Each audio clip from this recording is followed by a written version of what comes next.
These are the final days of the Chicago Huntsmen's preseason campaign. And before they hit the road for Minnesota, the team is focused on final preparations. Oh my God, awesome. All right. It feels incredible. Look at this. Now we're cooking with fire. For Huntsman owner Hector Rodriguez and star players Seth Scump Abner, the launch of a new league brings the start of a new tradition, a pre-game manicure-pedicure together.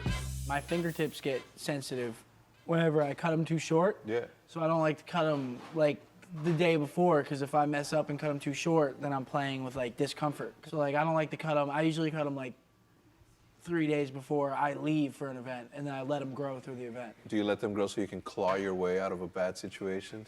You never know. You never know. Oh, ooh, what you got in there? Some warm water, and that feels nice. Oh, the water's awesome. You just can't drink it anymore. Yo, ooh. Best part of the manicure was definitely the hand massage. She like took my hand and she was strong. She was like massaging this right here, which is like what we use primarily on the joysticks. So I'm sitting there for like 8 hours a day just doing this over and over and over. So I get a little like tension slash pressure slash, I don't know, just a little pain right here at the end of the day. And she started doing that, and the past 2 days I haven't had any pain.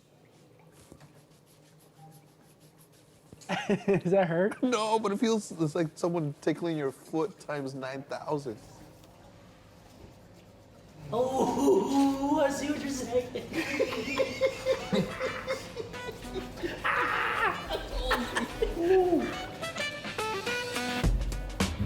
Yeah, I enjoyed the pedicure. Tickled a little bit, but it was an enjoyable experience. It was just the same as the hands. Got a little massage, got put in some like weird wax bags or something, which were hot and it felt good. I don't know, it was just a relaxing thing. I felt bad for the dude doing my toes because I got some claws down there. When this comes out and people see us getting this well treated, they're gonna be like, yeah, we expected that sort of treatment on the Huntsman. You see the shine? You see the gloss? I'm talking about these nails, baby. Look how shiny they are. People that haven't gotten mani-pedis in their life, you know, they're quick to judge, especially men, because it's some sort of toxic masculinity. But I hate that. yeah, honestly, if you're not getting them, you're living wrong, first of all, because they're amazing. We just do it big over here, you know? Work hard. And relax hard. Oh, look, I'm having such a bad day at work today. Hex and Scump's preseason pampering is complete. But with Minnesota only days away, Hex has another pregame plan in the works. In 800 feet, turn right onto Bellevue Drive. Dylan and... This is it, the official Overwatch League apparel.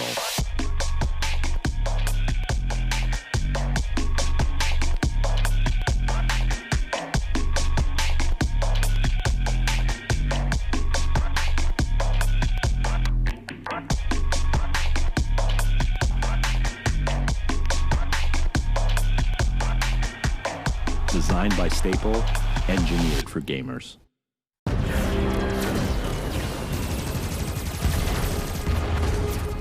Everybody loves an underdog.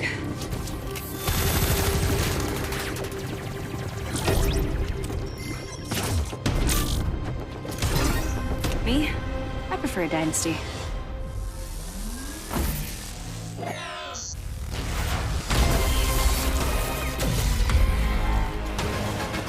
Mountain Dew Amp Game Fuel. Victory in a can.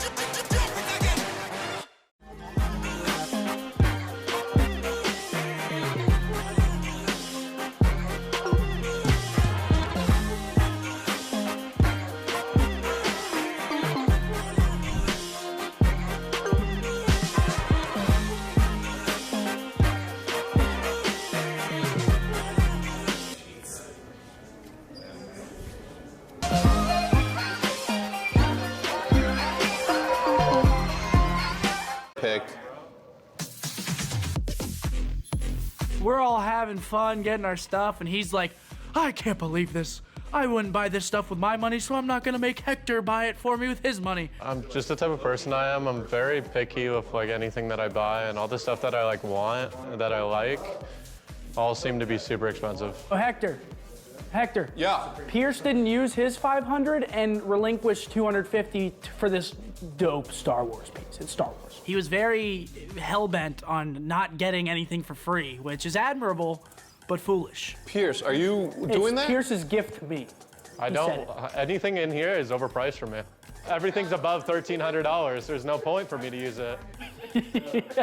So I ended up getting a free jacket because Pierce refused to get anything. One dude that I walked out of there with like massive respect was Pierce. He can afford any of the shoes in there if he wants to. But he said, if I'm not gonna buy them with my own money, I'm not gonna make you buy it with your money, which I respect. That's so dope. Moral of the story is we had a really, really good time. Team bonding happened, and we walked out of there with smiles. I know I did. Total comes out to $53.90. Say louder for the camera. $53.90.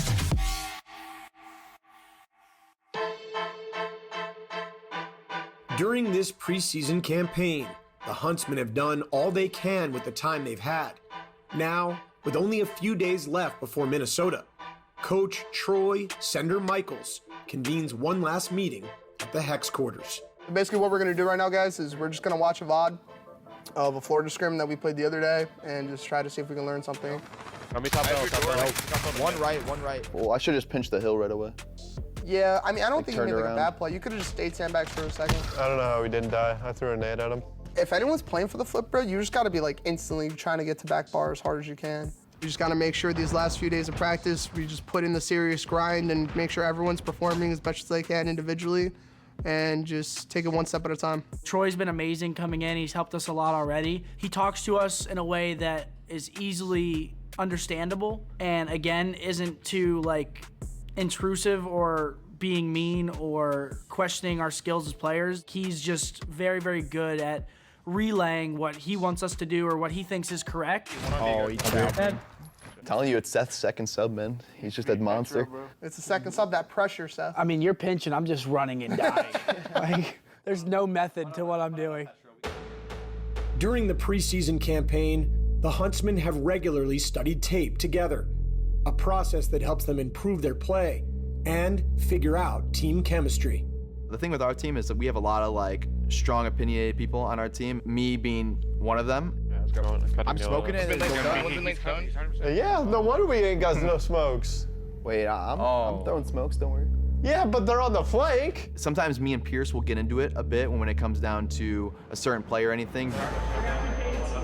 At the end of the day, we both realize that it's for the better of getting better as a team and working together to find a solution that works for us.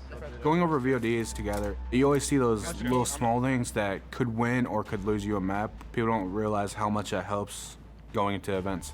Whenever I watch you guys like have a bad problem with sometimes flowing through the hill. With this team, it's very different as everyone on this team is an actual legit superstar and doesn't really need that much time when it comes down to watching like a certain mistake back and over. Back hill, TJ. Peter, back hill weak. Ain't no lie, bro. Going yellow. The second we lose L control, they just spawn there and they have like infinite pressure. It's like we have to fight 2 to 3 waves just to like actually feel content in this hill. No one's out to get you. They just want themselves to get better and you to get better, especially if they're on your team. So they just want to win as much as possible. And that's something I had to learn over the years because I was very toxic when it came to taking criticism. And it's something I'm trying to work on still and something I could get better at. There was a time when Alec and somebody else was in bar and I was like, just keep getting kills inside of it and you'll spawn them out because that's every single time what Empire does. This is the final chance to study tape before season launch. The Huntsmen kick off against the Dallas Empire before a much-anticipated showdown with a new potential rival, Optic Gaming LA. The team Hex, Scump, and Formal left behind. I don't personally see that as a rival at all. You know, people that watch might just because it is my old organization, you know, Optic. I don't hold any bad blood over them at all. They did what they thought was right, and you know, they're doing their thing. Obviously, I want to beat Optic just because it is Optic. And if I don't beat them, everyone's gonna be like, ha ha ha, you lost Optic. So one thing we're messing up on this map, on First Hill, like whenever we don't have control of it and we don't have the spawn already, like we have to just headbutt the hill, because if we don't, then they're just gonna get second hill rotation and then we're gonna be down like 90-0. Wait, Dylan, I think this is the game. Oh, this is the game. Go back. Wait, go back? What do you mean go back? Go to me. You actually want me to go back? No, go to me. Oh my God. Frosty, you're shooting my own trophy. Why are you shooting our trophy? No wonder we got no trophies. Over the final days of the preseason campaign, the Huntsmen continue their work, scrimming daily and breaking down tape. Their flight to Minnesota for league launch is scheduled for tomorrow. The last thing left to do is pack for the road. I gotta make sure that the jackets are all packed away for sure, because it is Minnesota. Gonna be a long weekend, but I'm excited. It's the home opener. You want to come out with a bang and show everyone like a preview of what's going to happen this year. I think we're making the right strides in our practice and preparation to be at a good spot when we get to Minnesota. And we are about to compete against the OG. A lot of people think that there's going to be a rivalry between us and Optic because of the history that we had. Optic, for me, ended when we stepped away. Optic, to me, is just a brand out there, a soulless brand out there. There is no new Optic. The real thing that no longer exists. Everything that was ever something there walked away when we walked away. I'll have 4 outfits for the weekend, even though we're only there for 3, just in case. You never know, because it is the inaugural first game of the new Call of Duty season. I want to show up looking as fresh as humanly possible. All right, so right here, you got my headset, controller, you need those to play, and then my glasses that I use. They're like blue light glasses that actually makes me play a lot better on those really long days. I'm one of the few pros that use a scuff impact, and I like the feeling of it. Envoy knows exactly what he needs for the event, but as he starts only his 2nd pro season, he also knows there will be a lot to learn on the journey ahead. Whole new team, whole new like league structure this year, whole new experience. Figuring out how our team works and like our chemistry and what gets us in our groove at events, or what like actually preps us. Try to grab these shoes that we just picked up at the lab. Pretty nice. First pair of Jordans, had to go with the pine green. These are definitely the game day shoes. I don't think Dallas or OGLA is stopping us with these on. Over the past 2 months, the Chicago Huntsmen have done all they can to prepare. The daily grind consumes. But the time for preparation is over. The Call of Duty League is finally here, and the Huntsmen know the real campaign is about to begin. Everything that we have been working towards culminates at the Minnesota event. This event means a lot because it's our first one. It's the first appearance under the new brand. It's the first appearance as a brand new team. Dylan, Arcides, and Gunless, they're hungry to do everything for the first time. And I feel like me and Seth can just, provide them the path to succeeding at the level that I know that they want. We've been putting the extra effort in. We've been putting so much work in scrims, VODs, and extra time into Call of Duty outside of scrims. And we're all ready to go. Super excited to put these guys on for the first time. I feel like Minnesota is going to be a test for us. Everything's been coming together online, and it's all going to come down to then. So it's going to be exciting to be on the stage. I know we're a top 3 team. It's just going to come down to putting everything together whenever things matter, because I know we have the talent. I'm really excited for Minnesota and to see how far we've come. Just know that we have been preparing very, very hard. We've been playing nonstop. That's ours, and we're going to take it.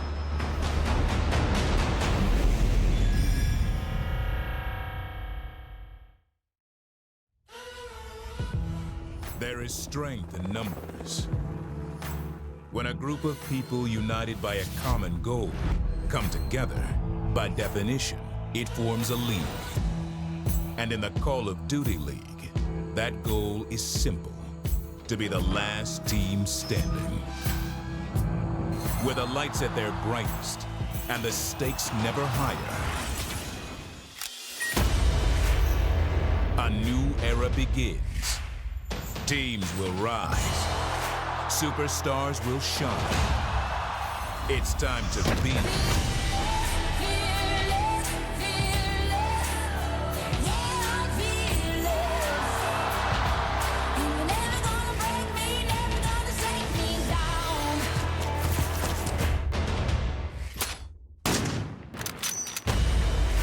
teams must now answer the call and begin their quest. This is the Call of Duty League.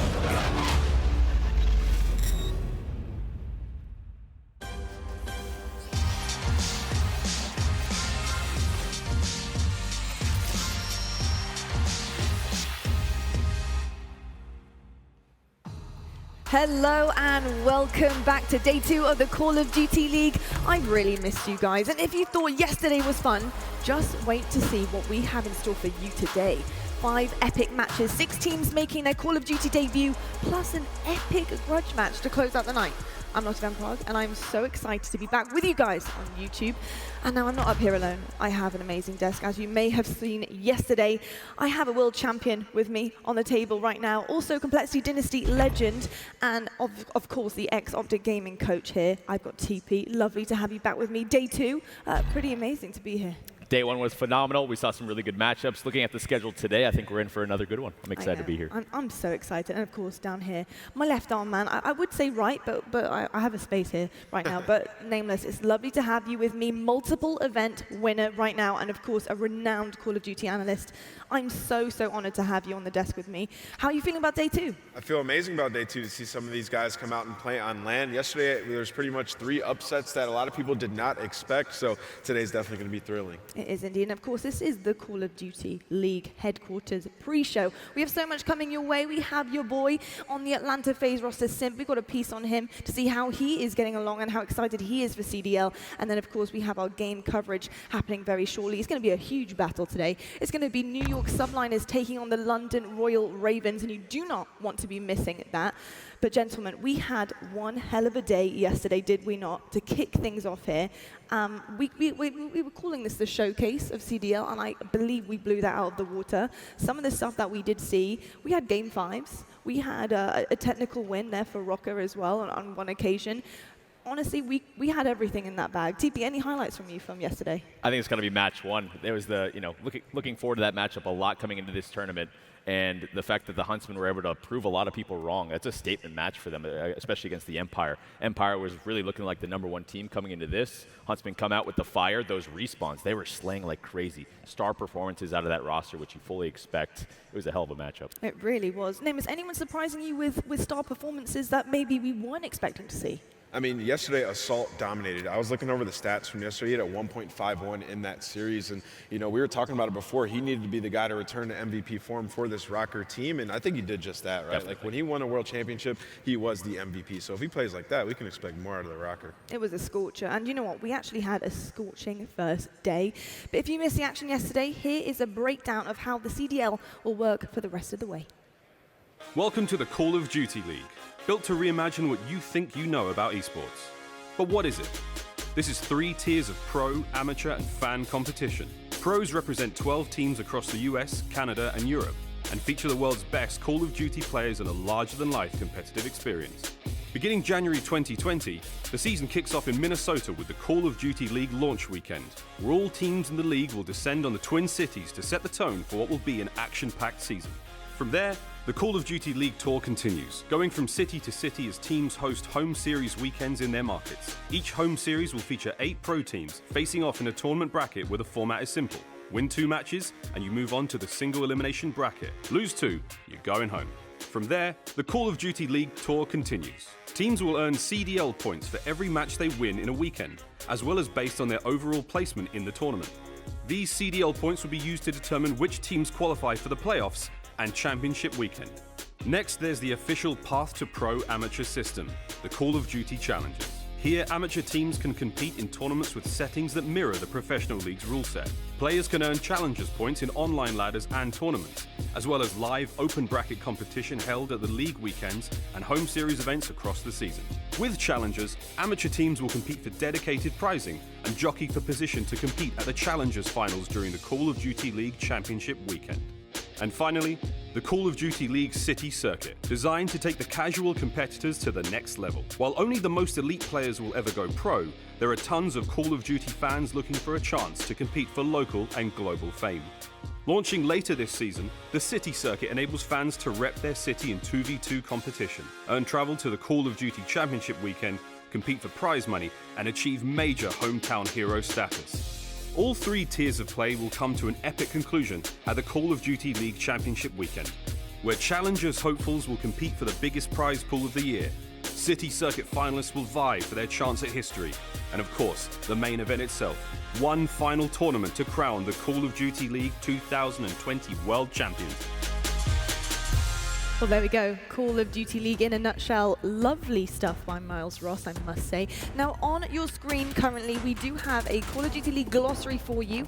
Of course, it's a new game, so there is new terminology, but here is some of the generic terms that we have seen throughout Call of Duty. TP, you have had to coach these guys, and I'm sure you've had to use a lot of these words in your career. So talk to me about some of these and what they mean and why they actually might help people improve their game and potentially when they're watching too. Yeah, I think on that list, meta is probably the most important one. We're going to be talking a lot about strategies in search and destroy, when to use things like smokes and grenades and things like that. The early stages of Modern Warfare competitive are happening right now in front of our eyes, right? So these teams are developing their main strategies. A lot of those names on that list are going to be crucial parts of the game. What players are holding certain line of sights, very important stuff. Indeed. Namus, was there a certain term that you used a lot? Maybe you use it a bit too much. Were you known for anything like that? No, those are sort of the basic terms that you're going to use. There's also some funny ones that we use, like, I'm going to get world starter turned on. If somebody gets turned on, they pretty much got absolutely destroyed. So if you hear something like that, that's what that means. But yeah, that list is going to be your generic sort of list of words that we're going to use throughout the season. And yeah. Absolutely. Well, talking about throughout the season, we have an incredible global map of where we're going to be ending up, and our next one is going to be in London, of course. And historically, London has actually been known as a prime destination for Call of Duty sports events, and it's actually a place I used to call home. But of course, I've made the transition to the US now, and I'm happy here. But London's home series premieres on February the 8th, where Nicky Romero, if you haven't heard of him, he's an incredible DJ, and he'll be playing at the event. Each team is hosting a home series event in their market in 2020, and you guys can find tickets and more details on each home series on the league's website on the events tab, so don't miss it. Go on now, right, have a little click and get your tickets. Call of Duty League home series events throughout 2020. You can get them all right now if you want. CallOfDutyLeague.com/events if you do want to go and check it out as well. I mean, for me, if I wasn't up here doing this and working here, I would be trying to get myself to every event, because so far from what we've seen, this venue is insane. The fans are insane from what we saw yesterday too, and this is a spectacle in itself, of course. So actually, let's recap yesterday what we saw. We had some insane games. The first one to start things off, Chicago versus Dallas Empire. I'm going to start with you, Nameless. Were you surprised with Dallas Empire and how they performed on the stage? Were you expecting more from them? I was expecting a lot more from them, and especially Shotzi. He's one of the young guys that we were highlighting who has a lot of composure. We saw him win a world championship in another game, and he had a terrible map in that domination. I was not expecting to see him go 7, and I think it was 32. That's one of the worst stat lines I've ever seen, by a professional player on land that, you had so much hope for. So I'll be looking at him to step it up today, but, just the way the Huntsmen came out, you can see that fire right there. They really wanted to win that. That was crazy. TP, was that like going back into the old days? They were always animated like this, but I saw you when it actually happened and you were smiling. You're still smiling now seeing it, but T2P is back. It takes me back to scrims a little bit. Just so much tension going on. These guys just want to prove each other wrong so much. It was a statement match for them. To see Scump and Formal getting hyped up on stage like that is an awesome, shot to see for sure. So I agree with Nameless for sure. Shotzi and Illy, those were our players to watch coming into this, and we didn't really get a lot out of them, but other matches were great too. Indeed. And of course, the Minnesota Røkkr game yesterday didn't quite go to plan for LA. I feel like, honestly, LA right up there at the time could have taken that 3-0. So that was a big surprise for me. And I do think that we're going to see LA coming back for blood. That they're going to want to reclaim what they should have had potentially on that stage. And we have today's schedule in front for you guys. First game, of course, is New York Subliners versus London Royal Ravens. This is today's schedule presented by US Army. So thank you so much. Toronto Ultra versus Seattle Surge. Los Angeles Guerrillas versus Florida Mutineers. They're going to want to have blood against these guys. And we've also got Sunday's schedule for you as well, because Sunday is a really important day. We're having our semis, we're having our finals, and we've also got some really exciting things coming up. You can see right there in the middle, we've got the hype battle going to be happening too. It's going to be absolutely incredible. We've got Huntsman versus Optic Gaming as well, potentially there. That's going to be a really good match. Very spicy. Very, very spicy. But, I mean, hype battles, gentlemen, we've got to talk about it. It's something that we've been hyping up, excuse the pun. But we have celebrities going to be in the house on Sunday. Look at that board. Michael B. Jordan, Andrew Wiggins versus Carl Anthony Towns, Vince Staples. I didn't think I would ever be around such greatness in terms of celebrities and not esports. I'm around greats all the time in esports, but this, I don't know how to handle this. It's a 2v2 gunfight battle. And we've talked about gunfight a little bit before, but Nameless, for people who don't know what gunfight is, can you give us a little explainer? Yeah, it's just a really fun game mode that, Modern Warfare has. It's, the first time you can go into a game, 2v2, the guns switch every 2 rounds, so it's like changing in the meta every 2 rounds. So that's also, a quick way you can learn and try to, practice your adapting throughout the game. I need to practice that. I probably should get on 2v2 gunfight. Any of you guys want to give me a little lesson on it? Sure. Perfect. Anytime. Got you. I've sealed that for myself. Well, we are going to head to a quick break, but when we're back, you're going to be hearing from Atlanta FaZe Simp. You don't want to miss this, guys. I'll see you guys very shortly.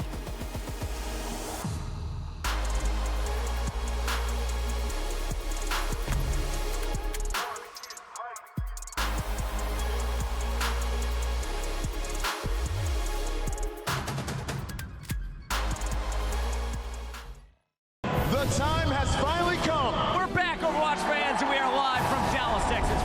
We are live in New York City. Come on, this is carnage! It's not stopping! It's not stopping! Now we have a game. Ooh, get rocked. Maybe the Madman can do it. Oh, what is this?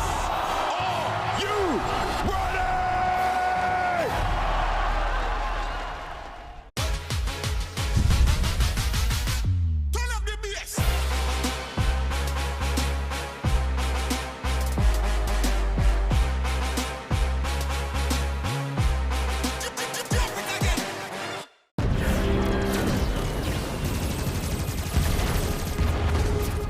Everybody loves an underdog.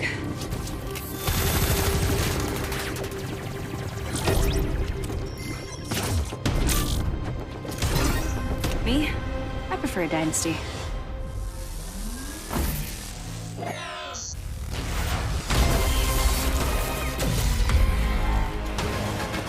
Mountain Dew Amp Game Fuel. Victory in a can.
Tournament audio and team chat listen-ins are brought to you by Astro Gaming, the official headset and mix-am of the Call of Duty League.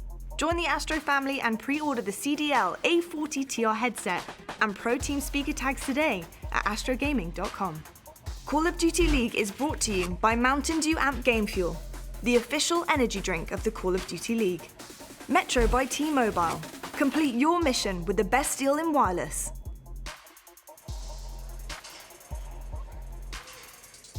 Hello, Minneapolis. I hope you guys have got your drinks and snacks ready because we have one hell of a show for you guys today. It's going to be an incredible Saturday afternoon, and I'm so excited to get into the action.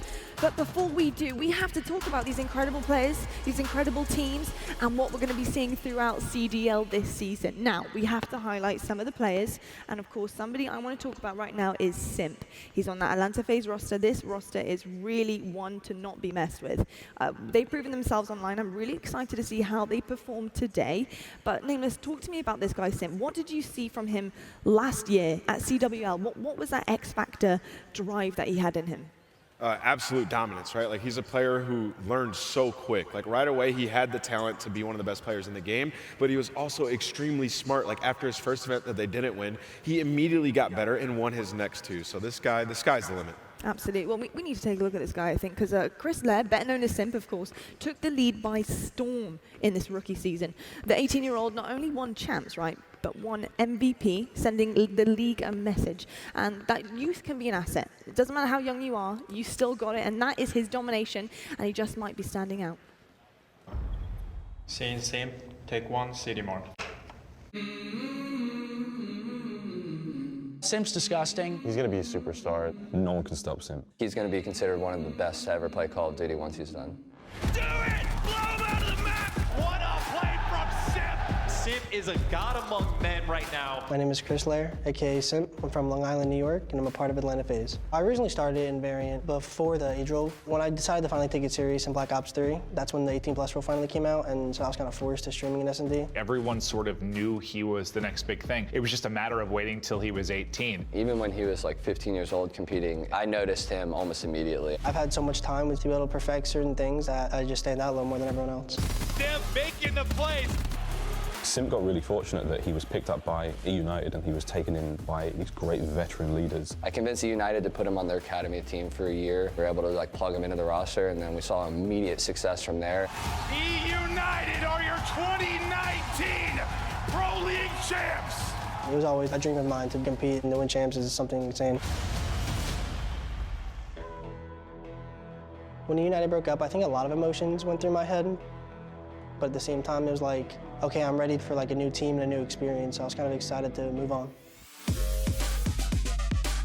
He has the composure of a veteran, somebody who's been around the block forever. He never lets anything rattle him. He never lets anything get to him. And normally those aren't things you attribute to such a young player. I have my own moments of popping off, and then I have my moments of where I'll help other teammates do it, and I'll set them all up. I don't think anyone thought he would come in and be not only the Rookie of the Year, but you could debate the best player of the year. He's not an 18-year-old. He's very experienced. He wanted to be the best in the game, and pretty much his goal set. I knew this guy was going to be a force.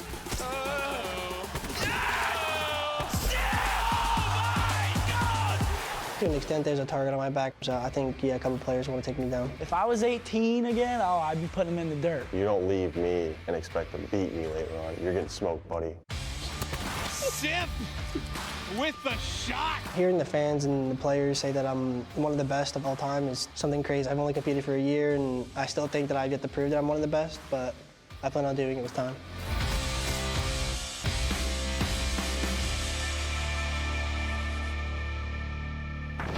Not only is this guy good, but he's humble. I'm loving the attitude from Simp here. And of course, we have his player card right now as well.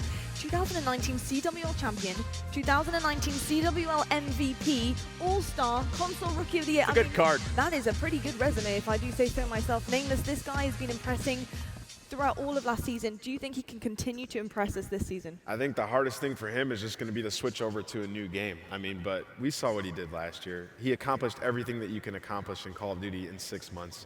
You got to expect him to be dominant again. Indeed, and of course, later today, we do have the Game Fuel marquee match. It's going to be Atlanta FaZe taking on Dallas Empire. TP, do you think this is going to be a pretty difficult match for Atlanta FaZe, or do you think they're going to steamroll through the way Chicago did? It's definitely going to be difficult. Just because the Empire lost yesterday, we can't take all the credit away from them coming into this. Huntsman was a really good team. They took advantage of the respawns, obviously, but Dallas Empire definitely showed glimpses of being great. It's going to be a really tough match for both teams, but based on how the Empire looked yesterday, they looked kind of weaker than I thought they would. You know, those respawns, they got kind of bullied at times. I think the Atlanta FaZe, the young guns, the young talent right there, someone like Simp, it's going to be a rough one. Indeed, but I think the Dallas Empire are really good at probably, you know, with what they have on their roster and the experience at going away, working on it, talking about it, and coming back and really showing them, you know, showing them what they've got. But talking about Dallas Empire, we know Clayster is on that roster, and the relationship Clayster and Simp have with each other is pretty special. I think Clayster actually claims he found Simp. It's his little baby, you know? I don't know about that one. Simp was dominating, you know, back in Black Ops 3 when he was like 16 years old, which is actually crazy. I know somebody would have picked him up if it wasn't for that age roll back then, but yeah, I mean, Clayster is the one that gave him that chance, though. He probably wouldn't have gotten on a top, you know, 6 team right away, but you know, Clayster took a shot at him and it paid off. Indeed. And what's that going to do to the relationship on stage now? If they're versus one another, of course, they probably have that relationship, big brother, little brother. Do you reckon Clayster's going to be hard on him? Well, absolutely. I mean, he knows what he's playing against, right? Like, he just teamed with him last year, and he saw what Simp was doing on his team, so he knows what he's playing against. He's got to bring that extra fire. And, you know, I'm a bit worried for the Empire in this series. What looked really good for them yesterday was their search and destroy, and going up against the Atlanta FaZe, that's like 5 search and destroy all-stars from the last couple of years, online and on land. It's going to be a very tough match, and I heavily actually favor Atlanta in that one. There we go. Well, we're going to head to a quick break now, but when we come back, we do have an incredible game coverage for you. So don't go anywhere, maybe to the loo, that's fine, but we'll be back right after this.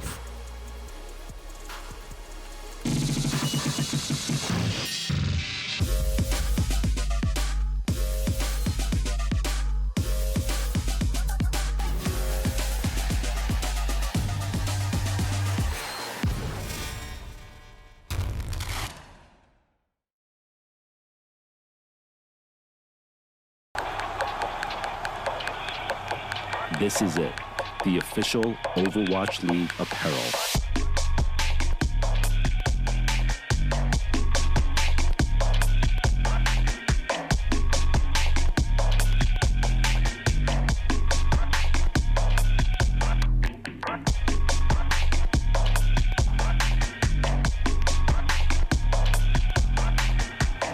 Designed by Staple, engineered for gamers. The time has finally come. We're back, Overwatch fans, and we are live from Dallas, Texas. We are live in New York City. Come on, this is carnage. It's not stopping. It's not stopping. Now we have a game. Ooh, get rocked. Maybe the Madman can do it. Oh, what is this? Are you ready?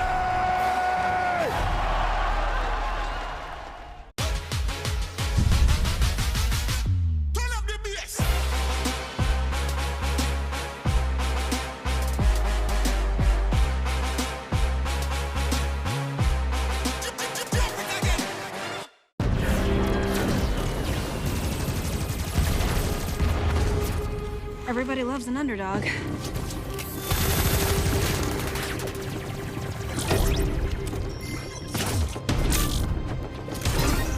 Me? I prefer a dynasty.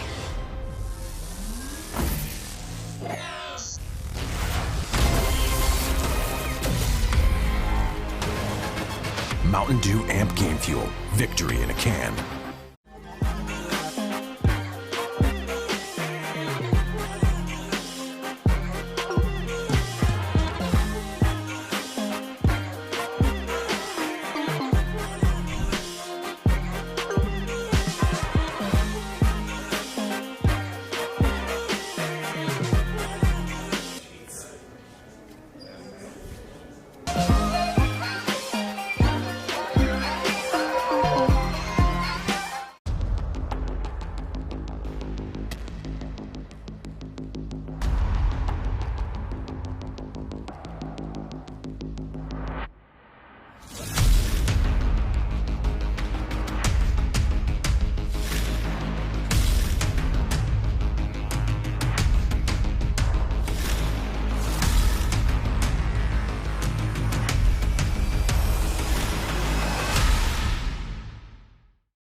PS4, the official platform partner of Call of Duty Challengers. Scuff Gaming, the official controller of the Call of Duty League. The US Army, what's your warrior?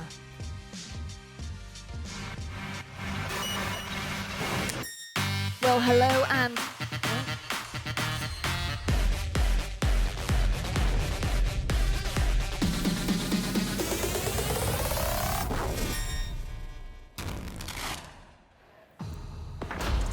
Well, hello everyone and welcome back and good afternoon. It's going to be an incredible Saturday for you guys. We have so much in store for you, including Call of Duty. If that is why you're here, not just for us on the desk, of course. If you are, then I'm cool with that as well. And my name is Lottie and I'm joined by TP and Nameless.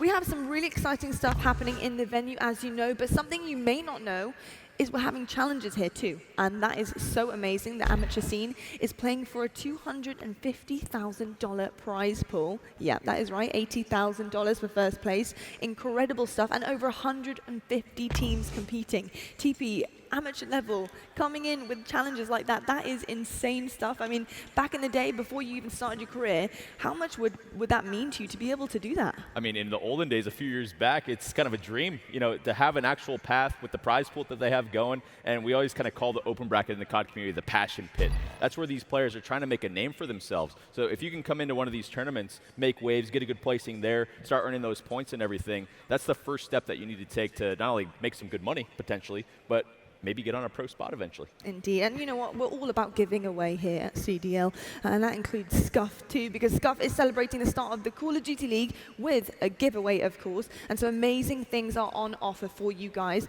That means that you guys can get your chance at winning a Scuff controller. That is right, you need to look out for that one, and maybe a little bit later on, head to Twitter for a chance to win one of 5 Scuff Impact Call of Duty League designs. That is right, people, you don't want to miss that, so head over to social media. I know you're already on it, so go and do it. Why not? You can have a Scuff in your hands by the end of the day. That's pretty incredible stuff. So guys, I mean, let's just talk about this matchup that we're going to be seeing very, very shortly. London Royal Ravens taking on, of course, an incredible roster of New York subliners. It's like the battle of the subways, I heard Miles say. I've stolen it, Miles, I'm so sorry. I like it. But amazing teams here coming forward. Europe, of course, they have some insane players. We've got Scraps on there as well. So I'm really excited to see how that one's going to happen. I've been told that we need to head to a quick break, though. So when we get back, we will discuss it, and we'll have that match set up for you guys. So please don't go anywhere. We'll be back right after this.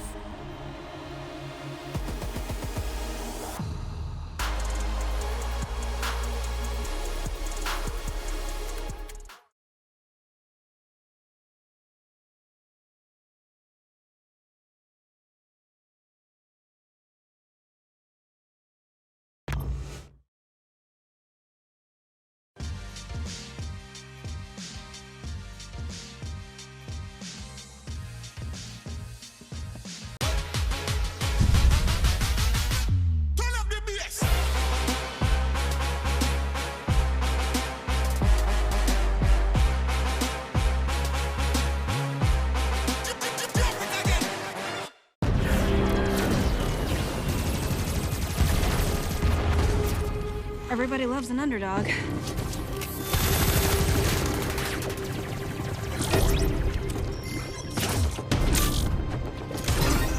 Me? I prefer a dynasty.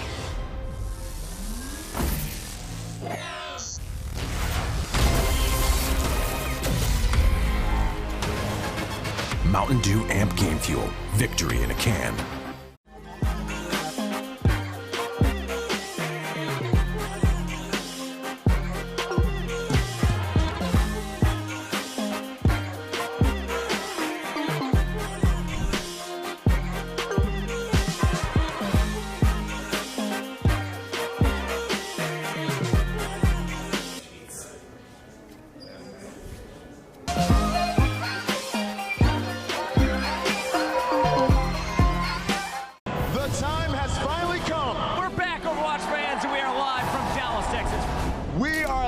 in New York City.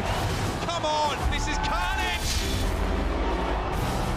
It's not stopping! It's not stopping!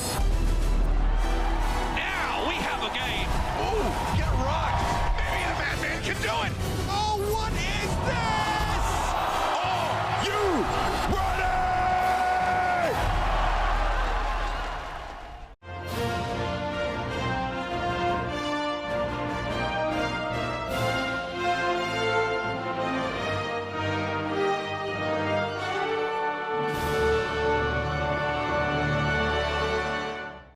audio and team chat listen-ins are brought to you by Astro Gaming, the official headset and mix-am of the Call of Duty League. Join the Astro family and pre-order the CDL A40 TR headset and Pro Team speaker tags today at astrogaming.com.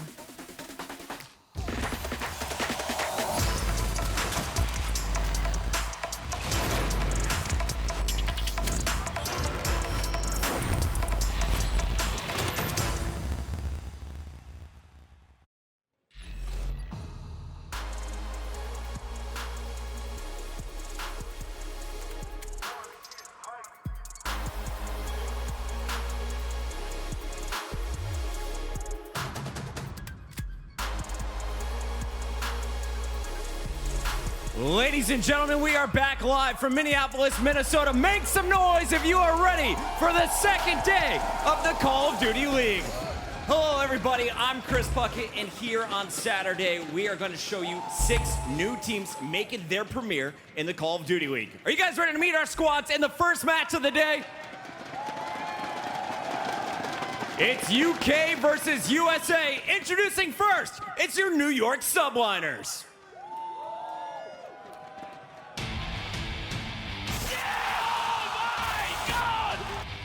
Mr. Ice in his vein. Bomb go top. He gets the damage in. He can't miss it. It's accuracy. Engage, here we go. Juma, 1 versus 3. He's like, no worries, bro. I got this. Ladies and gentlemen, it all comes down to this.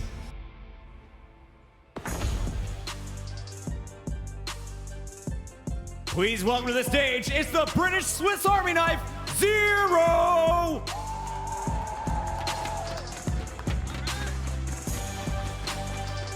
Up next, it's the captain, the Iceman. Let's hear it for accuracy.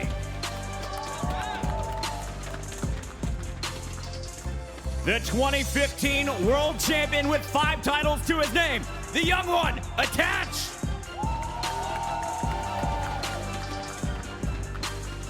Up next, with 5 champs of his own, let's hear it for the Italian Stallion.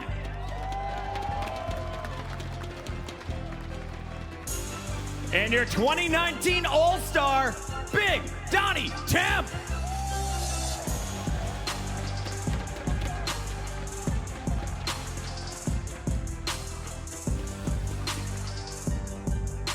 The Subliners are ready to take the stage, but tonight it's an international affair. Let's introduce their opponents. Give it up for the London Royal Ravens.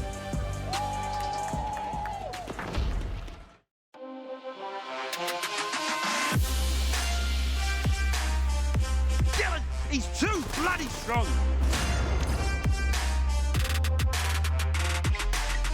One of the best players in the world. Again, Scraps has got his number. Beautiful reads from Wuskin.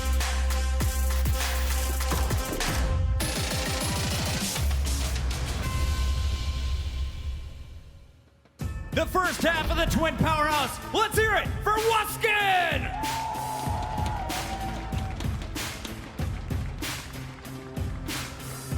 Is that Connor? No, it's Scraps!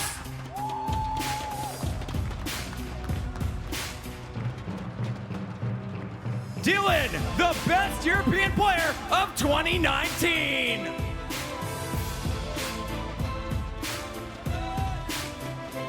The man with unlimited confidence. Let's hear it for Rated.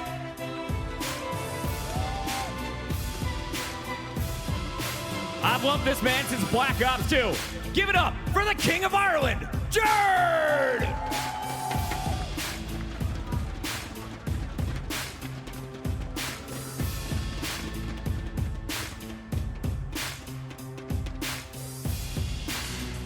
Minneapolis, make some noise. It's time for the first match of the day. And to get it started, we're sending it back to the desk. Thank you so much, Chris. Some incredible introductions there from our teams. I'm loving this style of WWE coming in. The fans are there right in the mix of it. It's absolutely amazing. Now, we're going to head over to our keys to victory, of course. game fuel keys to victory, Nameless, that you've been writing for us. I'm loving them so far, and I'm hoping the teams are taking notice. We're going to do New York subliners first. Talk to me about what needs to happen for these guys. Well, yeah, I think that, the New York subliners are definitely going to have to stay composed in this series because this is a team of hotheads that can actually, start arguing mid-game. So, that's my biggest thing for these guys is accuracy. As that leader is going to have to keep them disciplined and make sure Zuma, Temp, and Attach can stay composed throughout the series. Even when they lose a map, they got to just get ready for the next one. Hey, we'll see it happen, hopefully on that stage. Game fuel keys to victory for London Royal Ravens, Nameless. What did you cook up for these? Dylan and Scraps, they need to return to superstar form. Both of them last year were absolutely incredible. And then also Rated. He needs to be that strong AR presence in the respawns and stay consistent. And we heard Puckett say, the man with unlimited confidence. That's definitely true. It is indeed. Right, we're going to go to US Air Force, presented by US Air Force Maps and Modes, excuse me. We're going to go straight to those to see what our series layout is going to look like for these guys. This is super important, I think, for all of our teams on the stage, what the veto process was. Talk to me about this first game, Hardpoint, Azir Cave. We saw that yesterday. A little bit difficult for some of our teams here. Rotations need to be on point. You need to be ahead of the game at all costs. TP, what do these guys have to do to secure that deal?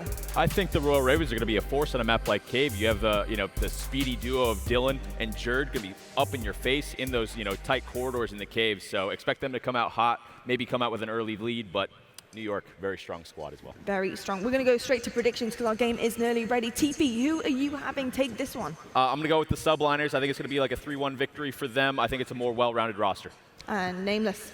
3-1 Royal Ravens. Hey, there it is. Okay, we're going to head over to our casters now because the game is ready. Let's see London Royal Ravens versus New York subliners. Thank you very, very much, Desk and Lottie. Well, Phil. Now, it's a tough one for us. I mean, I was born in London, so I'm inherently biased. Right. But I'm a massive fan of New York as well. I will say, obviously, you still got Trey, obviously, on New York, if you're a big Trey fan, or Zero. Again, it's going to be interesting. These guys, old teammates, going head-to-head, and again, yes, there is that kind of British bias a little bit. However, New York is not a team to be messed with, not a city to be messed with. Well, here we go. Let's have a quick look at the quick scope presented by the US Air Force at our maps coming up today. It is going to be a very, very fun one. Again, we got a brief touch on it on the desk before. We do have a Piccadilly Search and Destroy coming up, which I'm going to be extremely excited about. New York versus London. 22.4 is going to be the average age of the team of New York subliners. And again, fun facts all abound. But Phil, there's a glaring stat there that we have absolutely no idea about. What's that? Zeros for Zeros? Royal Ravens. 0 championships. Isn't Zero on the other 0 team? major tournaments, and they don't even have Zero. Zero is a superstar, obviously, the past couple of years, obviously teaming, with pretty much the majority of the Ravens, and this is kind of his chance to kind of assert his dominance. We've talked about Jerd many a times, his kind of dominance in, Black Ops 2 and how he was kind of the king of Europe, if you like. And Zero stepped away from that kind of European scene now. He's fully surrounded by these Americans, and people think he's made the better decision. Has he made the better decision, or is he a traitor to the crown like Harry and Meghan? Oh, up to date current affairs, eh, friend? Azir Cave will be our first one as we roll into this, of course. New York subliners versus the London Royal Ravens. Of course, a lot of fans back home, a lot of British fans, European fans, will be looking forward to seeing the results of this one. Big question marks over both of these rosters. First things first, look at those beautiful jackets they're wearing there. Good to see, obviously, Zuma and Attach back together again.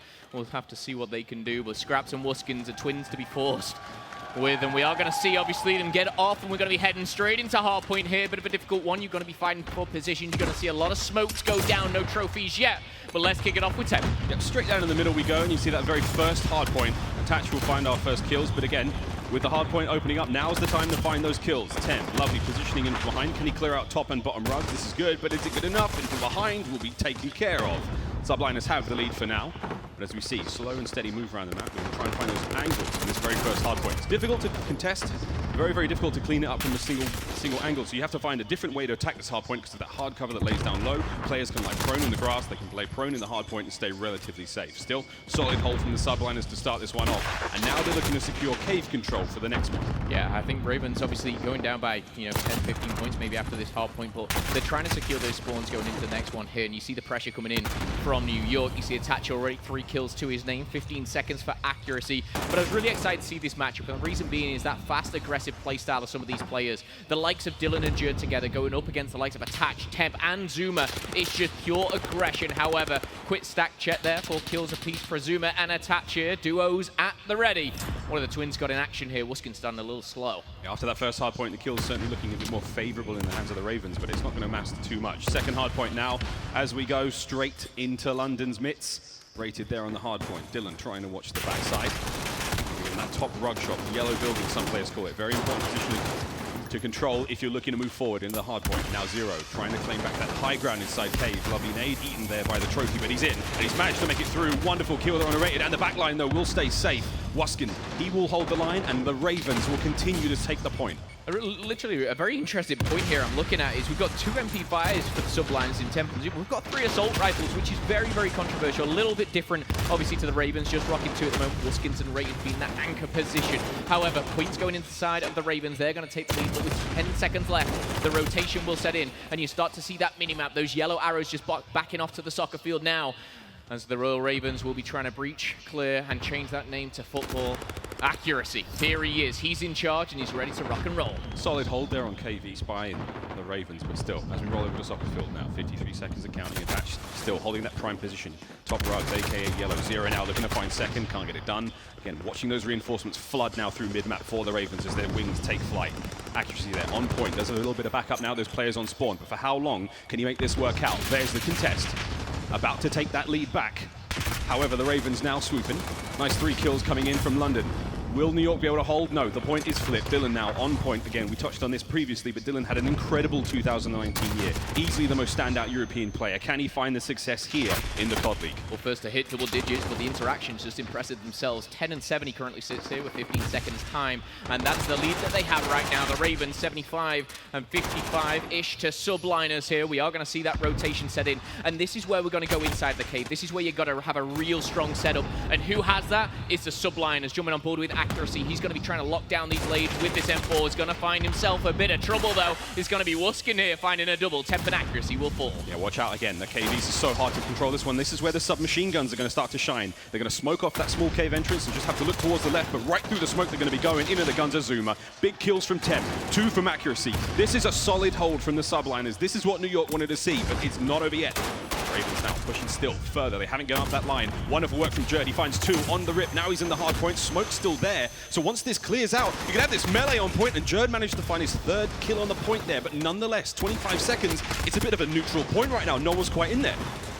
Right now, nobody able to hop in. A little bit of hesitation, and that's why smokes, grenades, and everything in between as well. Holding down the sights is going to be Zero on top of that truck. Finds himself one. Will be shut down by former teammate Scraps here, but with only 8 seconds left, this is where we're going to see the Ravens back off. They're trying to set up, and they will have the better position. They'll also get the scrap time. I'm interested to see as well what Scraps can do on this rotation as well, because he's going to be coming in late. And we are going to see here Royal Ravens in the lead, but only by 5 points. Yeah, we're seeing those trophy systems come into play. Cave West, there was not a single trophy to be found really for anyone. Now they're saving them for the cliff face. Again, Dylan, premium position here on that far extremes of the map. Able to catch those players, will take a bit of a hit. Ooh, good footing, doesn't quite fall off. But he has to watch for accuracy. And again, this position prevents anyone from New York making their way forward. And case in point, Dylan easy kills as London take their 100-point lead and start to move forward. Zero holding that back line as well as he tries to punch him through the rear. This has just been Raven after Raven right now. Wuskin on a 5 streak, Dylan on a 3, Jerd on a 2, and Scraps has just picked up a kill right now. The subliners are struggling. Look at that kill feed. It is all blue as we see the subliners start to struggle. They are going to have to back off. They are going to have to give this rotation here, or should I say the scrap time, to the Ravens, but are they going to be able to claw their way back into it? Looking from above here, Zero. Temp trying to get in towards that action, get those lanes cut off, and this is what I like about the subliners here. They're giving it up, they're forgetting about it, and they're trying to reset. Now they have to reset back to that middle hard point, go all the way back to the first one, and again, it's been a very solid showing from London. Subliners did manage to find the success early on in our first set of the hard points. Will that be the case here? Rated back up.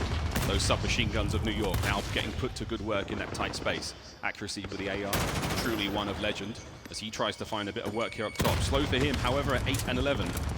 Really doing the big work for his team is going to be Zero at that 17 and 15 still. Plenty of time to turn this one around. London with the hard point for now. Wonderful work there from Rated over the top. That AR on AR battle. You see how important those long-range weapons are, keeping the submachine gun players alive and allowing them to get in close. Yeah, Now you see Wuskin really start to heat up as well. He's 15-8, starting to really lead his team to victory, as we see as probably the biggest lead we have done. 158 plays 87 right now, and Ravens, they can just sit back, and the reason they can do is they've actually got the rotation as well for the next one. You see number 3 Attach Hasty trying to sneak his way through. He takes down Rated, and that could be a crucial kill going into the next hard point. Has Attach just done something special? We'll stay on board with him as the M4 in hand. Trying to get into position. New hard point has popped. Does he make any more from this? Currently just on a 2 streak. Make it 3. Will go down eventually. But you see though that kill feed all yellow, and they might have done enough. But the Ravens, they still have that spawn. Still got the spawns, but this is the first time we've actually seen the subliners take the hard point right off the rip, and it's not really working out for him. Attach though still there. The hail of gunfire now coming through the caves. It must be deafening in there as you see Scraps find 2. Rated now on top of the point. Dylan's going to be racking up the time as well. That is wonderful work from the London Royal Ravens as they swoop in, and once again the hard point is theirs. A 5 spree now for Rated as he goes 17-13. Powerful, powerful work from London. It's an absolute iron grip on Cave West. So far, so good. There's still 20-second miles. They're soaking it all up. And you know what? We start to look at that field as well. We've got players already on rotation. Jerd will be a key player going into this one. Whether he can take anyone down on rotation, we'll have to wait and see, but jumping on board with accuracy. The M4 in hand. Hardpoint is going to be given up. Rotation will be set. Everyone's digging their heels in and getting ready for battle here, but a strong lead from the Ravens, doubling the score of the Subliners. I mean, this is a scary sight. No one expected the New York Subliners to fall flat in this first map, but again, it is not over yet. It has to be some perfect holds, but still, that's not the way it's going to work out. Dylan finds 2. Rated's going up as well. That's 204-98. Do not adjust your set. Do not refresh your feed. This is a big scoreline from the London Royal Ravens. Statement being made here, 35 seconds. Subliners are struggling. They're picking up kills in the kill feed, but we're not seeing anything translate to those points. You've got Scraps tucking himself away. He's going to find 1. Can he find the second? Zuma trying to bounce back, does find a double of his own as well, trying to pinch through. No one on the hard point right now, and it looks like here Subliners, they're just trying to get some slaying power behind them, and rightfully so. 10, 12, and 25, not what you're used to seeing. Zuma down by 4 as well. We need to see that slaying power come out of 10. Yeah, London really have got the Subliners number right now, and it is not working out. Still, a couple of kills go the way of 0. Watching Wuskins now make his way into the backside of Cave. That's where the next hard point's going to be, and London are in there first. They're going to be able to get the first few moments of time, but there's a bit of a pinch developing. The Cave is not a safe place right now for the Subliners. This is not looking good. It's more of a tube than a subway, and they're getting absolutely pounded in there. Dylan now coming in on the flank as well. You've got the players on the hard point. You've got Dylan from behind. I mean, this is a massacre on point. They're about to find another ton of set time here, and at 2:36, this is pretty much finished. Yeah, you see Scraps get a multi-kill there. 5 kills go down. The kill feed does go yellow, so the Subliners still in it, and they have control. There's plenty of time still on this. 6 kills back-to-back for New York here, as we do see them trying to fight their way out of it. Make it 7 as Zuma finds a double, and they are going to try and get this last 20 points. Now, the Ravens have a choice. Do they re-challenge? Do they rotate? They're looking to do the ladder here, as we are going to see it go to that little nook and cranny, but awaiting is going to be Attach. Is he going to find something? He's going to find 2 Ravens looking to sweep on in. This could be it for Subliners. That could have well been it. Attach needed to win those gunfights, but again, 2 Ravens is better than 1. Jerd now on point. We're seeing the final few moments go the way of the Subliners, but this next hard point could well and truly be it. You have one last push, Subliners, one last chance and 10 seconds to make it done. I don't even think they can make it across the map in time. The Ravens have completely cut off all forms of attack. There's no way to get there. Call it a delay, call it what you will. It's done, it's dusted. London absolutely run the first map.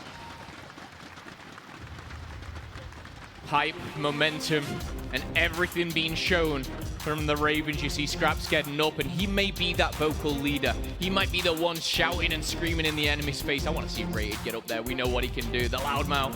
But I will say, Rated for me wasn't someone we were screaming and talking about a lot, but he was a key player there. He was holding things down with a +4, obviously, but 50 seconds of hill time as well. That anchor for the team, and he really was going kind of toe-to-toe with accuracy.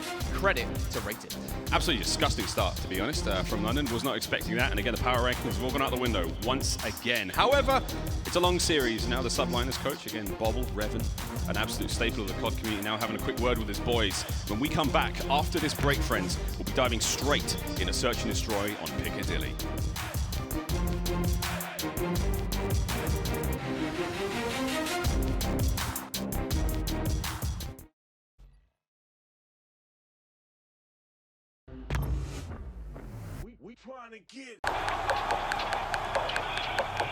This is it, the official Overwatch League apparel.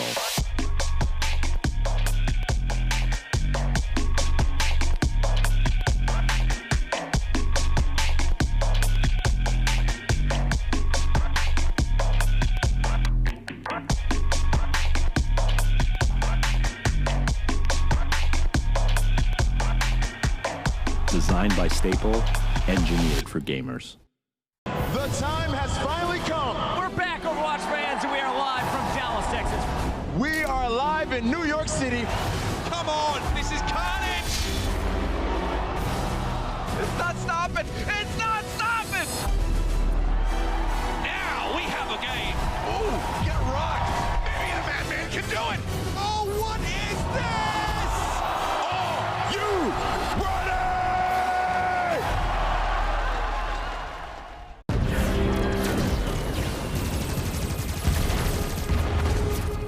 Everybody loves an underdog.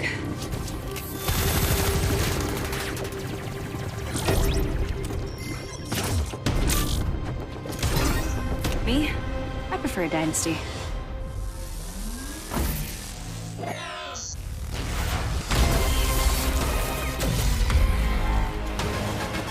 Mountain Dew Amp Game Fuel. Victory in a can.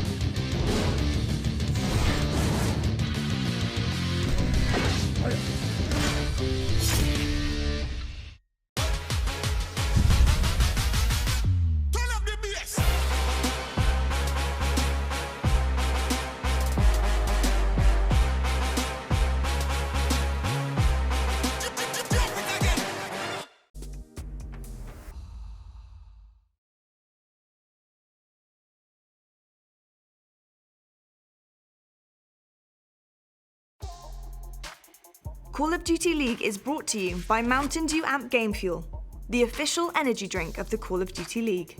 PS4, the official platform partner of Call of Duty Challengers. Scuff Gaming, the official controller of the Call of Duty League.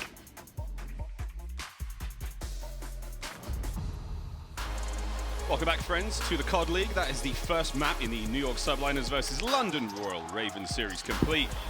And unless you're absolutely out of your mind, you can tell on screen that the Royal Ravens took the first one in quite a dramatic fashion. It was a very handed win to them. A bit of a surprise for some fans, Phil? I mean, certainly. Again, this New York team had a lot of hype around it. Certain individuals, you know, Attach and Zuma back together. But I think the Ravens have kind of been overlooked in a little way. And one thing that I do want to look at is the twins. Scraps, Wuskins, even just going back to game one, they started to really kind of perform. And those stats were incredible that these guys were putting up. Objective time on the hill. We were talking, obviously, slaying power as well. And for me, it was the rotations. It was the cohesiveness of this team and really what the Ravens kind of performed at. Yeah, again, it's interesting. This is not only the reunion of Attach and Zuma, but also of the twins on your screen right there.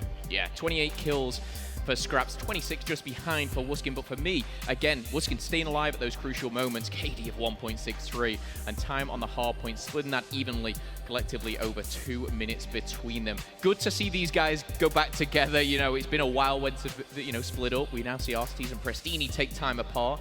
You know, whether they'll see them come back together, we'll have to wait for that one. But Scraps and Wuskin getting those vibes flowing once more for the Ravens. And again, it feels like they're very at home with their teammates here. Dylan, an exciting player to watch. We see everyone kind of tweeting, will he perform the same as 2019? Yeah, he really turned heads. He was one of the most exciting players by far to watch, I think, in the world. I mean, Dylan put up historic numbers and historic performances throughout the entire year. Incredible. Again, brand new game, brand new setting. Everything's a little different, very much the same in some ways, but still, Dylan is a force to be reckoned with. Now, friends, Search and Destroy on Piccadilly coming up next. Is it a bit of a home field advantage for the London squad? Who knows? We're very, very excited to roll into this one. Phil, any quick calls, any predictions going into this? I mean, I'm just really excited to see the Ravens play Search and Destroy. We don't get to see it as much as we'd like to, obviously, online, so kind of getting the first glance at that. I've kind of dabbled in a little bit of the subliners and seen what they're capable of, and going head-to-head again, going on to Piccadilly. They know the surroundings for sure, but the Royal Ravens, have they got what it takes to go 2-0 up in the series and really make a statement here? We've seen, obviously, games already be pushed to Game 5 yesterday. We've seen a couple Game 4s. Are we going to see maybe our first 3-0? Am I jumping the gun? We'll have to wait and see. Subliners, what have you got here? Ravens, are they going to close it out? Yeah, a powerful chance for the subliners to bounce back. Again, look for those Attach and Zuma flanks. Look for those powerful plays at attempt. Again, slow in the hard point, but we can see if you can't rebound now in the Search. Accuracy, another player who we enjoy watching very, very much, and someone with a powerful background when it comes to competitive COD. However, this London roster's looking good. And I'm doing my best, friends. I swear to God, I'm doing my best not to be really biased. I promised everyone I wouldn't do it, but it's hard, all right? It's very difficult. It is, but you have got Zero on the subliners. You've got a fan favorite duo back together as well. I mean, Temp for me was my X factor for this squad. He was the one which I was saying is my Dylan of the Ravens, for example. And he had a slow start to that hard point. I want to see him kind of explode into maybe this Search Destroy into domination. We want to see the best out of Temp, because I tell you what, when he plays good, he starts standing up, screaming, getting in the face, and that's what we love to see. We love to see those rivalries be built. Shane, of course, the coach of the Ravens, fist bumps all around, ready to rock and roll. As we get into the Search and Destroy, here we go. It's a tough scene as well. We talked again about subliners. It's the mental game. It's not fighting in between each other. It's not sort of letting these maps get out of hand. Will that be the case now in the Search and Destroy? Can they keep a cool head, keep those comms sweet? We are going to see a very quick game pause. We'll let you know exactly what's going on there, friends. But in the meantime, Minneapolis, it's cold outside, but it's pretty good in here. We thank you very much for joining us. And those watching online on YouTube will be with you all season long. Can't wait, mate. Never been on YouTube before. I have plenty of time. It's been around for a while, Miles. Come on, catch that was a good I know chance you're for like a plug. 42, but you know, times are changing. That was a chance for a plug, bruv. Thanks, bro. Appreciate it. Still, if you've just joined us, it is map 2 in the series here. Piccadilly is going to be coming up next, the Search and Destroy, New York Subliners versus the London Royal Ravens. And I must admit, I think I might be buying both of these team skins. These are my favorites. Yeah, I mean, for me, the vibrant colors kind of, you got to say they've done a very good job with all these colors. Very vibrant. The packages in game, you can kind of see these all being displayed. The gear on hand, the camos, those little stickers. I'm not gonna lie, but for me, the Dallas Empire, these guys are built differently. Yeah, after yesterday, I might just, no, man, never mind. I might just see how we go today, man. A new day. It's day 2 of the very first ever COD League event here, the launch weekend in Minneapolis here in the Armory. It's been brilliant so far. Slight technical issue, friends. As you can see, we'll get through that ASAP. Hey, it happens. It's COD. It's esports. What's an esports event without a tiny issue? We get through them, and we put on a good show. Still, I'm going to go back to those team skins, mate. I honestly could see myself buying almost all of them, trying to cover my M4 in as many stickers as I possibly can. Depending on who's doing well, you know, I'll create a little power. I'll create a little power rankings on the side of my weapon. That's what I'll do. Just whoever's doing good, just be that kind of glory hunter. Yeah, totally. Just put it on, be like, yeah, I'm a total New York fan. Yeah, absolutely. You get that huge one on your magazine. You get that really big sticker on the magazine. That can be New York. Go around spraying those walls. Hopefully, Wuskin remembers to put his headset on. Maybe that's the technical issue we're looking at. I mean, someone should just tell him. Come on, man. Brad, put your headset on, mate. We can start the game once your headset's on, friend. Again, we go back into predictions for this one. London, that squad in general, I mean, when you think of Search and Destroy prowess, I want to go back and think of Jerd, man. Jerd is a very, very adept Search and Destroy player. I mean, Puckett put it up first. He's been around since Black Ops 2. He's been a big fan ever since then. We call Jerd the king. He may be the king of Ireland. He may be king of that side of the planet. You know, Scump may be the king of North America. I'm sure we're going to find a king in more regions here before the league is done. But, Phil, for you, who's the big standout on the London squad for Search? Search and Destroy, I think a lot of people overlook Rated. I think he was brought in, again, for not only kind of his in-game prowess, but, you know, he's smart. You know, he brings a lot to the table when it comes to kind of planning this out. Search and Destroy is a very, you know, methodical game mode where you've got to just kind of take your time, chill out a little bit. And sometimes Dylan is like a little bull terrier. He's in your face before you know it. And I think Rated can kind of bring that calmness to this team. And I think, again, partnered with Jerd, who kind of has that same aura around him. But, London Royal Ravens, definitely one to watch this year. Yeah, speaking of the other side of the team, now we're going to have a quick look at a highlight from the last match. This is from Attach, from the hard point. And this was a quick push in towards that hard point. Early days again. I mean, this was a very, very closely contested game until about halfway through. And let's face it, London went absolutely crazy. Jerd did a brilliant job hitting the point here. He got a few, but it was Attach holding that top lane down. Yeah, and interesting enough as well what he's using here. Obviously, Attach known for his SMGs and then MP5 and just kind of the way he breaks in and holds it.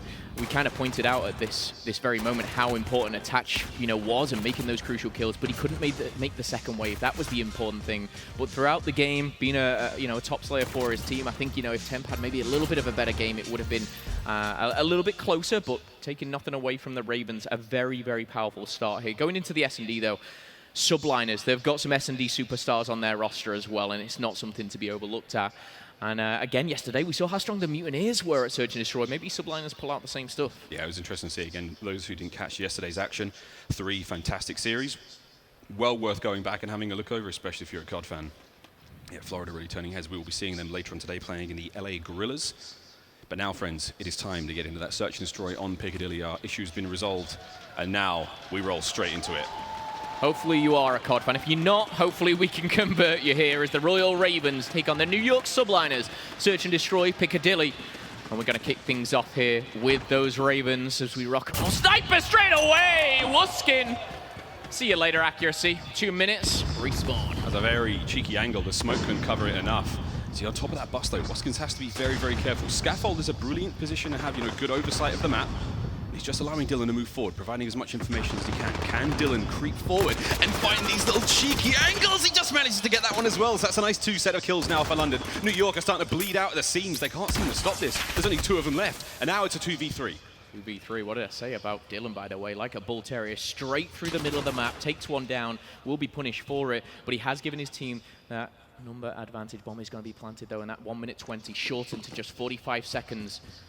The cards have been turned over. Zuma and Zero versus Wuskin. Scraps and rated. Sniper in the hands of Wuskin, though. And it's a good angle that he's got here going on. He might be able to find just one more. He saw a head, maybe. He might have just seen that player's head. If he looks to the right, he might be able to get another one. But again, good positions from Wuskin. Hasn't moved much since the start of the game. 25 seconds left on the bomb. Got to make a play happen. His teammates are starting to fall around him. Scraps is the only one left. It's the twins. Zuma goes down. Zero goes down. Lovely shot that was. And again, it all falls down to Zuma. He's the last player left alive. Can Wuskins get it done? There it is from behind. A nice round to the Royal Ravens. And those 2 at the very end for the Ravens there, it was Scraps and Wuskins. Wuskins, again, a nice easy snipe for him, but what he didn't do, he didn't over-challenge. He found that information, he started going back and forward, bobbing and weaving and just baiting out for his brother. Scraps coming in with an easy shot, and from what looked like pretty easy round here for the Ravens, it started and pretty much ended by Wuskins and the sniper. I want to see more of this. Again, when they're on defense, when they're on offense like that, that angle, that back left, he can just sort of sit right back, let those players run into the crosshairs of that sniper rifle and find these plays. Oh wow, Zero may have just found that one through the smokes. That's disgusting. Will we see any more out of the boys with these sniper rifles? Zuma trying to make the play around the right-hand side. Good angles to be in, and Wuskins may be able to catch another. Start to see Subliners just back off that from the attack, but one from behind. It's Zuma with the flank, and he finds himself in an interesting position. Can he take more, though? He's found himself in dangerous territory. Whoa. No teammates around. He's going to be punished for that one. Close up with the M4, and we are going to see this go down to a 2v3. Number advantage favors the Subliners right now. But don't underestimate, Wuskin's already 2 to his name. Will the sniper be that kind of disadvantage at this moment? Again, when you're trying to pull out something special, it might not be the weapon of choice. Wuskin last alive. The bomb has gone down. Uh-oh. Uh-oh! It was a 1v3, now it's a 1v2. Wuskins, how much more has he got in this snipe? If Attach peeks, gets a little eager, he's going down, but he has to watch out, though, because Zero is on his right-hand side. Oh, no. Oh! He finds the ankle, but it's not enough. Can he clean up the kill, or is he going to get baited out? Zero snipes there as well. 1v1! Wuskins, can you go all the way? He's got the time to do it. 20 seconds left. Zero versus Wuskins, the snipers for each team. He spots him, but Zero's jiggle peeking perfectly. Throws out the equipment, and with 12 seconds left, the fight spree comes in, and Wuskin finds the 1v3 for the Ravens, and what an energy boost that'll give him into round number 3. Wow. I thought Zero had him. The stun came out, and it just must have landed on the back end of that car. Zero must be absolutely kicking himself. You see it here in the play. It explodes behind him. It doesn't affect him enough. He walks right out. It doesn't affect him at all. It doesn't give a rat's, mate. 1v3 for Wuskins. And Zero's going to be fuming with that one again. He had the positioning. Wuskin, though, 5 kills already. Feeling himself so far. We were gassing the wrong twin. Scraps who? Who? Tries to hit it through the smoke, misses this time, though. Once we put another 2 minutes on the clock here for these teams to go back at it. Ready with the bomb, and we're going to see Scraps get taken out very, very quickly. Zuma with the first blood. It was a nice nade from Zuma. Oh, a nice follow-up as well. Unlucky for Zero not to catch that kill, but he may have just rung the dinner bell. Who's hungry? Who wants a taste? It may well be Jerd. Difficult position to be in from the bookshop. The flank may be on, though. Zero, can he find something? His teammates that are back him up. This is a brilliant round from the Subliners. Wuskin's all alone now, but don't count him out just yet. Brilliant round from the Subliners. Zuma in particular, 3 kills to his name. He's got 6, whereas his whole team together, I believe, has just broke 6 with that final kill, but he really dragging his team into round number 4. Beautiful stuff there, very aggressive, kind of matching that pace of Dylan. It's attached to find that final kill. Subliners took the early advantage with Zuma's double, and after that, it was just easy pickings. Brilliant, brilliant stuff from them. A few more of those, and they can start to feel a little more comfortable, let's say, in the search and destroy. 6 and 2 for Zuma. Wonderful work from him thus far. And back we go. Offensive round now for the Subliners. Just see exactly where they're heading here and just kind of their playstyle. Zuma, again, another first blood here, really finding his feet in search and destroy, and that's something you'll hear us say throughout the year. Sniper isn't going to connect for 0, but he's got some information to relay. An interesting position, though. Dylan is just to the right-hand side of all these players, and I don't think they know he's there. Subliners opting to push through the middle, trying to get some of this ground. Zuma finds another. That's going to be a 5 spree for him, and so far, so good. 8 kills to his name, but he is going to drop for the Subliners. Yeah, Zuma's grenades have been fantastic, absolutely on point. One thing players have to be very aware of on Piccadilly is all the cars. Those grenades destroy cars and essentially create an even bigger explosion. Very, very dangerous, lethal to players, even running EOD. Jerd now in the library, or in the bookshop. As he gets backed on up, Tatch finishes that one out, dispatches him handily, and it once again all falls down to Wuskins. As he leaves that storefront, though, he does make a ton of noise. He will find one and make it a 1 versus 3, but with the bomb down there, it's going to be a real tough fight towards B for Wuskins. 1v3 for Wuskins? Okay, I won't count him out here. However, a little bit of a different position. He's on the complete wrong side of the map. The bomb is down, and we've got some very strong setups here for the Subliners, and this is where they know they don't make a mistake. You've got to real stick your ground and play that clock. 25 seconds left, and as soon as he shoots there, he's going to be shot from 3 different angles. Fool me once, says the Subliners. Not again. You got to wonder how many more tricks does London have up their sleeve. Nice long shots, right off the rip, really help. Powerful work coming in from Wuskins with a snipe, but I mean, these little naughty tricks are not fooling the Subliners time again. And we're learning so much about both these teams. Obviously, the snipers from both sides, you know, very, very good. Zuma instantly, those grenades, it almost feels like a set piece practiced at home. I'm sure it is there. 8 kills to his name now. Spearheading the attack from the Subliners as we get into round number 5. And kills aside, we've seen some flashy plays. It's all tied up here. Oh my goodness, what is that? Wuskins is just... That's not a trick, that's a mistake. He's managed to find a team kill on his teammate, his brother. He kills Scraps. Now the Subliners can just back on up. Defensively now they can relax a little bit more. And again, you watch out, Zero sniping there from the bookshop. He hasn't really found too much success from here, but this is such a good angle to be in. It's very, very difficult to actually find the kill onto Zero, but from there he could do so much damage.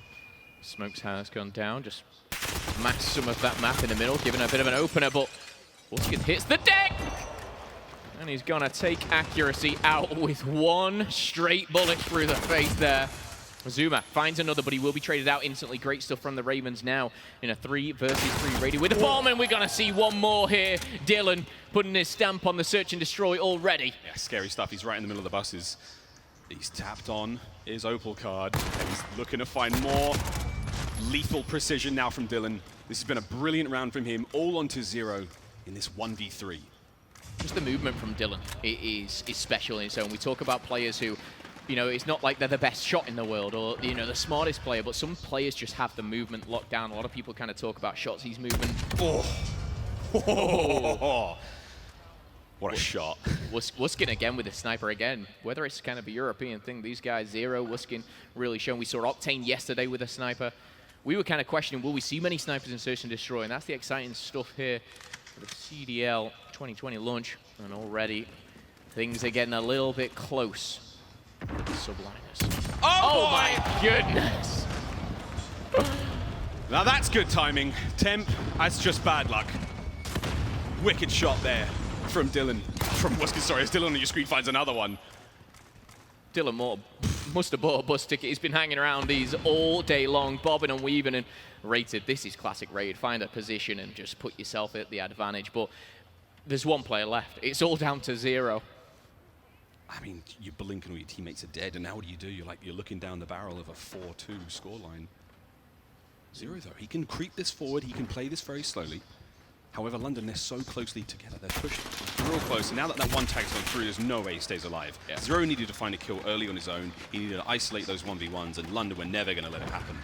We need to see something else from the Subliners. We're seeing Zuma put up numbers time and time again. We're not seeing anything else. Is it a way to shut down Wuskin? Is it put the sniper away, hit those smokes heavy and try and rush, try and get aggressive? They need to change something up because right now, Zuma hidden double digits, 10 to 5 right now. Accuracy 0, 1 kill to their name. I mean, across the board, they're struggling here. 9 between the 4. I mean, Wuskin's really has been this shining star at 10 and 2. Not able to find that shot again. Nice angle again, just on top of the bin there. Still, possibility to find a little bit more. That's a face. Saw a little bit of a subliner there, just pop up. Dylan, though, once again, just making his way forward.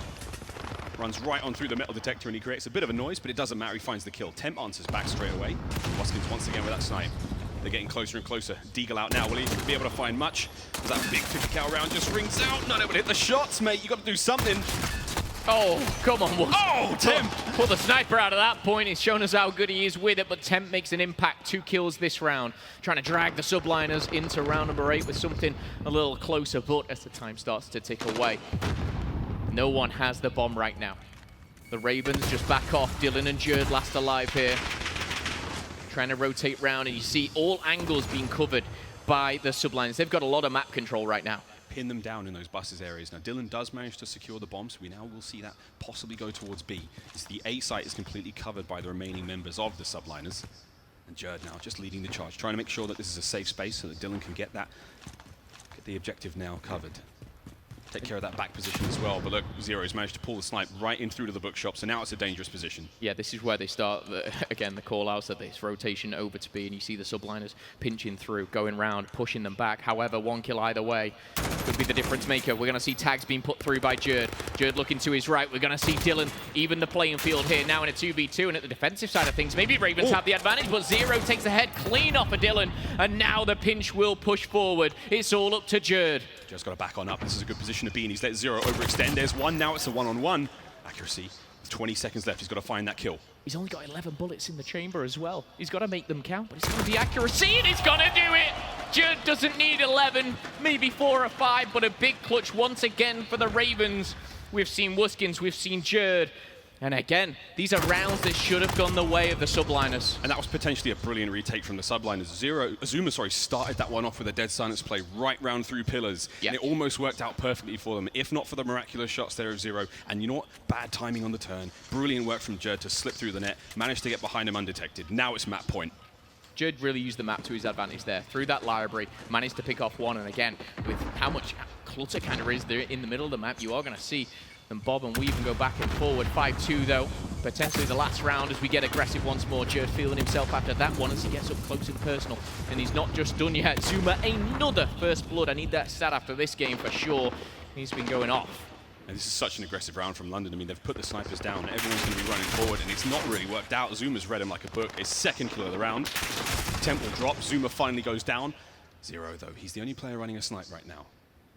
Trying to slow the pace, trying to just change this map up. Because, again, dire situation for the subliners to be in. Yeah, we're going to see Jerd go for a flank. Jerd is going to find himself one, and that's going to be on to accuracy. Now they have map control. You start to see the Ravens push through these buses, get information, and that is what it is all about right now. When you have that number advantage, you want to take and run away with it. Are we going to see any type of plan? No one has the bomb. That's the question, though.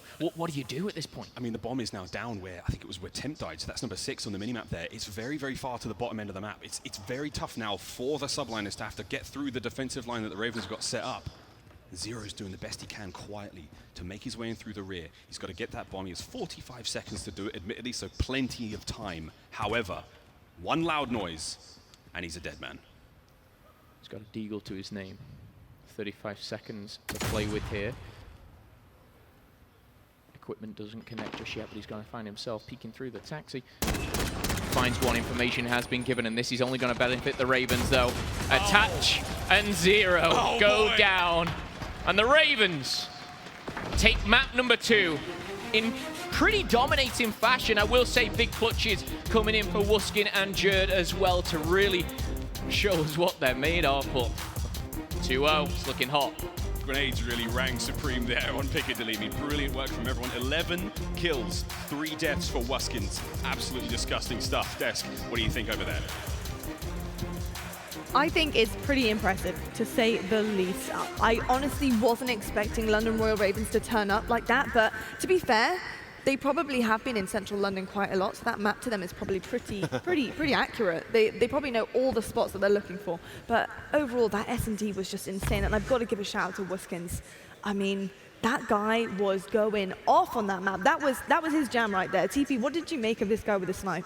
Very, very impressive stuff. He knew all the peaks. He was hitting pre-fire crosses through smokes. Everything was going right for the guy in that situation. He had that big 1 versus 3 situation too, which I'm sure we'll touch on a little bit more for you as well to go up 2-0. Everything going right for them, man. It seemed like the subliners just had a lackluster performance from basically everyone besides Zuma, so it was a tough one. Yeah, there's quite a lot to talk about in that search and destroy, actually. I like how Wuskin would get that sniper pick, and then Dylan would make his way towards that bus to try to pick up some other kills. There was like 3 rounds in a row on offense where Dylan was at the mid buses and was picking up a kill, and it just seemed like the subliners had no idea where he was at. Well, he was located right in the center of the map every single time he did that, so it seems like there's some sort of miscommunication on the side of the subliners throughout this entire search, and the teamwork out of the Royal Ravens for Dylan to wait for Wuskin to get these picks to make a play is very impressive. This is that 1v3 play coming in from Wuskins here. Just outstanding stuff from this guy.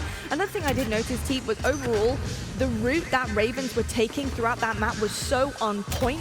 Their post-plan positioning was on point. I just felt like New York subliners couldn't keep up with the way that these guys were having their tactics working for them. They were constantly having their back to them. It was the domination of the late round situations. They're able to sneak up with their SMG players. The amount of times Jerd was able to get behind enemy lines and pick up free kills. It seemed like subliners were really clueless a lot of the time. I don't know if that's a positioning thing, an information thing, a comms thing, but they looked all over the place. Indeed, and we've got our US Army tactical play of the game coming for you guys as well.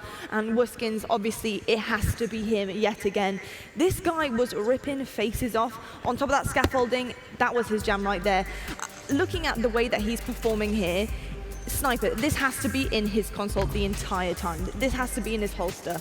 Oh yeah, absolutely. I think Attach didn't know that he could be seen from underneath the car right here. Yeah. He thought he was safe, and actually Wuskin almost threw this. If he waited like a second more, moving to his left, he would have killed him in one shot. I think he shot him in the kneecap right there, but it was really just a stun. I just don't understand what Attach and Zero's comms are in this situation. As soon as your first player on the bomb site gets sniped, why are you two not together? He has a sniper. He's not going to be able to hit both at the same time. The fact that those two players stayed so far apart leads to this opening for Wuskin to go and get both isolation gunfights and dominate. That also happened later in Jerd's clutch. If you notice, Jerd actually shot his gun, so he's going to ping on the minimap at that point, and there was a player outside of Library right there that had him pinned, and he started to wrap around towards the subway stairs and just gave him up. It was just such a miscommunication. Gotta get together. It just seems like there's just absolute pandemonium on the side of subliners throughout that search and destroy. Indeed, there was many mistakes that were made there from New York subliners, and S&D we know is a difficult game, but I felt like Royal Ravens, they literally had that one down, and it seems to be one of their strengths. So let's take a look at the stats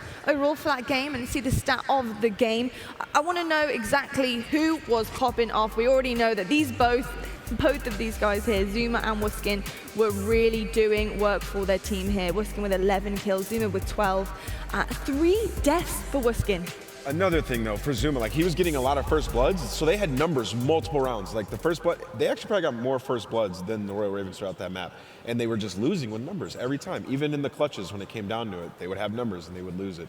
That's pitiful. It is indeed. Is there anything that the Royal Ravens could work on potentially in S&D? Because of course they were doing a really, really good job, but I'm sure there's always some things that they could have done better. It's kind of tough to tell off of one map, but they were definitely very prepared going into that one. I'm not sure if Zero is completely comfortable sniping on that map as we saw from Wuskin. So I don't know, maybe using those numbers, playing faster when you get those early advantages. Zuma would get up to those middle buses and get a pick. You got to work faster towards the bomb sites with those numbers. It didn't seem like they really pushed the issue at all and put pressure on the Ravens to make a bad decision. And when the rounds drag out like that and you have a sniper on point like Wuskin, he's going to ruin you, and that's exactly what he did. Absolutely, and of course later on we have that big time 2v2 match happening, courtesy of Hex and of course Gary. We need to talk about this guy. Scump and Formal take on Silly and Assault. Who have you guys got your money on? Oh, T2P. 100%. They're going to win that. They're going to win it. Have they had much work on 2v2 apart from against each other? There's been like some 2v2 tournaments and stuff like that, so I'm sure all these players have reps on it. But when you look at the duos, I think there's definitely a favored side. Is there going to be a lot of trash talking, do you think? Oh, definitely. I'm hoping so. That's what I'm looking forward to. I think it's about time we head back to our casters, of course. Momo and Miles, are you excited for this next game? We're wonderfully excited. Of course we are. From central London up northeast to Hackney, the domination map coming up next. Again, man, I am very, very impressed and quite surprised by how well London's playing. I think, yes, impressed, but for me, mainly just surprised. At both teams, I actually thought I'd get a little bit more from the subliners, especially in Search and Destroy and Hardpoint. Now we go into a different game mode, obviously in Domination, and kind of this is the chance where the Ravens have, everything to play with. Now, there is a lot on the line, obviously. Still these points are being accumulated for you guys at home, 10 points for a win. This is going to count months and months down the line when you're looking for those all-important positions. You want to be finishing as high as possible, and it all starts this weekend here.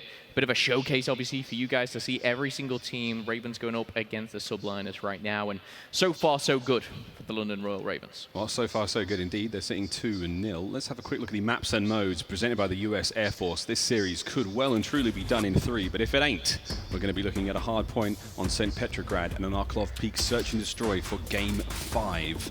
Interesting stuff already, Phil. I mean, this is the last map on British soil. Do you think that's going to be giving London enough of an advantage to find the 3-0? I think that absolutely has no correlation to what's going on right now. I think these have all been putting a lot of time in. But going to Hackney again, I kind of talked about this on Cave. This is where we're going to see those fast, aggressive SMGs. I want to see more from Temp. I think Attach had a great map 1, but I want to see more in this Domination. We need to see more. Zuma, that Search and Destroy, he had the most kills in the lobby. He got 2 rounds to his name, so he'll probably be a little frustrated, but, he's an experienced veteran. He'll be able to put that map behind him and just focus map by map now, head into Hackney Yard, though. We're going to see some special stuff. Which player do you pick at this point? It's tough. Wuskin's, he really ran the search, but I'm not sure if he's going to do it quite the same way in the respawn game modes. But again, Domination, 3 flags, best of 2 rounds, and now Hackney Yard is going to be our map number 3. Can London get it done in 3 maps straight, or will New York manage to turn this one around? It'd be a great time to do it, because let's face it, man, I'd love to see a 4 and a 5 in this series, but hey, that ain't up to us. And again, you want to get as much practice in. These weeks will fly by soon. We'll, of course, be traveling to London. And the subliners, you want to get as many maps in on LAN as possible. So don't go out without a fight here, but kicking it off, we are going to jump on board with Dylan. The MP5 in hand, grenades are going out, and he's heading over to B. He's going to put a bit of time on there, but backing up in the Zuma flank, of course, it's coming in. Smokes galore. A and C will be given to the home teams, but B is going to be captured there. Is it captured? I think yes, it is, by the Ravens. There it is. They do get A and B, so the points will be going in the Ravens' favor for the time being. Again, solid opener for them. They managed to push in a B. The nades went through, and they watched that crossfire there by the forklift on the right-hand side of the map. Now Jerd cut down in a hail of fire from Zero, as the assault on B now begins for the subliners. And we've seen Dom a few times already. Yes, it's nice to hold that 2 cap. You're going to be getting a couple points there every 5 seconds. However, that triple cap, holding all 3 flags, is really what's going to propel you into the lead. Plenty of time still to go right now. Temp finds one before falling down. Bit of a trade-off, but this really favoring the Ravens once more. After all said and done there in the warehouse, only rated as alive. Now he's getting that trophy, and now he's going to be able to just hold tight here. But Zuma coming from behind finds one. Accuracy and Temp as well, putting 2 in the ground. Attach finds 1, and maybe this is the chance to break. This is where we see the subliners take over this warehouse now and put the pressure on. I will say the subliners, they started this map off with 5 SMGs. Now Wuskins has swapped out to the M4, so they're looking to try to take back that B site. And again, solid work across the board for everyone, but Zuma really making work of that flank. He's currently on a 4 spree. See if Wuskins can't put an M4 up to good use. And his brother's on the flank now. Scraps has managed to make his way into B. Neutralizing B right now, going for the full cap. Once again, decisive play from the Ravens. Yeah, when Subliners actually caught B, we saw the Ravens rotate. They had both A and C, but Zuma now on a 5 spree. Make it 6 as he picks up once again. And he's still going. He's found himself with a knife in hand. A quick magazine change and he'll be ready to rock and roll. Jerd in his sights, tried to slide away, but that's all we're going to see. And once more, this is what I'm talking about. The Ravens are putting the pressure on both the home flags, and now C has been capped. It's rated. He's been the frustrating one. And again, 2 caps rated, 2 for Dylan, 1 for Scraps here, really spreading the workload, and that's what I'm liking. Rated a huge kill there onto C, and what he can really do is start this pinch, start this process. Quick look at the mini-map. Look how spread out we are seeing the Ravens here. And the subliners. It's like, which one do you go for at this point? Yeah, this is complete control of the yard. I mean, right now, A is in a little bit of trouble as the New York subliners, they spawn close to there because they've got nowhere else to go right now. But look at the positioning that you see the Ravens in. Trying to cut these players down. Temp's having a spawn mid-map and trying to deal with something. A is now secured. We may be seeing a full flip. However, B, there's action going on there as well, as everyone is now vying for control of the map. The subliners will manage to... Oh, they've not quite got it yet, but B is still in the hands of the subliners. A is going to be neutralized. And once again, we're seeing these points go back and forth. C in the hands of New York. B gets made safe. London now with their backs against the wall at A. And this is probably the best position we've seen the subliners in. As I say, that attach, accuracy, 0, and Temp and Zuma all go down. And just like that, the Ravens sweep on in, and we've got players pushing out and getting this map control. B's going to be handed over to them, and subliners, they're going to have to go once more here. 0, only 1 kill to his name. Is the pressure kind of getting to him as he finds his second, going up against his former teammates. Wuskin now on a 5 spree as well, really holding things down, but holding the trophy at the wrong time right there. Yeah, Scraps managing to find his 5 kills in a row. Dylan's on 4. So as you see the Ravens, they've really started to pluck the eyes of New York as they managed to take back those 2 points. And they've managed to flip it once again. C is the only position New York have right now. They have to manage to push through. They're not doing a great job of controlling that office side. It gives them a chance to shoot back towards B, but Attach, he's managed to slip in. Can he find some opening here? There are a few members of the Ravens on point of B on the defense. Attach upstairs, lovely shot. There's one player beneath him. If you can find any more, that'd be great. Keep this play alive. Wuskin goes down as well, and Attach. Can he find one more? He does. Another headshot for Attach as well. Trophy system may want to be taking that one out here, but as the flag will change hands, will he capture it? That's the important thing. He's actually neutralized it for now. But again, this is what I'm talking about. The Ravens, they've swooped over to C, they've neutralized that one, and everything said and done, and we're not seeing any advantage right now. 2 to the Ravens, 0 to NYC over here. They haven't captured B. There's 4 players surrounding it. Someone jump on the flag! That was a crucial play from Dylan there. Just swoops on in, finds himself 2. Now accuracy's in a tough spot. Wuskin's about to make the play right through, and he will. He just gets the gun up in time, and that's going to be it. 3 dead immediately for New York. And oh, there you go. London are right back on point. C's being captured now. B's about to be made neutral. I mean, this is powerful stuff from the Ravens. They're just taking over. Yeah, again, it's just that pressure on their home flag time and time again. The Ravens just seem to have this rotation down, and the Ravens seem to have that kill feed all to themselves. A is in the hands of the Ravens. B as well. C will go back to New York, but the Ravens, they'll be happy with this. They've got, what, a 35-point lead with a minute on the clock. They can extend this to, 47 at this point. It's full control right now. I mean, really, New York have just got no answer. As soon as they get close to A, they're desperate to try to take that A position. They cannot. They simply can't. Attach can't get through mid-map. It's an absolute death box right there. And once again, B is made safe. The subline is slowly descending into madness. The Royal Ravens have just got such a stronghold here. Wuskin 5-kill streak, rated 5-kill streak. Dylan is just closed down on his 3-kill streak. The slaying power is just so much here, and you can see the amount of work that these guys are putting in. The bait and switch, the trades, the positioning just seems a little bit tighter here from the Ravens. New York going once more for this B flag, and again, at this point, you're just trying to do damage control. You're going into that next round, you're just trying to just cut things down as much as possible. Even with 20 seconds on the clock, neutralizing that flag will help them a slight bit, I guess. Yeah, it's just going to slow down that extra set of points.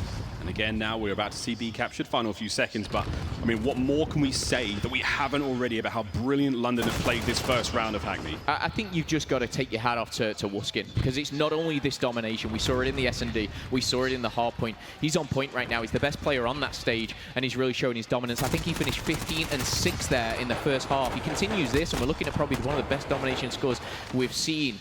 But for the subliners, again, yes, you're changing sides. I understand that, and we might see a different story here. But that is a big, big lead for the Ravens. That is hard to come back from. A triple cap maybe, some neutralizations must go down, but the Ravens got to be feeling good, Miles. Got to be feeling good. Again, the London Royal Ravens, an old tradition. The Ravens in the Tower of London, I believe. If they fall or if they die, then the crown and country will go with it. So no pressure, boys, but hey, you're looking great so far. So far, so good here, and they can take the time. Actually, you just see number 8 Attach here. He got on that flag. You can see it's kind of half-capped. He had to back off. The pressure was too much. the Ravens come on in, and the kill feed favoring them once more, and they are completely taking control of the warehouse. Now, one thing I want to do is I want to see how well the Ravens control their home flag, because, again, we're seeing this trend. One slip the net, this time it's going to be Temp who's going for that. So it's very back and forth. The rotation is crucial for these guys, but as A, B, and C are all changing hands at this moment, no one can get a grasp on these flags. Yeah, once again, London have opted to go to A, and they've got it. Now with B control for the time being, there's the flip. Nice kill from Rated to hold that point. Temp. Oh boy, Temp versus Scraps. He just about gets it done. It was a real ugly gunfight there in B, but he will win it. Still, B is in the hands of the Ravens. They're going to make it safe. Attach trying to keep the play alive. I just want to talk slaying side of things right now. 0, 4 kills, 15 deaths. Attach at a -6. Accuracy down by 3. Temp down by 7. The slaying is just so dominant by Ravens right now. New York can't do anything. And what's so clever about what Ravens have done is they've completely flipped the map to what it was previously on the first half. They're taking control and they're showing their dominance here in the second side as well. Dylan on 4-kill streak, but Attach trying to break in. Will find one. Accuracy shutting down another. They need to change this game, but they need to do it now. There's only 4.5 minutes left. Yeah, they need a ton of points to really pull this back. And again, solid hold over B now, but Jerd just over the top. Has a little peek, finds one. Not enough to get it done, though. 2 kills go the way of Temp, and Zuma makes safe that position as well. So, get the cap on B is the plan now for the subliners. How long can they hold it, though? That's the question. And at this point, domination, this is where it becomes a mind game as well. Because you've got to think numbers. You've got to think, right now, if I hold, 2 flags for the rest, it ain't enough for the subliners. Ravens start to play that game, and they can rotate and just almost toy with the subliners, but they're on A, they're on C. This could be a potential triple cap. Temp, we talk about killing. He's got 5 in a row right now. However, big kill from Wuskin, the man of the hour, 20 and 8, and he's going to retain that C home flag. And that's it. They managed to get A back as well. London are on position now to start capturing A. It was looking so good for a brief moment there for the subliners, but it's just gone entirely, and Wuskin once again up over the top. Powerful kills, can't get the third on the Temp. He'll manage to get back onto C and stop the bleeding again, but look at this, B, as they just roll across the map. It's such fury. London look unstoppable.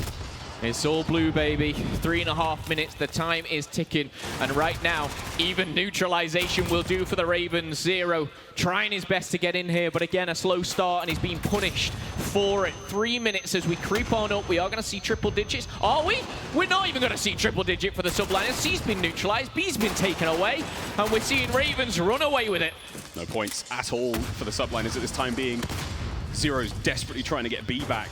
I mean, it's just starting to look a little dire, Phil. I don't know when the maths becomes impossible, but we're quickly getting there. I mean, with a 2 cap, you're getting 12 points per minute. There's 3 minutes left, 36. You do the math. It ain't enough. They need a triple cap.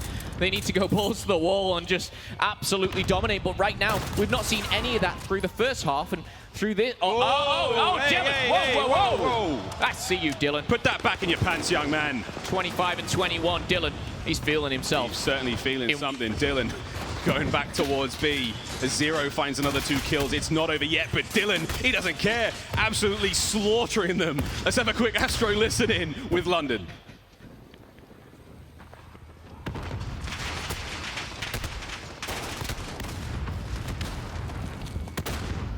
Now it's time for a quick Astro listen in with the Royal Ravens.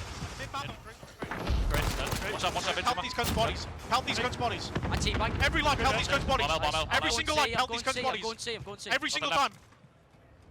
Help these guns' bodies. Stay calm. Everyone chill. Every time, shoot their body. Every single fucking time. Every single time. Absolute top L, and top 2 top L. Accuracy's gone to the right side, top L. Tanity's out as well. I'm holding our door. Are they all down? Fuck it. All angle. Every time, shoot their fucking body. Right. Where's you going? Trace bomb L. Temp's already out. That's him. Every time. Hey, on me, absolute Temp. Listen, Temp, stop it. Stay alive, A. I'm C. Shit, brother, you're disgusting. Come on, brother, I spawn C. You get that. One more in B. Hey, one in B. Well, you heard the comms there. You know exactly what you need to do if Rated's a team captain. And hey, man, this is just an absolute massacre. Let's face it, Phil. 187 to 114.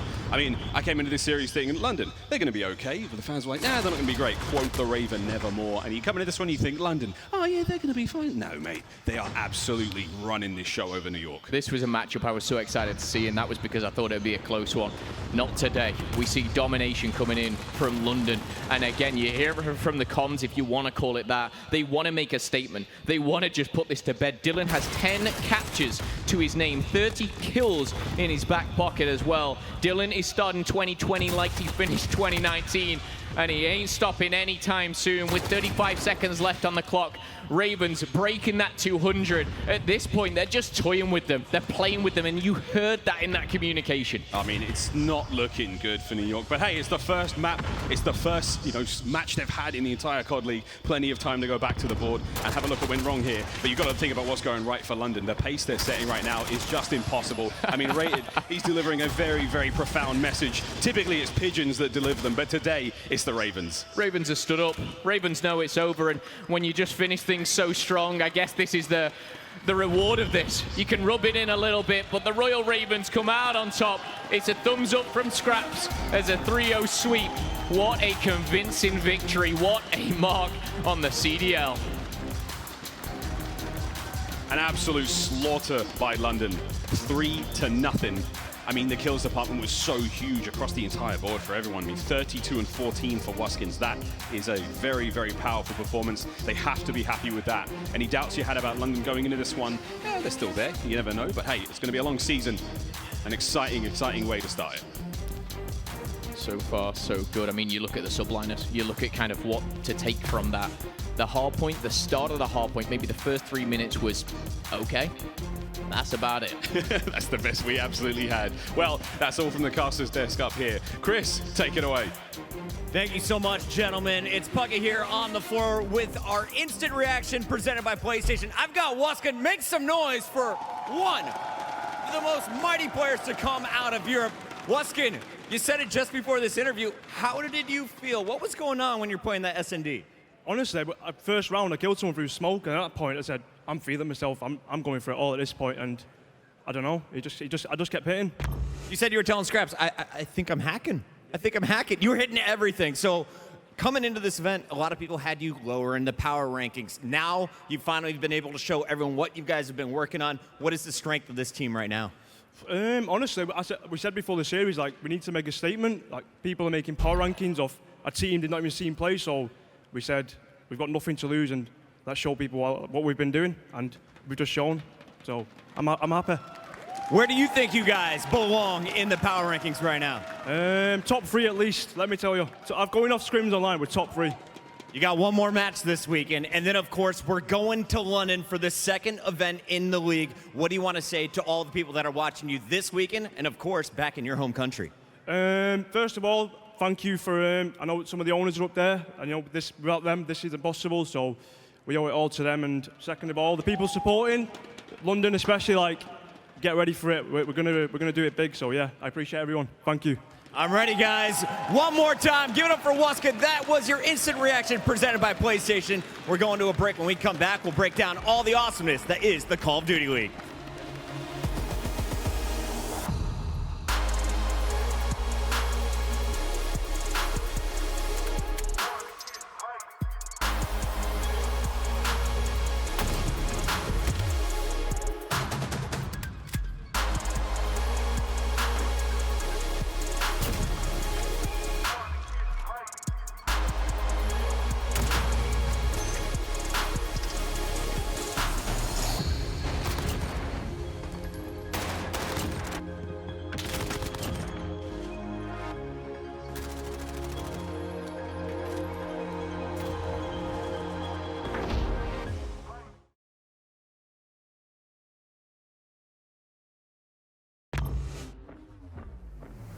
Trying to get hype.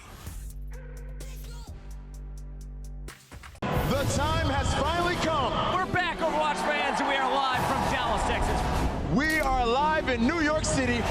Come on, this is carnage. It's not stopping. It's not stopping. Now we have a game. Ooh, get rocked. Maybe the Madman can do it. Oh, what is this?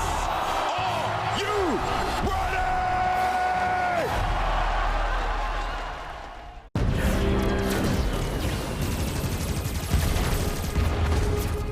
Everybody loves an underdog.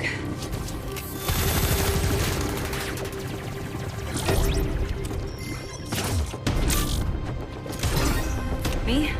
I prefer a dynasty.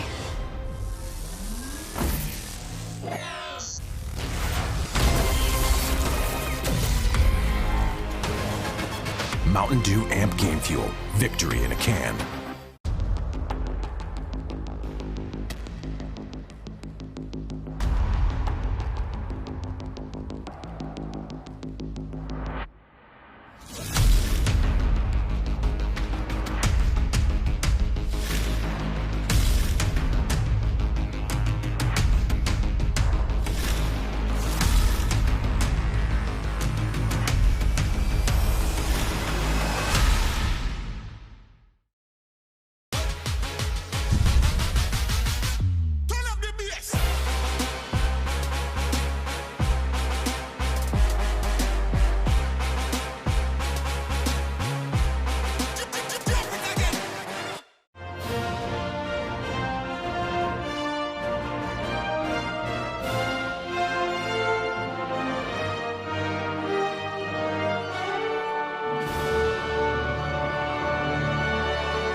We trying to get hype.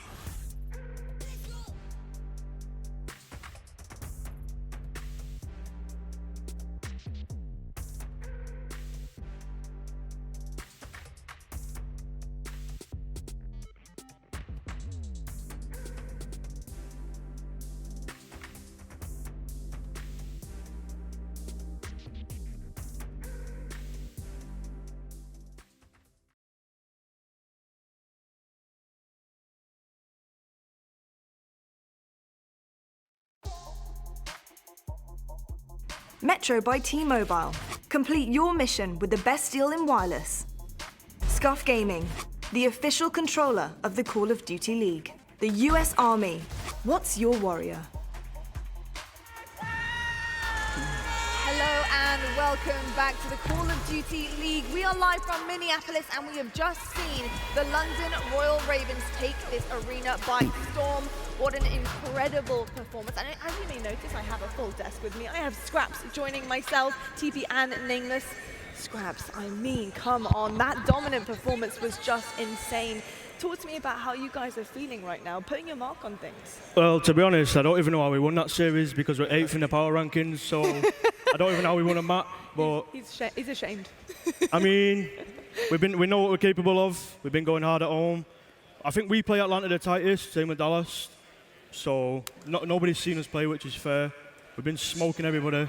So we're not here to play. Indeed, you did an incredible job there. And we're going to have a look at some of the highlights from that matchup we did just see. New York Subliners, it looked like you guys were having a real ride with these guys. I couldn't quite believe the domination you showed across all 3 of our maps here. 3-0 to start things off for your CDL journey. That is just quite incredible. Talk to me about how you guys have practiced coming into the CDL. Obviously, brand new rosters, brand new teams are forming. How did you guys prepare? Well, for the first 2 games, we had a lot. First 2 months of the game, we had a lot of problems, visa issues. We couldn't practice. We missed out on a lot, so we was behind. I would say we still are to a certain extent, but we've been grinding since we got back. Have indeed. We've been putting in the work. And you can see your brother on the screen, Scraps. Look at that. Yeah, we was in there searching his story. He got like 3 kills through smokes. And he shouted down my ear, I think I'm hacking. He started laughing at me. That's when you know you're going to win, when your brother's saying that to you, so it's a good feeling. Absolutely, and I did see, Search and Destroy, you guys had a moment there where it was like you were telepathic. I'm sure, and I know you have comms, but you guys are working together like a team, and it was insane to see. One of you guys putting the groundwork in, of course, yourself, and then Wuskin's from the skies just sniping and lighting everyone up. Talk to me about what it feels like to be up there with your brother and achieving something like this. It feels great. Obviously, we didn't team together last year. We was playing against each other. There's no better feeling, but it's good to be back with him. This is what we love doing. This is our lives, and I'm appreciating every single second of it. Just looking around, it's insane. We appreciate it, and everybody back at home, if you're watching, we appreciate you all, and thank you so much. So, when you guys formed your team, I know there's a lot of questions like Rated and Wuskin because they're a bit slow, especially a lot of pro players looking like they're going to be too slow. It's going to be too easy to beat them in respawn. So was that something you were worried about when you formed the roster? Because it does seem like Wuskin has sped up his gameplay a lot. You can see him in the respawns there. To be honest, we have Dylan and Jared, so you could have the 3 slowest players in the game, and we'd still be decent with them too. So wasn't too worried about it. Reese is really good. He's a good leader. You obviously don't see that, but he's calling all the shots. He's telling everybody what to do. He's talking non-stop, and he's really good. So this team's perfect for me. Yeah, that kind of leads into my question. How is it playing with speedy players like Dylan and Jared? Obviously, beasts. Dylan, arguably one of the best players from last year. The guy's unreal. How's it like playing with him? It's insane. Like I said, none of you have been able to see what we do online on scrims. Right. And I'm being serious. He's the best player I've ever watched. What he does. He's unreal, man. Even when I was sat on there watching him, when I was dead in the Search and Destroy, he just doesn't stop. He doesn't know how to stand still, and it works. So I love watching him. He's unbelievable, and he's got a bright future. So shout out to him. Dominant. I mean, the teamwork up there is undeniable, and the chemistry that's coming across as well is insane. We did have a chance to listen to some of your comms on stage too. Talk to me about how you guys work it with one another. You seem very relaxed up there. It doesn't seem like you're putting any pressure on yourselves. There's never is any pressure. It's a game of Call of Duty. That's how we look at it. We're here to have fun. There's a lot of passion in that series, I'll be honest with you. A lot of people hate each other on both sides. So I said last night I'd chop my leg off to win this series today, so we was never losing. Sure. I'm just checking. No, they're both there. They're both there. They're both still there. I didn't need to do that. And of course, S&D tends to be a lot of teams' Achilles heel. It tends to be the one that they are like, oh, we really need to win this. It's not our best game time. But you guys seemed to be a strength. Yeah, we played well. Obviously, before we come here, we scrimmed it like 4 times. There's 4 different teams, and 20 maps. We dropped 4. We only lost 4 maps, and that tells you a lot about this team and how good we are at S&D. So. Doesn't it? And Scraps, have you heard of the challenges that is happening right now? Yeah, I believe the academy team are currently 2-0 today, so shout out to them boys as well. There we go. There we go. That's insane stuff. And I mean, $250,000 on the line here for our challenges, and that's pretty incredible. Insane. Amateur level coming up, it's insane. TP, I mean, $250K on the line, 80,000 first place. Challenge is absolutely amazing, a great opportunity for them. And then I guess another question for you, bud. If you're able to come out here and put out such a dominant performance in Minnesota, what's in store for London? Are you hyped for that? Well, I did say I was going to come out and do the McGregor walk, but for some reason, I was ready, I had my glasses, but we got told we was coming out from the back, so I'm going to save that for London. I'm looking forward to it, and we're going to go home, keep grinding. We have another game tomorrow, go back tonight, watch VOD, everybody get together, have some dinner, same again tomorrow. I got a spicy question for you, Scraps. So you said you would cut your leg off to win that series. Yeah. And we all know Trey's on the other team. Can you tell us a little bit more about why you wanted to win that one so much more? Well, I'll be straight up. Yeah. I don't mind anybody on that team. I know Cudders doesn't like Temp, which is due to last year. Reese doesn't like Trey. So there's a lot of rivalries. I said we're going out there today. We're not losing. This is our dub, and we come out to play, so I love that. Love it. Love it. That's the right attitude to have, everybody. Absolutely amazing. Scraps, congratulations. Thank you. First stamp on CDL, and you've done it with absolute justice. So thank you so much, Scraps. We're going to take a look now at our challenges. Of course, there's over 150 teams competing for that $250K prize pool. If you haven't seen already, check this out.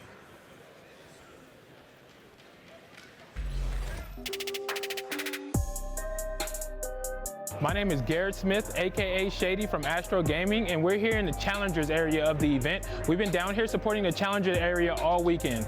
I've been a part of the Call of Duty community for a very long time, and I think it's so cool to see a franchise league support massive open bracket events. We also have a bunch of franchise academy teams here competing. We have Optic, we have the Ravens, we have Røkkr, we have FaZe, and we have Surge. Hey guys, I'm Casey, also known as Pander. I'm here with the Seattle Surge Academy team, also known as Hybrid, competing at CDL Minnesota. During the first game, we were playing against BZ's team, also known as Oceanist. We had about a 180 to 110 point lead. They were getting destroyed, and then my controller disconnected and we couldn't get it back on. My team ended up winning 4 versus 5. We closed out the game, I think, 250 to 170. I think that was just the moment where they were just done. I think their mental was just out the window. To play for an academy team, I mean, it kind of means the world. To get the opportunity to be a substitute for Seattle Surge and compete in the Challengers, and for Activision to support the amateurs and the future lifeblood of the league is just, it's incredible. And to be here playing for $250,000 is unimaginable. Some incredible stuff happening in this venue today, and I just want to give a massive shout out to everybody competing in challenges. $250K prize pool is not too shabby. We're going to take a quick break now, but when we come back, we have Seattle Surge taking on Toronto Ultra. You don't want to miss it.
This is carnage!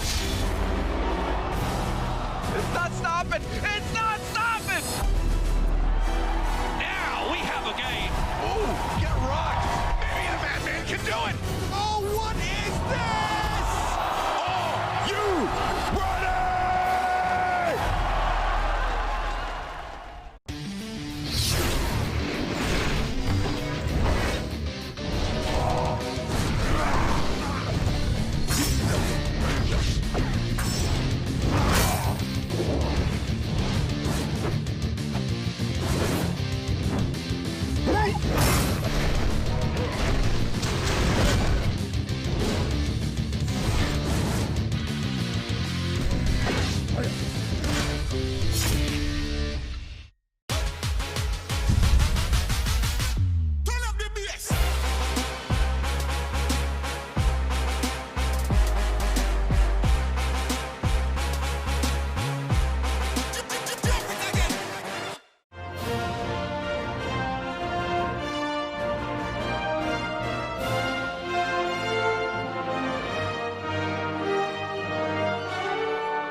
Well, hello and good afternoon to you, and thank you so much for coming back and joining us here at the Call of Duty League.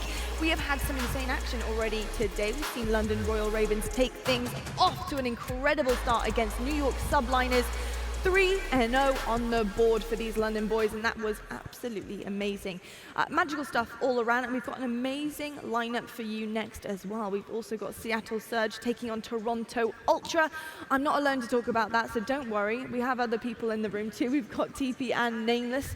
Guys, this next matchup is going to be very interesting. I haven't seen Toronto Ultra play. I want to see Seattle Surge at a bit more consistent level. I was kind of disappointed with how these guys performed yesterday against Mutineers, although Mutineers did such a fantastic job in that series too. But Surge, I really did expect more from them. Honestly, they kind of threw their series yesterday versus the Mutineers. Watching that VOD back, I'm sure that team is not happy at all with how some of those respawns went. The Search and Destroy was pretty abysmal as well. So there's definitely a lot of things in that camp that need working on. But I think with the staff that they got, the players that they got, they should be able to sort out these issues quickly. And then on the Toronto side, kind of a first look. It is indeed a first look. Nameless, what do you make of the lineup of Toronto Ultra? I mean, I've got a few names here that we've, of course, seen in past seasons, but we've got a couple of subs on the bench, too. We've got Bance on the bench as well. They have so many players. It's like the NBA roster of the Call of Duty scene. But, you know, I'm excited to see Cammy play. I believe he's starting in this match. And, you know, there was a lot of people wondering who they were going to actually start, whether it was going to be Brack, whether it was going to be Classic. So, you know, this match is going to be that first look where we're able to kind of judge the Toronto Ultra roster and, you know, see who is performing, because that's going to be the team where people look at to be the first one to put in a sub player. Indeed, and we've got our maps and modes presented by US Army to get through as well. Of course, that veto process. Let's see what our teams have come up with for this series. This all depends on how this goes for them up there. It's very important to see what their strengths and weaknesses are. So here we go, Gunrunner, hardpoint to start things off. We got Gunrunner 3 times in a row. I hope they like Gunrunner, TP. Gunrunner, and that's a map we saw yesterday in the Seattle Surge series. So there was some issues on that one. They're feeling confident enough to let it in again. So it's going to be interesting to see the improvements that happened from yesterday. Yeah, I kind of like the strategy of playing Gunrunner, Search and Destroy twice, just because you can watch your VOD from yesterday, see what you did wrong, and fix it. I like it too. Today. I think it's smart early on to try to fix your mistakes right away. Absolutely. Well, it's time for predictions because we need to know what you guys are thinking. I think, Nameless, you've already had a hard day with Scraps up here giving you a little bit of, jib for the power rankings. But to be fair, how would you know? We hadn't seen them. So there we are. I'm going to pick the Surge in this one. I'm going to pick them to win 3-1. Absolutely. Okay. What are we going with, TP? I think Seattle's going to come out with a fire today, really come out to prove a point. I'm going 3-0 Seattle. Hey, there we go. Okay, Seattle, we've got everything leaning on you right now, and it's very important you bring it home for us on the desk. We're rooting for you. But we're going to take it up now to our casters and see what they think of this matchup. Do you think Seattle Surge are going to pull this one through? That's a great question, Lottie. It really is. Of course, we have some information already. We've been lucky enough where we've seen one of our two teams playing, and of course, we get to see Toronto for the very first time. But, Chance, the one thing that you noted instantly when you saw the maps and game modes for this series is the fact that we've seen 4 of them already, and for Seattle, well, it didn't go too well, did it? Yeah, they lost 3 of the 4 maps that we're getting repeats on, but Nameless obviously made a great point. Like, they're playing 2 of the same search maps they played yesterday. Now you can go back, watch the VODs. Like, they got 6-0'd on Armaza. They're definitely going back to the drawing board and being like, all right, what went wrong? What do we need to switch up? So it'll be slightly different looks, and I think for, like, Toronto, if they were watching them play, it might be a bit of misinformation because now they're going to be switching up the strat. So at least for the searches, I like it. The respawns, though, that's where I think Toronto might have more of a wiggle room to get that info. Obviously, as we mentioned, we saw Seattle yesterday in action. It was against Florida. It goes all the way to a Game 5, where unfortunately for Seattle, they actually lose that.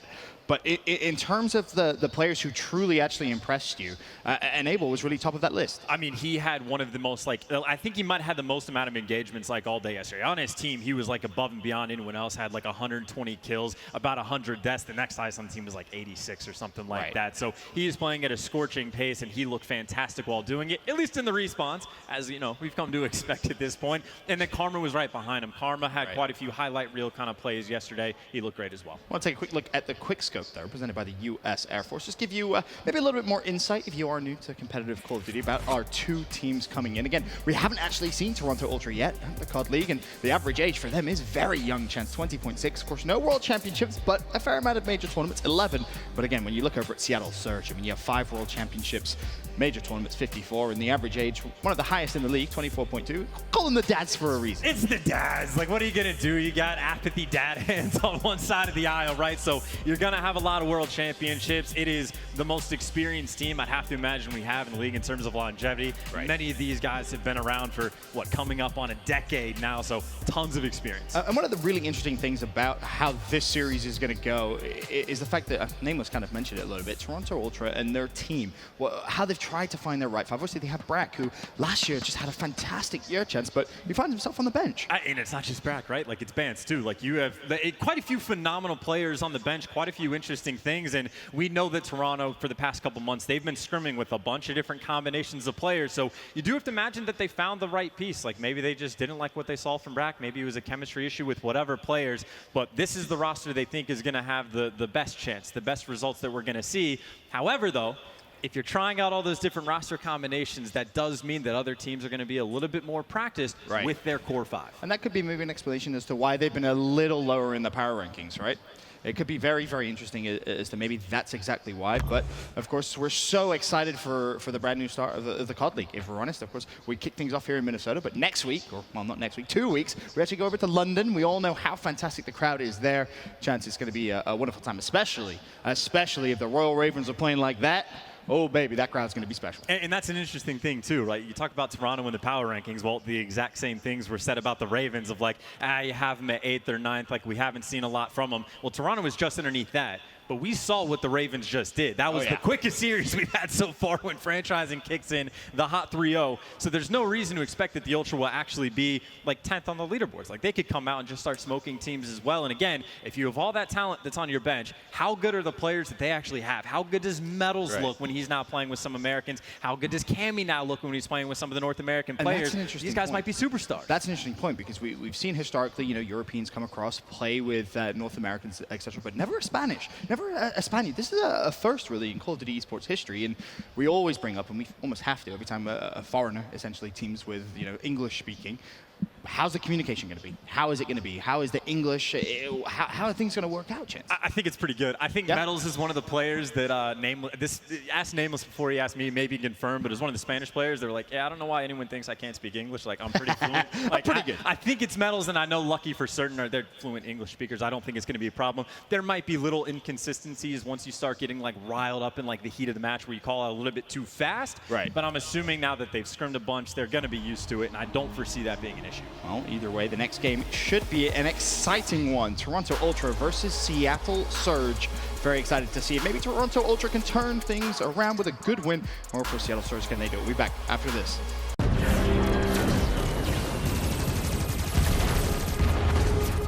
Everybody loves an underdog.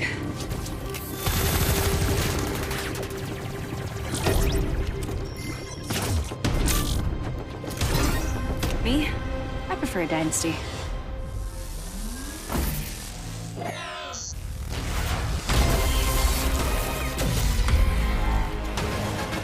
Mountain Dew Amp Game Fuel. Victory in a can.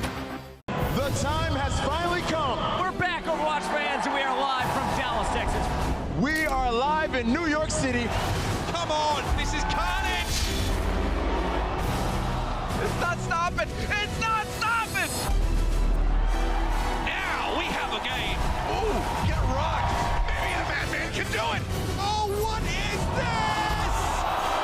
Are you ready?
I don't have a cameraman. Ladies and gentlemen, we are back live in Minneapolis, Minnesota. Make some noise if you're ready for some more Call of Duty. It's time to meet your teams. Introducing first, the international lineup of the Toronto Ultra. Ladies and gentlemen, it's the moment we've all been waiting for.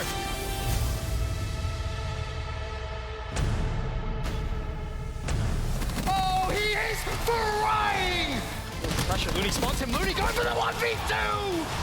4 go down, Metals! Lucky! 3 in a row! Oh my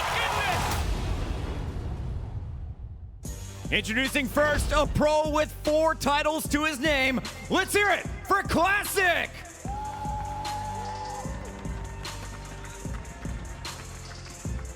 The next one is the MVP of Atlanta 2018. Give it up for Methods. There's only one, El Capitan. This is Looney. Hailing from Barcelona, the Spaniard, Metals. And the Scotsman. Let's hear it for Killer Cam.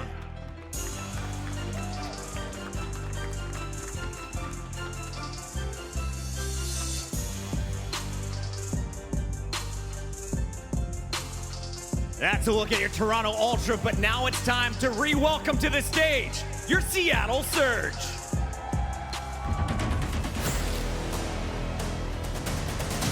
This is huge. This is huge.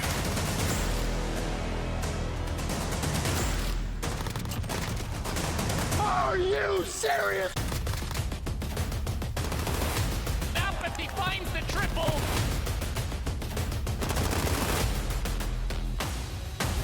Enable! Carver starting to heat things up. It's the Octane Clinic. The two-time world champ, we call him the X Factor. Make some noise for Apathy!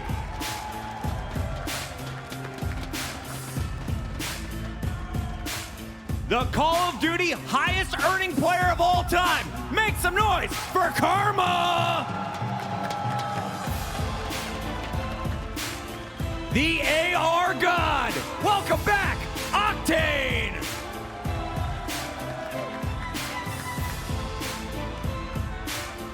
This man is all over the map. The ever-present Slacked.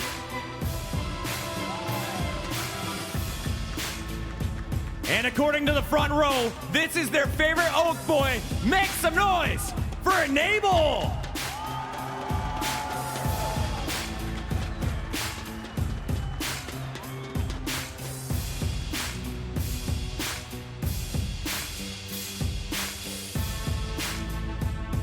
Ladies and gentlemen, we have our teams. The question is, who's walking away with the win? I send it back to the desk. Thank you so much, Chris. I was loving the animated walkouts there from some of our players, especially on Seattle Surge. Was loving the Enable one to finish things off too. Two teams going to be battling it out on stage. I've got to say, I'm really hoping Seattle Surge bring it to this match because I want to see what they can do. I'm eager. The names on this roster are so good.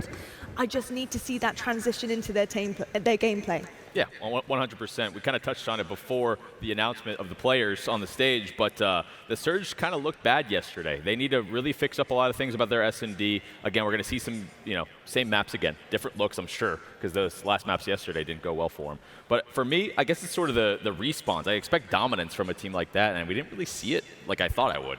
No, we did not, but we're going to go to the game fuel keys to victory. Nameless, we're taking on Toronto Ultra first. What do these guys need to do to seal the deal?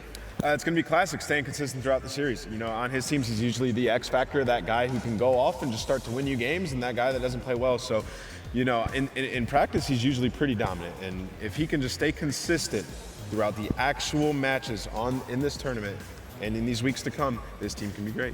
Indeed, team. Game fuel keys to victory for Seattle Surge. What do these guys need to do in your books to try and get that dub? S&D, S&D, S&D. I need more variation on offense. I needed them to play a little bit more together on offense. They just got kind of isolated a lot when they were playing the Mutineers last night.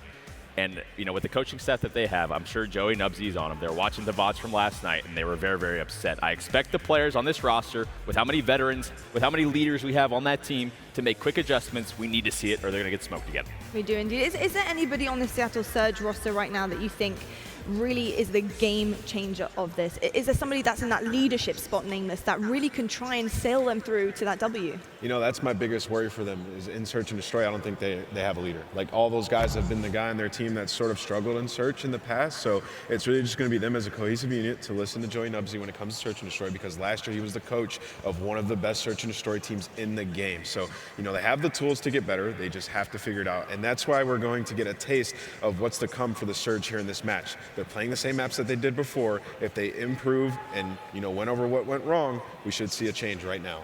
We should indeed. Let's have a look at our player to watch. TP, I want to know, who have you got your eye on? I got to go with 3 Rings, Barlow. I think we talk about who's going to step up to be a leader, especially in Search and Destroy on this team, and I think it has to be him. He's a very knowledgeable player, obviously. He's a game changer, and he's been around for a long time. I think if he's able to become vocal on this team, be a sort of shot caller in S&D, I would trust this man out of all the players on the team, to be honest. Obviously, I have a lot of bias when it comes to him being the coach for a while, but when he wants to be a leader, he's one of the most smart players. When it comes to mid-round situations in Search and Destroy, I trust him to be making the calls to direct people around the map. He's not the most vocal guy at times, but when he is, it's such a big impact to the team. It is indeed, and like Nameless said, they need a leader. Hopefully Karma can step up and be that for them. If he's the brains of this game, I'm sure he can do it. It's time to get into game. So we're going to hand over to Chance and Benson. I'm so excited to get into this one, guys. Honestly, so are we. Thank you, Lottie, and thank you to the guys on the desk. And TP, I couldn't agree more, right? You look at Seattle, 3-time world champion. Obviously, TP, a little bit biased being a coach, but also former teammate as well, world champion alongside him. So for me, you have to have your eyes on 3 rings. Absolutely. I mean, his daddy Barlow. I think, by the way, for this entire cast, I'm going to say daddy and then whoever it is. Just it's the dad squad. You have to give him love where it's deserved. But absolutely, it's fantastic players across the board. Again, you have 55 championships or whatever it was across the table. That's completely absurd, Ben. One thing to note, though, from Toronto Ultra, it's worth giving Classic a little bit of love because throughout all the online scrims that we've seen, he has been performing very well, Chance. He's been getting quite a bit of hype, right? Like, you think back all the way to, like, let's go IW. Like, a few years ago, he was top 10 player in that game sort of thing. And I think there's a perceived sort of fall from grace, but now he's been able to secure his spot at the start of the year on this roster.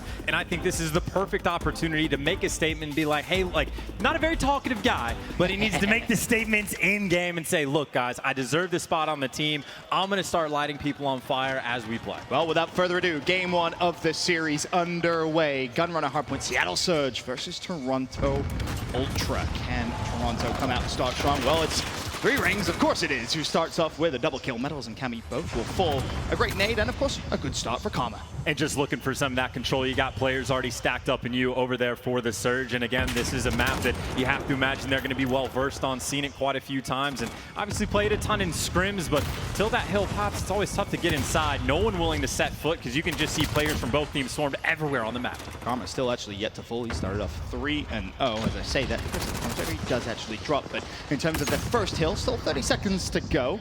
Toronto's managed to get themselves a couple of points, but neither team really with full security on it. I mean, this is the lowest scoring I've seen from the first hardpoint in quite some time. 3-0, and you can see Toronto Ultra, they not only want the hill, but they're also really focused on their rotation, which Seattle Surge are playing very careful on the right side of that mini-map. They don't want to give up this rotation in the slightest, but they're going to have to give up the few points just to try to lock this one down, but now it's Classic trying to surge through. And that's an important couple of wins there. Karma gets one, Octane gets the other, because to your point, Seattle, they said, nope, we're going to set up for P2, we're going to wait for the second hill, wait for the rotation to come through. You give up 15 seconds, which realistically isn't all too much, but you have to make sure you find the kills on rotation. And now, of course, Seattle inside the hill.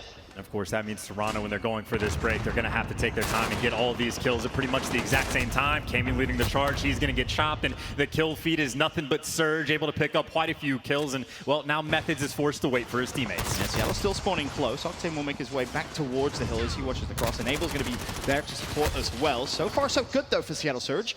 They have now taken the lead, 25-15, still 30 seconds left on the hill. And these players, I know it's very early, but they're going to have to start thinking about the rotation. You can already see a few players from the Ultra making their way over. Actually, 3 players are getting sent that direction. That is going to be a near full 60 lockdown for the Surge, and that's why you saw at the very start of the game, the Surge were very careful not to overextend themselves. And it's this man on your screen right now who's really been doing very, very well. Karma 7-2.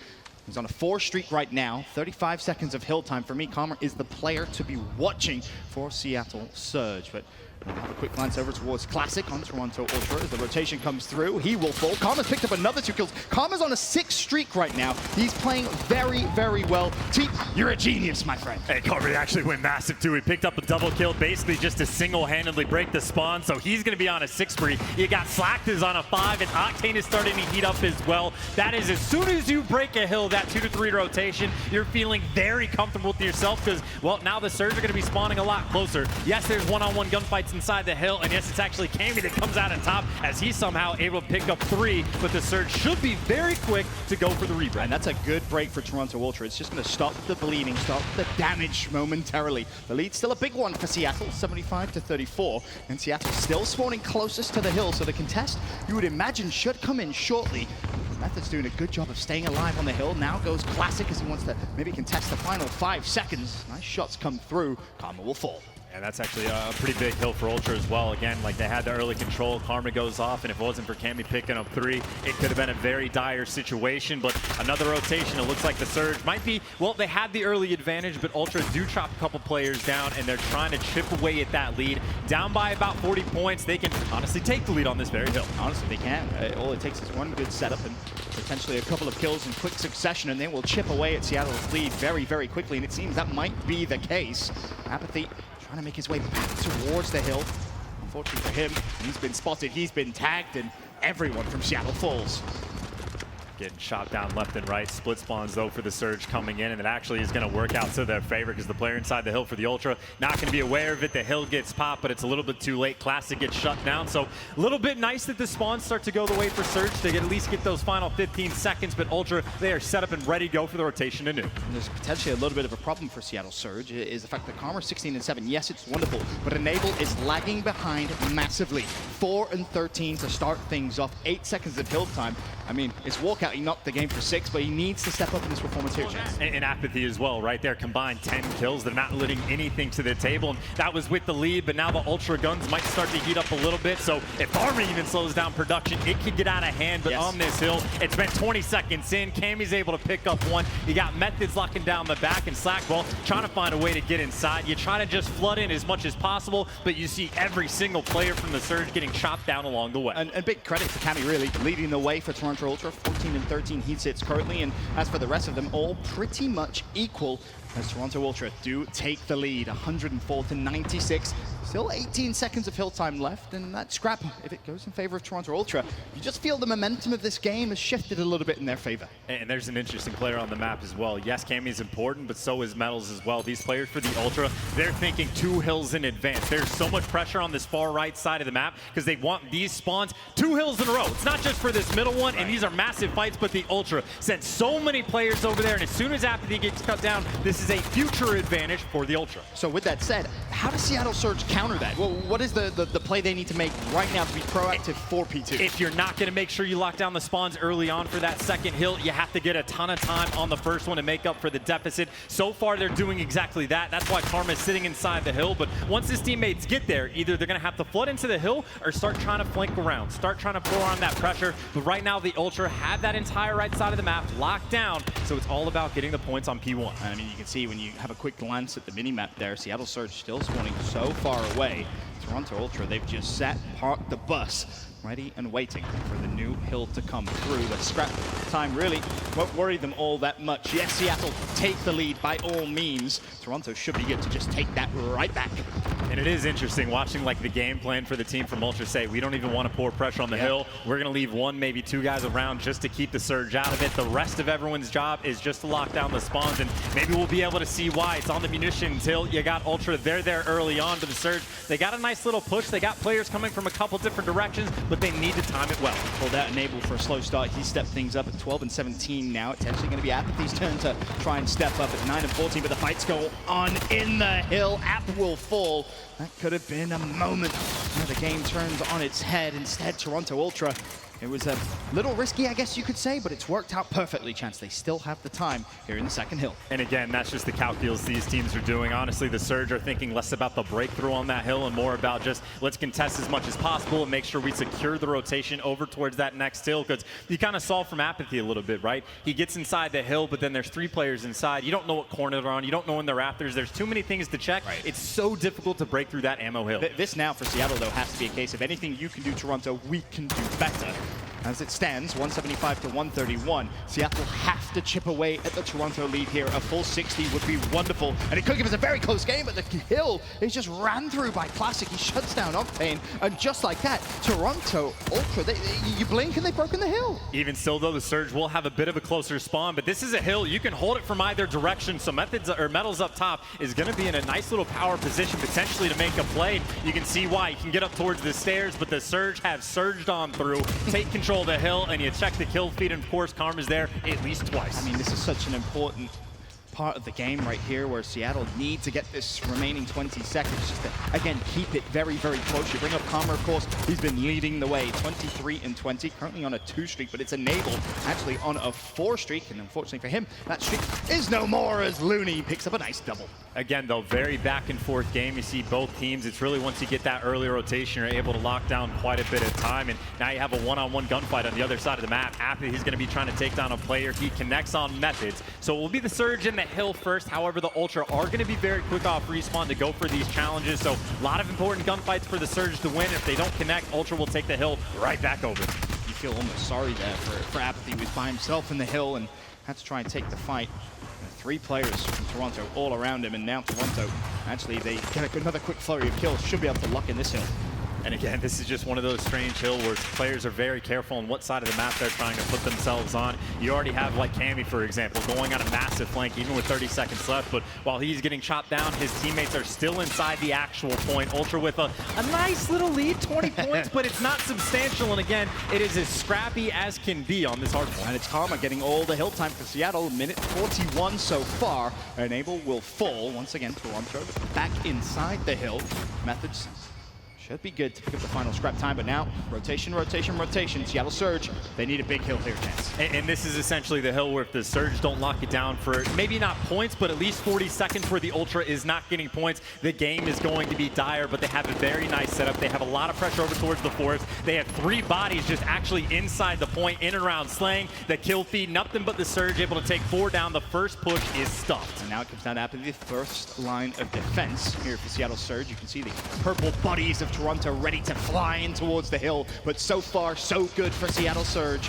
Still 30 seconds left, the lead about to change once again over towards Slack POV again, still trying to defend the hill. There's one, Cammy goes down, there's number 2, Seattle Surge into the lead. And this is already job done. Slack does get chopped and the Ultra at least contesting a bit on the hill, but the damage is done for the Surge. They have made sure they've stayed in this game. 12 seconds being fought over, and Methods does win that one-on-one, which is nice, but you already see those players so focused on their rotation. Yeah. Again, multiple hills in advance. They want the right side of the map. And actually a key player for me, it's actually going to be Octane. When he falls, that's so unfortunate. He was trying to put pressure on Toronto's side of the map, but we go back over towards our new hill, our last rotation, and it's a tight game, Chance. 2:15. And it's the center platform. You're never going to be able to get those 35 seconds that you need on this hill. All of these players are going to be so focused on getting that right side of the map control purely for that P2 hill. You have Ultra right now with the massive advantage, and Slack gets chopped down, so that means the pressure is on the Surge. Either get a ton of points on P1, as many as you can, or you're gonna have to find a way to traverse the map and break Ultra's hold. They've spent the first 30 seconds trying to push the map, try and flip the spawns, but they've been unsuccessful. Now, do you have to just concede? Do you have to just jump on the hill, try and give yourself a lead, and then pray you can break second hill?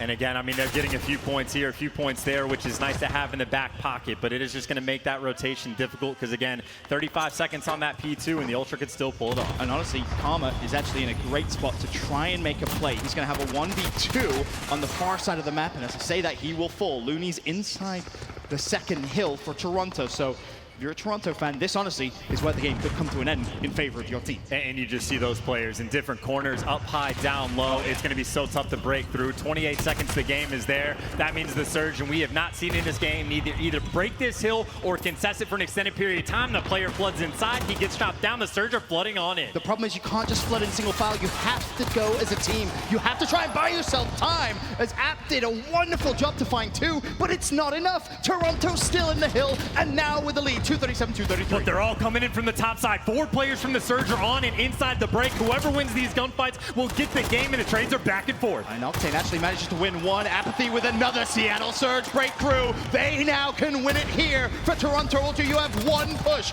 You need to break through, but Karma's pushed out the hill. Surely Seattle Surge can end it. Here is the contest going to come through. Method springs into the hill. Apathy shuts him down, and Seattle Surge will take map 1. But boy, oh boy, Chance, was that a close one. A close one, but a good game nonetheless. It took 3 tries on that P2 hill for someone to finally break through, and it took 30 seconds, but finally the Surge were able to clear out the top side of the map, and once the Ultra started spawning out just a little bit, it was the opening they needed, and I think you even called it before. The earlier push, it was 1 by 1, yes, trying to make it chaotic, did not pan out. Finally, they all spawned up together, were nice and close to the hill. They had one crack at it to make the break, and they were successful. Better late than never for Seattle Surge to finally break into P2, because Toronto Ultra, on that hill specifically, played the first couple of rotations very well, Chance. Seattle, they seemed almost like they didn't have an answer, and then finally, right at the very end, they're able to break it.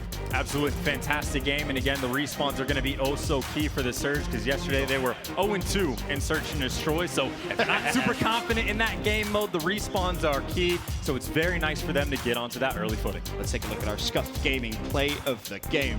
I'll tell you what, Chance, it was a fair amount of plays I think you probably could have picked for this, but right towards the end, this is the play. Apathy, massive rotation, and just the flurry of gunfights which ensued. I mean, this is one of the best kills through smoke I've ever seen. This is the type of thing that you pay him the big bucks for, so you love that type of action, but it was just an entire series of things. Actually, there's where the play is. The nice little turnaround for, I think, Slack to get that kill. All right, well, as it stands, Seattle Surge 1-0 up in the series. We'll be back after this with Game 2.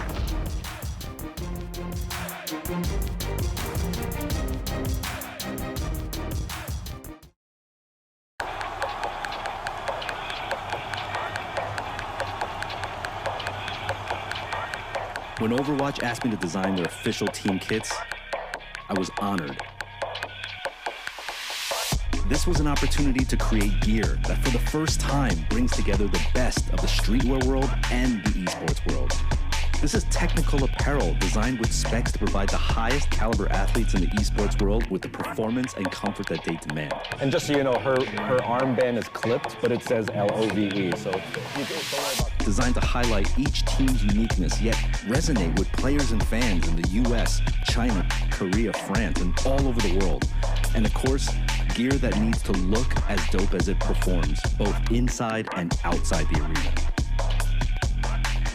This is it, the official Overwatch League kit. Designed by Staple, engineered for gamers. You'll hear a lot about how coming out of the military means you're somehow damaged goods. I would reject that.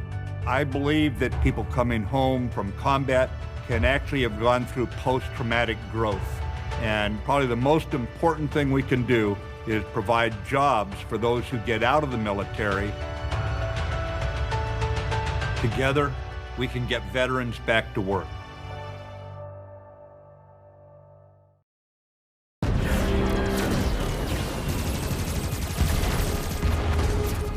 Everybody loves an underdog.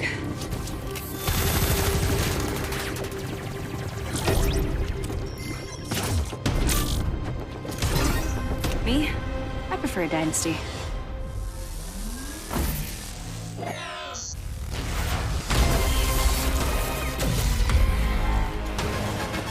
Mountain Dew Amp Game Fuel. Victory in a can.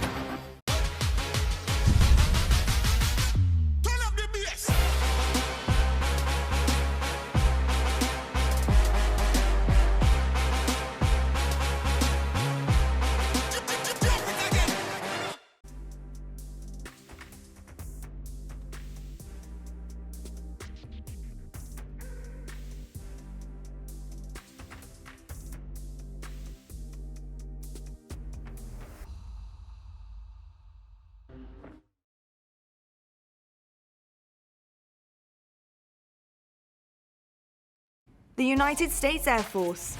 Learn more at airforce.com. Call of Duty League is brought to you by Mountain Dew Amp Game Fuel, the official energy drink of the Call of Duty League.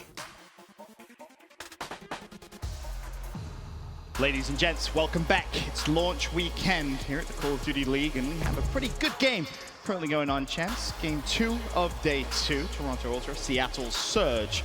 And game 1 was very, very close. 250-240. I mean, it really comes down to that final hill. If the break is there, one team gets the win. If Ultra was able to hold, they would have gotten the win. But Surge came up clutch, and again, important that they're able to do so because they are 0-2 in Search and Destroy so far. Granted, only after one day, but still, it was definitely a weak point. They're 3 and I think 9 in round count right now, or 3 and 12, excuse me. It's been very, very rough for them. So this is the opportunity for the Ultra to bounce back. I mean, you know, it's a point of concern because the desk, obviously, they mentioned it as well. But I do want to take a look at some interesting statistics that came through from game number 1. Methods, Karma, those two, in terms of performance, I mean, it was very, very similar. And again, you know, 29 kills on one side, 34 for the other. That's really just high output of production right there for Karma. You got to imagine, right? A little bit more damage, a little bit more kills, even more deaths. So he is just hyper aggressive. And yeah, Method soaked up just a little bit more time. But that 3 seconds, not quite enough to make up the difference. So TP called it correctly. Yes, he did. Karma was there. It's almost like TP knows what he's talking about. Yes. Genius. Gunrunner, of course, was game 1. We'll stay on Gunrunner for game 2 and, of course, game 3. So up next, Search and Destroy. As you mentioned, Seattle, they've had their struggles so far, but admittedly, it's not a lot of data to go off. It could have just been a bad day.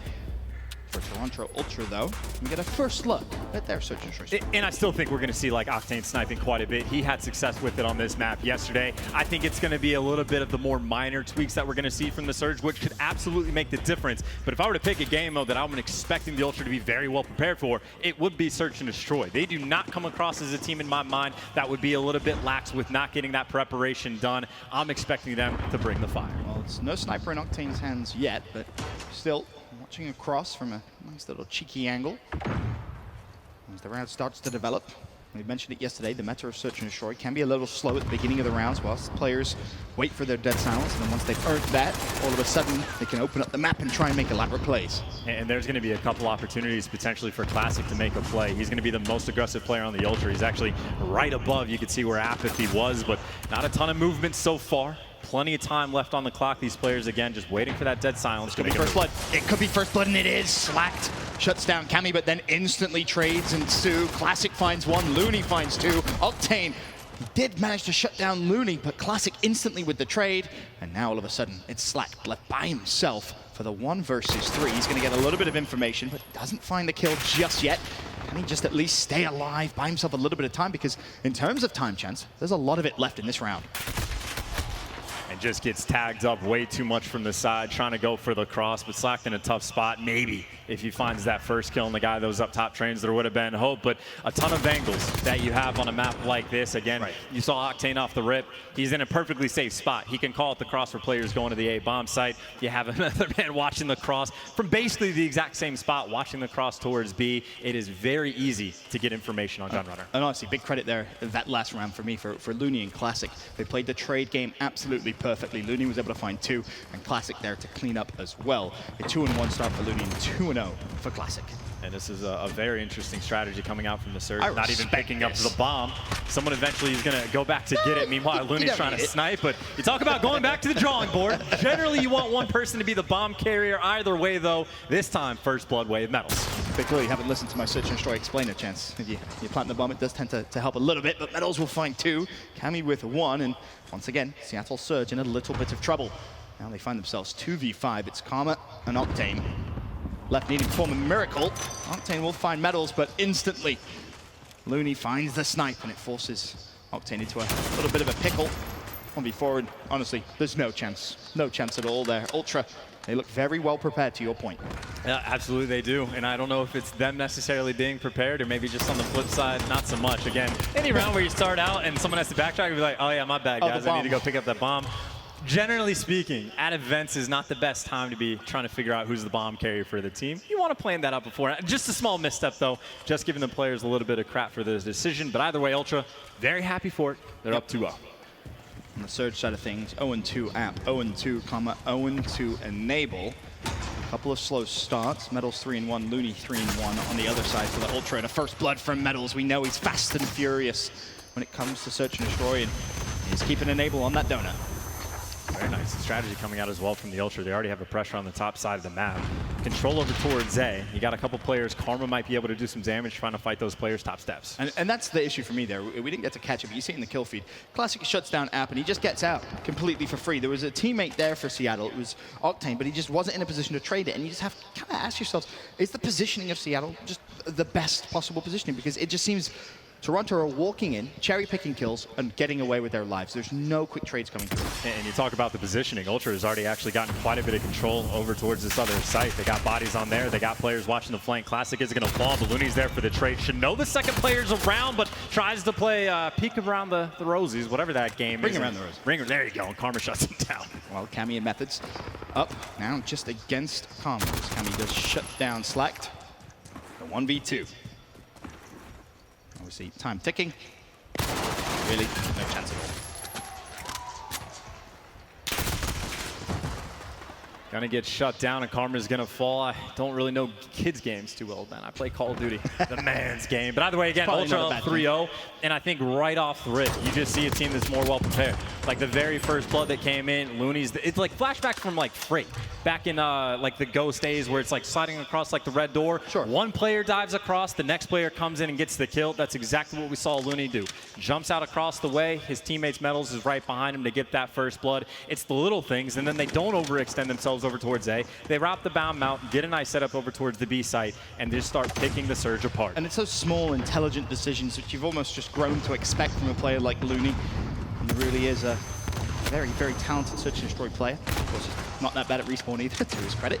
But finally, a little bit of life in this game too from Seattle. They will find the first 2 kills, which is going to leave Looney, Methods, and Classic in a 3v5.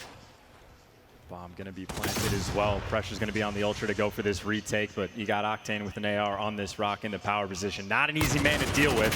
You can already see Methods gives it a shot, the old college try, but does not last very long, and Classic is going to suffer the exact same fate. There we go.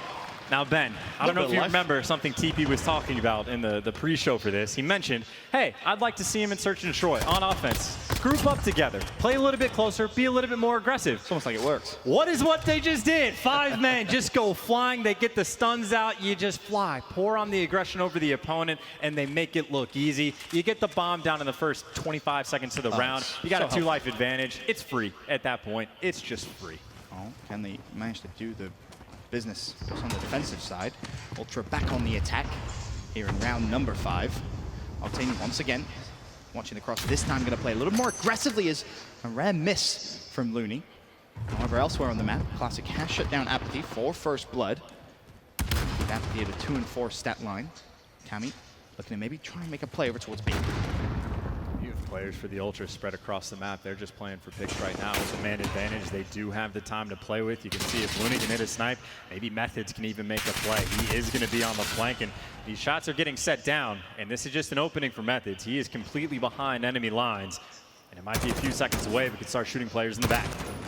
And Metals trying to open things up a little bit. Of course, it is a 5 versus 4 in favor of Toronto Ultra, but you need to try and push forward. Octane was defending B, now trying to push forward. Of course, he does have his teammate Karma with him, and Octane's going to spot and get a ton of information. Now the smokes are going to pop. This is where the kills have to come through. Octane finds the first. Instantly, the trade comes through, but Enable, he snuck up ramp and almost was able to make the play. Now, surely Ultra should be able to close this out. Yeah, just one man standing for Slackton. We saw 1v3 earlier. I think it was Wuskins that pulled it off, but this one might be a little bit more difficult to bring to the table. Has an open if he could find a pick pretty quickly, but there's just not a lot of room for him to make a play. Be inside showers, and that bomb's getting planted. Slack, you see him crouching. That means it's not likely he is dead silence. It makes it so much more difficult. I mean, Methods should be able to spot him any second here. There it is. The kill comes through. An almost impossible task ahead of him. Yeah, and you can only see it on the mini-map. We never actually pulled it up, but Methods again on that flank. He was behind enemy lines for 30 seconds, and as soon as the gunfight started, that's when he pops out and gets that first kill on Octane or whoever it was. And then as soon as that happens, the Surge know we're getting pinched from every single angle. Methods is behind us, players over in showers, players in front of us at the forest, and it makes it impossible to win those gunfights. A perfectly executed round. Again, pretty much, from the Ultra. And everyone on Ultra, statistically, as you can see, playing extremely well. It's Enable having a slow start for Seattle. 0-4 could maybe be the first James Bond of the COD League. And I would be shocked if that happens. Well, only 3 more deaths. You never know. As we hop on board now with Metals, as he makes his way through Vent. There's Enable, and I mean, he didn't even shoot back. No need to. I mean, if you just accept your fate when you got Metals coming through for these first bloods, why bother to even lay down damage? But Metals has been on point in that exact area. I think last time we saw him there a few rounds ago, he was able to pick up 2 kills then, does the same thing now in Surge. They just look lost. They're shooting circles everywhere on the map. They don't know where the enemy is. Yeah. Ultra again. Perfectly executed rounds. The Surge have nothing to work with.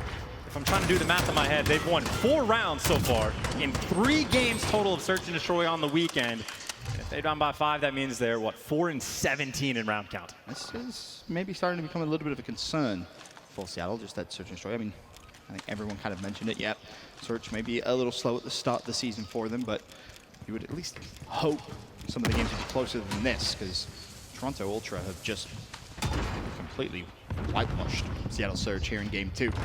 And now just one round away from tying up the series, but a first blood does come through for Seattle Surge. There's a second as well. Method's trying to find something with the grenade, and well, he does connect, but the EOD a little bit too strong. And actually might have the angle on that player. Maybe wasn't quite able to spot him, but either way, you're working from a 3 versus 5. Surge finally able to get a little bit of life. They have complete map control as much as they want. And, well, now the pressure's on the Ultra, but someone's actually making a flank. Yeah, Classic just able to sneak through enemy lines. Water was completely open, but Enable is able to get off the donut cam, does find a kill to keep the odds for his team ever so briefly. All of a sudden, could this be doable for Toronto Ultra? 2v3, Metals Classic versus Apathy, Karma, and Octane. Of course, the bomb still does need to go down. Plenty of time, and as we say that, bomb planted, 40 seconds. Seattle, of course, have to rotate now and try and get the defuse. And Seattle has to go fast because there's a lot of bomb check spots that are tough to kind of clear out. Well, Metal's able to find the first one. He's always able to find 2. His teammates there from the trade. Comes down to the 1v1 in Apathy, able to win the gunfight. A near 3 versus 5 that the Ultra were almost able to pull off, but Apathy, by the grace of God, with his dad hands, was able to pick up those 2 kills at the very end. But I'll tell you, a round like that, that makes me so nervous for the search and destroy gameplay of the Surge, because I mean, even like the first kill that Classic was able to find, he just walks through water, goes and flanks through the vents, and just shoots a player in the back. You have 5 men alive. All of them should just be watching each other's backs. There's just a blatant hole in that setup. And it's little things like that that eventually you're just going to start to get punished. And again, I mean, shout out to Apathy just for picking up the kills, but a nerve-wracking round for the Surge fans. Seattle Surge survive, but still, Toronto Ultra in such a good position. A 5-2 lead, just needing one more round, but Slack's going to make it a little more difficult. Finds a first blood. Looney will have all the information on the cross, and he's also going to find Octane as well. Classic will find Slack, and instantly Apathy wants to try and make the play. For Seattle Surge, it's Enable up with Karma versus Methods, Classic, and Metals. And Enable will fall. Karma for the 1v3. Pre-fires, great read. Can he somehow find the kill? Karma now forces a 1v1, but as he scurries away, Metals, quick on his feet, finds the trade, and that chance will be that. And a dominating search and destroy performance. That's why it's been highlighted from the start. The respawns for Surge are going to be incredibly important because the search right now is just not there. The Ultra, a very clean, very comfortable win on map number 2. And Toronto Ultra tie things up 1 map apiece. And to your point, for Seattle, you got to be winning the respawns because you really don't feel confident, even if the series goes the distance to a Game 5 search and destroy. It's a game mode which, yes, we're only a day and a couple of series into the COD League, but it's clear for everyone to see search and destroy is not Seattle Surge's strong point chance. Yeah, 5 and 18 in round count. Like, not ideal, not even remotely close to being good. So the Ultra, again, should this go to map 5, you have to imagine be feeling quite a bit more comfortable, but they're still going to have to get past the Surge in the respawn. Well, series tied at 1-1. I want to hear the thoughts of our experts on the desk.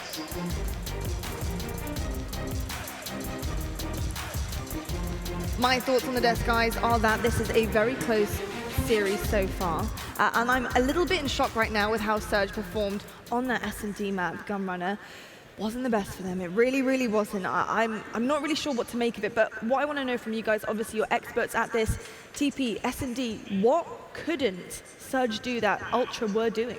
I was mad watching that, to be honest. The only success that the Surge had was a very simple 5-man go to B. Where was that the rest of the rounds? We saw it yesterday. They're getting picked apart. They don't have a clear plan. They don't have a great set strategy that they're all on board with. You see players trying to hit random timings on defense, getting blooded over and over again. It's just a discombobulated mess, and it makes me angry.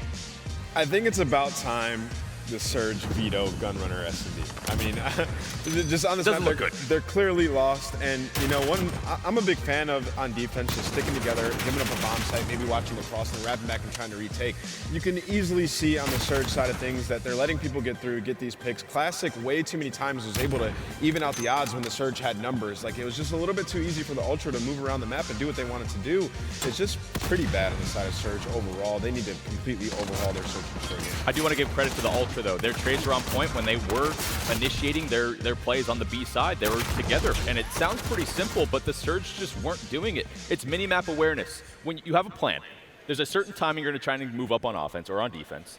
Bring someone with you. If you see your teammate moving up on the map alone, it's a risky play, like 9 times out of 10. So if you're just like a little bit more aware, you hit those timings at the same time, you get that kill traded right away, your percentage of winning rounds is going to go way up. And for what we saw right there, that was kind of pathetic. I got to roast him a bit for it. Hey, there we go. TP is not a good one in his books. It's not a good one. They need that support, and that's what the most important thing about S&D is. That support system has to be there.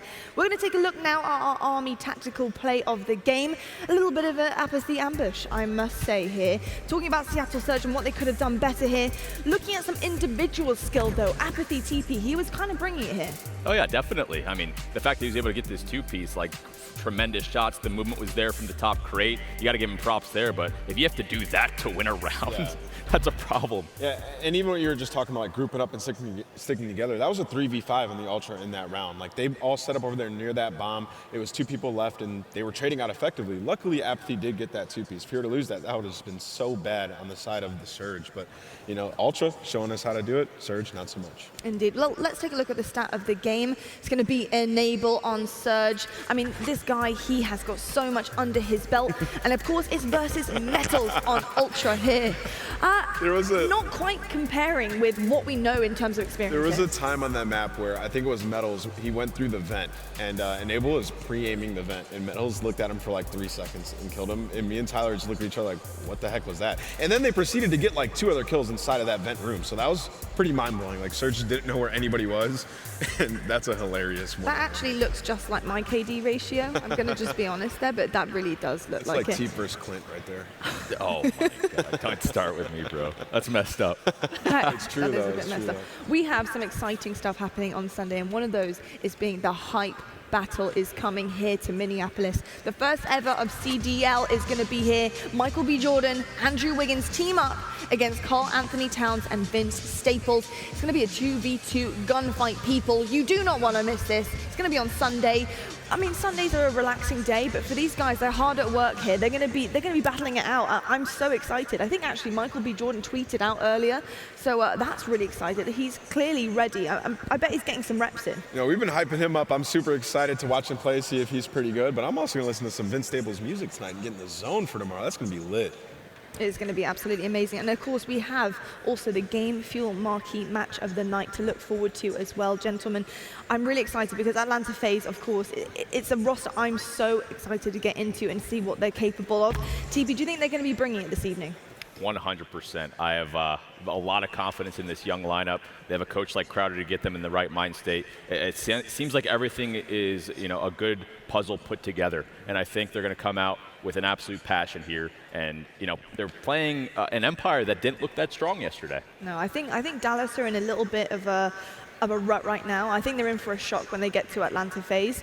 But also, I did want to say that we have this little ongoing relationship battle happening as well. We've got Simp and Clayster. Of course, they have that brotherly love, but we did see a tweet earlier on from Simp.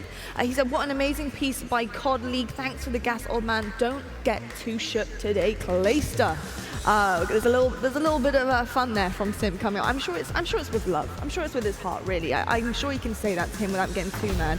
But I'm sure Clayster also would want to prove himself against the younger brother, or so to say.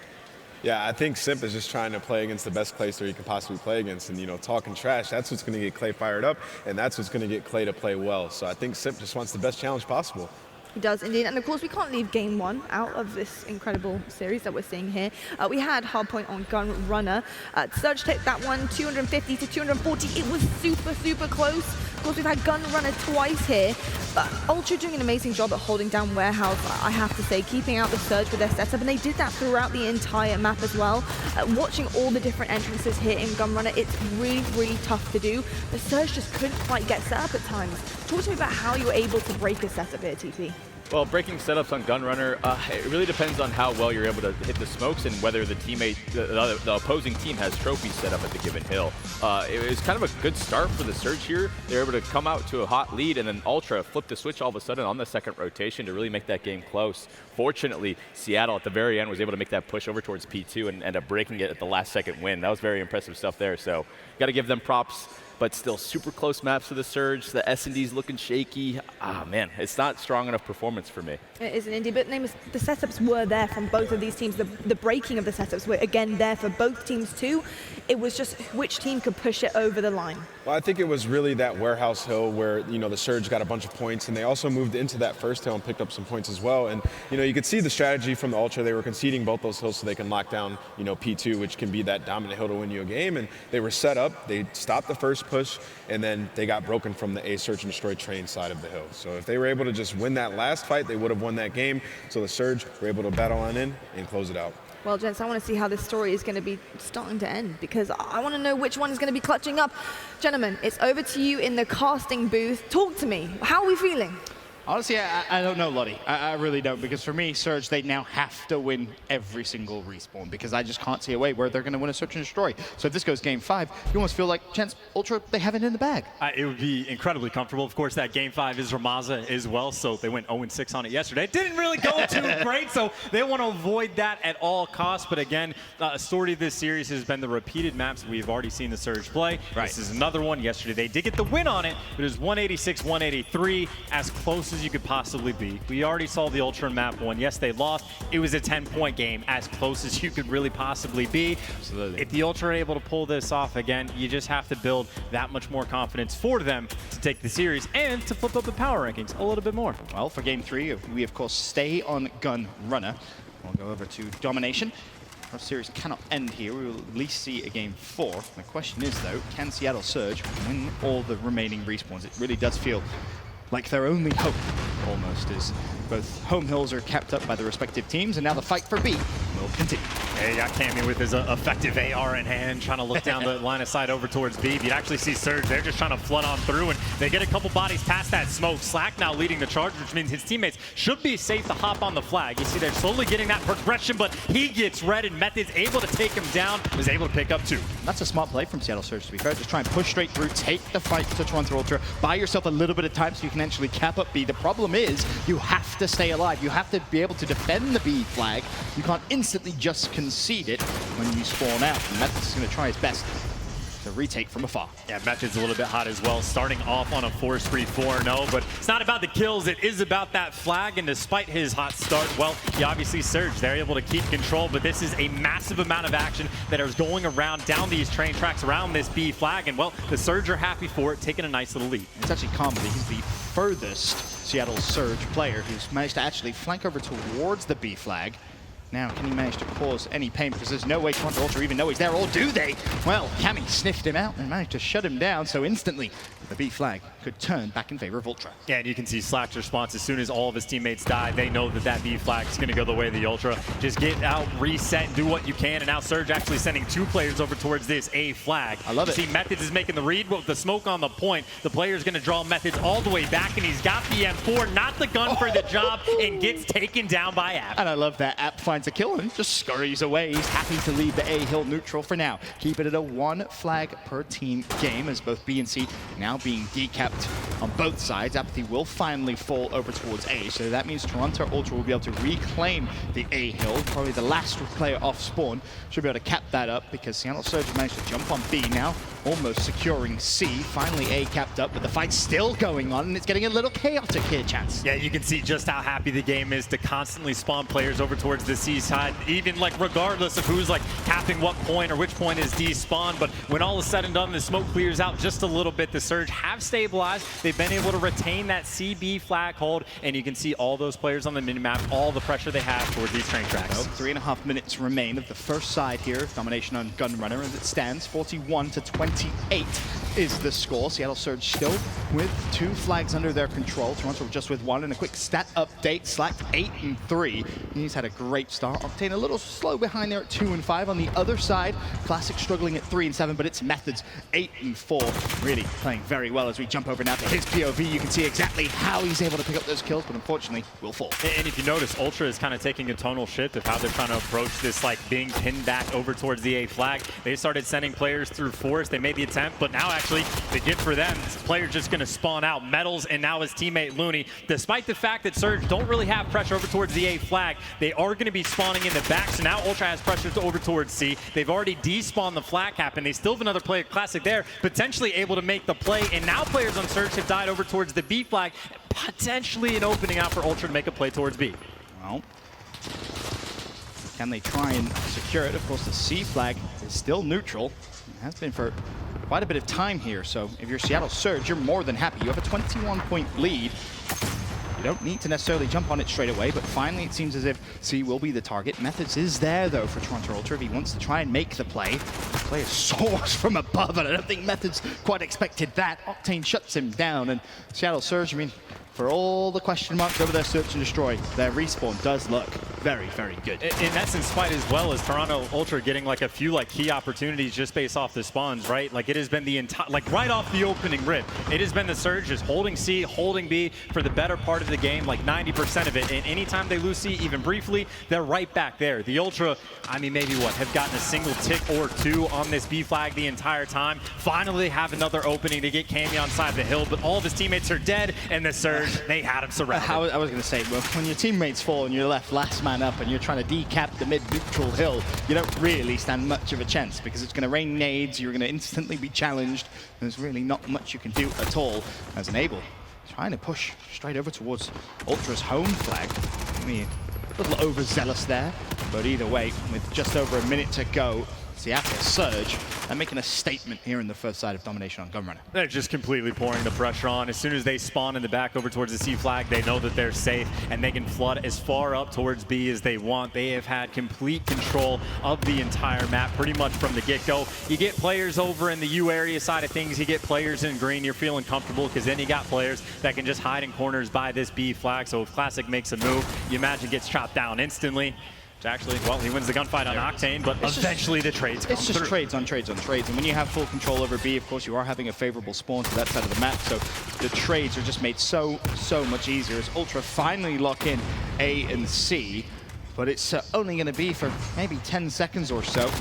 Even if they end the round with that, the deficit is such a large one, Chance. I guess the bigger question here is what needs to change in the second half here for Toronto Ultra? I mean, really, I think the main thing is they just need to pick it up in terms of kills. You had Metals and Looney for a while were combined about 8 and 22, so the guns were not too hot. But when all is said and done, just the fact that they were able to hold this C flag for a little bit, they had that little moment. They were able to despawn some of the flags that Surge had at different times. They've been a little bit gritty, so the lead deficit is only about 30 points going into the next half. It's not a great thing to be for the Ultra, but this is definitely manageable for them to slowly make this comeback. It's Cammy leading the way. 17 kills for him, by the way, so a very, very good performance. As you see the final kill there of the round come through, but that first half, 107 to 76, the lead for Seattle Surge. And now it's so important that Ultra start this off very, very well. And of course, on the flip side, I really want to see what Surge's opening break was. We saw how clean they were holding the CB setup. How much pressure do they send over towards B, or do they want to go for some spawn flips immediately? It looks like Karma might be the playmaker for the team eventually. See if he can do something, but other than that, it's going to be a 6-stack from both teams over towards this B flag. B, of course, was on the first side. Seattle Surge actually pushed right through, took the fight to Toronto Ultra. Ultra decided, no, we're going to stay on our side of the flag. Is that maybe going to be a costly mistake? Well, Looney's going to have them line up for him. There's a double. One more to his right. That's going to be number 3, but he has to wait for his health to just regen, as he does a good job of just staying alive. B, of course, not capped up yet. For Toronto Ultra, they will need to jump on that flag eventually. And they got bodies on it. You see that kill feed, nothing but purple. And once you see like Looney able to push up past the flag, you imagine his teammates in the back are going to be safe to get it. And well, Methods does have to win another 1v1 at the end, but the pressure's there. Right now, the Ultra have essentially the same setup the Surge just had on them. You got the CB flag cap, a lot of pressure over towards B, and the one man that floats around mid-map. But the question, can they hold it and can they claw their way back? into this game. I want to send it over to an Astro Gaming listening with Toronto Ultra. Half ball, Jerry. Half ball, Jerry. As well. Yo, ramp. Watch out, ramp. And boiler. Behind you, two. Yo, mid-trains. Our mid-trains. Trains. Yeah, he's in boiler. Nice, good shit. We're coming to you, B. We're coming to you, B. 2B. One push out secret. Yeah, I'm coming boiler. On the heading. Secret weak. App is No, secret. on B, Damon. On B, neutral. Going secret. He's on B again. Nice, good win. You hit water. Mike, go back. Or Mike, Let's see him pinch it.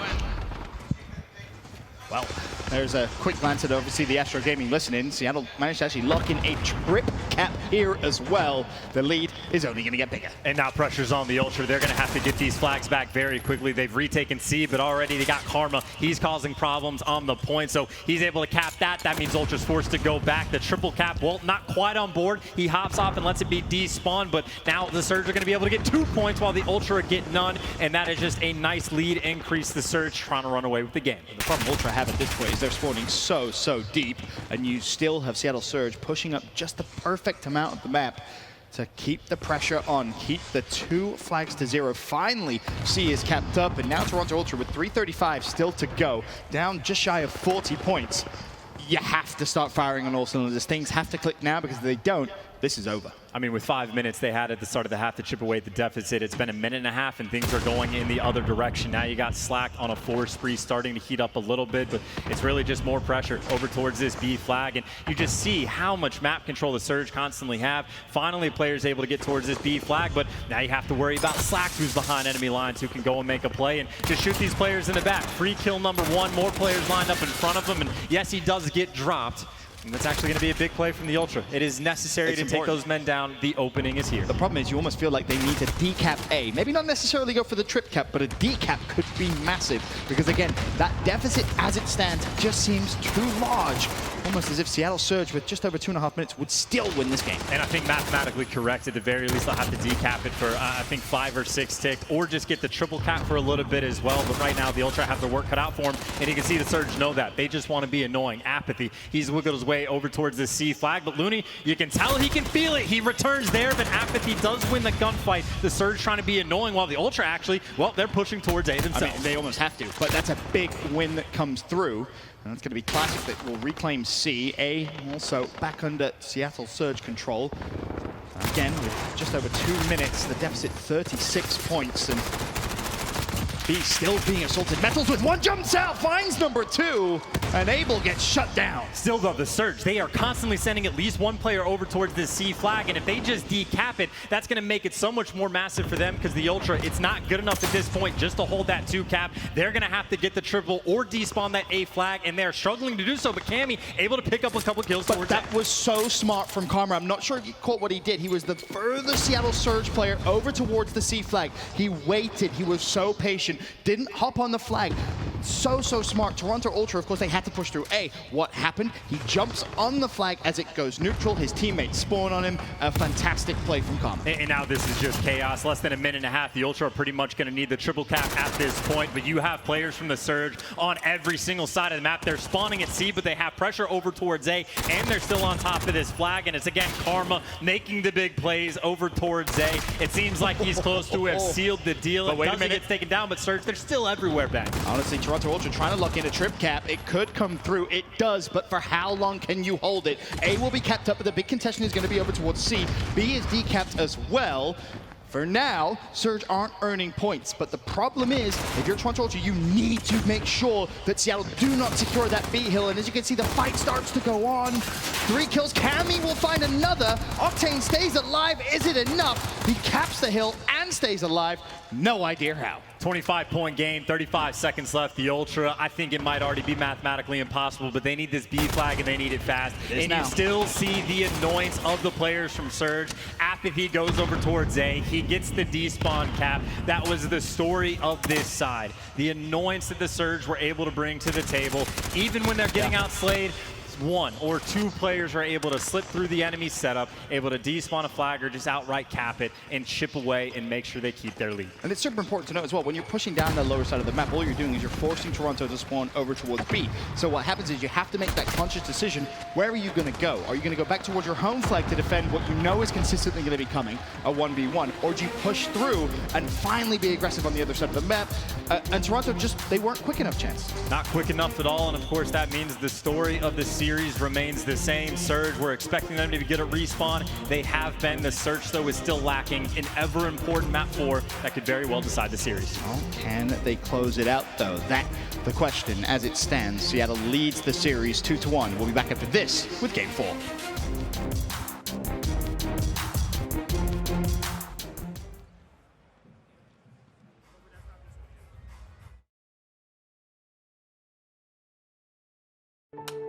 You'll hear a lot about how coming out of the military means you're somehow damaged goods. I would reject that. I believe that people coming home from combat can actually have gone through post-traumatic growth. And probably the most important thing we can do is provide jobs for those who get out of the military. Together, we can get veterans back to work.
Everybody loves an underdog.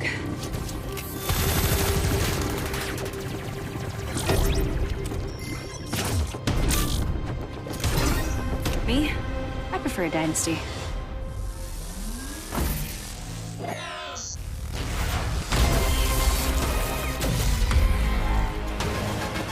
Mountain Dew Amp Game Fuel. Victory in a can.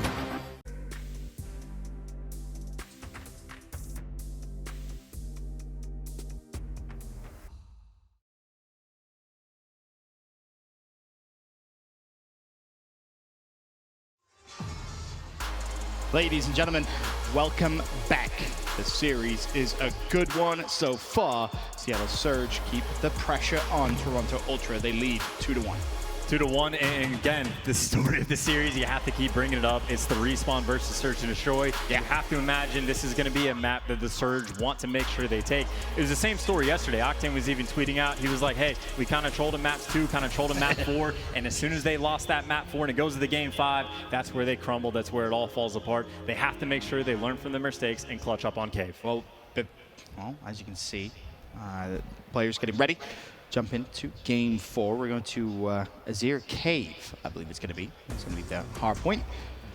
This one, interesting. Do you think Ultra has what it takes to send us to a game 5? And at that point, I think everyone would agree, take the series. Well, I mean, I will say, the Ultra, this would be the one respawn that we think they might have a little bit of an advantage. This was actually the map 4, I'm pretty sure it was, that the Surge did lose yesterday in the hard point. Is 250 to 215. Good knowledge. Or something like that, 250, 235, whatever it was. They did take the L in the respawn. This is the one, maybe not problematic map necessarily, because we've only seen them play it a single time. But if map number 1 was a 10-point game, Ultra, in my mind, absolutely are going to be able to send this to a game number 5. The potential is there. Right, and it's worth mentioning, in game 1, yes, Ultra lost, but they still played it very, very well, Chance. Absolutely, and again, we'll just see what they can kind of bring to the table. But once we get into the first hill, it's all about the amount of control that you can get. Sort of a similar theme you're going to see is right now for the Surge, they don't want to overextend themselves. They want to make sure they keep their spawns on the right side of the map for that P2 rotation. But you can't be too careful because it is going to be the Ultra inside this first hill, racking up the top. I love that. Cammy's already started with a double over towards Classic as he finds one. It's Octane that goes down. Ultra starting off very strong. Of course, looking to just lock down P1. 16 seconds of hill time so far. Still plenty of time left to be earned for Toronto. And of course, right now for Surge, well, at first it started how much time are you willing to give away to not lose the spawns, but now they got to be very concerned about making sure they secure the rotation. So far, so good on that front, but still the Ultra have built themselves a nice little lead. And keep in mind, yes, P2 is maybe a little bit more important, maybe more of a money hill, but if you give away a ton of time on P1, it's still going to hurt you. It's a very important thing. If you're able to get it, of course, it could give you a massive lead. And you think about how close the first hardpoint was, Chance. An extra couple of points here or there can make a world of difference. And it was actually Looney who sat on that first hill for 20 seconds. Metals joined him for 18 seconds as well, but a 44-0 point lead as now we rotate. This is where Seattle Surge Chance should be able to bring themselves back into the game. Well, bring themselves back into the game potentially, but at the same time for like the Ultra right now, the more time they chip away out of this P2, the better it's going to be, because you have to imagine they might have a slight advantage for the rotation as well. So just keep them outside of the hill. Even if you don't break it, great. Just get a couple of kills and take away some points. And already they've done a little bit of that, but the Surge obviously a ton of kills starting to go their way. The lead getting, well, taken away from them. It definitely is. You see the kill feed. It was all Seattle Surge there for a moment. And Seattle still with a favorable spawn towards the hill, forcing Toronto to try and push through, contest for any amount of time they possibly can. It's been relatively unsuccessful up until that point right there, where finally Seattle no longer on the hill, but they just jump straight back in. 12 seconds left. Pretty much going to be a tied game as we rotate over towards the third hill. And you can see how important the rotations are in the minds of both of these teams. It's really on the first hill. Surge don't win the opening break. They start playing super safe. That way they make sure they secure the rotation. The Ultra, it's the same thing. They don't get the break off the rip. They make sure they play super safe so they can get their setup they want for P3 back and forth hills. And it's been a slow start for Octane. 0-3 as things stand. Admittedly, though, he has got a big chunk of time in terms of hill time. 23 seconds. But you'd love to see him step up in the slaying category as he falls once again. Now head over towards Apathy's perspective. No one in the hill just yet. He's going to have a couple of gunfights he's going to need to win here, Chance. Apathy, though, does get shut down. Massive gunfight won by Looney there. That was actually the player that hopped off the flag because he knew the pressure was coming on the flank. So you try to wait 4 seconds to make sure that you secure the hill and get even more in the end. And you can argue, see, with so much time left, the Surge are like, we're going to have to give up those 30 seconds. We're going to have to go for this rotation. It has really been the story of whoever wins that opening break, whoever gets that first rotation to the next hill, they're able to get a substantial amount of time. 6 seconds left, and then, of course, we'll rotate. Toronto Ultra with the lead, 92-45. As New Hill rotates, Seattle ready and waiting. Toronto, plenty of time left, of course, in this one. But if you are just tuning in, it is Seattle leading the series 2-1. A win here would mean they would finish the standings for the weekend 1-1. And what a perfect play by Metals, by the way. He just sat inside the well for so long, waiting for the opportunity. And of course, as soon as you make the one good play, well, everyone dies around you. And the Surge are going to be able to stay hard and true, because after he was actually able to pick up 3 kills, it takes his teammate to shut him down. But either way, you imagine the damage is done. The Ultra don't get anything off the back of Metals. And the Surge able to, well, again, just try to chip away at this lead.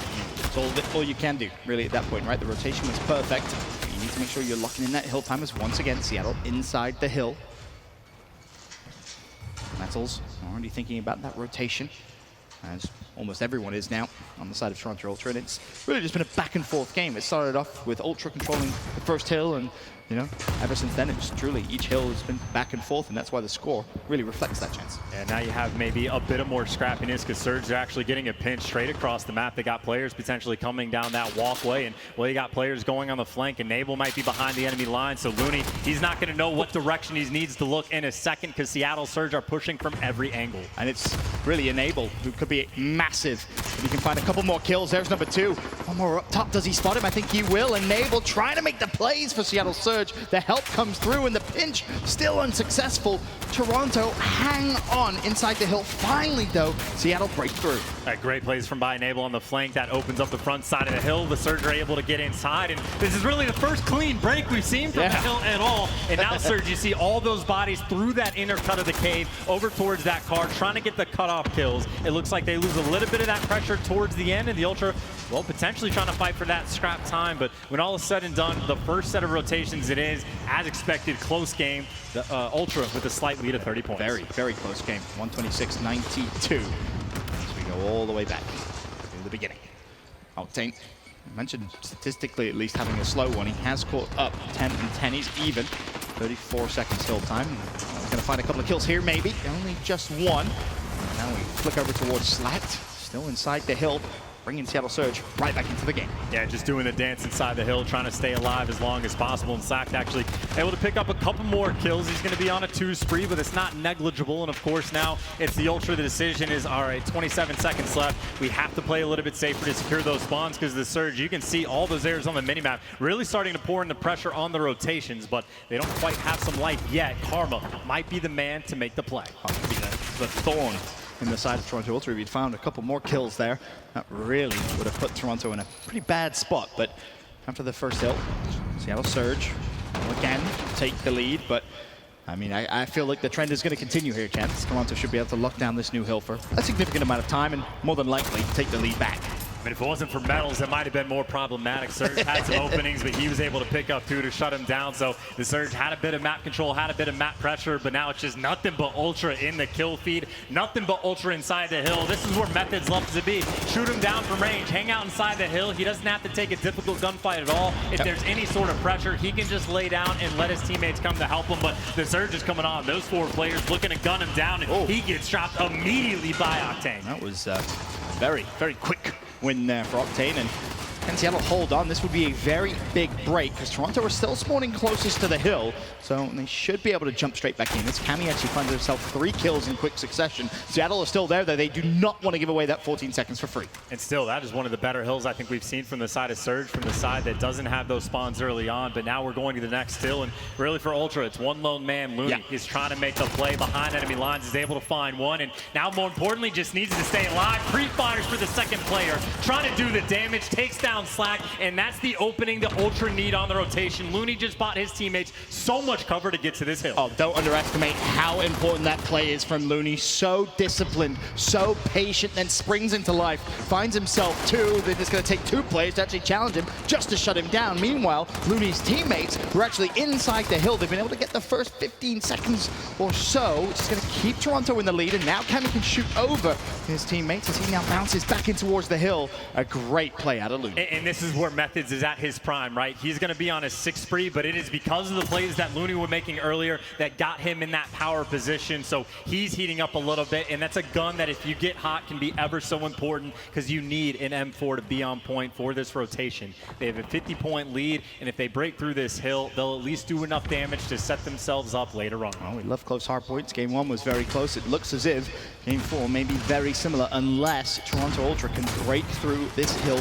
quickly. Those 2 players going for it. Karma, of course, for Seattle inside the hill, waiting for the push to come. There's one. Can he find number 2? The trade's almost instant, but Classic actually gets a double kill before Octane trades it out. And Seattle can survive the first push. Surviving the first push, but Ultra, they're going to be very quick to try to retake this hill once again. You actually have Enable going on a massive flank, and Classic is actually going to be hunting him down. Ultra, they just sent so many players to turn just to deal with Enable, and he's still alive, finally gets dropped. But what Enable just did is allow his teammates to be nice and peaceful inside the point, make it nice and easy for them to get pretty much the remaining 22 seconds. Ultra, they're going to have to rotate. They're pretty much going to have to give this up. You're buying free time for your team when you make a play like that, so heads up from Enable.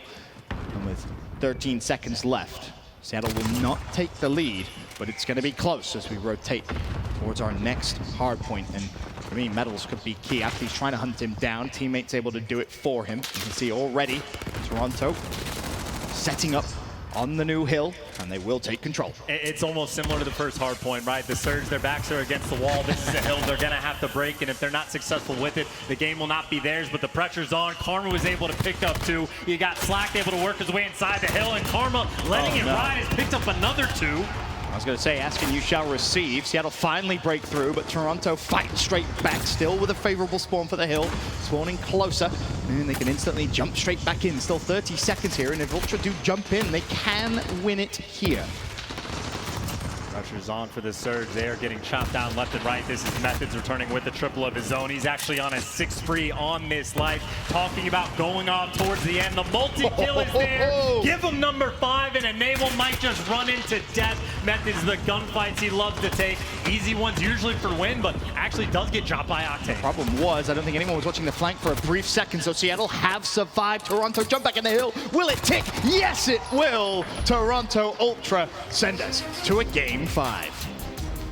And Methods, that MVP form towards the end. You saw 2 different hills where he goes on at least a 6 free, and well, you give him play of the game for it. There's the double kill, looking for more. Isn't even taking any damage while he's laying down these shots, and well, it took Octane to hit him with the bullet, but doesn't finish the kill. And 2 massive hills towards the end from the side of Ultra to give them the respawn win that they need. Well, series tied 2-2. We get our first game 5 as a duo, and I'm curious to hear the thoughts of our experts on the desk. Lottie, over to you. What an insane match we are seeing right now. This is amazing stuff. I'm so impressed with Toronto Ultra from what I'm seeing there. I mean, just jumping straight into that hard point is their cave. The way that they can flank, but also bait players to think they're coming from one location and suddenly the entire team is basically behind them was insane. What we saw there, the way that they sealed the deal for me, that was just pure Bible stuff. I loved what I was seeing there. Nameless, do you agree? Would you say that they were really on fire on point? I would say both teams honestly played a pretty good hard point there on Cave. I liked the way that they were both playing, but there was one play that stuck out to me, and it was Looney and Tower on that second rotation. It's a soccer field. He was waiting, and he got that 2-piece inside the tower to chain those 2 hills together. It gave them a big enough lead that it forced the Surge to hold down a 60 on Cave. And from there, they were able to close it out on that very last hard point. You saw them flooding the front. Surge didn't have enough. Yeah, great point. I gotta be Coach Team for a second here. I don't think these teams, we've got a couple looks at Cave now, and I don't think these teams are playing this Cave hill correctly. I think when you get this first wave of kills and you see these 2 tunnels, you have to get aggressive way faster in this hill and try and flip those spawns out behind you. When you get that first initial wave of kills, you have like a 2 or 3 man advantage. If you fly out and flip those spawns earlier, that'll make it so much easier for you. Worst case, you're gonna spawn at Cave again, right? Why not get hyper aggressive and try and flip to the next hill? I agree. I think what we've noticed the current meta is they're trying to just hold that down, and then they like the idea of throwing a smoke and flooding the front of the very next hill. It seems to be the current meta, and it's not translating well to land right now at all. I think that you might be onto something with that change. Indeed, I mean, I'm loving what I'm seeing here, and especially from Looney, going back to what you said, Nameless, as well. He did a really great job at creating that advantage situation by keeping those 2 players busy. He was baiting them in and out, and that allowed his team to basically get set up in that hill and take that first 15 seconds. We can see here on our stat card, we've got Looney versus Methods here. Insane stuff from both of these players all across the board. Methods really going in on those kills there as well. I mean, and picking up some time too. He was statting as well as getting that objective stuff. I'm loving what I'm seeing. Yeah, Denny's one of the best post-up players that we have in the league. He was loving it, man. When he gets posted up in that P2, he's got one of the best spots in the game. You got an AR, you're just shooting at people coming down a little tunnel. Oh, you guys living life right there. Yeah, yesterday he goes, Ant, you got to gas me up there on the desk. I was like, well, you got to do something for me to gas you up. He's like, I'm not afraid of Octane. I'm going to dominate him when I play him. So there you go. Wow. There he goes. And here's your gas. That was a crazy map right there. And that last sequence, we got like 6 or 7 kills in front. Money. There we go. It's well deserved. Nameless doesn't lie up here. He says it how it is, and there you go. That's all you could ask for. You just got to do the right thing, and that's what Toronto Ultra did there. But I mean, it's interesting because I feel like Seattle Surge have been here before. Yesterday, we saw them 2-1 up, and then they lose that game 4, and there we go. They're back to an S&D game 5, and they're not looking good on it. They're just not looking good. But you know what is looking good, guys? Is Sunday and our schedule on Sunday, because we have hype battles coming your way. The first ever hype battles coming in for Call of Duty League. And of course, Michael P. Jordan is going to be in the house on Sunday. I'm so excited to be seeing this 2v2 gunfight. He's excited too, you know. He's been tweeting at us as well. 17 years in the making, and the COD League is finally here. Sunday, January 26th at COD League launch weekend. This is pretty incredible stuff to have this guy looking forward to seeing what he can do with his teammate. 2v2 gunfight. I'm really hoping that he's, you know, obviously promoting it, but I hope he can promote himself in terms of his Call of Duty play. So I hope he's good at it. Yeah, you saw in that tweet, he said no camp zone, so he's about to be running and gunning, trying to destroy the team, so I can't wait for that. Oh, me too. TB, you excited to have Michael B. Jordan in the house? I want to see some trash talk for the hype battle for sure. You know, it's arena-style gunfight, should be pretty intense. Again, no camp zone. Right. We'll see. No camp, we'll see. That'll be what we're going for. But gentlemen, that has been an incredible first couple of games that we've seen from these two teams. I'm really excited about what we're seeing now for Game 5. I think that Seattle really needs to show up here on this S&D. They need to improve themselves, and we'll find out what they can do. We will find out what they can do, but we're going to go to a quick break right now. But when we come back, we're going to have that all-important Game 5 for you, and we're going to see how this one closes out. Will Seattle Surge reign supreme and show us what they've got, or will it be Toronto Ultra? I've actually been told we're actually going to the casters, not a break, so that's good news for you guys. So we're going to head over to the casters. Guys, what are we thinking? Game 5, is Seattle going to pull it through? I was thinking I was going to have an extra couple of minutes to compose my thoughts going into the Game 5, but apparently not. We're going to jump straight into it, which is a good thing. But I think everyone, Lottie, everyone is going to agree here. Should we just call it now? Is it even worth going into the Game 5? That seems rude. I mean, you don't need a few minutes to collect your thoughts, right? We're just imagining that, you know, the Ultra, they look pretty good in the first Surge map we played. We've seen the Surge take 3 cracks at it, and well, they're 5-18 in round count. Not ideal, and obviously they played this map yesterday. They got 6-0'd. You'd imagine they went back to the drawing board and learned a little bit. But we said the same thing map 2, and apparently not. So again, if you're imagining, or if you're just an Ultra fan, you're feeling pretty good right now. And if you're Surge, well, you're definitely a little bit nervous. You need a big search and destroy performance out of the boys, and well, you don't have a ton of reason to expect anything. So from the side of Surge, you need someone to step up and start making the big plays. Apathy had a couple cracks at it in map number 2. Maybe needs a little bit more help. And from the side of Ultra, same old, same old. Just keep the strats on point. Even if you're not getting blooded, just play the numbers as best as you can. Well, Seattle Surge may need a miracle here in Game 5, because as you mentioned, this has not been too successful in terms of map in the game mode. Definitely has not. Can Octane start things off positively for Seattle Surge? Unfortunately, no. Classic first blood. Karma there for the trade, though. 4 versus 4, minute and a half still to go. And Karma is going to be all the way behind enemy lines, and that means the players inside this construction site for Ultra have to be worried about their backs. And, well, Looney's worried about it, is able to find a kill. They still know Karma's behind them somewhere, but Karma not making the play yet, and Looney still hunting for players around this construction site. Well, that really tells you everything you need to know. So patient from Cammy. Is he going to be a 2-pair of cells? No, he's not. Cammy hunts down Slacked and finds the kill. And you have another corner gunfight as well. Karma all the way on the flank, over so patient, just waiting for Methods to come around the corner. Does so. And that's going to leave a 2 versus 2. But right now, you just have players on 4 different corners of the map. That might mean Cammy is eventually going to be. Cammy's just popped that sound. Oh, never mind. And it's gone. Octane with the pick. Now it's down to Metals. 1v2. He himself has just popped that sounds as well. He's going to need to just try and get around the map, but beautiful read. Beautiful read. And Seattle take round 1. And we talked about a player that needs to step up and make the big play, and I got to give a lot of credit to Karma that round. Obviously, Octane towards the end was pretty big too, but just to get behind the enemy lines and cause that confusion, and then the patience coming out from Karma just to wait from someone from Ultra to wrap. It happened to be Methods, and you shoot him in the back. So great stuff coming out from Octane, getting all the kills, but then Karma making the smart plays as well. Karma got some kills as well. It was 3 for Octane, 2 for Karma. So a very good first round out of Seattle Surge, but you need to see it snowball. You need to see them take that momentum and, as I mentioned, snowball it into the later rounds and try and give yourself a big lead, because Ultra, of course, as we saw earlier on, very talented when it comes to Surge. Some players above, some players below in that middle hill area. And now Karma has a couple players in front, able to find the first, trying to get out with his life. The fall damage, though, gonna be too much. The biggest enemy of Karma has always been gravity. Yeah, hate to see it. Unfortunately for him, he will drop. Worth mentioning, Classic 2 kills, both first bloods. He's, of course, down and out in this round. And Seattle Surge will be fighting a 3v3 as Slacked actually finds Looney. And here's a quick glance at his perspective. Can he try and maybe make a play? Oh, so close, yet so far. Metals shuts him down. Cammy also finds Octane. And this round may already be over, or will it? App finds one, can't scurry away. We're tied 1-1 in game 5. And just a little bit of lack of patience out of Slack there, right? Like makes the big play, gets so deep in the enemy spawn, but then it's just a little bit busy switching weapons and not quite prepared for the gunfight. And well, Metals obviously knew exactly where he needed to look, so as soon as he gets cleaned up, it makes it that much easier for the Ultra to pull off the round win. Nice little bounce back.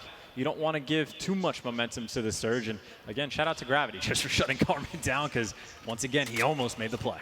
Slow start for Enable, 0-2 as it stands.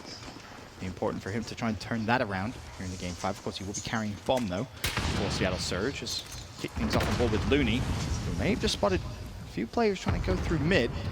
How can he respond though? Metals, of course, has been tagged up. First blood this time for Cammy. Karma will fall. Toronto Ultra with the advantage. Big kills, and you can see right now the strategy for Surge is just to play for picks. Metals heard that door open up. You know he's got players underneath, and he's actually sending his teammates to look for those gunfights. Seeing the feed after he was able to pick up Classic. Octane, though, if that player peeks, he might have one opportunity to hit this shot. Or at least set up maybe a teammate flanking, but he doesn't even need to wait. A beautiful shot. Bear in mind, though, Enable actually team killed App with the nade. So what could have been a big advantage there for Seattle is instantly nullified. 3 versus 3. Octane looking to maybe push through. Octane, of course, trying to make the play. And, of course, for the Ultra, well, Metal's able to stay alive, which is big because he's got a teammate on the flank. That's going to be Cammy coming around. Cammy, again, just wants to play patient to see if he can wait for the Surge to make a mistake. The nade might give away his positioning, so he doesn't want to just fly out and challenge because he's got 2 teammates up top for the help. And the problem Enable has right now is he doesn't want to commit to punting the bomb because they don't really know if the flank is safe enough just yet. Still 3 versus 3, 35 seconds. He's going to pop that silence, and this could just be a very fast rotation. I love this. As long as you're quick, the question is, how long will it take before Toronto sniff this out? Because there's already one player at the top of your screen rotating. That's going to be Looney. I was going to say, Looney, the smart man, he's Johnny on the spot. He's already going to be there, and I think Looney has dead silence popped as well, so Enable doesn't even go. Oh, no. The question is, does he get spotted? Looney does get traded out, though. 13 seconds left. The Ultra, they got to sprint to this site, but Octane, the cutoff man, or Slack, excuse me, able to pick up a kill, but now the 1v1. Cammy versus Octane. Cammy spots him and evaporates Octane. The defuse will come through. It was big play, really, from Seattle Surge to cut off mid-map. A fantastic rotation. Looney, of course, sniffed it out. Such a good read from him, basically saying, guys, we've been here for 40 seconds, okay? They've not planted the bomb. You two stay. I'm going to wrap, see if I can pick off a kill. It was such an important win, just shutting down Enable, buying his teammates a little bit of extra time on their rotation. God, and that right there, if memory serves, the most popular gun in this game, even for public matches, is the M4. Throw on the MP5. Just give it a shot, man. The gun can shred. That is not a gunfight you're used to seeing Octane lose if he's got it pre-aimed, but Cammy, the confidence just rips him through. And what a big round, because Surge, they were making the plays on the rotation. Yes, they were. And I will say it will help if Enable kills the enemy rather than his teammates. That was obviously a little bit of a misplay that came through. The grenade kill that, I believe it was Apathy that fell. But speaking of Enable, here's a quick glance at his POV. Just trying to put some shots down. App will find first blood. It's Metals that goes down, and Enable will have a fight to deal with. He loses that, by the way, as we quickly switch over towards App. Looney falls as well. Cammy and Methods, 2v3. Have fun. 2v2. 2v2, and they should be able to get this bomb down effectively for free. Surge does have at least one, if not both, the players rotating back towards the site. Now, of course, they're going to go, and well, you have Ultra fairly spread. Just playing for the information. If you don't have dead silence, you are going to get hurt. So Methods was watching to see if anyone was going to go through the flank, but he's going to have to give that up. And instead, if he watches mid-map, he may find one. Meanwhile, Octane trying to go for the retake. He's going to spot Cammy, and Cammy gets the better of him 2 rounds in a row. Now, the 1v2. Slack desperately trying to hunt down Toronto Ultra. 20 seconds left. And unfortunately for him, COD timing not in his favor. A few moments where you thought maybe he might spot him. Not the case. Toronto give themselves a 2-round cushion. Now up 3-1 here in Game 5. And Cammy has been on point. I think a lot of people, when they see the players like Brack and Vance are on the bench, are thinking like, well, them over Cammy, really? But he's been stepping up so far. He's been looking great. A couple gunfight wins against Octane, and even still, the positioning was perfect. I'm pretty sure he just heard Octane creeping his way up the steps, guns him down, and is now 8-2, having a fantastic performance. And again, so important to your point, it's not just a couple of kills here and there, it's the big kills that count. Yes. That round, the round before, the 1v1 for the round win. Cammy having a fantastic couple game first 5. bloods as well. Yeah, exactly that. Kick things off this round though, forward with Methods. And that push is going to come very, very quickly. Apathy will find one. Karma instantly there for the second. Seattle Surge flying forward. That's the opening shot as well. Slacking to take some damage, makes Methods easy for the cleanup kill, but Apathy able to find another. Methods trying to make the play, does not connect, and those are the gunfights that seal the deal. Cammy, for all the hype he's been given, has found himself in a 1 versus 4. I can see him doing it. I disagree. I still believe. Good luck with this. I mean, they don't even have to play. They got 1 minute and 12. Cammy's going to be forced to make a play. They have literally everything they possibly need covered, completely locked down, and the bomb gets planted. 43 seconds. I mean, find a way to honestly just jump off the map. Not entirely necessary. He can hang out and let his Dead Silence build, but there's no hope in this 1v4. This round over. Cammy, of course, concedes, and as Jens mentioned, he's just going to wait, build up that Dead Silence once again. I think he actually popped at the very beginning of this round, so for him, it's not necessarily, oh, I don't want to die, it's going to affect my stats. No, it is playing the long game here and waiting for that Dead Silence once again to refill. And so again, just to kind of highlight TP's point that he made right before this match started, is in Surge. He wants to just see the Surge group up on offense, play together, and make aggressive plays. Let's the see what very Cammy first is. round of the game. Or actually is Cammy. Hanging out. He's just chilling. Reading the book if you can. Big chilling. Look, man, you enjoy the corner. You don't want to be like Michael B. Jordan. You camp in a spot you want when the round ends, but either way, just to highlight the TP point, because again, the genius that he is, the 2 rounds so far that we've seen the Surge have success on are 2 offensive rounds where they group up together, where they play hyper-aggressive, and they just make the trades. And so long as Enable doesn't team kill, they don't even need him to get a kill.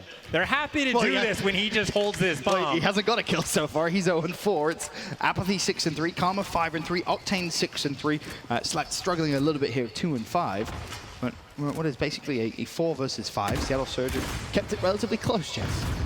Kept it relatively close, but now the Ultra trying to make sure that they bump up this lead to another 2-round swing. A bunch of pressure over towards construction site, and well, Apathy for the moment is the lone man, but Surge, they got a couple players that can think about the flank as well. And to your point, App is huge here. If he can find at least one, trade out his own life, that would be massive. Here's a quick glance at what he sees. I think he may have sniffed out the Toronto push. Well, he does now. A couple of shots go down. Slack first blood. Enable finally gets on the board. Methods will fall. Karma set up a cheeky little flank here as well. This looks as if, honestly, Seattle might be able to tie things up here, Chance. The Surge have a complete pinch on this hill. They have the man advantage. We have seen a near 3v5 from the Ultra back on Gunrunner. They're going to need some of that magic again if they want any hope of winning this round. I believe that was Apathy's Dead Silence, though, that just came to an end.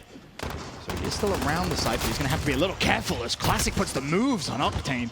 Hap instantly there to trade, though, doing his job. 3v2. Somehow, this round is actually looking maybe a little closer than it should have been. Metals and Looney up for Toronto Ultra, and I mean, Apathy's been so close to spotting me. Finally, we'll see Looney picks up the kill, gets away with his life. Teammate there for the final kill. Seattle Surge tie it up, 3-3. It's so well played by Apathy towards the end. He can see well the played. pressure. He knows that player's on the door. He knows he should just get out with his life and play safe, but as he's doing that, he's like, actually, the Ultra player is going to have to make a play. I know he's going to come at me aggressive. Let's just take the gunfight. He makes the perfect read and now has tied things up for the Surge. And now back on offense. We get a C. Do they have another strat cooked up? They've sent 4 players through mid-map. They've sent the entire team towards B. They've had success on offense. They're trying it once again. I was going to say, I don't think it really matters where they go. Just go as a team, right? Just keep that fast-paced tempo. As Octane's going to pull out the sniper rifle. Does he spot anything mid-map? No is the answer, but he, of course, can rotate that across to maybe a better line of sight. Still waiting for first blood.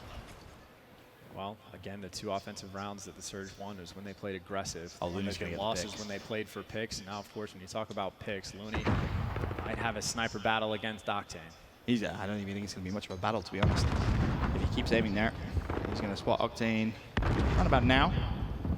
And, oh, never mind. Never mind. How Octane even saw him, I don't know, but it's 2 kills in quick succession for Seattle Surge, and Methods responds with 2 of his own, but instantly the trade's there for Toronto Ultra. Metals surely should fall here, but no, somehow gets away with his life. 2 versus 2. Karma and Enable versus Cammy and Metals. Question is it really a 2 versus 2? No, it is. And Enable's got his second kill. He's 2 and 5. Oh, okay, yeah, 2 versus 2 then. The bomb over towards the B site, and Ultra, well, they're working on an effective pinch. You see both players just making sure that this bomb does not get rotated out of sight. Of course, Enable was in this same spot a few rounds prior, and if you remember, he waited for his dead silence and then rotated. Is that maybe going to be in the back of Toronto Ultra's minds? I don't think it is. Bomb goes down. Now, how do you retake if you're Toronto? May start here with Metals. And it's already been spotted. It's Karma, but nade in hand. Can he get the stick? What a nade! And it's enough! Enable, a big 1v2. You can put everything behind you. The slow start here. If you can clutch up, he finds the first, but instantly the trade comes through for Metals. And Ultra go 4-3 up. You talk about the syntax coming out from That was beautiful. Perfect. Perfect as it could possibly be. And the funny thing is, we actually saw Karma started throwing shoulders. He goes for the pre-fire. As soon as he stops with the pre-fire, he takes cover, expecting the player to return it. So Karma basically did everything right. Cammy just did everything perfect. Or Metals, excuse me. And there, of course, a look at that final kill. A much better game of Search and Destroy. I know. And you know, great game 5. Just to backtrack, by the way, a little bit. By the way, that round, the Surge, I think, got the first 2 kills. Like, that was a 3v5, and it was just instant. Every single time they play aggressive on offense, we've had success. Every time they play for picks, even when they get the picks, less success. Just saying. I'm just saying. Still, Toronto Ultra with the advantage. 4 rounds to 3. And as you can see, this time for Ultra, they're going to be a little aggressive over towards bridge side, pushing over towards A. Metals will be the first to try and fly through. There's a player to his right. Oh, Lord, Karma, I thought you might lose that. A fight you simply can't, but he gets the first blood, but instantly, again, Toronto there to trade out the numbers. I think Apathy is going to be on top of this construction site, but he's got to wait for his teammates to come back to him before making a crazy play, and this bomb is going to get planted. Pressure's on the Surge. Octane's popped that silence as well. Can he use that to maybe try and put himself in a good spot? Apathy, of course, above. As you mentioned, Chance, he finds methods. So, Cammy and Looney up for Toronto. Apathy, Octane slapped up for Seattle. That's a big win for App. Can he find one more? Again, pop that dead silence. Wanted to be very, very quick. Cammy is still alive. His mid-map is even going to get close to the bomb. I don't think he's going to be able to get there in time. The bomb defused. Seattle tied up once again. 4-4. And Apathy making huge plays over in this construction site. And if not him, Octane with the M4 knows to check his corners. And that's the second time we've seen the man who's checking that corner, the man who's playing more aggressive, wins the fight. The Peaker's advantage reigning supreme. This could do wonders for Seattle and their confidence. If they're able to win this, of course, it would put them at 1-1 on launch weekend. Apathy is 11-4. A truly great game 5 out of him. On the flip side, top performer Cammy 8-4 for Toronto. But we're going to really start with Apathy. I think that's a perfect idea because, as we said, he has been on form here in the Search and Destroy. Similar setup once again we've seen from the Surge, just playing for picks. They got a bit of a map spread. And there you go, Octane, first blood. We've seen it before, we'll see it this time, but now no sniper. He has the M4. And it's worth mentioning, this round, Seattle have played very, very passively, all of them. Just waiting, find the first blood, and then when they get that dead silence chance, that's when they're going to make the move. And now, of course, they really just need to group up and sort of make a play, right? Because, like, look at number 7 on the minimap, Metals, for example. He's in a corner, but if 2 players hit him, at best, you're really expecting him to only get 1 and get his life traded away. And as long as Surge get these trades, they should be able to win this round. They just have to make sure they group up properly. Problem is, Metals has been playing pretty well. He's at 6-6 now, obviously, but I wouldn't put it past him to maybe find a double kill as the utility starts being thrown. It's a little bit of a giveaway for Toronto where they're going to be pushing. There's Metals, but instantly Karma with the trade. Perfect play out of Seattle. At 4 versus 3, unfortunately for Karma. And nade hits him, and Apathy once again trying to put the numbers back in Seattle's favor. You should know there's a player right up there. Will he find him? Yes, he will. App playing perfectly here in game 5. Apathy going crazy, and that leaves Ultra in a 2v3. Got Looney trying to be quiet to hunt Apathy down, and Apathy might be aware. I think the problem is they'd love to maybe rotate this out to A, but they've used their dead silence already, or a fair few of them have at least. So I don't think they really have that as an option. And Toronto Ultra, they're collapsing straight in. Cammy will find Slack. That was the player planting the bomb. That needs to be traded. It is. Now it's down to Looney. With just 13 seconds left, he could really play spoiler here. There's 1, there's 2! Looney with the 1v2 clutch. The bomb was planted, but they had no idea where he was coming from. And Toronto put themselves at match point. in 2 games in a row where Looney just making the patient play. We saw it in the hard point where he's hanging out inside the house over on the open hill on Cave, and he's just oh so patient. He was behind enemy lines in this situation for 30 seconds. He doesn't get over aggressive, doesn't go too crazy to hunt Apathy down. He lets his teammate make the play, and as soon as they make that play and kill the rest of the Ultra, they never expect him to be in that top building because he never went to kill Apathy. Smart plays once again from El Capitan. It's just funny watching him just crouch walk. Of course, he didn't have dead silence himself, so he's just trying to be as quiet as possible. App still leads the way for Seattle at 12-5. Looney may only be 4-8, but again, a massive play from him in that last round. Now, can Toronto close it out, or will we have our first round 11? Well, Octane with first blood. That's a fight surely you have to win. Classic shuts down his old teammate there and slapped him. And we're back to 4 versus 4. Enable's almost killed a couple, but hasn't done that just yet. Nice little man advantage from the Surge, but they have struggled in the past, but Octane able to pick up the Octane's really going off here in round number 10. That's 2 kills for him in this round alone. He's 12-6. There's another one. Classic will fall. Octane may actually be able to find an ace here if he's quick. Bomb is planted, but I think he knows exactly where the 2 remaining Toronto players are going to be. Karma's going to go for the pinch, of course, trying to make some noise. Octane may still find a kill. No, he drops. Metal's all by himself. Surely he gets hunted down. There's 3 players up for Seattle. If Metals clutches this, it'd be an absolute miracle, but they've run straight past him. Metals finally falls, and we have ourselves our first Game 5, Round 11. Game 5, round 11, which is insane when you look at the stats. You got Looney, double negative, Classic, double negative. Apathy and Octane combined 26 kills. In spite of that performance, Ben, it is a round 11. Octane just said, I'm not losing this. That's what he did that round. Taking over. Took over round 10. Seattle Surge, Toronto Ultra, Game 5, round 11. Here we go. It's going to be Toronto on the attacking side. They've had some success so far, but for me, the key is going to be shut down Apathy, shut down Octane. This one round to rule them all. Ultra, they're just waiting for a pick to come in. They don't want to overextend and do anything crazy, and it can be tough when you're looking down the barrel of a potentially Octane AR or a Karma AR. So Karma's going to be really important here for Seattle because Toronto haven't really shown anything yet in terms of where they want to push with 30 seconds gone. Again, waiting, buying time for dead silence, but if Karma can find a first blood.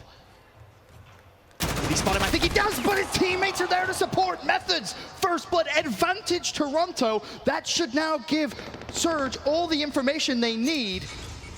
Toronto pushing in towards A. Looney shuts down Apathy as well. A big win. Surge 3v5. They both have dead silence, but he opens the door, and Nable's sitting there waiting for it. Able to even out the odds just a little bit more, but pressure's still on. And bear in mind, bomb still has not been planted just yet. It is Classic that has it in hand, and I think they may be trying to bait out Surge to maybe panic a little bit and push through, but Surge is just being so patient. And also, if you keep your eye on the minimap, the bottom side on the right-hand side, I believe, Cammy going on a crazy flank. And he needs to move because his teammates are falling, and Able finding another kill. They don't know he's there, though, which is going to be so problematic. Cammy could be a spoiler here to what could be a Seattle Surge comeback. I mean, you see it there, number 6 on the minimap. Slacked, I don't think so. No, he got spotted. The arrows moved. Now you see all the Surge players swarming, looking for him. Cammy gets red. Octane sniffed him out. Slack with the perfect call out. With 15 seconds left, bomb goes down. It's Looney and Classic still alive for Toronto. Octane, Slacked, and Enable up for Seattle Surge. They need to retake the site. Time ticking. Octane first to the party. Players just to the other side of the floor. One's on the stairs. Big win from Classic. The trade doesn't come through. Enable, does he go straight for the challenge or does he wait for his next teammate to come through? Well, the fight's up top. Slacks one trade, goes for the challenge. Looney shuts him down. Enable for the 1v2. Toronto clutch up in a big, big way. Outnumbered, but Looney again the playmaker when his team needs him the most. First Game 5, round 11 on the year, and it is the Ultra taking full advantage. The number of rounds they had with the man disadvantage, where they clutched up in one fashion or another, and it seemed like Looney at some point was always that guy. I mean, that's the first time, of course, we've been able to see Toronto Ultra here at the Call of Duty League, and I mean, they definitely look good, composed, and they have that clutch gene. fantastic first win for them. They'll, of course, take away 10 points from this game. And more importantly, I think, just get your feet wet, get comfortable, get the ball rolling. I think they look great, gents. I think they looked absolutely fantastic, and that could be a team that, again, you talk about the power rankings, they looked like they were towards the bottom. They could very well come out and have a 2-0 week and completely turn that narrative around. But either way, fantastic performance in them, as clutch as they needed to be. Toronto started off 1-0. Seattle Surge finished the weekend 0-2. That's everything for myself and Chance for now. We'll send it over to Puckett on the main stage with Methods. Thank you, gentlemen. That is right. It's time for our instant reaction powered by PlayStation. I got Methods here. And, dude, I was expecting to be jumping up and down. You just looked shocked. Tell me how you feel right now. I mean, those situations are the worst. When you have numbers in Game 5, especially that last round, and it turns tides, and then the teammates clutch up, your heart just drops, and you're just like, holy, insert word there. I like that word. Minneapolis, did you guys enjoy that first ever round 11 Game 5 of the Call of Duty League? I think they liked it. Methods, let's talk about this team, though, because no one knew what to expect. We saw Toronto sign 10 different players. We didn't know who was going to be in the starting lineup, how this team would gel. Talk to me about this starting lineup. How was it decided, and how is this squad working? It was a very, very long process. Obviously, difficult decisions. We have 10 incredible guys who all deserve to play on this stage, and ultimately, this roster is what we felt most comfortable with for the time being.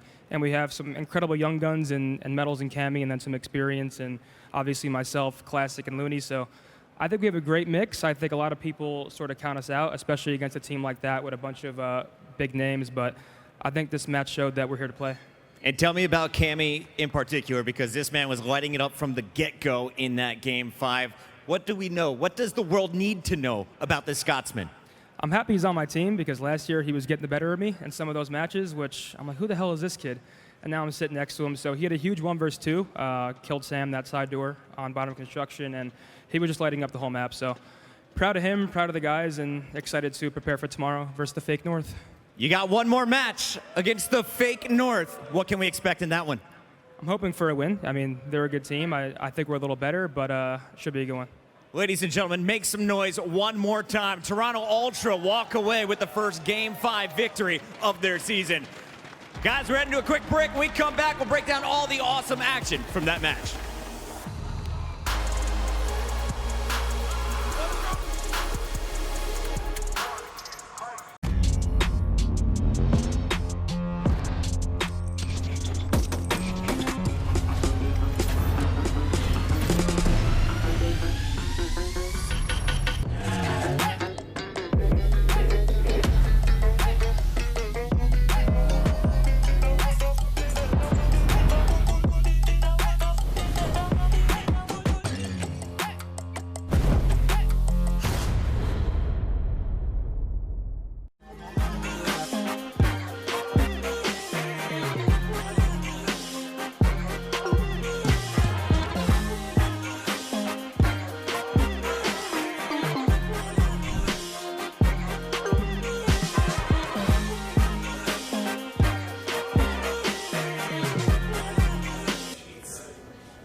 Everybody loves an underdog.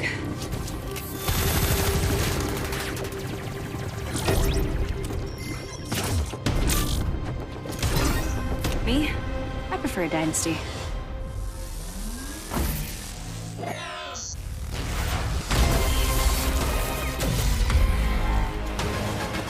Mountain Dew Amp Game Fuel. Victory in a can. The time has finally come. We're back, Overwatch fans, and we are live from Dallas, Texas. We are live in New York City. Come on, this is carnage! It's not stopping! It's not stopping! Now we have a game! Ooh, get rocked! Maybe the Madman can do it! Oh, what is this? Are you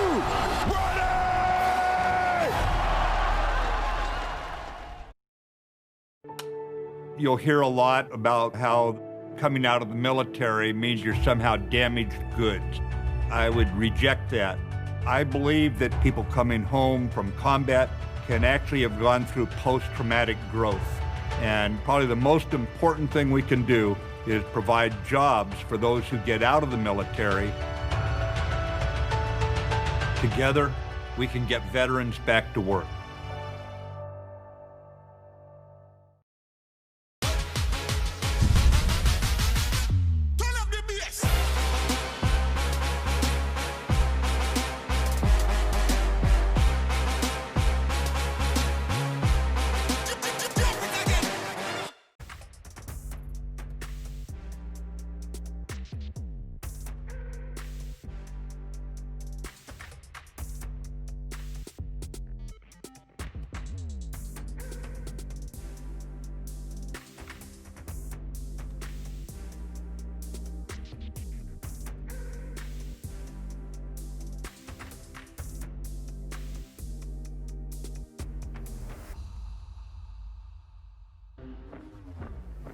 We trying to get hype.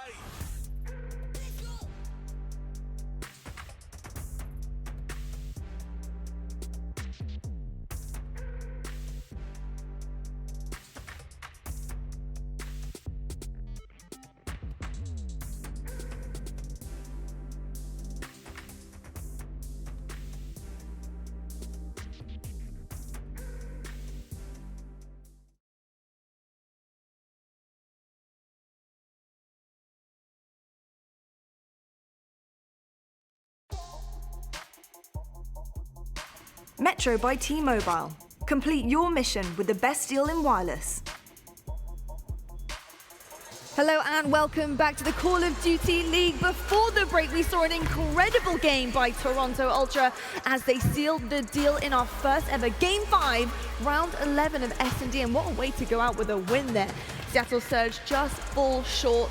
Unfortunate for them, they haven't managed to seal a win yet so far in their first CDL journey, but Toronto Ultra are looking very confident for tomorrow. Now you may see I have a special guest on the stage with me. Merc, lovely to see you. Joey D. How you doing, LVP? I'm good. Yeah, you're doing fantastic. You're doing absolutely fantastic. But yeah, they brought in a budget team. They gave me a similar sweater. It's just olive green. I was thinking. I'm not as handsome, intelligent, as strong, but I'm here. I had to give them a little bit of a break. But yeah, I mean, you guys are all doing a fantastic job. Oh, thank you. I really appreciate it. And Nameless, you're crushing it as usual as well. Likewise. And talking about crushing it, the dreams of Seattle Surge were crushed in that Game 5 there. It's not a fun way to go out. It always feels incredible when you do clutch up with that win. But unfortunately, they just weren't managing it. I need to talk about some of their gameplay here. S&D, they seem to be lacking in the defensive strategy, and offense looked pretty good for them. They switched it up. What were they changing their Merc to enable that defense to come through and keep it kind of going back and forth? Well, I think you saw it, Toronto Ultra really playing around that A bomb site time and time again, and it was working, but they made a couple adjustments. They were retaking together. They were grouping up, and that's really, it's the basics, right? I mean, when you look at this team, at times you know that S&D is going to be the Achilles heel. Players like Slacked, Octane, Enable, they have all struggled early on in the games in the past in this game mode, and well, 2 Game 5 losses here this weekend already. It's just something that they're going to have to work on and prepare for London. Insane. I mean, Nameless, we have some amazing highlights as well from that game, but you've got to talk about some of this Toronto Ultra guys. Methods, Looney, Cammy, Classic. You can actually name all of them. They were all putting work in. They all played great. And that was probably the craziest ending we've had so far here in Minnesota. I think that last one got a bit scary, actually. Cammy went on the super long, wide flank that almost cost him the game. And, you know, early on, he gets that 2v1. That gets in that extra round anyways. But I do want to talk a little bit about the Searcher, because I did like some of the adjustments that they made on this map. You know, there was, at times, they took a little bit too long to get that bomb down. You could just tell that they were communicating so thoroughly through the rounds. I think in the future, they'll improve and get a little bit better, but we saw a little bit of improvement from yesterday, whereas they got 6-0. Today it goes all the way to a round 11. Yeah, and I think what we saw was apathy really take over. When it came down to those retake situations, it was app. Right, I mean, a couple of times at that A bomb site, who was able to really pick up a bunch of kills in a lot of tough scenarios. And if it wasn't for apathy, this probably doesn't go to a round 11. But Toronto, I mean, yeah, you thought it was going to be a little bit scary some there in the round 11 when Cammy gets spotted. They were waiting on it for so long. You know, you have 2 minutes nowadays, right? We're used to 90 seconds in the past, so that 30 seconds adds a huge layer on the search and destroy. Absolutely, and as you can see, during that highlight package, we have a highlight on the desk as well. We've got Enable joining us. Good eye, Lovely Dub. to have you here. Now, talk to me about what happened there, because of course it's the first game 5, high pressure situation. You go to round 11. You guys did a really good job at cleaning up your defense, and I felt like your offense was pretty on point. But talk to me about, you know, the strategy behind that and how you guys pushed through the rest of the game. I mean, for us, since this is like the first event, we've just been trying things out, you know. We're trying to adapt and really focus on our in-game positioning and, like, you know, the situational plays after the first 30 seconds of a round. So we're just trying to go through that and really understand where we need to be at the right times. And we're not there yet, obviously, as you can tell. We didn't win an S&D. We went 0-3, 0-4, I don't know. But so we're just going to keep working on it. You know, that's definitely our weakest game mode right now. But yeah, we'll be back. Hey, it happens, and you're learning. It's the first time we're here in the main stage, CDL. Your respawns are looking pretty fresh, though. Those are looking pretty good. Any comments on those? I mean, I think we're just more comfortable in the respawns. You know, we've had minimal S&D practice going into this. Every time you practice against a pro team, it's always respawns. It's always hard point and domination. So I think that's why we look more comfortable in those game modes. But we still need to fix some little things. You know, everyone's learning the game. So we're kind of disappointed that we went 0-2 this weekend, but we know that this is all basically practice. This is the best practice you can get going into London and all the future events. Absolutely. And Sean Nameless has a question for you as well at the end. I just want to talk about sort of like in-game. A lot of times it seems in the beginning of rounds you guys do like a spread as opposed to sticking together. When you guys stick together and retake as a team or push bomb sites as a team, it seems to be a lot more successful. Going forward, do you think that would be something you guys switch up? Yeah, definitely. Believe me, we've went over it a bunch. I don't want to say, like, we're trying to win every game, right? We're not trying to drop a map here, but like I said, we're still getting our footing and we're still trying to see what works for us and, you know, what's the most optimal way to play, especially S&D. But yeah, that is one thing we talked about, you know, trying to play spread way too much and just being, even if we get a first blood, being too far apart and we isolate ourselves. But I think we're going to work on that, you know, when we go back home, and we'll get better. Yep. Absolutely, and obviously something that we talked about on the desk as well, Nameless actually happened to mention this one as well, is S&D really, it helps to have a leader. And have you guys found a leader of your squad yet? Not yet, and I think that's because we don't necessarily have like a really strong S&D player or someone who's used to being like a shot caller like for every team he's been on. But also on the other side of that, like I said, we're all just trying to learn together. So we're all kind of giving our inputs of like what we think will work or, you know, what won't work, whatever the case may be. So I think as time progresses, we'll kind of have that shot caller. But at the moment, like I said, we're just all trying to, you know, learn together and give our input to see, you know, who maybe has the best strats or the best idea, the best mindset for Search and Destroy. For sure. Well, on paper, you guys are a nasty roster, and I'm excited to see you guys at your full potential, and I think it will just get easier as it goes along. But I got to thank you so much for coming up here. I know it can be really hard, especially after a loss like that. Emotions are high, but I appreciate you breaking down, you know, what was going on for you guys. So thank you, Enable, and best of luck for the future weeks. Thank you, guys, and you got to have some lows to have some highs. I like that. There we go. There we go. Well, we're going to take a look at our grudge match, of course. That is going to be coming up. We've got Atlanta FaZe taking on Dallas Empire. Really exciting stuff there, guys. I'm really excited to see both of these teams head-to-head, toe-to-toe.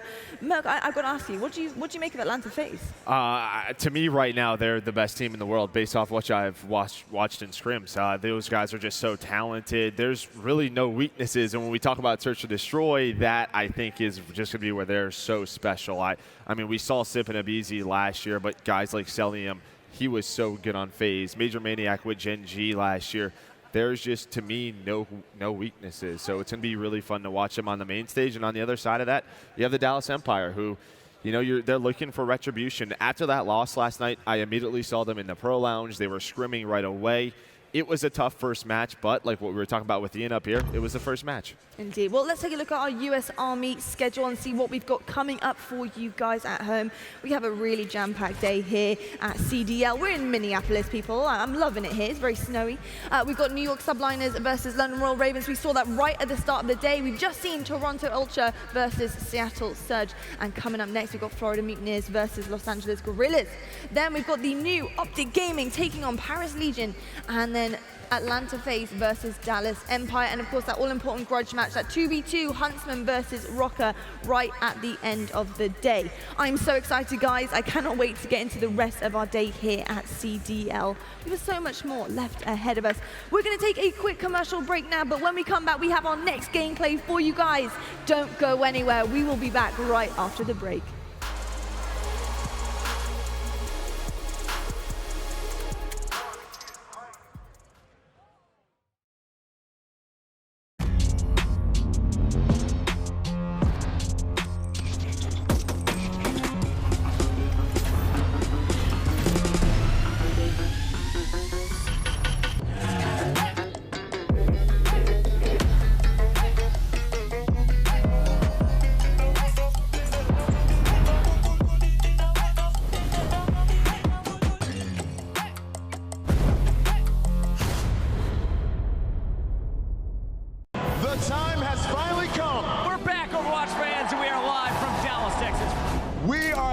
in New York City.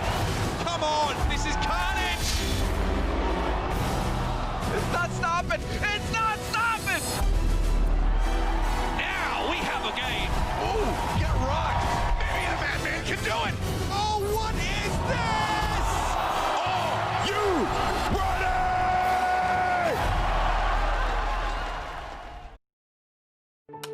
ready? You'll hear a lot about how coming out of the military means you're somehow damaged goods. I would reject that. I believe that people coming home from combat can actually have gone through post-traumatic growth. And probably the most important thing we can do is provide jobs for those who get out of the military.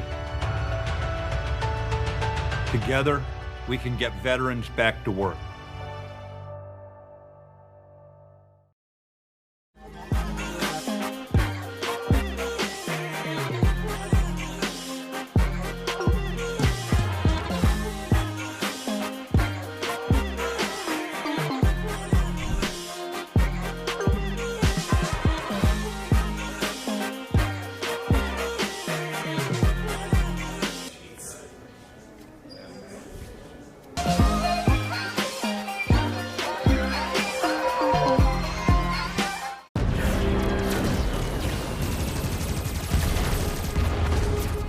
Everybody loves an underdog.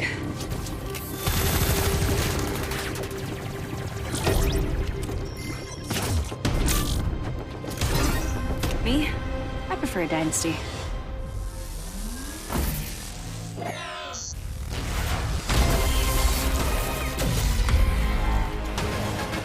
Mountain Dew Amp Game Fuel. Victory in a can.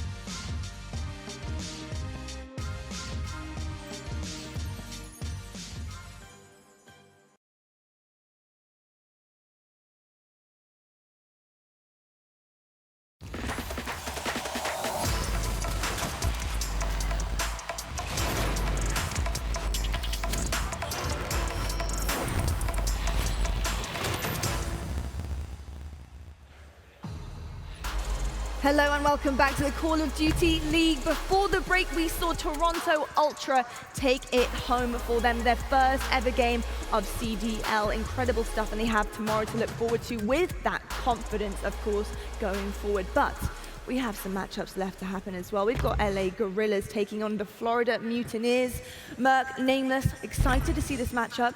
Merc, I've got to say, you know, Florida Mutineers looking pretty sharp yesterday against the Seattle Surge. So what are we making of this lineup? Yeah, I mean, obviously this guy over here put him at number 10, and I'll be honest, I thought that was a little low for the Florida Mutineers. Surge did lose today as well, though, so it's not like they beat the best opponent. I know, I get it, but I think this Florida Mutineers team is solid, and really what we talked about early on is search and destroy, right? That was the big focal point just with the Seattle Surge, and I think on the other side, the Mutineers, they have such a strong search and destroy lineup. When you talk about Mox, when you talk about Havoc, that is really where they bring in, and guess what?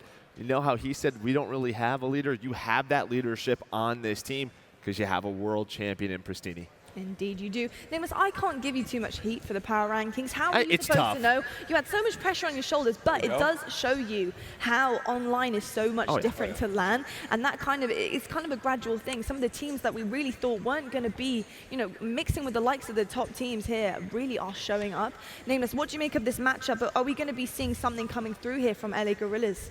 I think the Guerrillas have a chip on their shoulder after yesterday. They feel like they probably should have won that. All the momentum that they had was completely thrown out the window when they used that banned perk. So I think today they're going to come out here and try to make a statement. And what we saw out of the Guerrillas yesterday was actually quite impressive on the first two maps. They were playing fantastic. And if it wasn't for Hackney Yard back-to-back, they probably would have been in better shape. So I doubt we see that today. I just think, too, for the Guerrillas, it was better than what we all thought yesterday. I think obviously we know the talent on the roster is there. Some of these players have been on the best teams, in the world in the past. We've seen them play at the best events we've ever had, and they've put on great shows, right? I just think about guys like Lacefield, guys like Saints, and that individual talent.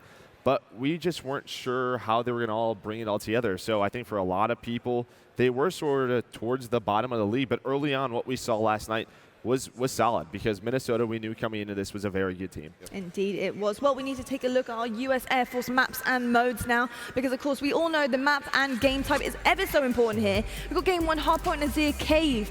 This has to get right for these teams. It's so difficult to be able to take that cave hill. We'll talk more about that later, I'm sure, as we're breaking down the play. But we've got Gun Runner, Search and Destroy, Merc, S&D, Gun Runner. It's tough stuff for these teams. It is. It is all about mid-map control, especially for the defense. We saw a lot of interesting spots, right? You saw the cross watches from Seattle, especially Octane looking through the crates, but really on the defensive side, you have to take mid-map control. It's so tough to defend that bomb site by the crates. I mean, you have to peek it, you have to play from the top, but if you're going to let that bomb get down, you have to have the utility to retake it, hold on to a smoke grenade, hold on to a few grenades. We'll see what these teams can do. Indeed, and Nicholas, we've actually said it yesterday, but for new viewers at home watching, trophy systems are used majorly in all of our games here, across all of our game types and modes.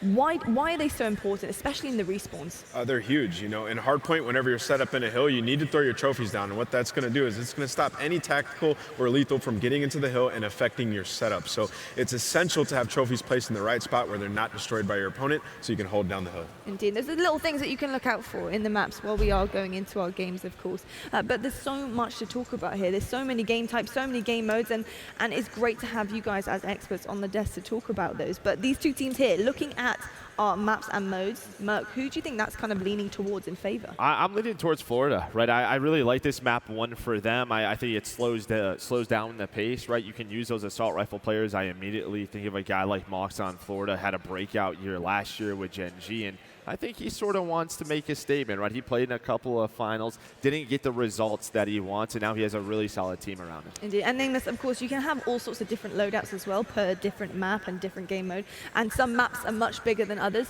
So looking at Gunrunner S&D, what kind of players are we seeing for our flexi players? Are we going to be using the sort of like long loadouts, or are we using the shorter ones? We're probably going to see MP5. It seems to be the current meta or strategy, if you like, that people are using. There's a lot of MP5s getting pushed up on Gunrunner. Joe just said it. It's mid-map control. You got to get inside their green, or you got to get inside their bathroom and try to make plays.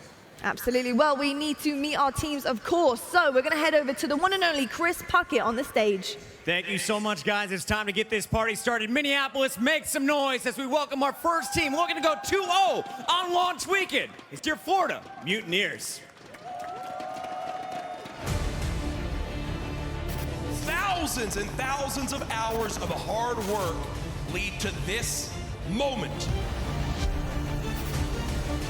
Are you kidding me? Now they're on your point. Look how close it is, Joe. A millimeter. What a round. What a round.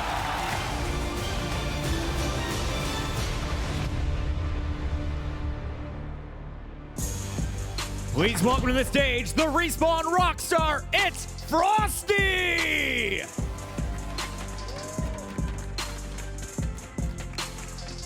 The Flanking Freak, your 2019 champion. Here is Pristini.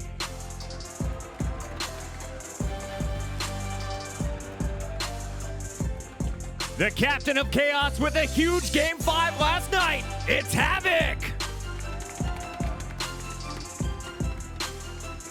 your S&D stud. Make some noise for Mox.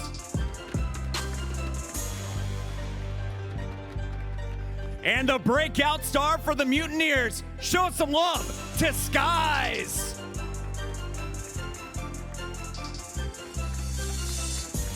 Last night, things did not go their way, but you know today, the Guerrillas are ready. Ladies and gentlemen, put it together for Los Angeles.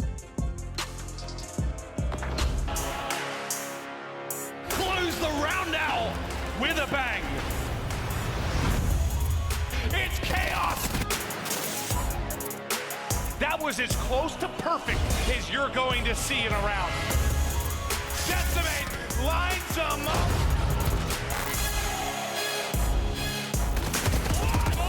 What was that? Aqua gets both.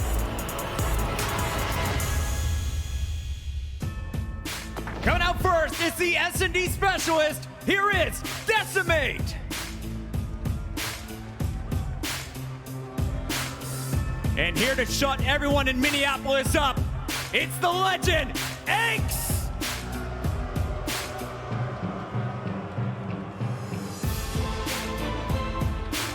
There's nothing soft about this man. Give it up for Lacefield.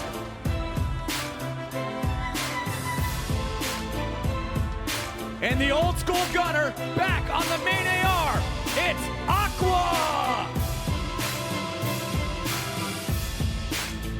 Rounding out this lineup, a man in his 9th season. Give it up for Saints.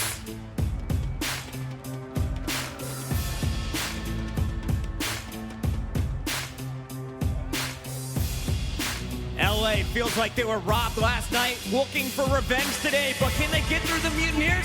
I'll leave that one up to you guys at the desk. Thank you so much, Chris. Well, there you go. There are your teams taking the stage right now. I'm so excited. I want to know what these guys have got left in the tank for today. So that brings me on to our game fuel keys to victory. I'm going to start off with the Florida Mutineers. Nameless, I'm heading over to you. What do these guys have to do to bring this one home? It just seems like yesterday in their match, it was a bit scrappy in the respawns. I think that they're going to need a little bit more structure and play the right way. You saw in their breaks, they were throwing their smokes a little bit too early, and they weren't going together as a team. They were able to squeak out one, but today it might be a little bit tougher against the Guerrillas. Indeed. And of course, talking about the Guerrillas, those incredible people in purple on the stage, I'm going to head over to Merc. Game fuel keys to victory for these guys. Merc, what have you got in store? Yeah, first thing we're looking at is the captain, right? You're looking at Aches to stay consistent. We've been wanting it for years. Can he do it here on this stage? If he plays consistent and respawn with the guys he has around him, it's going to be tough to beat them. And then finally, they have to stay on point in search and destroy. And it's because we know how strong of a team that Florida is. That game, too, if they go down 0-1 in this series, is going to be such an important game mode for them. I don't see a way they can win if they go down 0-2. Indeed. And also, don't use ban perks. Yeah. This is not forfeit a map today, guys. Maybe it'll be a little bit easier. Yeah, maybe not, guys. That's not the way to win. That's not the way to win. I actually think I spy Momo and Miles up in the casting room. So I'm going to head over to those guys right now for your game. Thank you very much, guys. Well, this is going to be a fun one. Again, we touched on it a little bit before, but the search and destroy between these two teams is definitely where my pickle feels tickled. I think I'm ready to get into this one, Phil. I certainly am. It's taken Aches 2 maps to become the villain of the CDL already. I absolutely love it. We wouldn't have it any other way. No. We wouldn't. And I look forward to him traveling around the world, getting booed by different people in different cities every single time. And you know what? He thrives off of that. He will kind of fuel that. We saw him on previous organizations when he knocked out Optic into Cloud9. It was incredible. We want to see more, and he will be feeling himself. But a point to prove today. Oh my goodness, I think I know which way the fans here are feeling. I'm sure you guys at home probably have your own decisions to make. We definitely do. Let's have a quick look at the quick scope brought to you by the US Air Force before this match gets underway. And I think you're right, Phil. The fans are definitely leaning a certain way. However, let's have a look at these stats. The average age, again, of the Los Angeles Guerrillas only slightly higher, but that age is certainly translating to experience by the championships and major tournaments. Yeah, it certainly is. Obviously, a couple of championships for the Guerrillas, one for the Mutineers. I mean, you're talking Prestina, you're talking Aches, and even the major tournaments, it's Aches. You know, let's not kind of beat around the bush here. Aches is a veteran player. player who's been around for so damn long, and it's great to see him still competing at the highest level. And again, leading this team into it, whether they're the villains or not. But I do think, you know, we look at the Mutineers, we saw a good showing from them yesterday. Yeah, we really did. I mean, it was a surprise for most of us, I think. And, you know, Joe was saying that necessarily, you know, Nameless's placement of them on the power rankings was possibly a little bit low, but hey, mate, let the game do the talking for him. And now we are ready to roll into Azir Cave, the first map in what will be a lovely series, no doubt. Again, Hardpoint friends, first to 250 points. The Hardpoint moves once a minute. And it's going to be a whole load of fun. Any early predictions on this one, Phil? I think this is going to be a very close series. I think this will be a close series, but then again, I thought, you know, the Subliners versus Ravens would be a close series. And little did I know it would not. However, I think going into this, I expect quite a lot coming into map number 1 from the Guerrillas. But again, the Search and Destroy from the Mutineers was fantastic. So, you know, I think this is one where we can see this go back and forth, maybe a game 5. But overall, I think we're just jumping to a quick little technical difficulty here, but we'll be jumping into the game very, very shortly. We've talked about Aches enough. We've talked about Prestini. I want to talk about a couple of the other players on the rosters. Lacefield, again, he's one of those players that kind of gets fired up. He's one who will get up, shouting, screaming, and that's for the Guerrillas. However, for the Mutineers, is there anyone that kind of stands out for yourself who maybe we've overlooked? I mean, we gave Frosty a little bit of love in the walk-ins, you know, thanks to the magnificent, the effervescent Chris Puckett saying he's the, you know, the sort of respawn hero, and he really has been fantastic in the respawn game modes. This is something interesting we see of players who come in from other titles. They typically find their success early on in the respawn modes, in your hard points and the DOMs. They struggle a little bit in the search and destroys, but I think Frosty's got a long way to go, and that's a powerful brain on the head of the Bergstrom boy there. So we'll see how well his career develops thus far in the COD League. Wasn't bad in Black Ops 4. Wasn't bad. Wasn't great. Could be great here alongside his fellow Mutineers. Here we go, friends. Ready to get into this one. The Guerrillas versus the Mutineers. Oopsie daisy. Quick pause. I'll just get excited. Just trying to get ramped up for that one. That's absolutely fine. Once we get rolling. Wait, is there anyone here supporting the Guerrillas? I heard somebody say no.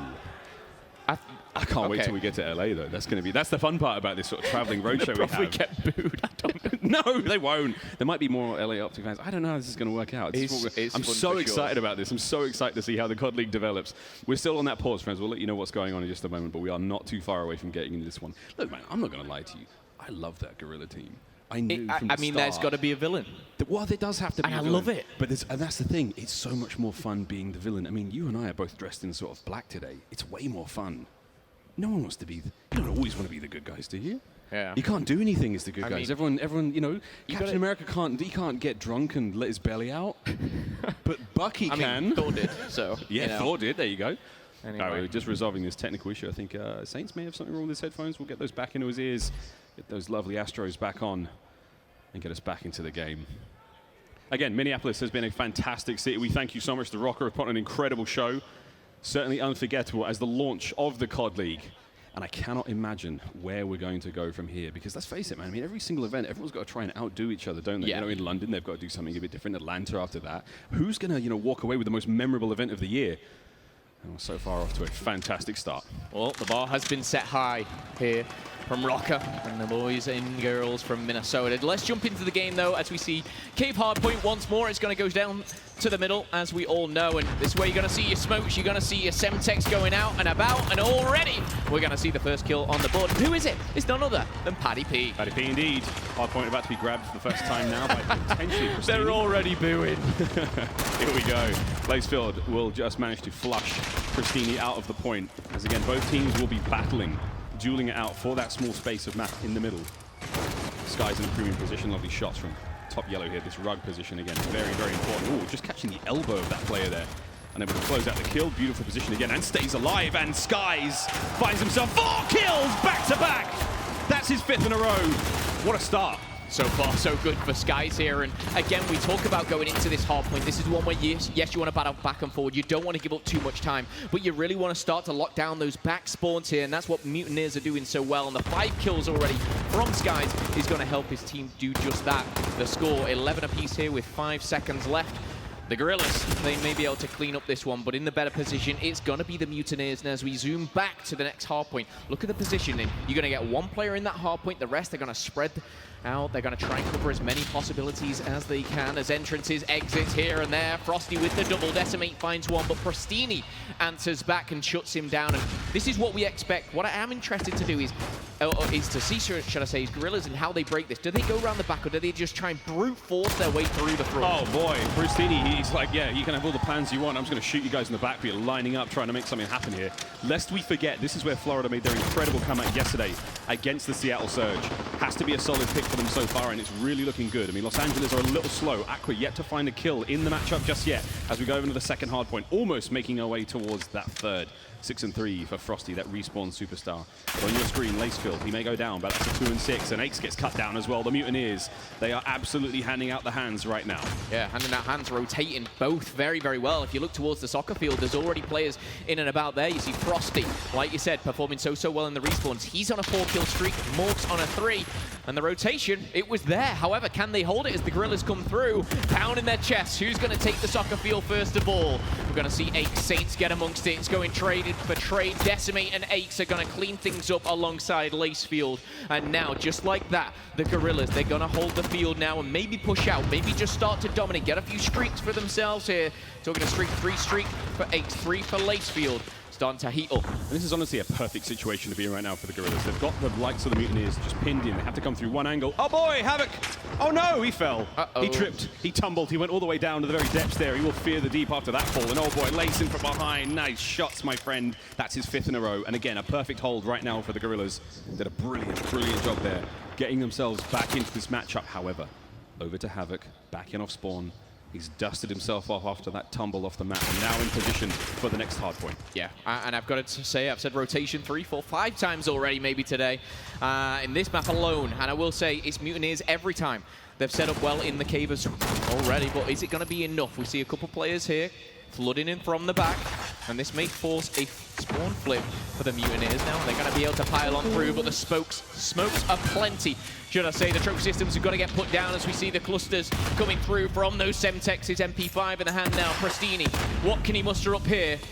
Trouble seeing through that smoke, but he's going to hit the deck. He's got Havoc right by his side. Morks and Skies handling a business beautifully. And Skies once again, not 1, not 2, but 3 kills back to back, baby. Make it 4. 14 and 6 for Skies. Sky's the limit. 5 in a row for him. And the clock's still going in favor of the Florida Mutineers. This is brilliant stuff from them. Slow, though, I will say, for Aqua. Oh, boy, Skies just keeps going. His 6th in a row. That was his 16th of the map. Holding dearly onto the hard point. The next rotation is now underway. So the streak will come to an end, but oh boy, did we enjoy it. We now roll across to that cliff path. Very difficult situation to be in, as you can see. Ace trying to roll around through mid-cave. This is now a great position to be in from behind. You will fall, though, so it's made safe from that rear position.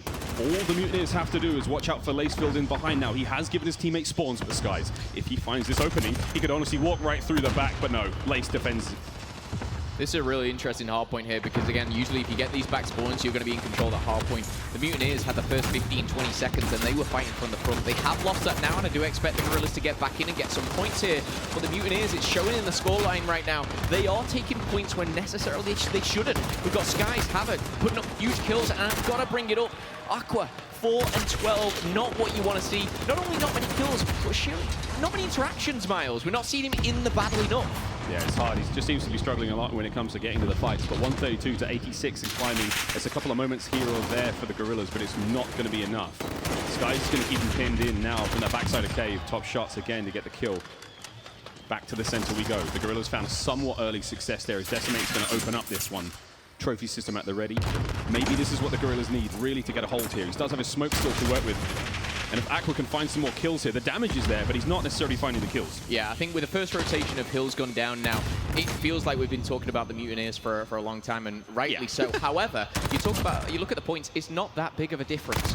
The Guerrillas are still in this here. They're making of what they can this map right now. 109 plays 138 as we see Havoc take names, take tags, and put them to bed here as he will have to respawn. But the Guerrillas, they're going to be fighting for these spawns once again. Mutineers It seems like a couple steps ahead, but we've got a 5 streak for Lacefield. He's starting to heat up, 20 kills. Aqua, on the other hand, still on 4. All it's going to take, though, for Aqua is a couple of big kills. He's such a talented player. Once he just finds himself in this map, once he gets into that solid rhythm, it's really going to turn this around for the Guerrillas, because already the teamwork's there. They're still keeping this competitive, despite such a massive disparity in the kills. But that's not a good look. Cave East, now in the hands of the Mutineers. They've got so much firepower to work with right now. Pristini, he's got ammo to burn as well. 116 in the reserves. He can seriously just sit on this point and just let rip. Ay, what is that nade? Luckily for him, I don't think it's going to affect it too much. Most certainly the money hill, as we are going to see those spawns come in once again for the Mutineers. They aren't going to be on the hill for the whole 60 seconds, but it looks like they'll be jumping back on it shortly. A powerful push for the Guerrillas now here, but Frosty shuts 2 down. That's going to be Saints and Eights that will drop here. No one on this hard point right now. Actually, a pretty good job for the Guerrillas. Just keep these guys off of it. Aqua did a nice bit of work there, yeah, as you said, to keep them off of it. But now they have to contend with the reinforcements flooding in through the back. Already on the rotation, though, is a member of each team. So Pristini's in there first, but Saints is right behind him. If he can catch the kill there, that's big. That will give him a solid position going into the next hard point, and it will be that of the Guerrillas.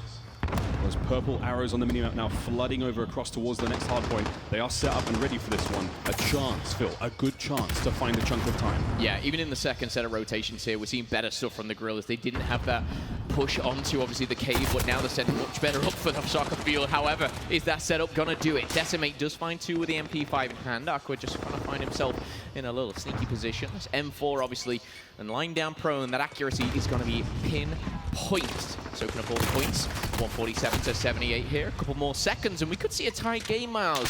And a surprising one at that, because Sky is still slain out of his mind at 26 and 14. Love to see it. Havoc now tip of the spear as he drives himself into that hard point. How close can he get before he finds anything? And actually, he's going to be taken down slowly but surely up over the top. His teammates Mort's getting right into the thick of it. Skies from above, though. Powerful position to be in, providing overwatch for the squad. However, he will be cut down, as will Pristini. So Aix shows up late, but he picks up all the pieces. And look at that scoreline. It is getting closer and closer by the second. Yeah, it really is. Most definitely been outslayed, the Guerrillas.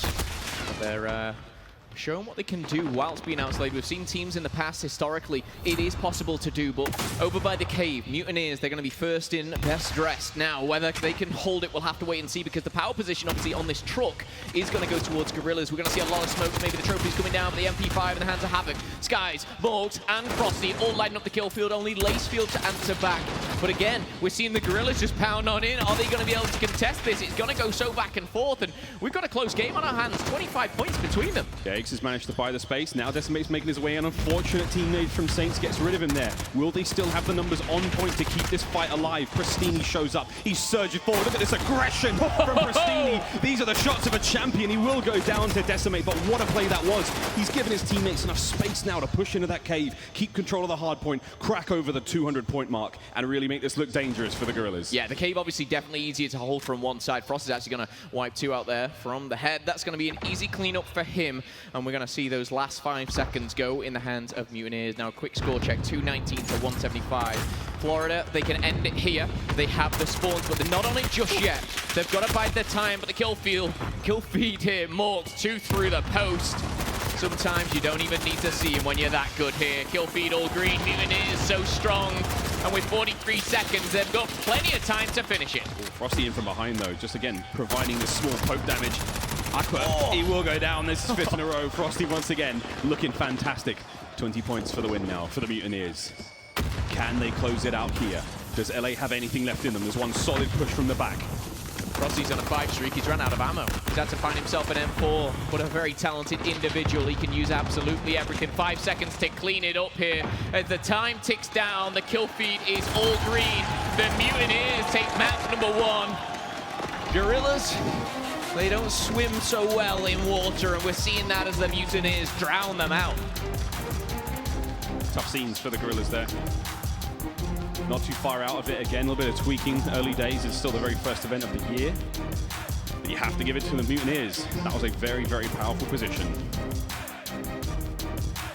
Very powerful indeed. I mean, a convincing win in the end. We see, of course, certain players really turning up. Blazefield dropped 30 in the end there, really stepped his game up in the second half, if you like, but it was a real widespread from the Mutineers. You know, there's a lot to do on the map, and all 5 players were holding their own, but Skies, he was really the slayer of that team. Absolutely disgusting from Skies. I'd love to see those clips again. He really had some brilliant kills. That nice 4-piece he got from top yellow. Absolutely powerful stuff. You love to see it. Again, friends, Search and Destroy up next. This is really going to be the absolute highlight for me of the series. Both teams looking very, very confident in Search. Yeah. Cannot wait. Oh, he dabbed. He did it, man. That guy ran up there. We love it. Anyway, our scuffed play of the game. It is going to be Pristini. That retake in on the cave. 3 powerful kills. You'll love to see it. And I tell you what, looking over the top there, beautiful shots with the MP5. MP5, wonderful work again.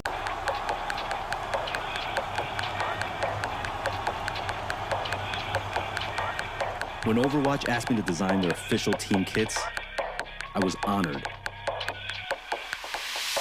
This was an opportunity to create gear that for the first time brings together the best of the streetwear world and the esports world. This is technical apparel designed with specs to provide the highest caliber athletes in the esports world with the performance and comfort that they demand. And just so you know, her armband is clipped, but it says LOVE, so you don't worry about. Designed to highlight each team's uniqueness, yet resonate with players and fans in the US, China, Korea, France, and all over the world. And of course, gear that needs to look as dope as it performs, both inside and outside the arena. This is it, the official Overwatch League kit. Designed by Staple, engineered for gamers.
Metro by T-Mobile. Complete your mission with the best deal in wireless.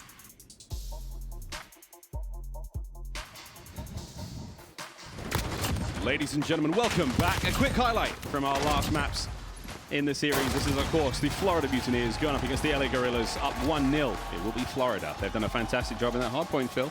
Things were very much looking up for them, but they're loving life right now. The Guerrillas, they've got a little bit of redemption to find after last night, but after that map as well. Certainly so, and I will say, going in Search and Destroy, Mutineers, they were fantastic yesterday. I expect them to replicate just that. However, the LA Guerrillas, they'll have a little work to do. Who's going to be the game changer on that side of things? As once again, coast to coast, going head to head here. Yesterday, the Mutineers took on Seattle Surge. They came out on top. It was a strong showing. We saw some good, some bad, a little bit of ugly, but we're getting into Gunrunner S&D here. A personal favorite of mine. We see some fast-paced action over by the crates and down by Cole, who will be able to push on through and get to that all-important A-bomb site by the tracks. As we count down, my eyes certainly are on the superstar Search and destroy players from Mutineers. Havoc and Morks, I believe it was yesterday. They dominated these crates. It was this very map, Miles. Oh, they were about to dominate this crate, but Havoc can barely dominate that barrel in front of him. Come on, man, get up there, man! The timing's off a little bit now. He's not really going to be able to find these shots, and it's right. His teammates got him, and that's what your teammates are for. There we go, Havoc. Doesn't need to put that sniper rifle to good use. Morks just seemed so comfortable over by those crates, and what we outlined yesterday was how they controlled B, but they actually pushed past it on the defense, which was really impressive. Now, whether Guerrillas kind of saw that, have adapted to that, it looks like they're trying to get a bit of mid-map control here. They have taken down Prestini over by Cole. And they've, of course, lost one player, that being Accurate. And they're at a man disadvantage right now. Saints with the bomb just holding back. Looks like they're trying to get a bit of information, but Decimate most pushed up. Lacefield looking to take some damage, but as 60 seconds comes on the clock, Miles, they've not really made much ground here. Yeah, the Guerrillas are playing this very slow. They've not really left their side of the map too much. It is going to be one of them making their way forward. That's actually Decimate. If he can find a kill in these pipes there, he's just going to slip through, checking every single corner. He's being very, very quiet indeed. Any noise will give it up. That smoke's going to just give some information over. Skies, great position to be in over there. Nades up. Nice tag, no kill though, but look at the bait. It's set. Brilliant work though from Frosty to get the kill. Morks finds it as well. That's lovely work. The Mutineers, they've made that round theirs in an instant. That was an M4, by the way, in the little vent, taking on that MP5. But again, it's more Skies this time over by the crates. It does just feel like the Mutineers, they feel very, very comfortable over by the bomb site here. Switch sides though as we get into things. Only one round. Quick highlight of the scores there. 2 for Frosty, 2 for Morks, and a single for Skies. Mate, I will say that Guerrillas, the black kit, that is very sexy. Yeah, hashtag hoods up. In we go to round 2. Ooh, nice nades there coming through. Giving a lot of people trouble. It's giving Lacefield trouble now. Get up there, man. Just take a breath. Just take a deep breath. Come on, bro. Come on. One more. Okay, fine. Forget it. Time's a charm. Oh. Yay! He's up, and he's in trouble. Back down, back down! Snipes going back and forth. No one connecting, but it's Morks with the M4 to take first blood. Oh, wow. Hop, skip, and a jump across the screen. Prestini. You got to change your startup strats. Wait. How on earth has Prestini got right behind every single player? He's gone, dude. He's gone. Prestini's coming in from behind right now. He's coming in from behind. He could potentially get 2 of them. No one knows he's there. Prestini, just go forward. Dun, dun, dun, dun. Dun, dun, dun, dun, dun, dun, dun, dun. Prestini. Is he going to find another one? God, Prestini. Mystical movements back again. God, disgusting play. Naughty stuff from Prestini. He ran straight through Cole, straight through A, right behind them. The bomb's going to go down now. And the Mutineers, once again, they have the numbers. 3v1, all up to Saints. He does find one, and it's actually Prestini who goes down. He's flooded out his own spawn, and now looking to retake that bomb. He's going to come so close, but yet so far away. You got to check those corners. Got to check those corners, but you just have to. You have to check the cupboard. You got to check under the rails, and it was going to be Havoc with that final kill, just lurking in the men's, lurking in the bathroom. Pistols up, pistols ready. The Mutineers. What a fun round. That was fun. I mean, shout out to Prestini, by the way, just to kind of make that exciting here. But again, that's the type of player he is. He gets in and behind, and that's why he's a current world champion. But again, it's confidence. Your teammates to let that kind of play happen. He's like, I'm on the wrap. I'm on the flank. Just make sure you watch every single angle. We can make this work. Then get the bomb down at A. Or B, sorry, excuse me. And they make that work out. Oh, he ain't slowing down either. He's not slowed down at all. Straight into the boiler room. He's gone even faster. If he guesses right, there's potentially 3 kills here if he looks the right way. That's 1. The second is just around the corner. Brilliant stuff again from Prestini. There's no quiet or ninja or anything about Prestini. He's kicking these doors down. Yeah, he's not exactly being delicate on the approach, is he? He's having fun, though, and right now it's working for him. Again, we talk about the offense here from Guerrillas, and it was slow last time. It is still slow this time, but it looks like they've suddenly chose the bomb site that they want. They've managed to take one player down, that being Skies, who, of course, was very, very strong over there. The time will be cut down to just 45 seconds, as now the Mutineers will look to retake this bomb site. Here we go. This is going to be a very, very quick retake, it looks like, from the Mutineers. They're stacking up in the bathrooms. Lacefield, I mean, he's not in a position to stop these players come out, but if they do overextend, oh, wow, that's so unfortunate. He may be watching that mid position, but they just slipped through. They've both gotten through. They've both crept through. Prestini's in from behind once again. Don't do that. Don't. No, thank you. That would have been ridiculous. Aqua holds the line at the back. 3v2, now 3v1. It all falls down to Frosty. Put down to a 2v1. He does find one. Apes and Saints. Frosty on your screen, though. There's only 10 seconds, 7.5 is needed to defuse. He might have the snapper, but he ain't gonna get the win. First round on the board for the Guerrillas. Admittedly, I think Frosty actually had his Semtex and a concussion to work with at that same time, so he was actually very, very well equipped in that situation. The only thing he didn't have was time. And you've got to take your hat off. Guerrillas played that well. They played the time well, and unfortunately, don't come out on top for that one. Round number 4 coming up here. Quick stat check, and we see Lacefield yet to pick up a kill, as well as Aches. Round number 4 could be theirs. We'll see as we jump on board with the Guerrillas. Opening gambit now from Aches. Possible change in class. Yeah, slight adjustment. Saints working his way through pipes now. Got to watch out though. There's 2 players on the inside of that pipe stream just next to him. And once he creeps through, this door open could be devastating. Or will it Saints? Surprise! There's Frosty on the other side. Quick first blood for him. Oh boy! That revolving door there, that little saloon door just bursts open. He finds a second kill. Lace takes down Frosty, and it's an absolute flurry of activity now. Now it is a 2v2. You blink and you'll miss it. And the Guerrillas get on the board. Yeah, I tell you what, 2 rounds.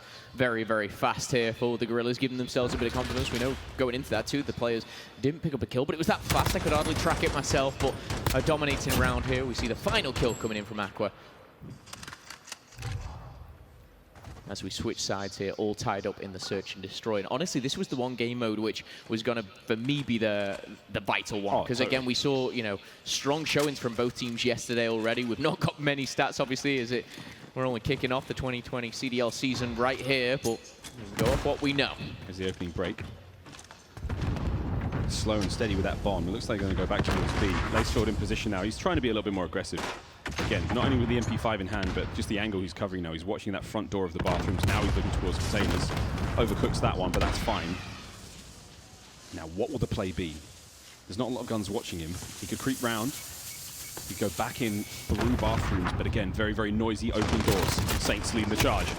Cut down immediately by Morks. Nake's there to pick up the pieces. Nice bit of work. Decimate backs him up as well. 3v4 with the Guerrillas at the advantage. It feels like Guerrillas are starting to really read Mutineers here. We know about them pushing past B. They want to get control of that rock there, just to try and give themselves a little bit of an advantage. But right now they have a disadvantage. By a man, make it 2 here. Make it 3 as it's all up to Havoc in a 1v4. I was saying how Lace and Aches hadn't even found a kill. Lacefield now has 3 to his name here.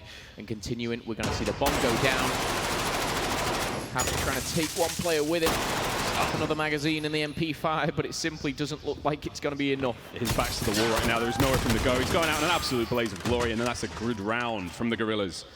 Absolutely pinned the Mutineers there. There was nothing they had, not a single chance.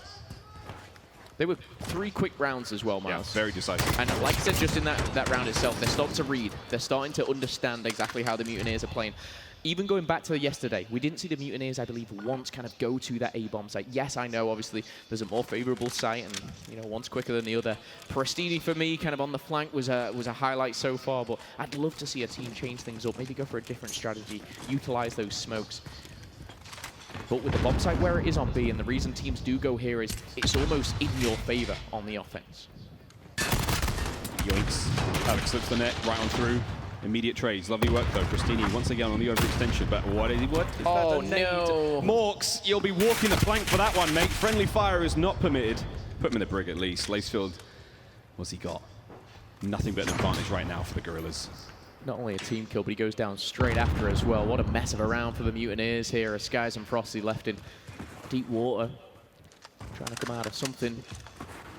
Saints, Lacefield, and Decimate. Decimate again, you know, over the past couple of years, he's been a fantastic search and destroy player. Right now, currently sits 4-4. Maybe he can be a vital part of the Guerrillas here going into the later stage. 60 seconds coming up on the clock.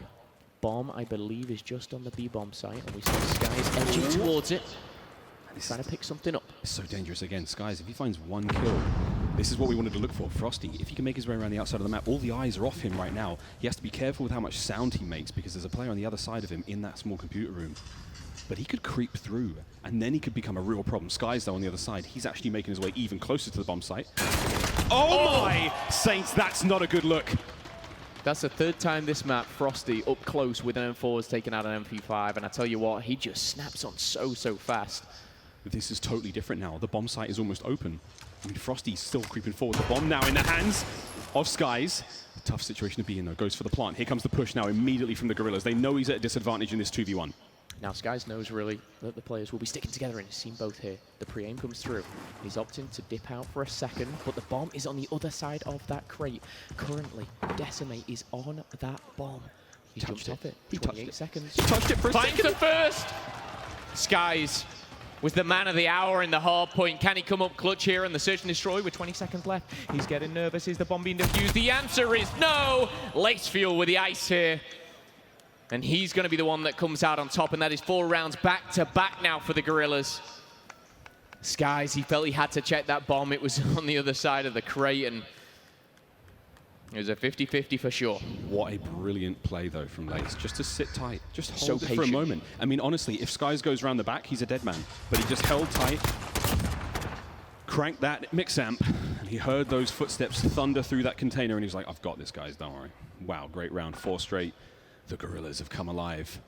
Aches has 1 kill, though, still. Aches has 1. Lacefield, I believe, was sat 0 and 3. He's currently 6 and 3, so he's changing this and certainly elevating the Guerrillas. Arca was going to be the one to pick up the bomb, and we're probably going to see this be hit again. Look at the aggression coming out of the Mutineers, straight down the throats of the Guerrillas, but it's actually going to cost them Pristini. Maybe the shot caller, I'm not sure here, but look how aggressive. We've got one player. I think it's Havoc down by Green. He's going to find one. Skies finds another. And now the Mutineers have control, not only in game, but they've got the numbers too. So the Mutineers pulling something out of the playbook. You love to see it. I'll try and keep that advantage, though. Mork's trading out on Aqua's a good thing for now. Saints backing on up. Got to watch out for that flank towards A as well. The bomb may be down at B.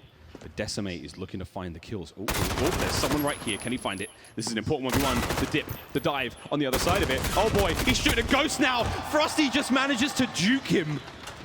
Saints is now alone. He's going to push right in for these kills, though. He's popped dead silence. He's totally completely quiet. He finds one. Oh, but there it is, the Mutineers. They stop the damage. Man, that could have been different if Decimate found that kill faster.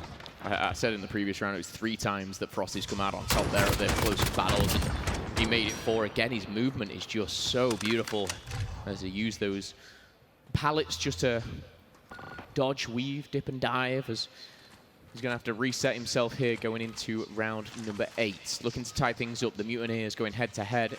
If you're just joining us, Florida did take map number 1. It's a pretty convincing win in the end. Aches still 1 and 6. However, it doesn't matter. Still in the lead here. Lacefield's going to find himself up top with that sniper.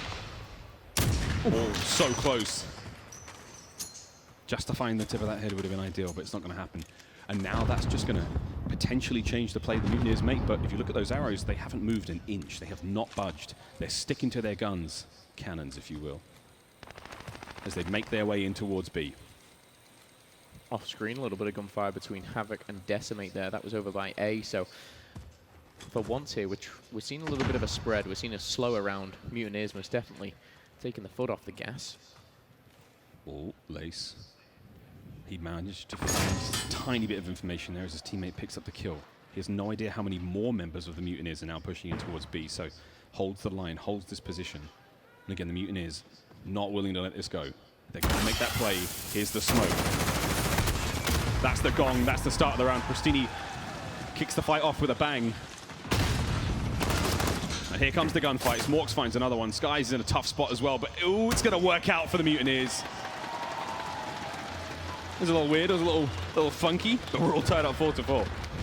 It was just name after name falling. Honestly, it started with the smoke. Smoke covered Aches. Aches let off some rounds, hoping, praying for something, and it didn't work out. He fell, and then just like that, it was player after player for the Guerrillas. Now it's all tied up once again as the Mutineers win a couple rounds themselves, setting themselves up nicely. Frosty, we were kind of dubbing him the respawn player of the squad here, really showing how well he can manage his way around those respawns. But right now, double digits for him in the search and destroy. M4, he seems very comfortable with. Already though, it's going to be Aches here, finds his second kill, and it's an important one.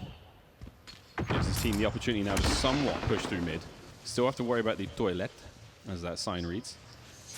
Oh, Sky's just too good. Too strong a position.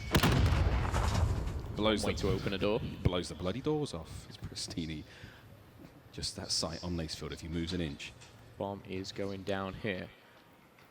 We're going to see the Guerrillas now maybe step back a little bit, hold this defense, if you like, as now the sides will switch. Coming in, Prestini with an M4 in his hand. You don't see it often. Let's see what he can pull off with this one. You do see one player, though, lingering around the boiler room. Keep your eyes out for Aqua here. Apes goes down. Sky starts it off. Aqua finds one in the boiler room, but Morgs for the Mutineers. He's going back and forward. It looks like the Guerrillas are going to take the advantage just for a second, leaving it all up to Skies, not only to find two, but to get the defuse as well. Time is of the essence, and he's not going to find it. Pop dead silence and everything, and now you're on map point for the Guerrillas. Good hold. In the end there, Aqua just kept his nerve. And the push was very solid from Sky, so that's a full dead silence used. He sort of mopped up like that through the window. Brilliant stuff. Again, the Guerrillas now map point. Match point, if you like. But we're playing a series here, friends. I think it's a very important one as well. You know, we've seen a couple round 11s already. But as we go back on board here, Guerrillas on the defense. Aqua. Trying to push up. He's getting aggressive. This is aggressive. So aggressive. Everyone's there. The smoke battle's done. Mid-map is just a pile of bodies right now. Lace goes back out. Breathe. Oh, no! Prestini knifes him in the showers. It's Psycho all over again. And that is a round and a half for Florida. Round 11. Knives are out. We saw a team kill there coming through. Not what you want to see when you're playing for your first map. We're going to see. That was chaos, man. That was such chaos. Dun, dun, dun, dun. Round 11. All right. I don't even know what to call this one. What's going to happen? Oh, Florida's got some newfound fans up north, I see. Guerrillas on offense, making their way in towards that B site. But it's a heavy stack on the defense from Florida that made the read. 2 of them sitting towards A, 3 of them making their way in towards B. But it's quite a far forward defense. You know, they're actually they're way up past the turbine. Havoc just lying in wait in the grass. This is beautiful, and again, this is very Havoc-esque. He likes to just find himself in a position which is an easy kill, but he's got himself here. They're past, obviously, the B-bomb site. But Mutineers, they're on the defense. They have control. The pressure is off them right now. Guerrillas have to make the move. They've got to utilize their equipment. Those stunts, those smokes.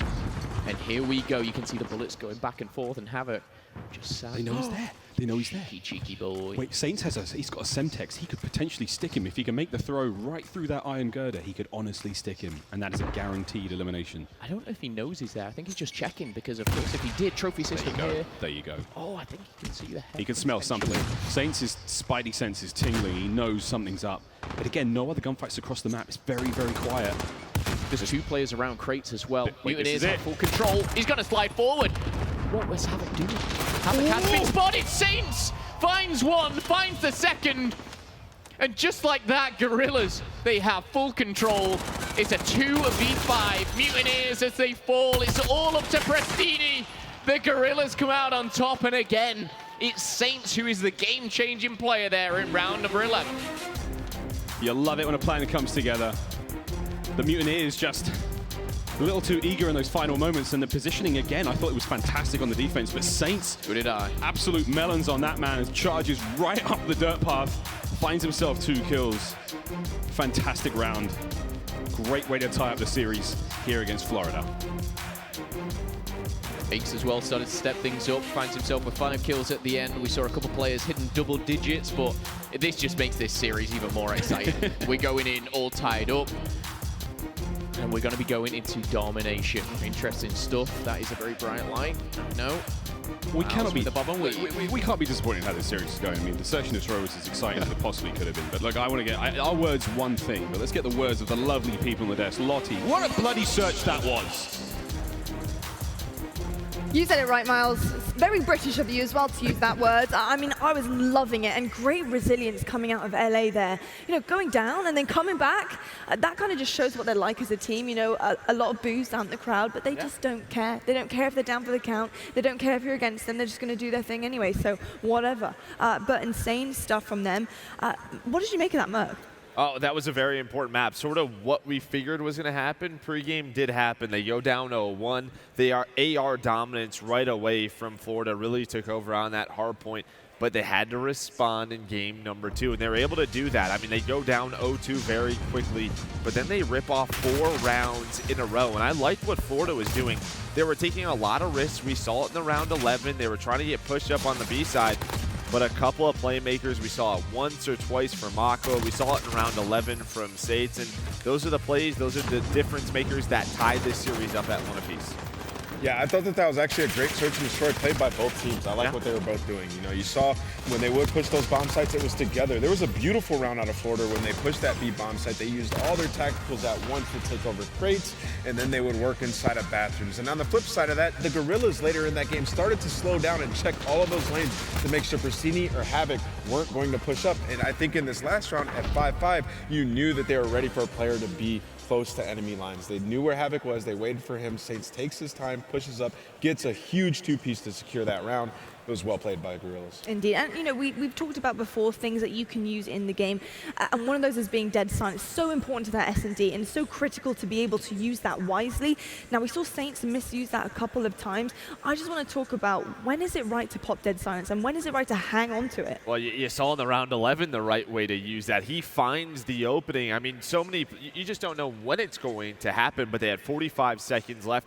He's the one that has to make the play, get the bomb down, and he does just that. You'll see the setup in that round 11. Florida, you're like, how are they going to be able to get this bomb down? They have everything covered, but he pops dead silence. Saints finds the opening, is able to take out Skies, and then Havoc's just sort of in this tough spot, right, where he's like, do I pop up now? Do I want to pop up later? And he gets caught out. So that dead silence play, that was the difference maker right away in round 11. It was indeed. Well, we need to take a look right now at our U.S. Army tactical play of the game, and that is going to be the one and only Pristini in the showers with the knife.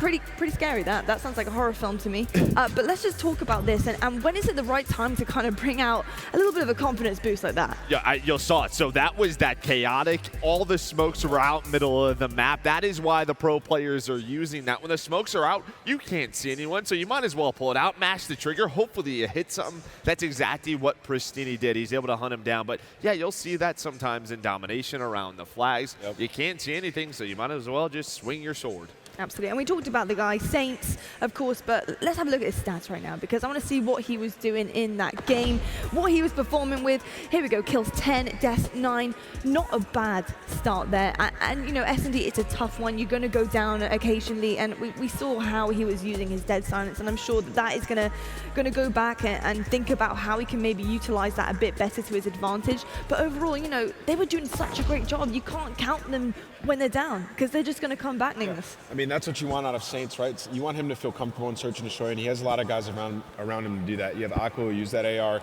and take his time and watch over him as he pushes, and you also have Lacefield sniping, which I actually like. I like that they have him sniping over Aches because that's just going to allow Aches to work with the team, and Aches is a really good shot caller in-game when he has a weapon. When he has a sniper, he can kind of just focus on one lane, and he's not really a part of the squad. So I really like that adjustment by the Guerrillas. Absolutely, and he also calls the shots on the stage there. If you saw his opening as he walked out, he had a little piece of paper.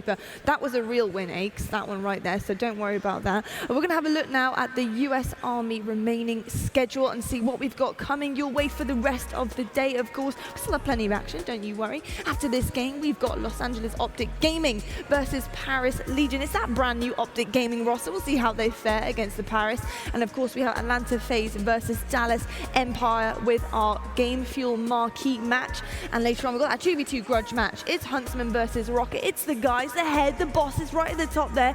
They're taking each other on with some of their players. It'll be that 2v2. Got Gary V versus Hex. This will be interesting. I want to see some trash talk from these two. I mean, it's going to get heated up there. Yeah, I can't wait to cast that later on tonight. Myself and Maven, we're going to have some fun with that one. But yeah, I think just seeing all those pro players on Gunfight, all the different classes that you can get, there's going to be some fun rounds. It really is. Well, we're going to head over to our casters now. We're not wasting any more time. Let's get back into this one, guys. Pretty exciting outcome ahead. It is very exciting outcome ahead. I mean, I don't know where to really put this one again. The first hard point was kind of close.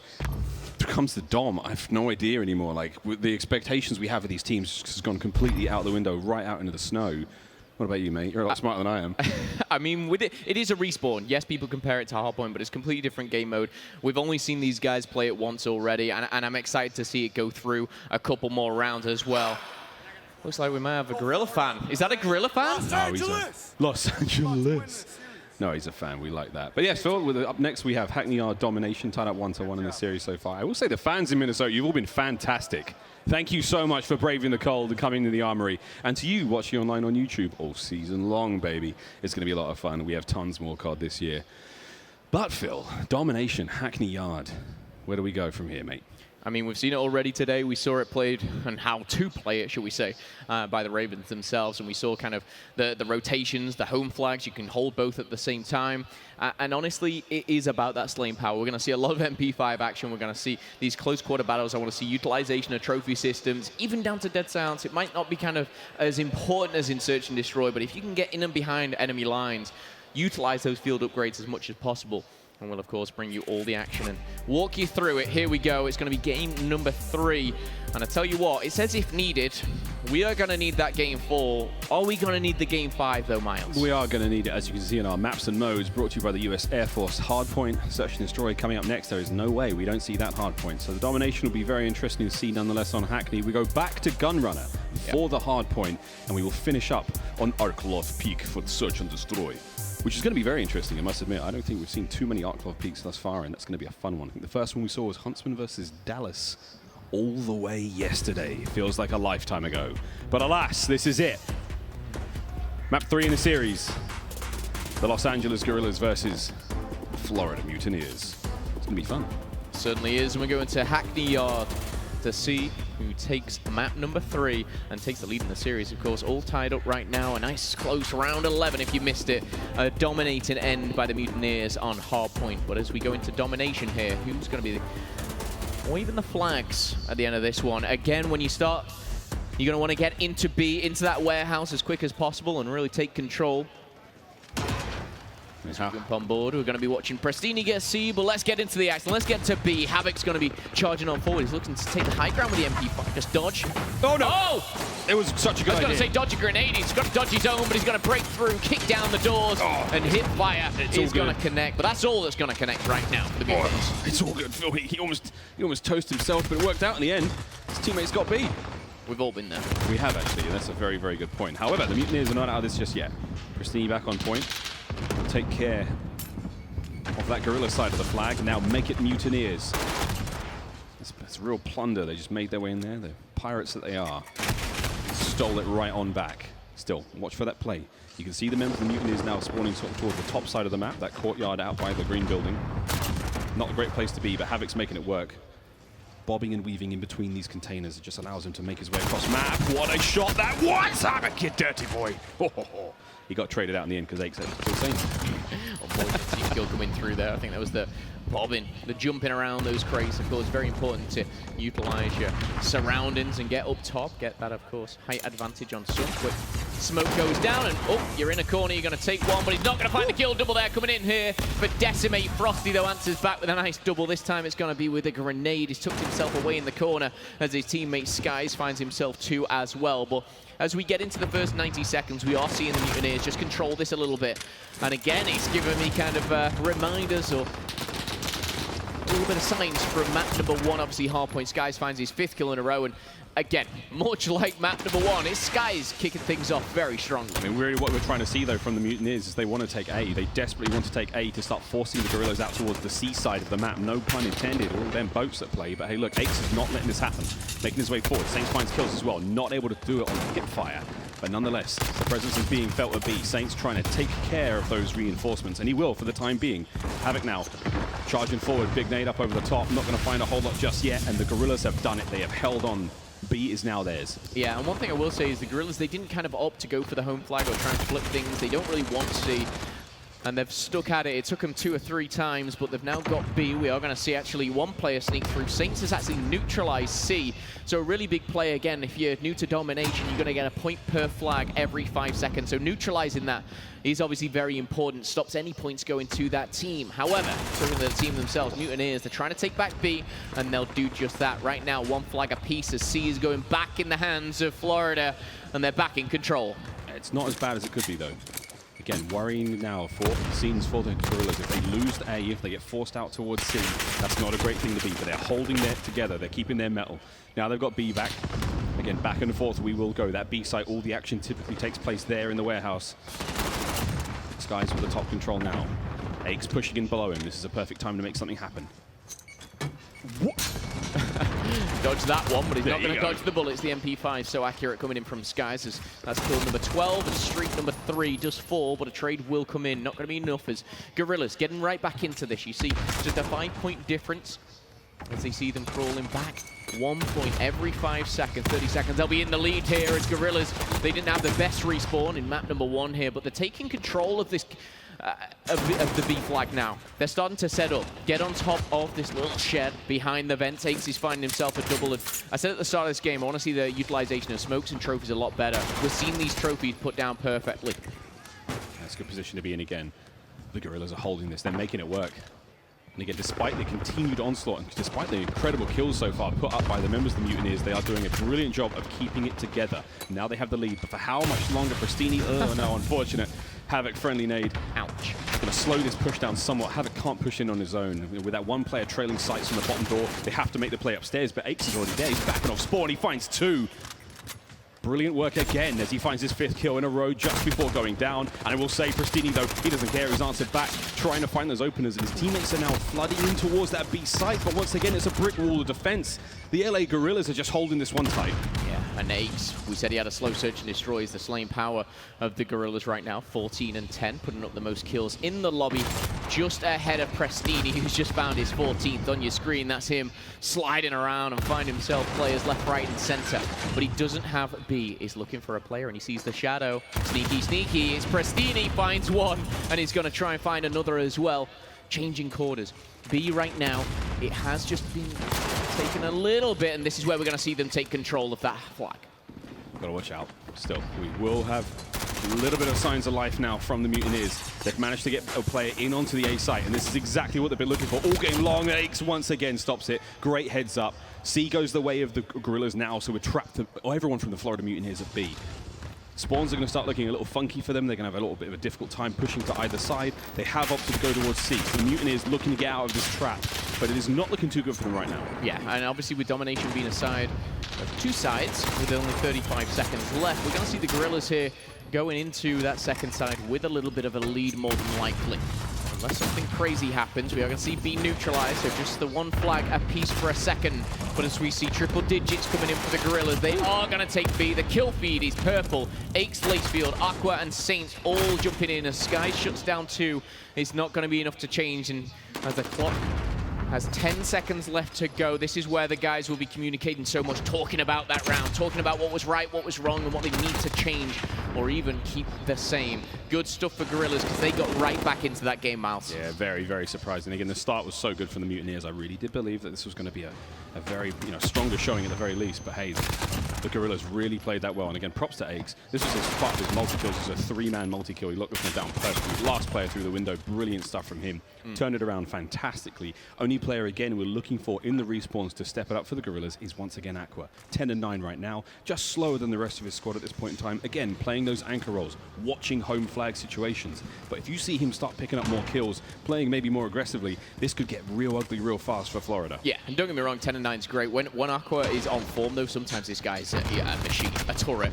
We're talking double positive at some points, but we see Aches find his 20th kill, the first in the lobby to do so. As we get into the second round, we'll have another 6 minutes of time, and we're going to see here already B is being challenged. First captured by the Mutineers, now challenged by the Guerrillas. Still contesting. Morks is going to have to play this one slow. As soon as he starts to take care of those points, as he clears B, Aches is there, not quite able to get the kill. P just re-peeking that cheeky face in the corner. Little cheeky face up top, just letting him know I'm still here, man. It's not over yet. Teasing him. Pristini finds 3. Lacefield, Saints, and Aqua will fall here, and Pristini just opening the account nicely with a 4-kill streak there. He finds that in the middle of the map and just finding himself under that little hangar there. Easy kills for him, shooting them in the back. But again, as time ticks away now with 2 flags, they're creeping ever so close to a lead change here. 120 to 107. Plenty of time on the clock here as Ace finds himself another double. Yeah, it's interesting to see. Now that we have the Mutineers in the lead, I'm very, very interested to listen to how the Guerrillas are going to bounce back into this one. So let's go for a very quick Astro Gaming listen in with the Los Angeles Guerrillas. I'm looking top right, top L, win for a kill. Yo, go graffiti wall there. Far left A, far left A. One's far left green, guys. Bottom L, that guy's bottom L, You just gotta push this and get kills. They're all far left green. Top open. Yo, I need a P3, Top PC, P3 dead. I got naded. Bottom green. Dead! I'm spawn killing him. Almost top PC, guys. You guys should play that heavy, Yeah, I am. Yo, top PC. One top PC. I'm flag weak. Top PC. Nice. Get a neutral. We need a trophy flag. Stay out, Vili. Scav. Nice. Scav. Come on.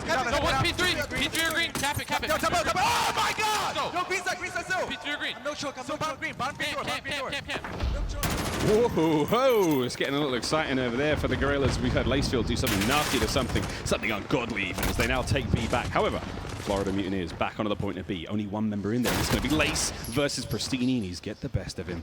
With that, though, the pressure is still mounting towards B. A has been completely neutralized, so no points for Florida right now. Yeah, this is a really good move here, and actually, if you look over by A, it's going to be one player challenging them. It was Decimate, I believe. He does go down, but even just the couple of seconds that he is on that flag, holding them off. Look at the lead here. It's increased dramatically, and that's because every couple of seconds, those points are creeping up, and Mutineers, they didn't have anything. CB neutralized now. Sky's actually going to dip off that and going to help his team over by B, but a quick role change, and he's going to go back, try and capture it himself, because A is flipping hands. 149 place, 134, 3 minutes to play. It's a long time. That's a very, very long time. Plenty of points available. Yeah, plenty of time for the Mutineers to get back into this one. It's even harder, though, for the Guerrillas.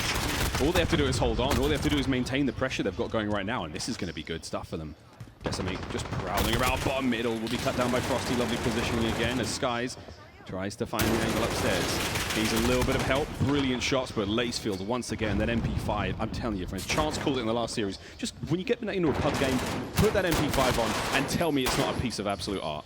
Oh, it's beautiful. And one thing we are seeing is Saints wielding it right now. He's doing well so far, 22 and 20. Ouch. Oh my. Caught off guard there from the slip inside of Frosty. Frosty, actually a bit of a slow game himself. He's on a 4-kill streak, but before this streak, he was on 10 to 24. He's on a 5 spree right now. Looking to change the game. Frosty feeling himself. The movement's on point.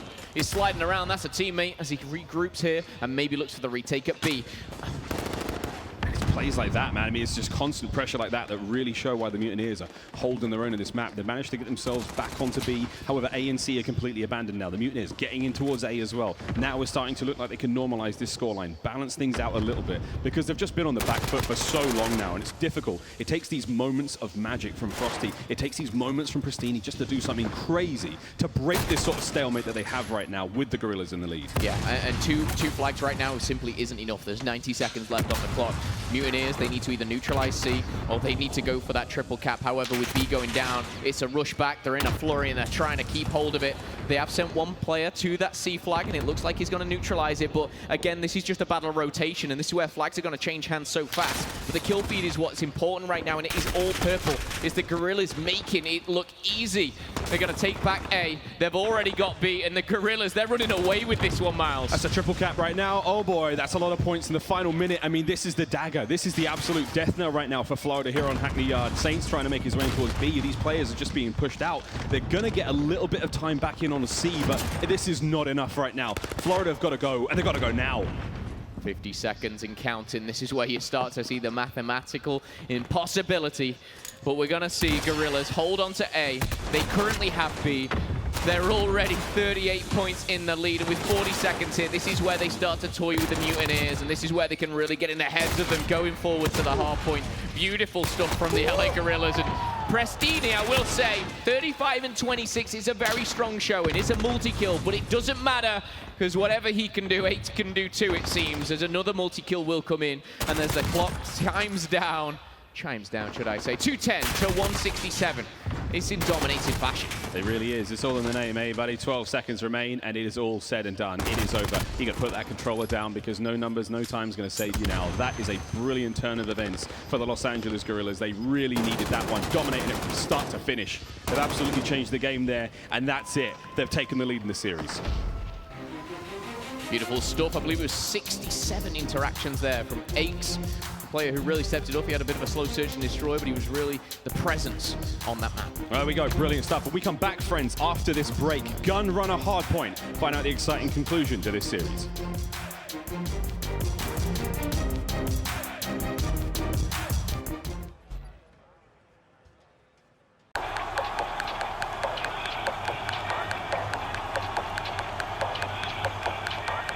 When Overwatch asked me to design their official team kits, I was honored.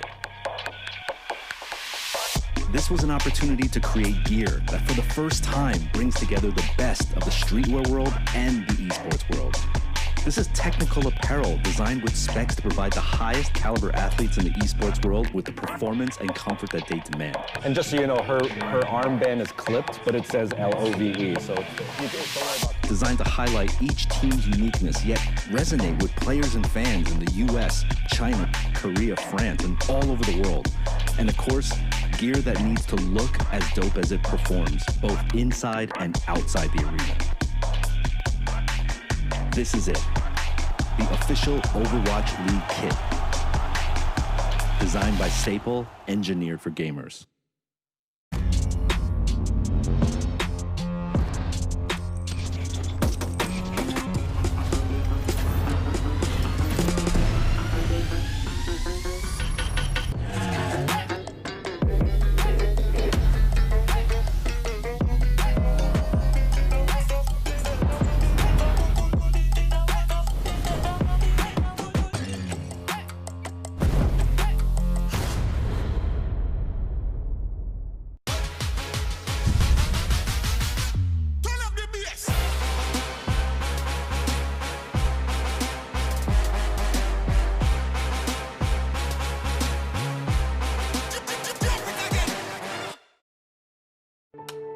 You'll hear a lot about how coming out of the military means you're somehow damaged goods. I would reject that. I believe that people coming home from combat can actually have gone through post-traumatic growth. And probably the most important thing we can do is provide jobs for those who get out of the military. Together, we can get veterans back to work.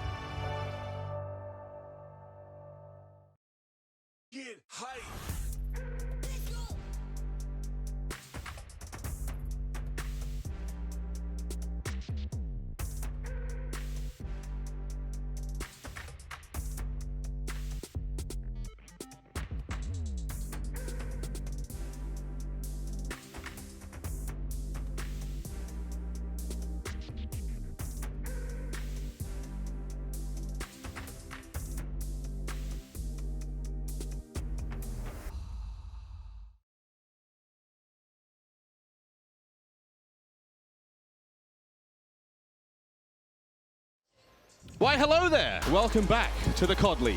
Miles and Momo up here on our perch as we get ready to dive into Game 4. Oh my God. Moves like Jagger, I suppose we'll go with. Oh, I've lost my glasses. That's absolutely fine. Not a problem, friends. They're fake anyway. Go on, Phil. Thanks, there brother. You go. We're ready to roll into our fourth map of the series, Hardpoint, the Mutineers versus the Guerrillas. And let me tell you, friends, the Guerrillas are looking fine. Florida, though, not out of it just yet, though. They had a very strong showing in the first Hardpoint. Can the Guerrillas maintain that pressure with Gunrunner? It's a very, very different map to Azir Cave. Philip, Whitfield, what do you feel, brother? Miles, Ross, I feel great. And again, going into this one, I'm excited to see things and how they pan out. For me, I was just very impressed with the second side of domination there coming from the Guerrillas. And again, it started to see certain individuals heat up, the likes of Aches, Lacefield as well, and a player we have not really talked about too much. I kind of pointed that out in S&D with Decimate. I want to see him explode. I want to see the best of this guy. I know early on last year, we saw him almost kind of running through teams, and I want to see that same energy from him. However, Mutineers, Frosty, not the best domination. We saw Prasini. Fantastic map, but it ain't enough. The W is all you want, so let's kick things off as we put 10 seconds on the clock. It's not going to be unlocked just yet, and this is obviously Hardpoint where you're going to be able to get in position.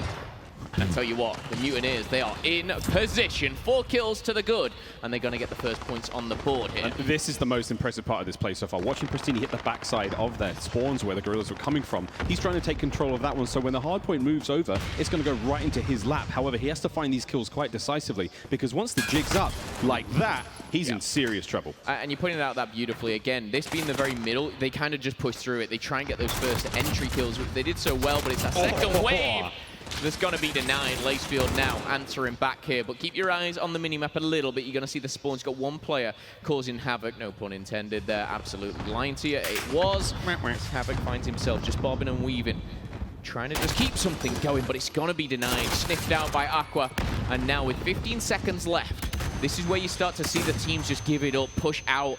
Mutineers are going to take what they can get, but really they don't have the spawns for the next. And the Guerrillas, they'll be okay with this. Saints yet to pick up a kill, but I'm sure that'll change going into the second half. Wow, that last bullet from Aqua just managed to land. He's in a great position to possibly get the second kill. Wow, shots from Skies.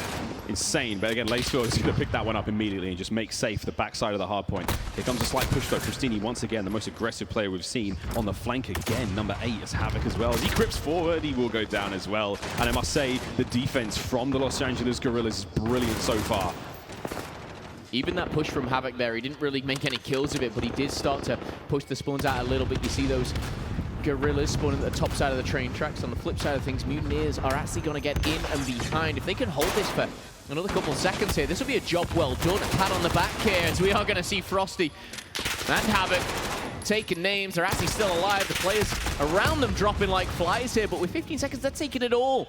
And we are going to have to see the Guerrillas set up once more as we completely jump to the other side of the map. And we're going to see these guys set up in coal, set up in the boiler room as well. So here comes the attack. Long line of sight. Tough scenes, but again, the Guerrillas are making it look very easy. Nice nade from Aqua. Even with the, the trophy system at play there, Saints, little bunny hop there, gets the job done. Brilliant work again. Hard point time going towards the Guerrillas. However, one thing the Florida Mutineers are so good at is getting onto the point, contesting, finding those kills to keep the players off the clock. So, will they make that work now? A 4-man push right through the front. It works out. They've got mans on the point. Can they get any more into the backside, though? That's where the reinforcements are coming from. Boiler Room's looking dangerous, but Morks has got that lockdown right now. This could work out. It's going to be a big stack through boxes right now. Frosty's going to find the first. He's got 2 to his name, and just before he goes down, his teammates are there to back him up. Not a bad look right now for Florida, Phil. I mean, they've just managed to double the score. And even with the Guerrillas spawning close, it's looking good. Yeah, Frosty, Pristini, double digits already. Really strong show in the MP5s. Been very dominant so far. 30-point lead here as we are going to see this contest. And this was something the Guerrillas were setting up for. With only 5 seconds here, again, Mutineers doing so well. By any means, Guerrillas not out of it here. Aches, slow start. We need to see that second half of domination. Aches, 3 and 13. It ain't good enough, Miles. Over to the containers we go. Morks with the first taste of it. But again, very, very aggressive. So he pushes out. He's not getting any time at the moment. He's waiting for his teammates to show up because he's worried about that. And Lacefield, he's going to cut him down immediately. Teammates, though, in position now to start getting some hard point time, and Skies will win his own fight. But Lacefield, he's already taken 1. There's his second, and almost managing to get the third. But Frosty, just a little too quick on the trigger, a little too hot, and Aches with such fantastic control on that hipfire. I mean, they made that look easy. Yeah, this hipfire is something to behold, especially on the MP5. But right now, we are going to still see the Mutineers on this hard point. And again, controlling very, very well. Pristini just holding that back room and pushing forward. We've got Morks on your screen as well, pushing the turbine and getting himself in a very familiar spot. You might have seen this one before. It doesn't play out for Havoc and S&D. It doesn't play out for him right there. 100 points have been broken. And with just 5 points left here, we're going to see Decimate try and crawl that back. Currently on a 3 streak, but it's Aches trying to prevent any push. Okay, and there we go. Aches will find the kill on a Havoc in the end. As we go over to our shipping warehouse hardpoint, this is the largest hardpoint on the map. Saints trying to keep the outside safe, just not let the Mutineers get close at all. However, the battle towards the minecart side of the map has been lost, so we have an open flank now that the Mutineers can start flooding through. Smokes up.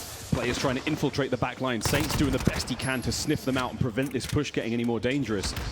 Morks, however, will be killing the players through the front, and this is it, the last line of defense for the Guerrillas. They're not spawning too close, so the battle is now going to be brought to them. That was a big flood coming through there. Mutineers had all 4 players running through the same choke point. 1 player made it through with Pristini, but he's going to be plucked out of that one, and with the last 20 seconds, this should go to the Guerrillas now, and it should tie things up as well. So it's interesting. We start to see it go back and forth. We start to see players picking it up again. Lacefield and Aqua really dominating that shipping warehouse here, but as they take away those final points, we start to see a very, very, very close game here. I must admit, I thought LA was out of it. I thought they were gone. I thought they'd already let this one go, and they were like, let's just play a very tense, very, very exciting final map. But here we go, Decimate on the flank. Cut down again by Morph. So we'll say the M4s on this map have been very, very solid. We give enough praise to the MP5 players, but the M4 has really been putting in work, whether it's Frosty finding kills up closer, and even then, Mork's just doing a great job. Mutineers doing a fantastic bit of time there. Killing spree for Lacefield, as you can see on screen, 5 in a row. That's his 20th of the map. And there it is. Frosty's going to end that. Good hardpoint time already on the middle. Not easy to hold this large open space, and that doesn't really help. Saints must have been reloading during that time, and oh boy, Pristini managed to kill him as well. Pristini, he doesn't manage to make much more of that. He doesn't even get to stop the clock for the time being, but interesting to say the least. Yeah, it'd be really, really good for obviously Mutineers if they can just kind of hold them back for a second. Big gunfight goes by the train tracks and goes in the way of Pristini. Huge kill off screen, but on screen here is still the battle of the middle. And right now, with only 5 seconds left, you're looking at the Mutineers to be able to hold this next one for, you know, maybe at least the first 10 or 15 seconds. Look how far the spawns are from Guerrillas. They're going to be trying to flood over the train tracks, but you got 5 players waiting for you. Pristini will fall first. Aqua traded out, but Frosty's going to go down here. Maybe an opportunity just to break through the front. Skies, you got any more to your son? This is a big push. Absolutely fearless from Skies right now. I mean, he's going to slow down his push as much as he can, provide the information to his defenders on the hard point, but they're going to go down as well as the Guerrillas just come in and they manage to barge their way through that front door. Powerful kills is going to get them as much map control as they could possibly ask for, and oh boy, Lacefield just got stepped on by Pristini there. Still though, the Guerrillas in control of the hard point. 2 members now of Florida on point. Pristini was the last one. They've been cleaned out, so now the Guerrillas can look forward to the next 15 seconds, potentially all theirs. Yeah, fantastic break there. Guerrillas pushing them back and really dominating the kill feed, and that's something that they've struggled with, but Lacefield is really stepping up his game here. The slaying power so strong. Morks finds himself one through the wall, that being on Lacefield. But as we do see this rotate once more, setting up over Cole, this is really important. This time around it's the Mutineers. Last time we saw Guerrillas hold this for a good chunk of time. Let's see what Florida can do. Full minute is all they've got. I mean, you can pull this one back, but Florida are holding this one fantastically so far. Saints clearing out boilers. This is important. The pipe's now made safe. Got to watch out though. Morks is still around the corner. Again, he doesn't really know how much information he has on that point, so he can't just charge out blindly and hope for something. Ace is going to get cut down in the transition across the courtyard there. Brilliant work again. And I must admit, LA, they've come so close, but Sky's the last line. He manages to stop them as these players are just flooding the point as best they can.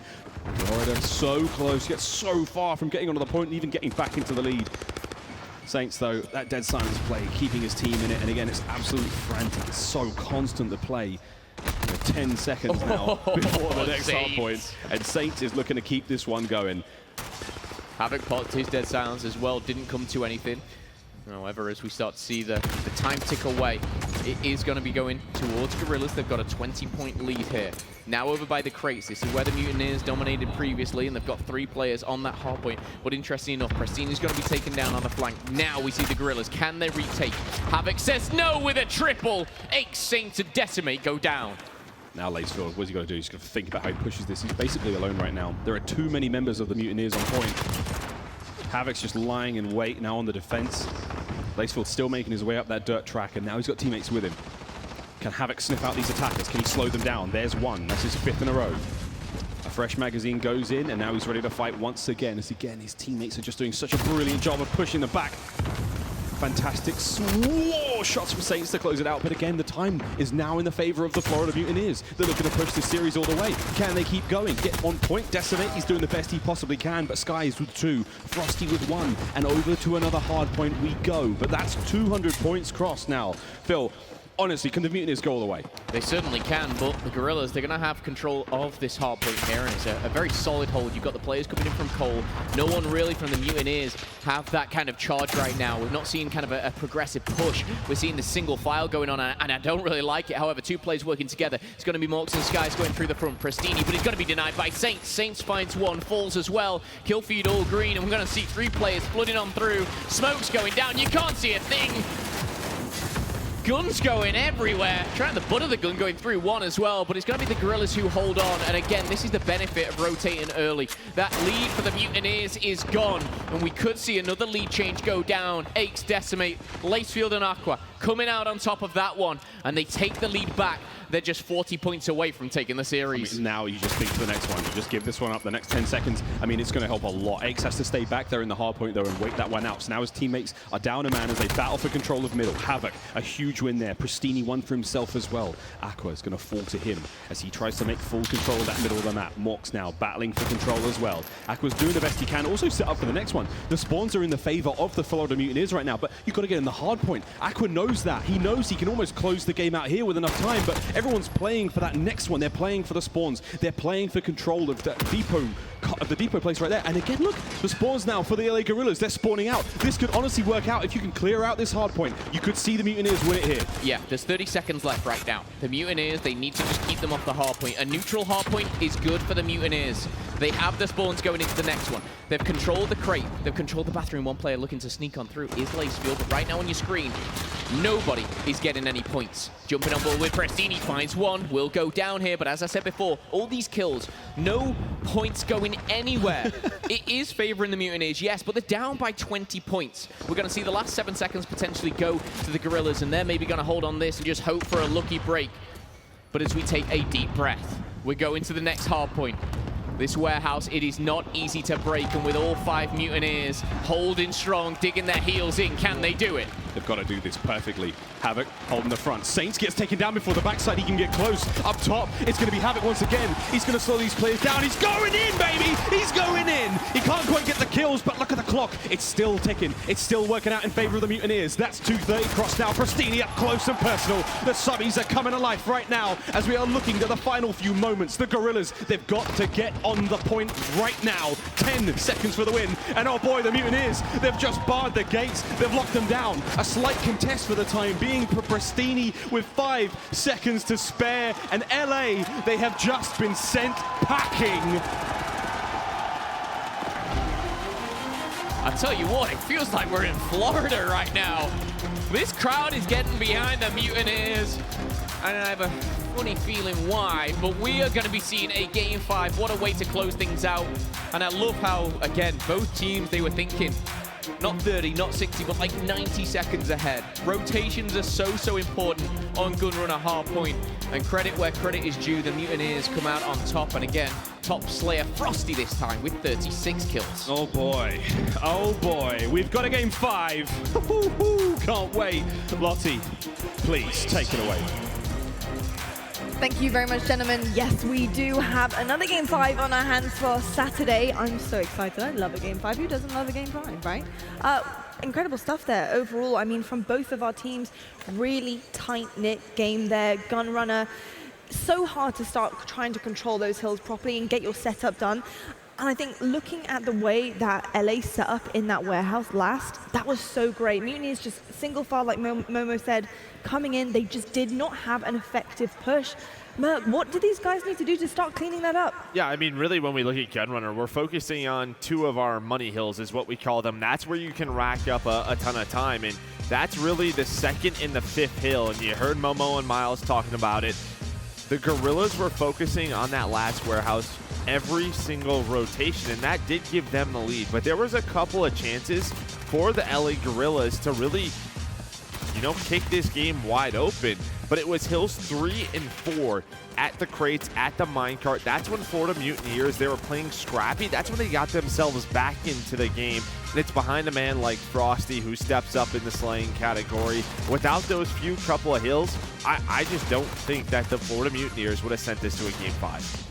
Yeah, and you got to look at some of the performances on the side of the Guerrillas. Like, Aches had a terrible performance this map, and it reminds me of the first map as well, where Aqua had a bad performance. You got to have consistency on the side of your, your ARs, or your players are going to be a little bit slower if you want to win hard points. I mean, what was one of our keys to victory coming into this? It was around Aches, right? If he can stay consistent. Guess what? Game number 3, the Guerrillas, Aches goes off. And we're not asking him to be a superstar here. He doesn't need to be. You have guys like Lacefield, you have guys like Saints and Decimate. You just have to be consistent. consistent, be around that 0.9, 1.0 KD, but right there around double negative, that's the difference maker. Indeed it is. You know, you have your game changers. So, you know, Frosty popping off there, really showing himself coming into this new team and showing what he can do and how he's a game changer. And then, of course, Skies, which we just saw on the screens a moment ago with his stats. We need to see a look at this guy. Come on, we need to see a look at this guy. Skies is insane. He was really making moves for his team. Nameless, why was he sticking out so much, and why is it important to have somebody who is so influential on your roster? I mean, Sky's just a fantastic AR player. He can pretty much play both roles. Like, even if he does pick up an MP5, I think he's going to be a beast as well. On that first map, him and Mox were just absolutely destroying, and we saw it right there again. Sky's playing well, man. He's very good with that M4, picks up the MP5, does damage. He's a fantastic respawn player. He is indeed. Well, it's time to go over to our casters now because we're going to a game 5, baby. That is right. Momo, Miles, I'm sure you're going to enjoy casting this one. Oh, we enjoy casting all of them, but the game 5s are particularly spicy sometimes. We do enjoy that very much. But yeah, this is going to be a very, very fun one. Again, going back, you know, we just rewind the tape a little bit. What did we talk about incessantly was how much we were looking forward to the search and destroys in this series. Last one was a 6-5. This one, God knows. Yeah, so the last two we've seen, obviously, this one and the series before, we've seen round 11s already. And I tell you what, we saw Ben and Chance casting over the game 5 round 11. I'd love nothing more to settle it that way. But we've seen positives from both sides. We've seen, obviously, you know, slow starts, I think, from individual players. And that's what I'm looking to see change, really. And don't get me wrong, it's very easy to, you know, go a couple rounds without a kill by all means. But it's the strategy. It's the mini-map that you want to keep your eyes on, how these teams and players are setting themselves up. But overall, what a series so far. Mutineers versus Guerrillas. And again, the storylines are already being built, Miles, and I love it. It gives me goosebumps. I mean, you brought it up a moment ago. You're amazed at how many Florida fans are here in They've traveled a long way, right? These guys must all be from Florida. I mean, they threw in the sort of the socks and sandals for anoraks and puffers, I suppose. But yeah, we're getting ready to get into this one. You see the coaches on stage just imparting some final pieces of wisdom. Aches doesn't look impressed, but I think that's more frustration than anything else. They have to go into that game 5, and they know now that the tricky scenes for them. Florida, sitting pretty right now. Not sitting as pretty as the players up there on the CDL stage lounge. I'm sure you're enjoying yourselves, friends. It looks very comfortable. Might have to come join you up there. It looks good. Best seats in the house. Grab a drink, find yourself behind the boys, and cheer them on. Everyone pointing at Pristini. Okay, don't. That's absolutely fine. You tried. You tried, Miles. I'm going to get that one day. I'm going to get that. And everyone's going to go, whoa, and point. It's going to be brilliant. Arkloff Peak. It's a big one. I believe the biggest map we have. Expect snipers. Expect a lot more M4s and MP5s. But above all, expect carnage. Yeah, I'll tell you what, you're excited for the snipers by all means. And again, we've got some talented ones on either side here. So we'll jump right into this one. But Arkloff Peak, sometimes you're going to see things change up a little bit. Maybe, you know, you're not going to see that kind of fast, aggressive play that you might see on other maps that Ramaz are up and down the ladders, if you like. But Arkloff Peak, we're going to have one bomb site on the bottom side of the map, just out and about. We've got to see B, of course, in that bar area in the house, the bottom side of this. But as we see, Saints collect the bomb, the Guerrillas. And so far to move towards A. So far, both teams running one snipe each, and one MP5. Everybody else running those assault rifles to them M4s. Yeah, and that's the Unlaced Blood as well. Those are the players you want to keep your eyes out for. The first blood already drawn. That's going to be Saints. And Saints watching that trench side, very, very long range, hoping to find something as that bomb moves in towards A. There's one player in the middle towards B for either side, so hoping to catch either or. But again, watching this long line of sight is Lacefield. Aqua's a little bit closer up towards the bomb site. If you could find Morks now, that'd be ideal. Little just pop up, peekaboo. Wow, that was a short back inside. He's lucky to be alive. Oh boy, Aqua's in a tough spot. Very, very tough. Lovely teamwork from Florida. That will be a one-man down on either side. Nice little trade as well. Or bait and switch, should I say, rather than trade there. Sky's just jumping out at the right time, but at the wrong time. It's going to be Sky's this time. The MP5 of Saints as he crawls around, shimmies his way across the rubble. It's brilliant, though. He's staying in his position. Oh, I was going to say, he has Lacefield covering him. So as long as Saints... Why, there it is, the snipe from Frosty. As long as he stays in that position, I mean, now Saints is in trouble, and he's already gone. Decimate tries to find the play from behind, but it's just starting to fall apart. Helps that Frosty pulled the snipe up. Wow, there he is. Brought that big gun up through the rear. Brilliant shots again from Decimate. Trying to make the most of this position in this 1v2. That's it. I tell you what, it's a different feeling, Miles, I think, for, you know, the pro players. I mean, when you're in a pub and you run around, you see that bright light shining at you, you're like, uh-oh, I'm in trouble. It's like when you play Ground War and there's like 12 guys with snipes, it's like you get hit by the paparazzi, all these cameras. No photo, please, no photo. Round 2. Frosty rocking that sniper once again. Already taken down 1. I think he actually took down Lacefield. It was snipe on snipe action here as we flip those sides, and we're going to see the Mutineers now on the attack here. Are they going to decide to replicate the Guerrillas and head over to A? It looks likely. Frosty's actually changed, so no sniper for him. Slight adjustment there. I mean, we are actually seeing no snipes. Oh no, still Lacefield is running that snipe. I take it back.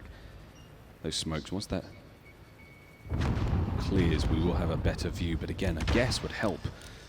Got the dual zoom, so we will be seeing those players at great distance. Oh boy, there's one little bit of a silhouette, but again, another smoke has come down on the side. Oh, very close from Lacefield. A deep breath, and he can go back into this one. But again, look at the ground that has been purchased now by the members of the Mutineers. They're so close. They're right up against that bomb site, and the shots are coming through. Morks finds one, including a teammate. And Skies is there as well, so they've got a great presence on the bomb. However, they have to be careful of the flank decimate. Just a little bit of a poke, a guerrilla warfare, dare I say. In and out quicker than you could ask for, and the bomb did not get planted. I repeat, it is there. Look, it's a tiny slither left before it will be finished. Got 1 minute to get a man onto that point. Just get that bomb armed. Plenty of time still to play with. Right now, of course, 2v3. You've got to go slow. An interesting position, but this is Havoc taking a page. And if I believe last round it was Saints himself in the very same position. Lacefield, though, is going to shut down Skies, and it's going to be Havoc all left alone. And this is a position you don't want to be in. The one thing that Havoc does have going for him right now is there's only one player on the site with him, but that one player is going to get the better of him. The Guerrillas bounce back. I mean, what a play, though. I mean, he was lying down prone the whole time. Havoc was there, but so was Decimate. I mean, it was so quiet on that bomb site, you could hear a mouse fart. And then bang! Jumps up, shots are there, Guerrillas get around. Interesting way with words, Miles. Well, am I wrong? Lacefield back with the snipes here as we go into round number 3. All tied up both in series and round count. And again, looking for that round 11. I think a lot of you guys at home, very entertaining, but we've got a long way to go as 2 minutes is put on the clock, and we're going to see another A push here. Here we go. I mean, Lace has not found too much success with this snipe, but be very careful as well. His whole team stacked up towards A. Everyone is there. There's no one in mid-map. They are all here. The Guerrillas are in the trench now. The entirety of the squad. So they do have numbers in this situation, but it's very, very difficult to make that work. And again, Havoc loves himself in that trench. Morks finds one with an A to start things off, and Havoc, I mean, his ears are ringing right now, but he's got to just keep himself in that position. Unfortunate positions again. You just have such an advantage from that side of the map. On defense, they can just push forward, and Aches is now just sat open in the trench. Sadly, a team kill came in there for the Guerrillas. It just started to fall apart, and again, we see Mutineers coming out on top, and we saw some great positioning. I loved how aggressive Havoc got there. He got really up close and personal. It wasn't him who made that kind of change in movement, but a good grenade coming over the top does connect with one. I actually think it connected with potentially 3, but only taking a bit of damage, so it really put a halt to the attack there. Yeah, 4 kills for Morks, 5 for Skies. Havoc yet to open the account here, but I'm sure he's looking to change that. And it makes a big difference. I mean, Havoc's not even running double time to make it into that position. He's got EOD equipped. You saw the icon appear on his screen when he was hit by that nade. Yeah. And Pristini's running double time right now for his team.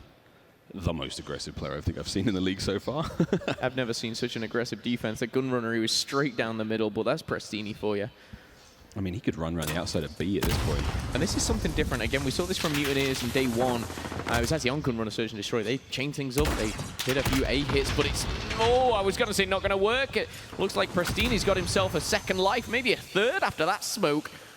And his teammates found a kill, and look at this positioning. Pristini, I don't think he was back to full health there, but Saints scuttles away with his life as to find him one. Aches will drop, and now number advantage does go to the Mutineers as the bomb makes its way through the middle map. And this is where they've got to make a decision. Do they commit to this bomb site, or do they hit that rotation? Uh-oh.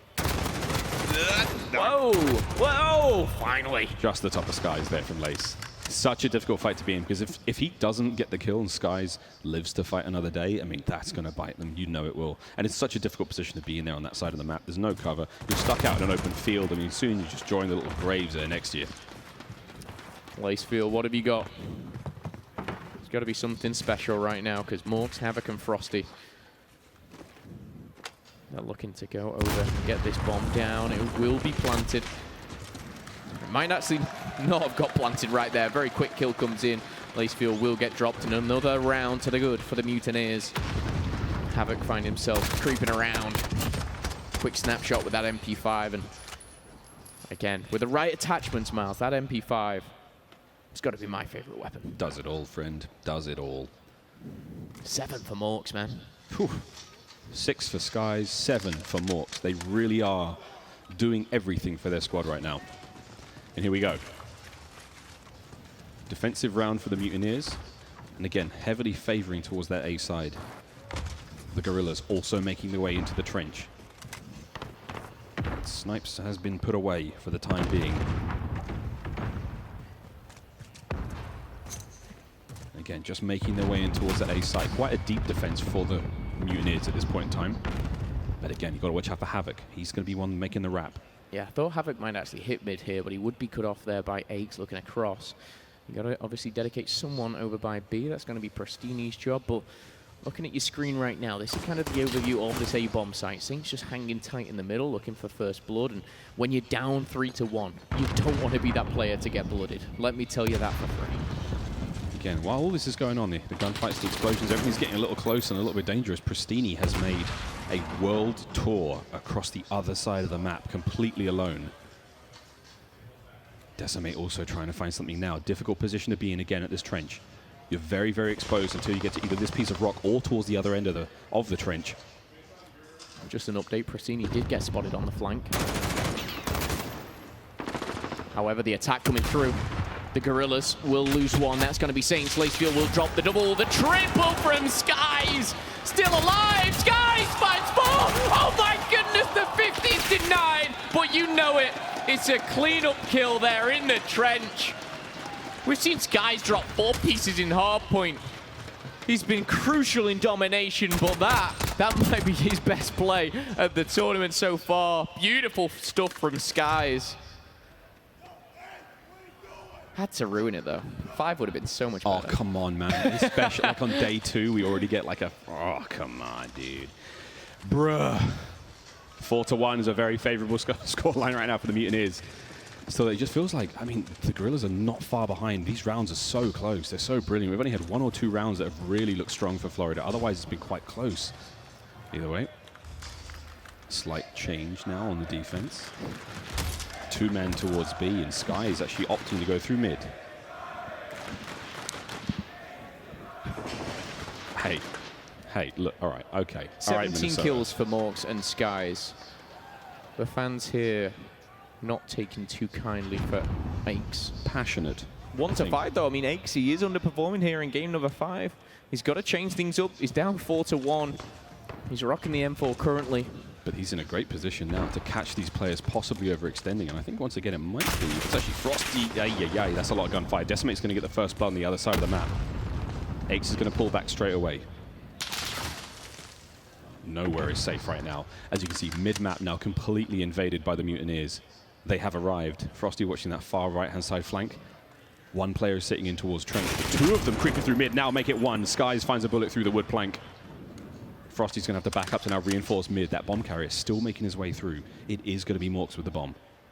I was going to say, obviously, how I like how Mutineers, they have more than one kind of strategy. You know, it's not just A over A over A time and time again, but the 2 times that they have gone B, it hasn't worked out for them. They're looking to change things up.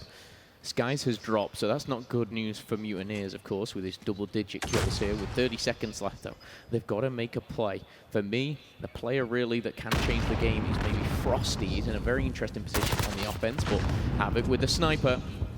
He's got to find something. Frosty does make that 1, though. Will be traded out, and that's beautifully done by the Guerrillas. Now Havoc all left alone. Tries his best, bless him, but he's going to run into 2 Guerrillas there. And a round will go the opposite way for once. There we go. And again, that nice slight adaptation, you know, showing a bit of strategic depth there. The Mutineers opting to try to make something happen towards A. It just didn't work out. Oh, sorry, towards B. I mean, they went towards that granny side, and they had mid-map control entirely, and it was just coming down to those picks, those instant kills. The Guerrillas just managed to outshoot them at almost every corner there, and it worked out for them. Still not to say they won't possibly try it again.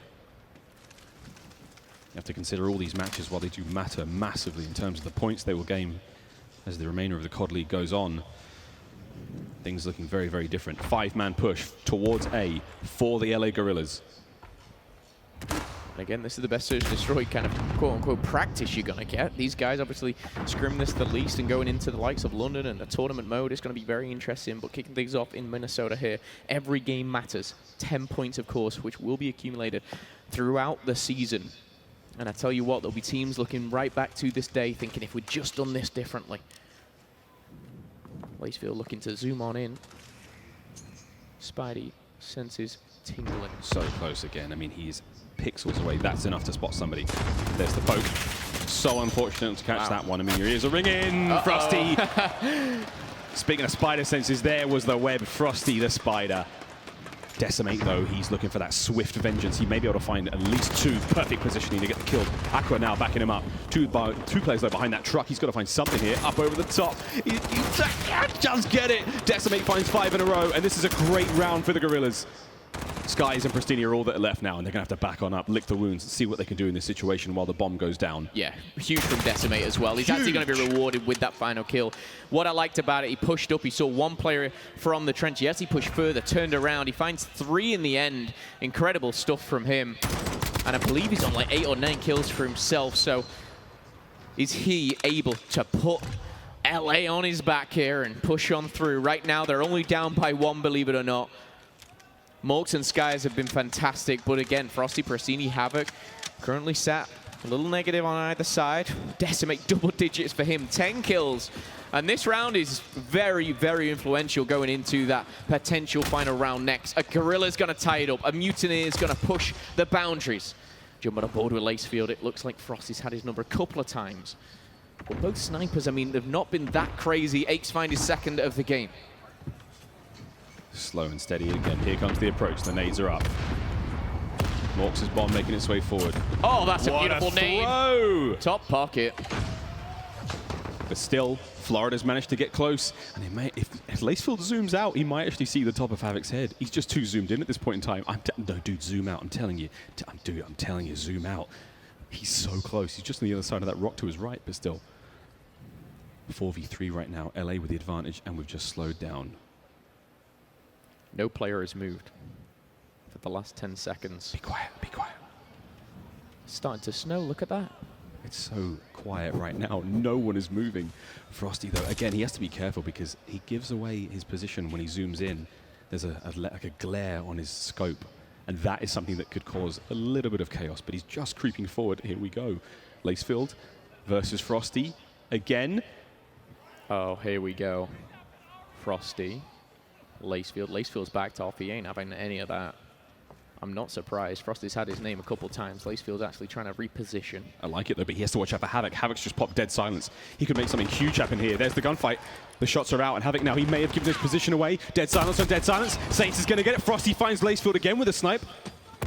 20 seconds remaining. Big kill from Morks. Huge kill from Morks. Bomb goes down. It's all up to just one. It's Decimate here. Decimate finds one. 40 seconds left on the clock. The bomb goes down. Decimate comes up clutch, and it's a 2-piece there. Frosty and Morks drop. Decimate finds kill number 12. And my goodness, what a way to clutch up. And they didn't see it coming. They did not see it coming. Frosty might have had one up again on Lacefield, but it's Decimate. Man of the moment. Breach and clear, baby. Perfect timing. I mean, it could not have been better timing. He caught Frosty reloading his pistol, and then he finds another kill on the bomb carrier. I mean, really brilliant stuff. 4-4.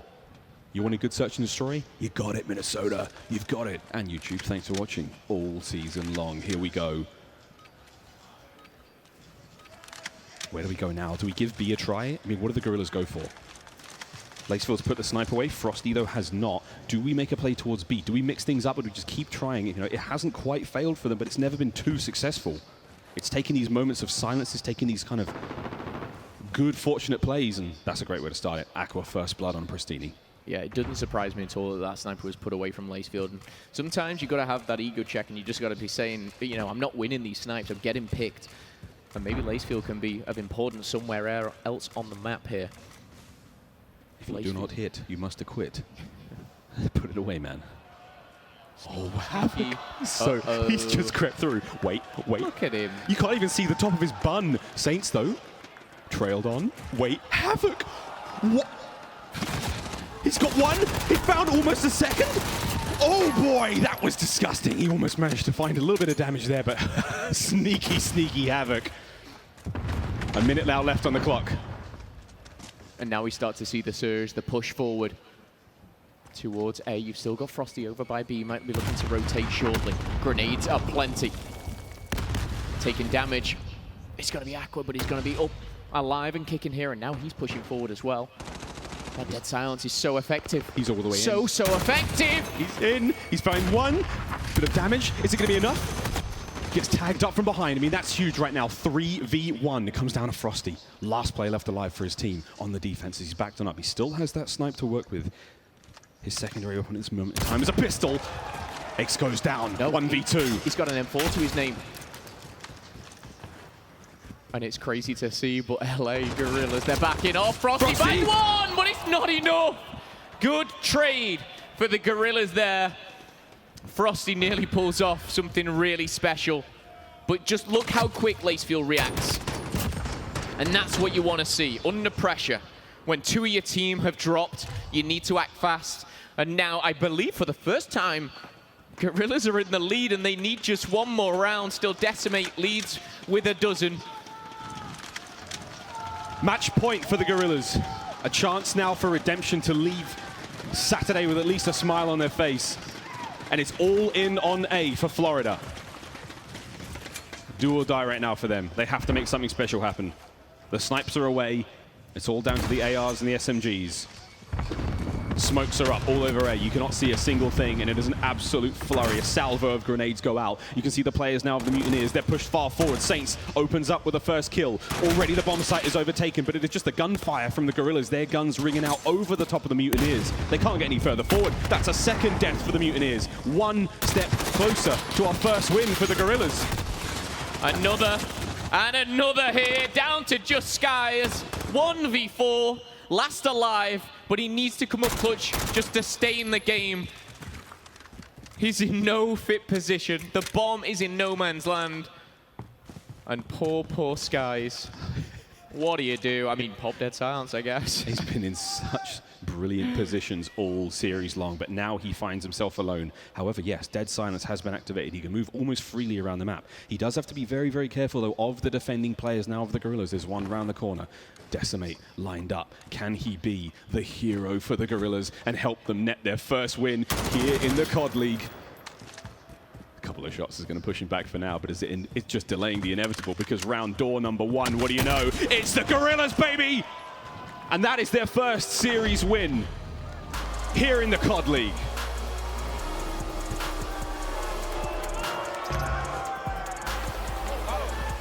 Not a fan favorite. However, it doesn't matter. That's 10 points for the Guerrillas. And again, every point will matter.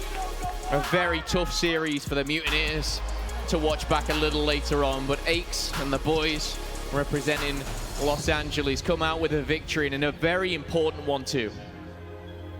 Fantastic victory again. Florida have had success after success, and the search and destroy game was nothing short of fantastic.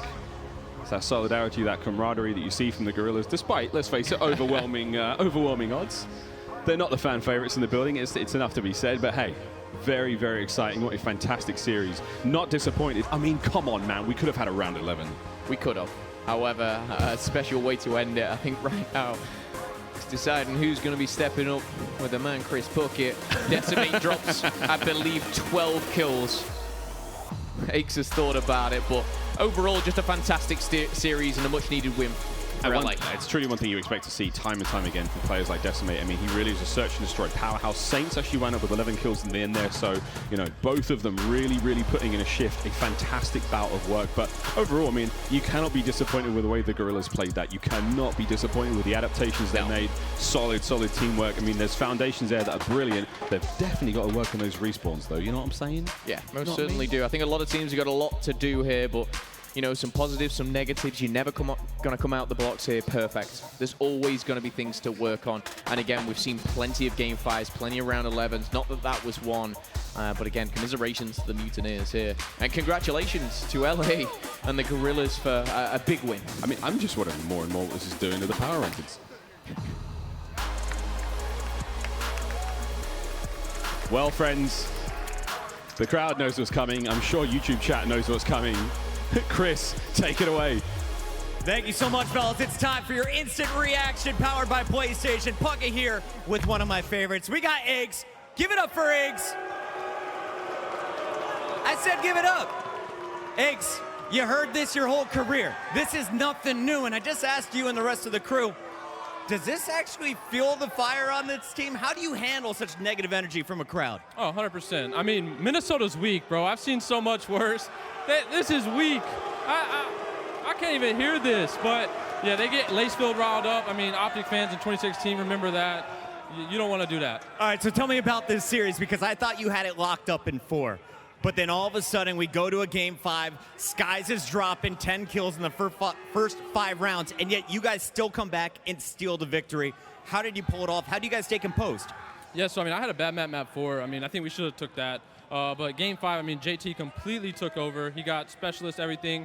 And yeah, I mean, we knew we lost a few of those rounds early on that we really shouldn't have. To stay composed, played the game we know how to play. And yeah, we should be 2-0 on the weekend. Does this bother you at all? I don't care, man. You can go all night, guys. It doesn't. You can't shake the vet. You can't shake the vet. At the end of the day, I'm going back to LA. They got to stay in Minnesota. I'm not too worried about it. Oh, all right, Eggs. I know you want to get back with your team. I'm going to end it right there. Bodyguards, get on the stage. Let's send it back to the desk, guys. We got a lot to break down here in the venue. I'm just laughing right now. Oh my gosh, that's my instant reaction right there. I'm loving it. Excited the way to handle like a champ, and you know what? He's got that kind of role now as kind of the evil villain for people. But he's not, because he's doing an incredible job up there with the rest of his team, of course. So huge congratulations to LA Guerrillas. We're gonna head to a quick break now, but when we are back, we're gonna break all of that action down for you guys. So don't go anywhere.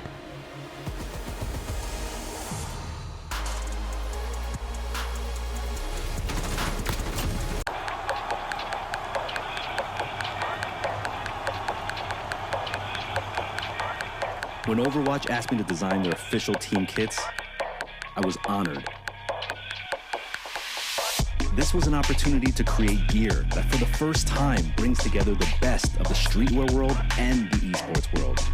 This is technical apparel designed with specs to provide the highest caliber athletes in the esports world with the performance and comfort that they demand. And just so you know, her armband is clipped, but it says LOVE, so you don't worry about. Designed to highlight each team's uniqueness, yet resonate with players and fans in the US, China, Korea, France, and all over the world.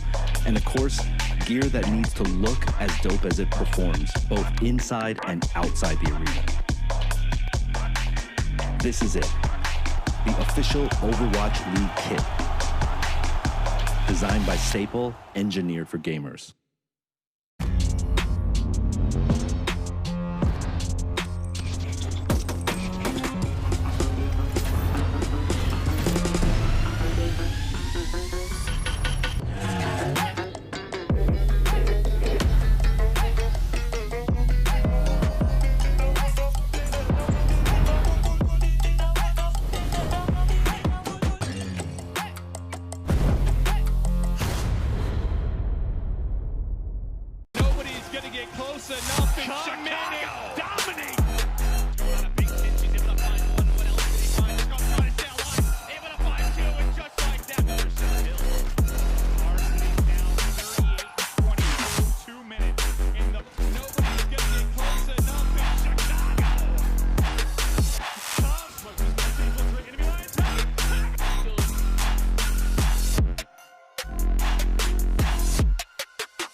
You'll hear a lot about how coming out of the military means you're somehow damaged goods. I would reject that. I believe that people coming home from combat can actually have gone through post-traumatic growth. And probably the most important thing we can do is provide jobs for those who get out of the military. Together, we can get veterans back to work.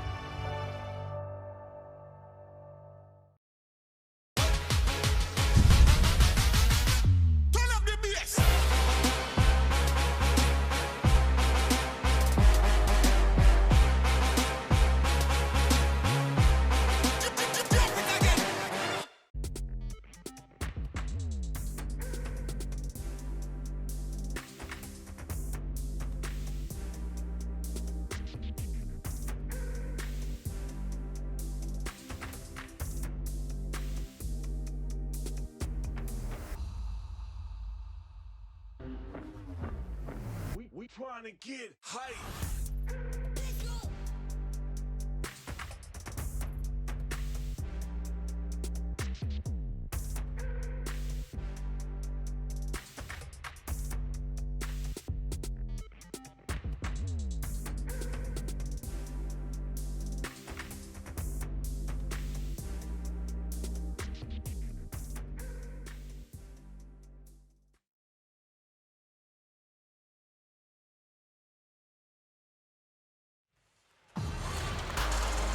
Hello and welcome back to the Call of Duty League now. Before the break, you saw LA Guerrillas search and destroy the Florida Mutineers. Unfortunately, it was a loss for that one, but I am joined by the one and only Havoc on my desk right now. Havoc, lovely to have you joining me here.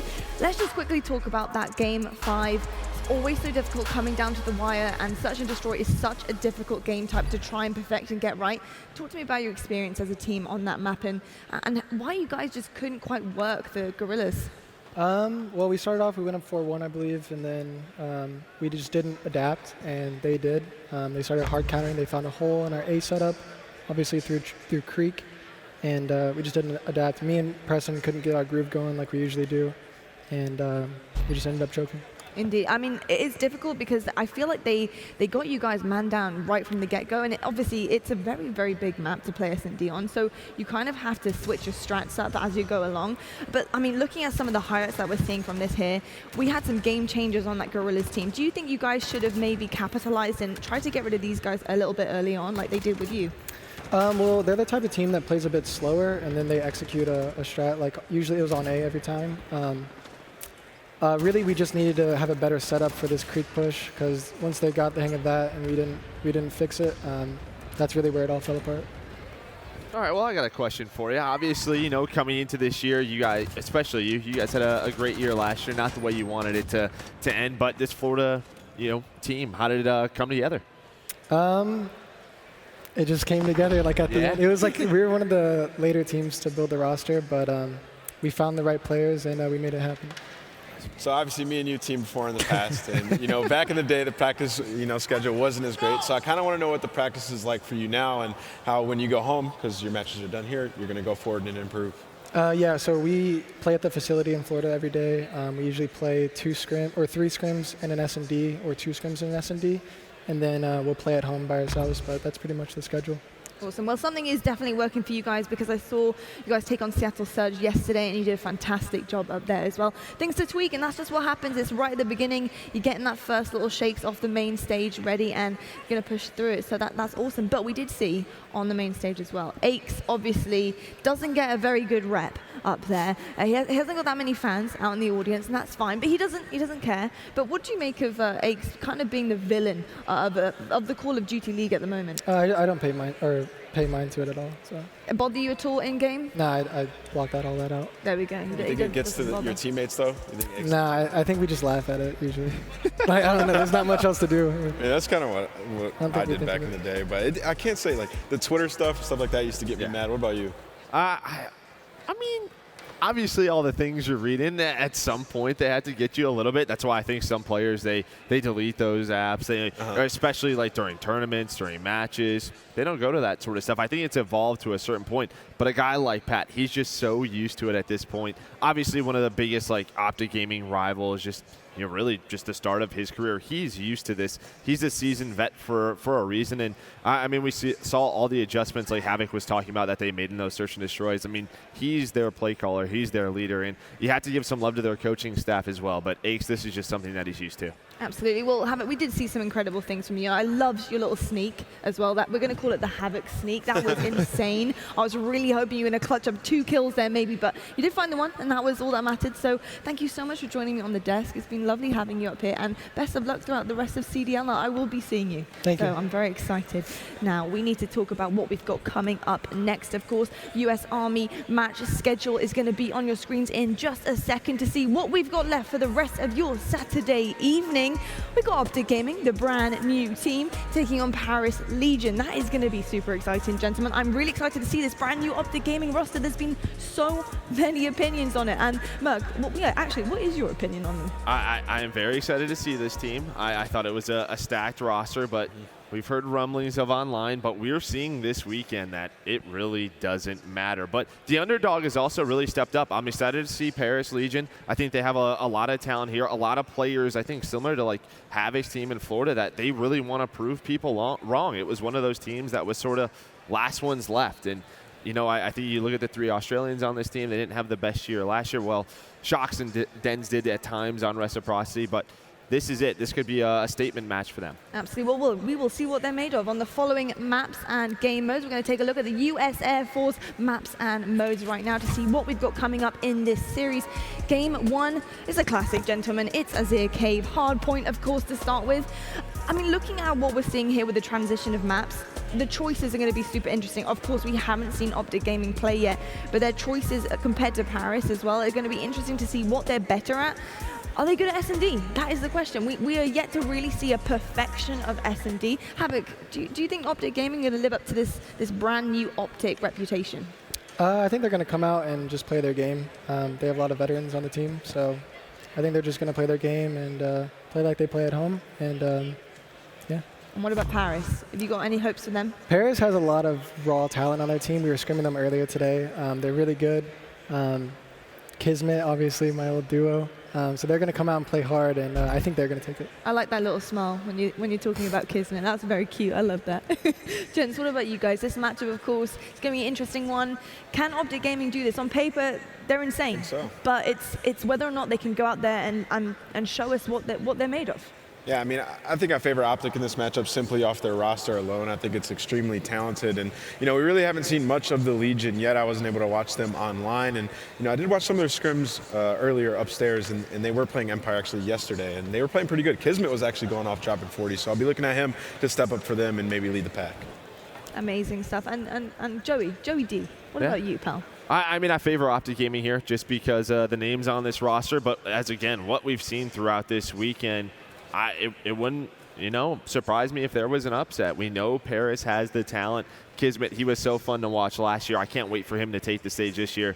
But yeah, Optic Gaming, I think they similar to what we've seen with Aches, they are the villains of this league, and you've seen it on all the social medias. They're handling it like pros, so it'll be a fun one to watch. They are indeed. Well, I'll tell you what, we've got something very exciting coming up for you for your entertainment. It's the old Optic versus the new Optic, and I want to know which one you're a fan of, so check this out.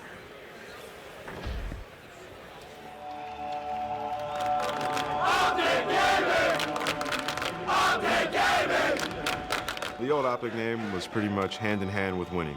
They won championships, they built the dynasty roster that dominated multiple years, and they had some of the best players of all time.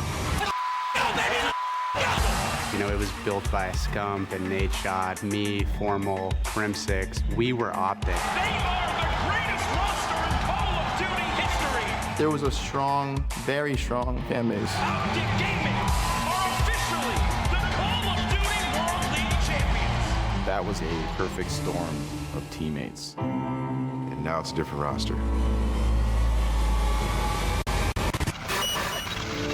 There was a couple changes that went down with the organization. Basically, all of the household names that you would tie to Optic over the years were gone. Leaving Optic, it obviously sucked. We built that brand, but it was just time to move on. It just wasn't going to happen. I wasn't going to be with Optic anymore. It's a household name in Call of Duty. Whether or not we're on that team, I think it's still needed. I think this new look Optic Gaming roster is perfect. I feel great representing Los Angeles on Optic Gaming. It's a little different. It's not the same Optic that everyone knows. This team can absolutely do a ton of damage this year. Optic Gaming will be the best team this year, without question. The guys that went over to NRG and the Huntsman, these are some of the biggest names in the history of Optic Gaming. So do I think a large percentage of their fan base is more than likely now Huntsman fans? Yeah. The reason that I loved it is because it creates like an instant rivalry. There was tons of people, you know, tweeting me like, oh, you're not the real Optic, or all this, you guys are gonna do good. It just motivates me even more. Like, using that trash talk to fuel that fire just makes me feel like that kid who's trying to go pro again. It's gonna be interesting, to say the least, to be playing against Optic. There's no one that can tell me when those two teams match up, there's not something extra there. They want to smash the living hell out of the opposition on that stage. We're not just here to, win a few matches. We're here to hopefully win it all by the end of the year. I'm gonna do what I have to do to set myself up for the best chance to win. I'm here to win, and I'm gonna prove that we deserve to be under this team. This season, it's revenge. There's a lot of people that just want to see us lose. This is my Optic now. It's not gonna be like that.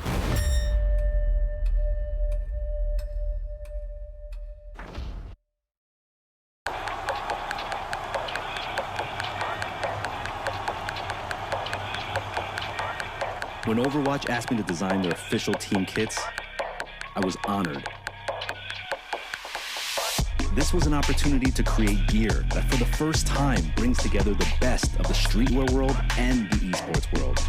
This is technical apparel designed with specs to provide the highest caliber athletes in the esports world with the performance and comfort that they demand. And just so you know, her armband is clipped, but it says LOVE, so don't worry about. Designed to highlight each team's uniqueness, yet resonate with players and fans in the US, China, Korea, France, and all over the world. And of course, gear that needs to look as dope as it performs, both inside and outside the arena. This is it, the official Overwatch League kit. Designed by Staple, engineered for gamers.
You'll hear a lot about how coming out of the military means you're somehow damaged goods. I would reject that. I believe that people coming home from combat can actually have gone through post-traumatic growth. And probably the most important thing we can do is provide jobs for those who get out of the military. Together, we can get veterans back to work.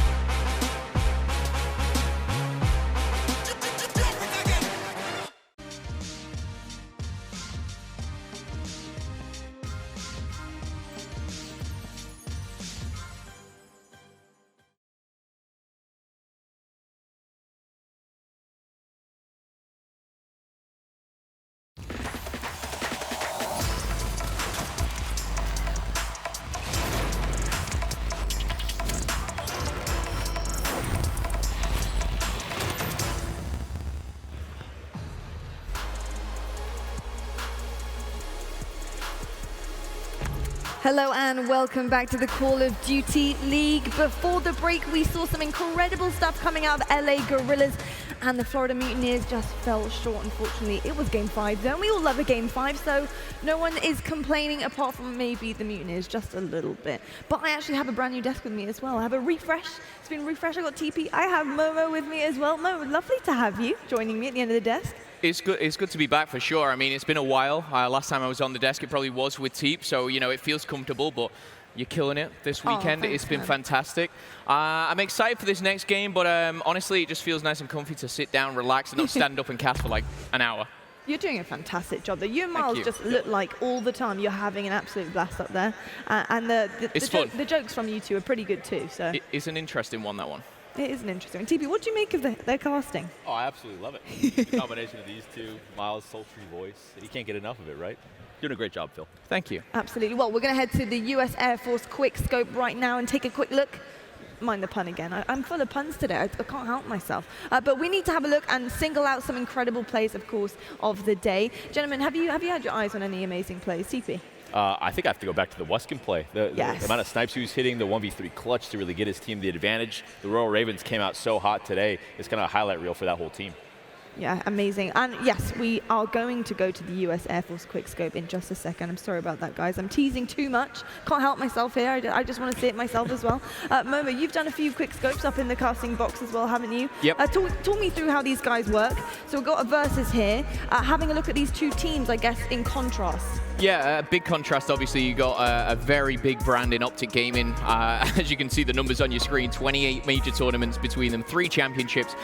Paris don't have that, you know, it's a little different. We definitely have the favorites coming into this, but honestly, I think Paris are in the same boat, you know, the Ravens are. They're here to kind of prove people wrong. They don't want to be that team that just gets rolled over. They don't want to be that team that's just kind of left outside in the cold. But Optic Gaming, I think, again, how they're going to be treated by these fans, I'm not sure. It's going to be, for me, the most entertaining thing is the drama behind all of this. But a good showing. I don't think Paris are going to be as bad as people think. 100%. I've got to ask you because, of course, of your career and where you've gone to, you've played, of course, for many years, and you've got some serious titles under your belt. But, of course, you were also the Optic Gaming coach. Now, all of the drama that is happening behind these boys right now, this new Optic Gaming roster, it kind of saddens me to see that happen. But do you think that is going to put pressure on their shoulders, or do you think that's going to fuel the fire? I think it's going to fuel the fire for sure. And honestly, I feel like out of this whole situation, not a lot of people are really talking about Dashy and Teach. Coaching those guys, they're phenomenal. They're top tier players. Whatever team they're going to go to are going to be a top contender. So I'm excited to see how the young guns come into this new squad, how they're going to handle the pressure of handling the new Optic Gaming. You're teaming with absolute beasts in Slasher, Kenny, JCap, right? They have the perfect formula for a team that could dominate this entire league. And just knowing them personally, like, did everyone forget how good Dashy was last year? The guy was an unreal talent. He still is. Like, I feel like people aren't hyping them up enough, to be honest. Indeed, and I know he had quite a short run in terms of, you know, the longevity of Scump and Formal and the likes of Crim, and I get that, but I feel like he totally made a name for himself with that Optic Gaming roster, and you shouldn't count him out. Yeah, I think there's big shoes to fill in Optic Gaming, but I think Dashy is one player which will retain some of those fans. I think he built a huge fan base up, obviously, and, you know, that was alongside TJ, you know, when they were under Optic Gaming. I think that does transition over. You can't help but love it when he's on your screen and he's just lighting up on that main stage, and I think that's it's radiating through the team, so I want to see that kind of go towards the JCap, the Slasher. But again, I don't know whether we're going to see this different Slasher. It seems like is a little bit of a different environment on Optic Gaming today. Does indeed, and we're going to meet the men behind our voices right now. Let's meet your teams for this next matchup. Minneapolis, are you ready? Make some noise if you want to see these two teams on the stage right now. It's the evening, baby, so get your drinks at the bar and head to your seats, because it's time to introduce your first team from Paris, France. This is the Legion. Shocks, cuts them in half. And what is that flick? Zed with the cluster! It all comes down to this. That was as close to perfect as you're going to see in a round.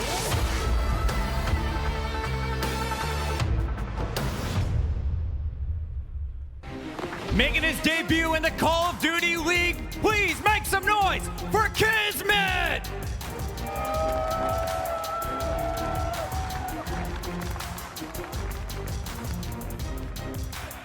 the Brit, now representing France. Let's hear it for Zed.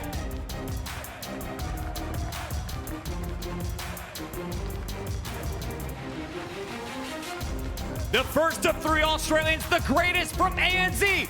Let's hear it for Dens.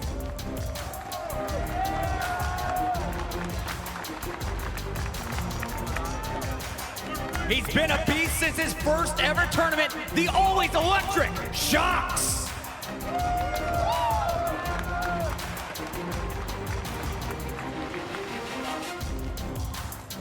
And the Aussie prodigy, give it up for Luca!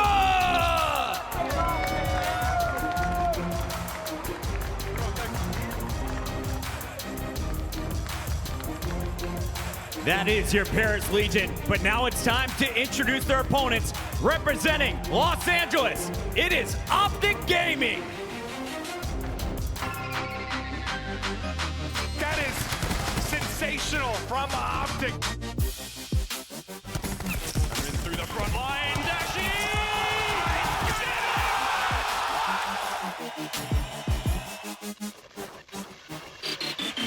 And it's Slasher!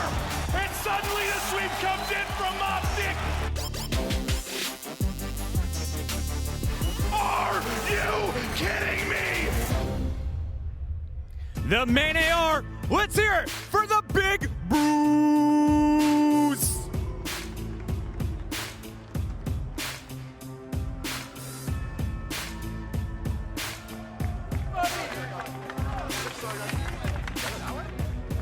On SMG, the kid, TJ Haley.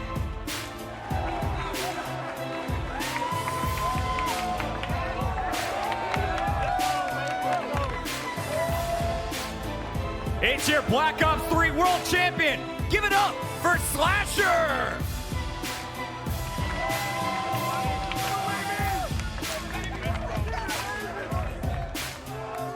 The 2018 Esports Awards Rookie of the Year. Give it up for Kenny.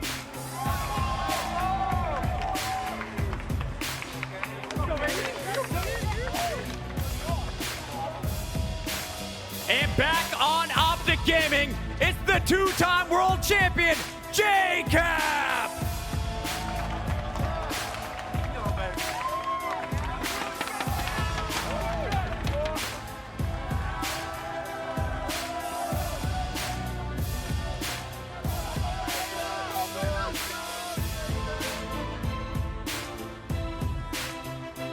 Ladies and gentlemen, are we gonna see another upset? It's time to find out as we send it back to the desk. Oh, it certainly is time to find out, Puckett, and I cannot wait for this as well. It's the moment I have been waiting for, of course, with the drama that's been happening behind Optic Gaming, old versus new. I want to see what these guys are going to give us today, because I think they're going to deliver the goods, fellas. I really do think so. But we need to get into the game fuel keys to victory. Momo, I'm going to start with you. We're going to talk about Paris Legion here. What do you think these guys need to do in order to try and seal this win on the main stage today? I think, first of all, it's not kind of look at the names who you're up against. I think that's something that gets to a lot of people, is seeing that Slasher, seeing that J-Cap, that world champion. Just think you're playing against 5 other players. They're human after all. They're beatable. We've seen that time and time again. And just embrace it. Just kind of take in all this energy. We saw the LA Guerrillas obviously kind of embracing the hate almost. Just, you know, realize that the pressure is off you guys. Everyone's looking at Optic.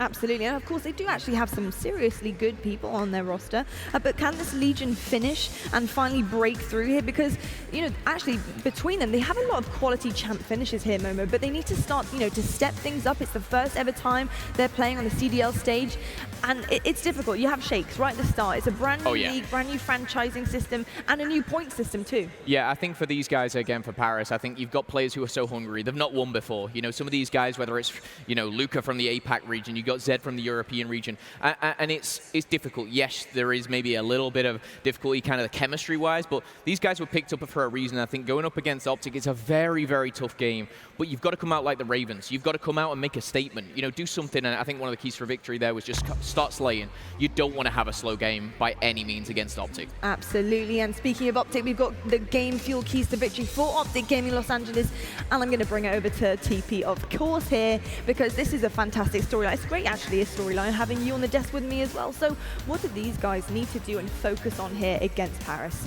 You know, we have only so much to go off of when it comes to online scrims and stuff like that. We saw, you know, sort of negative things about Optic Gaming from online, but from some of the other matches we've seen so far to start CDL, some of those online performances haven't really matched up to what we've seen on LAN. So I'm expecting a roster like this to come in very, very focused. I'm pretty sure the first map coming up is going to be Azir Cave. I've heard that Optic, it's one of their strong suited maps. So going into this series, I think they got to make a statement, man.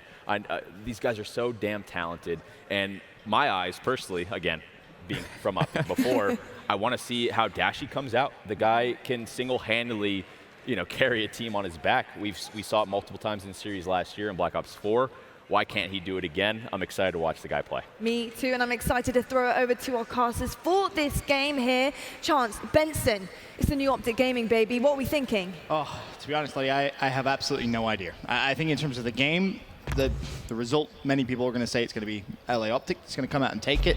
Probably rightfully so. Paris Legion, of course, very low on the power rankings. But for me, it gets more interesting. During the walkout, I'm not sure if you heard it, Chance, Optic Gaming announced by Puckett, a couple of boos came through. And it's so strange for me to have been around Optic Gaming for a decade, see them go across the world, and it doesn't matter where they are, fan favorites. Now, as JCap let us know, it's Slashers Optic Gaming. And we can see exactly how well they do with all that added pressure to the name, right? Obviously, quite a few of these players thrive under the pressure, enjoy being the villains. I mean, again, these guys have loved playing against the organization for years. Kenny's been feasting for quite some time. Slashers had field days at times, he's gotten beat at times, but it's a historic organization for a reason, so the tension is going to be there. And I think many people want to see Optic Gaming come out and just obliterate Paris Legion. If you really want to consider them one of the best teams in the game, they have to do that. But on the flip side, Paris Legion, there's upset potential here, Chance. There really is. There's one player specifically that I know everyone is looking at.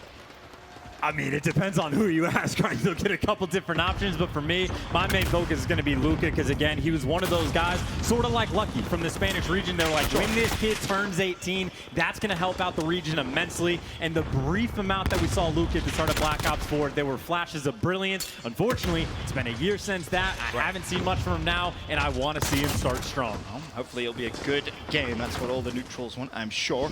Ryan Kismet as well from Paris Legion had a great year last year.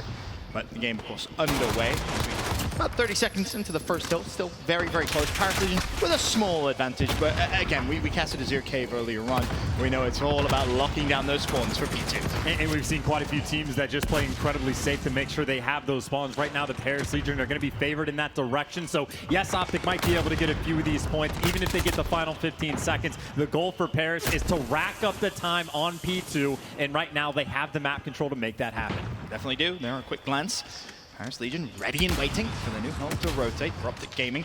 It's going to be a very big push that's going to need to come through to try and funnel them out, because they do have the lead, 28-18, only a 10-point one, but this now chances where, oh, well, never mind. Optic Gaming has actually just spawned at the very bottom side. That's 4 players. Paris Legion's going to have no idea. That should be such an easy break.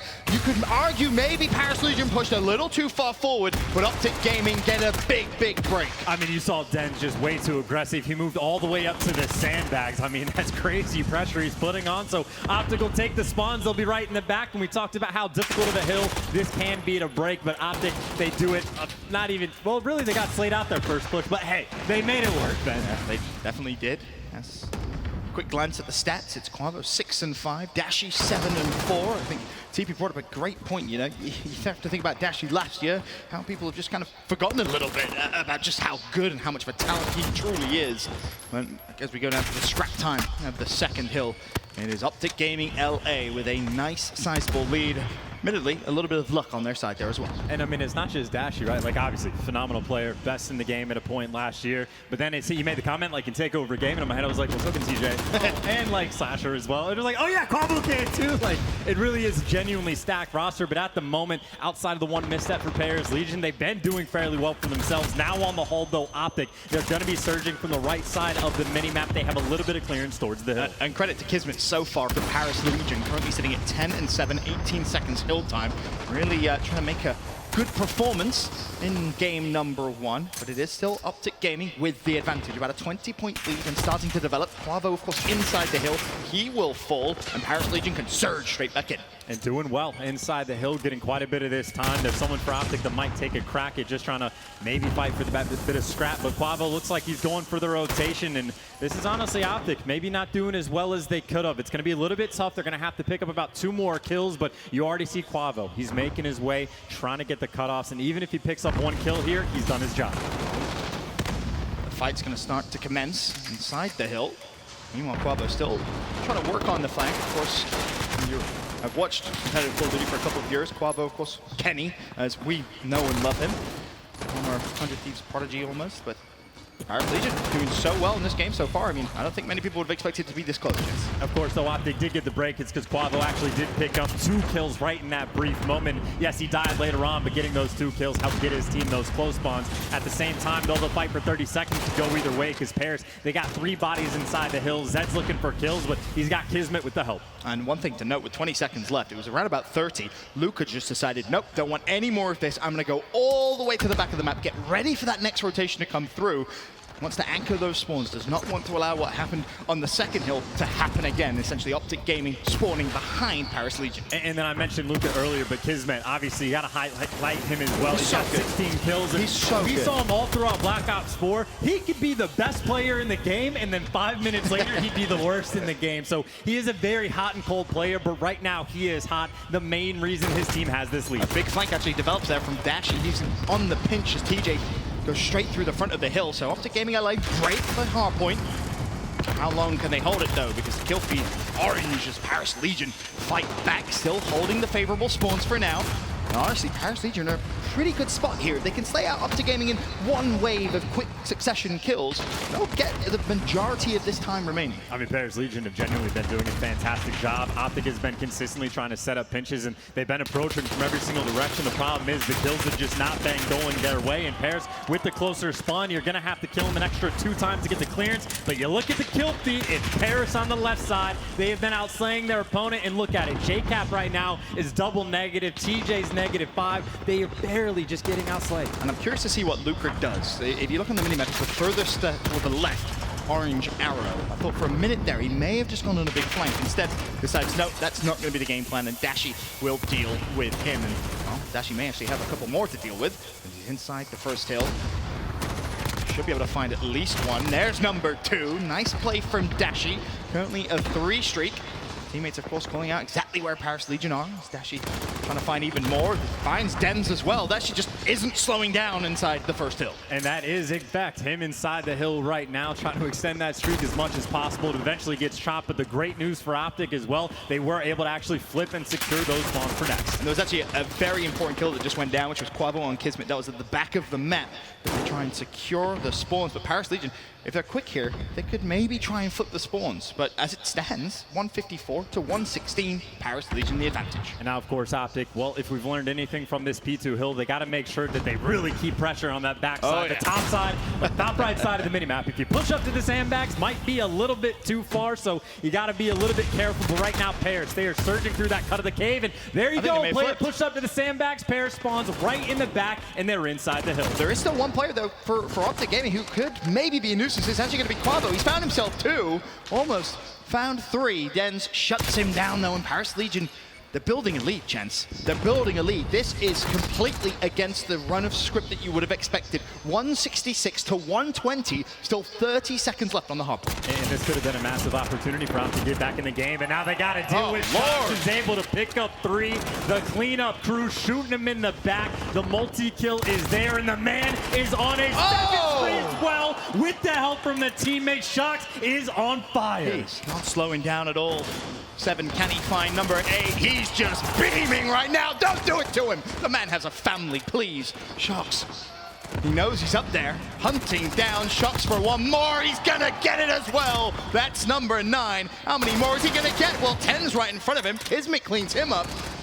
Paris Legion, they were so focused on the rotation, and Shox was just like, well, guys, I'm killing everyone. He hasn't stopped. 10. Finally, Slasher shuts him down. But Paris Legion, they've taken this hard point by the scruff of the neck. All that double-digit kill streak, though, and they haven't really gotten any pressure inside the hill, but now it's going to be Zed that's actually behind enemy lines. He's able to pick up one while his teammates are surging through, and, well, now Zed actually can be the annoying man. Might be able to shoot some players in the back. They haven't sniffed them out quite yet. There could be a pinch. If he's quick, he has to be fast, so he's going to know up to gaming a spawn behind him, so he has to find the kills in a very quick fashion. Unfortunately, the team kill comes through, but the trades, are they there for Paris Legion? Well, Dashi will try and shut them down, but bear in mind, chats, there's 15 seconds left on this hill. It's all about the rotation. Keep your eye on that minimap. It seems for now, at least, like Optic Gaming are winning those crucial gunfights. And this is one of the moments of the game. Either Optic can hold on secure and get a decent amount of time on this next hill and even take the lead, or if Paris can break through fast, that might be enough to help secure them the win. And, well, it comes down to these early gunfights. Slasher's working his way through well.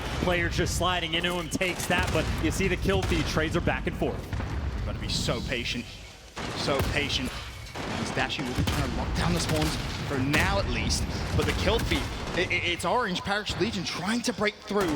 Ben's watching the lane. Jacob, of course, will be right in front of him. No one in the hill just yet, but it's still Paris Legion with the lead. 30 seconds left on the hill. 191, 168. Another team kill for Paris Legion, but it doesn't seem to matter just yet. Zed still in the hard point. Dashi shuts him down. That's a double for him, and he's flying towards the hill, but Shox will find a kill.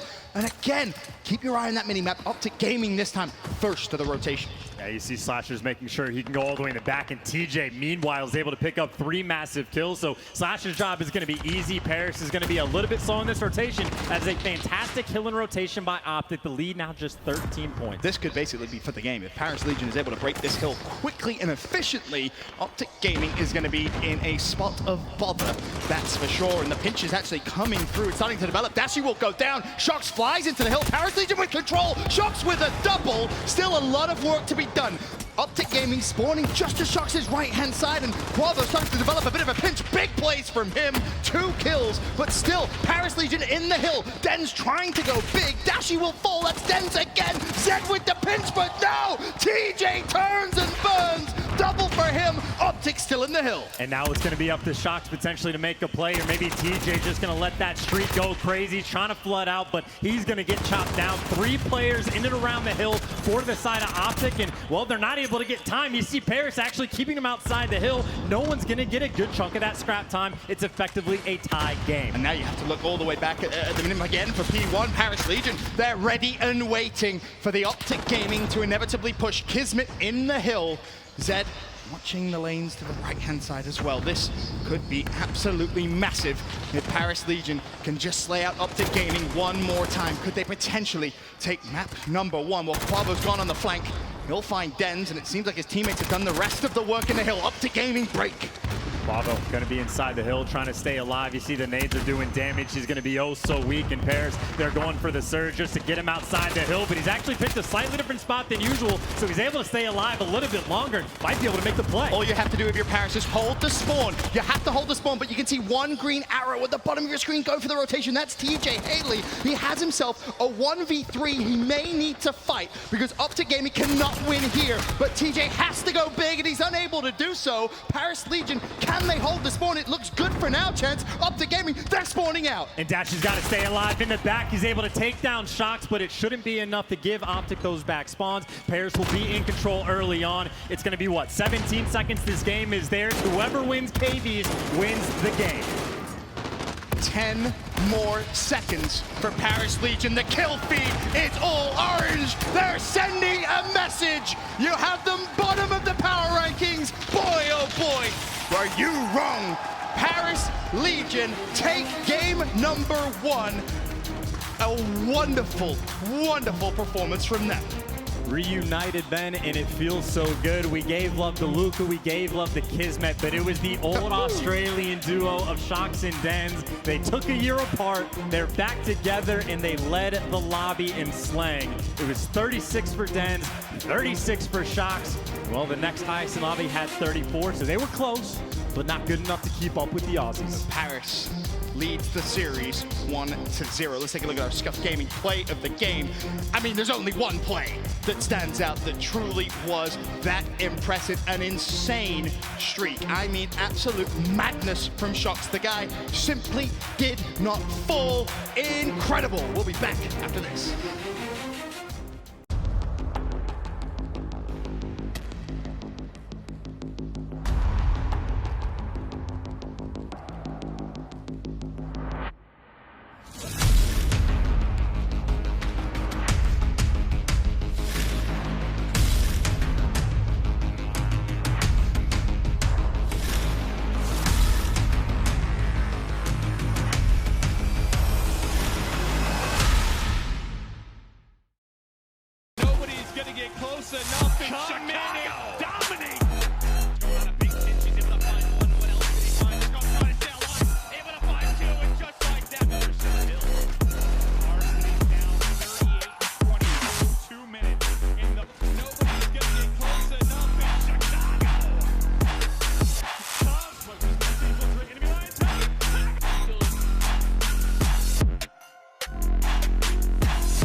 Metro by T-Mobile.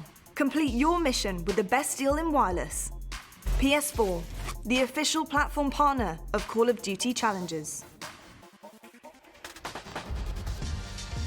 Paris Legion 1-0 up against Optic Gaming LA. Not the result many people would have expected, but Paris, despite rumors of lack of practice, they showed they have serious talent, chance. I mean, they just genuinely had a fantastic game. I mean, early on it was Kismet, right? He was 16-12, the next highest in lobby, had maybe 11 kills. He was going off like a rocket. And then all of a sudden, Shox was like, oh, let me go on a 10 spree. And then by the end of the game, Denz was right there with him. Fantastic game from Paris. But now we go to a map like Arklov, and that makes me think two things. One, we're going to see a lot of snipers. Yes, Dashy does happen to be in this lobby. We have seen many fantastic things from him with a sniper rifle in his hands. But I also think there is a ton of potential. There's a lot of real estate to work with flanks, with crazy plays, with aggressive pushes through mid-map. And I'm like, one player.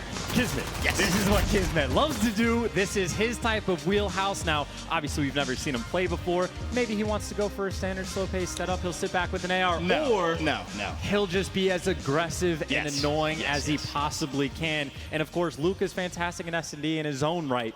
But this might just be Kismet's playground. I mean, if you watch Call of Duty Esports last year, I mean, Kismet was really, for me, a little bit of a breakout player. Yes, may not have had the crazy accolades, championship wins, et cetera, but he showed us that when it comes to search and destroy, that was his thing, right? And he could hold his own in respawn, as he did in game one there. But when it comes to search, the thing about Kismet is his timing just always seems to be so perfect almost, right? When he's thinking about his push, it always seems to work out. There's some moments though, some maps you have to admit, it doesn't. It just completely all falls flat on its head. So it's either, you know, it's going to be a very, very good game or he's going to be completely nullified. For me though, after the momentum from game one, you have to think it's going to be the first. It's going to be him just absolutely dominating Chance. That genuinely is like the Kismet kind of tagline. It is within the same game. He will go from being the best player in the world to going for like the worst. It's a very hot and cold thing, and it's a matter of finding that consistency, bringing it all together, and that's when Kismet will kick his game up just another notch, and maybe this will be the game for him to do it then. I mean, if Paris Legion can lead the series 2-0, that would be incredible for confidence. And talk about snipers, Dashy will of course have one, but it's actually going to be Kismet with the other. So maybe, unless he's trying to do his best Pomage impression, he might slow down a little bit here. I'd have to play a little bit slower, but of course, we're just expecting a highlight reel at some point from this young man. A phenom in his own right, and we'll see if Kismet can respond. Actually, you see he takes the sniper shot. I think that's Dashy that moves over. Uh-oh. This is the fight for first blood. Oh, I tell you what, did he just pull the trigger? I bet he can see his name. Oh! Swing and a miss the first shot. That player from Up to Gaming is playing with fire, but Kismet misses twice. Never mind, first blood did come through. Slasher is able to shut down Zed. What is that going to do to the offensive push? Slows it down momentarily. Of course, still plenty of time to rotate. The first blood was actually in the bomb carrier, though. So Paris is forced. They're going to have to go pick this up. They do have to make a play over towards this A site. And, well, Dashy's got the angle for it. You peek a little bit too far, you might find yourself in the grave. So you got to be careful. You don't want to wide peek too slowly. As Kismet once again goes for the re-challenge and finds it. Quavo, though, was able to shut down Luca. So still, the numerical advantage in Optic Gaming's favor is now the nades and the utility is going to be thrown over the top. Kismet will try and retrieve the bomb, and also a new weapon replaces out the pistol secondary. And if he gets up close and personally, maybe able to call some damage shots. Picks up Slasher. Quavo with another double. And that now means Kismet has a lot of work to do. He finds Dashy, now the 1 versus 2, and it stops there. Optic Gaming win round 1. Get that first blood, make sure you get the trades to win the round, and well, sometimes if you're Quavo / Kenny, you don't even need to get the trades, to just pick up the 2-piece early on and give you that nice little man advantage, but very solid route coming out, very controlled, and it's really just that first pick. Again, as soon as it's the bomb carrier that happens to be down in that little side pit area, it's awkward. You're forced to go get it. It can be tough, but Quavo obviously a very nice round, picking up 3 to get the win. Yeah, of course. 2 of those 3 was a nice little double kill. But we'll stay on Dashy's perspective for now. Of course, you expect him still to have that sniper rifle out. Kismet still with a sniper as well. So that sniper matchup. And we get to see who manages the best. One another.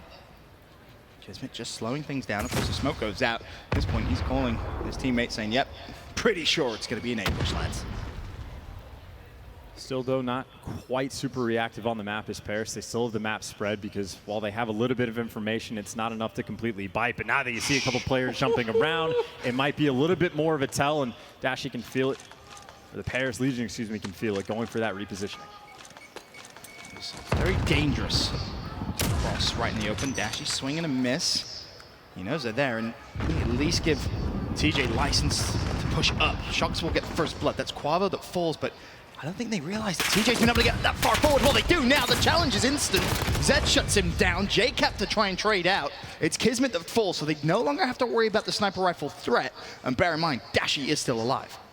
Dashy is still alive, looking for a pick, but JCap's actually pulled up pretty aggressively. He's not going to go for the bomb play. He needs to find a pick. He's able to take down Zed, but a nade from up top is able to get the trade. And that's worth for JCap there, right? Stuck in a pretty rough situation, and he was able to at least take one down with him. Now Slasher and Dashy 2v3. And this is a 2v2 over at the site, though. There's a player for Paris that potentially can go on a flank, but it'll take a long time, and just Luka, like that, even odds at the 2v2. I guess the question is, when is Luka going to get his dead silence? If he's able to get it quick enough, that could be a potent flank. Meanwhile, Slasher, he's going to try and push straight forward. Denz is going to be spotted. Luka has caused damage on the flank, but Slasher's going to know about it. Now it's a 1 versus 1.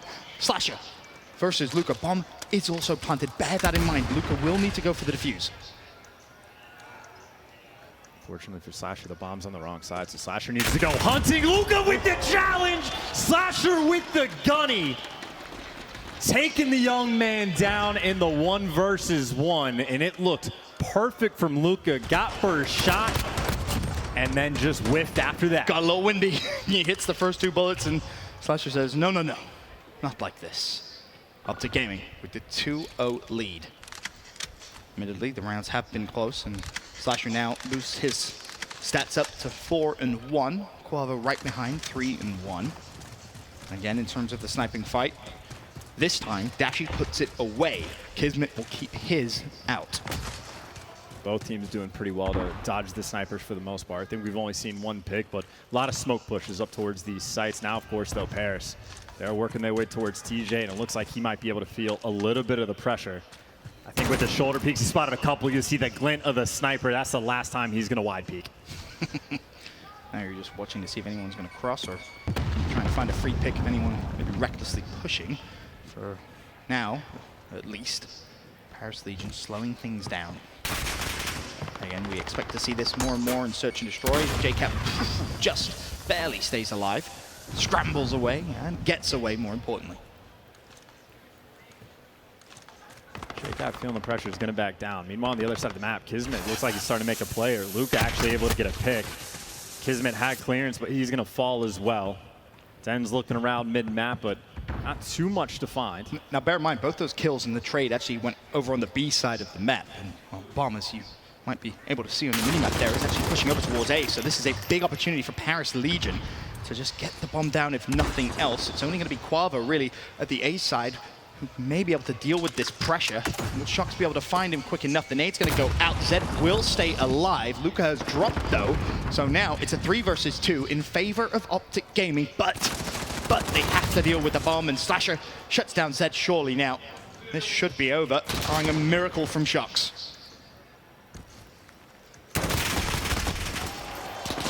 Almost, but Dashy instantly springs to life, gets the trade.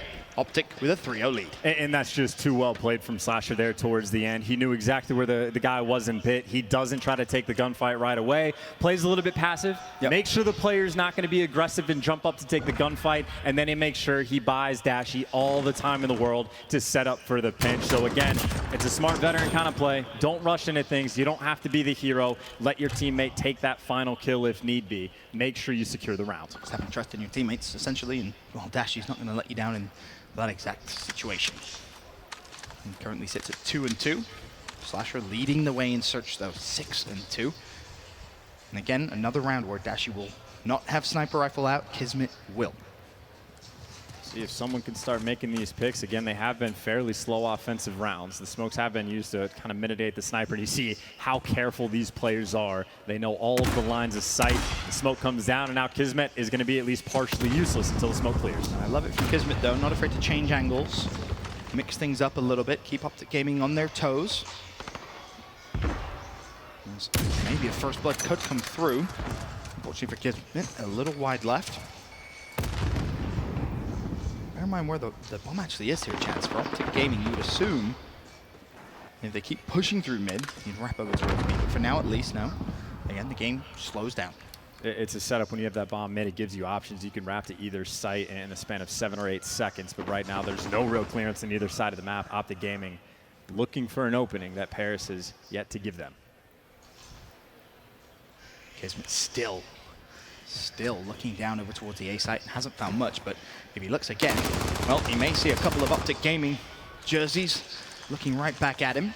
TJ trying to cross. Can he get there without being sniped? Yes, he can. Just barely, but keep your eye on Zed just to the right-hand side. Is he going to see the cross?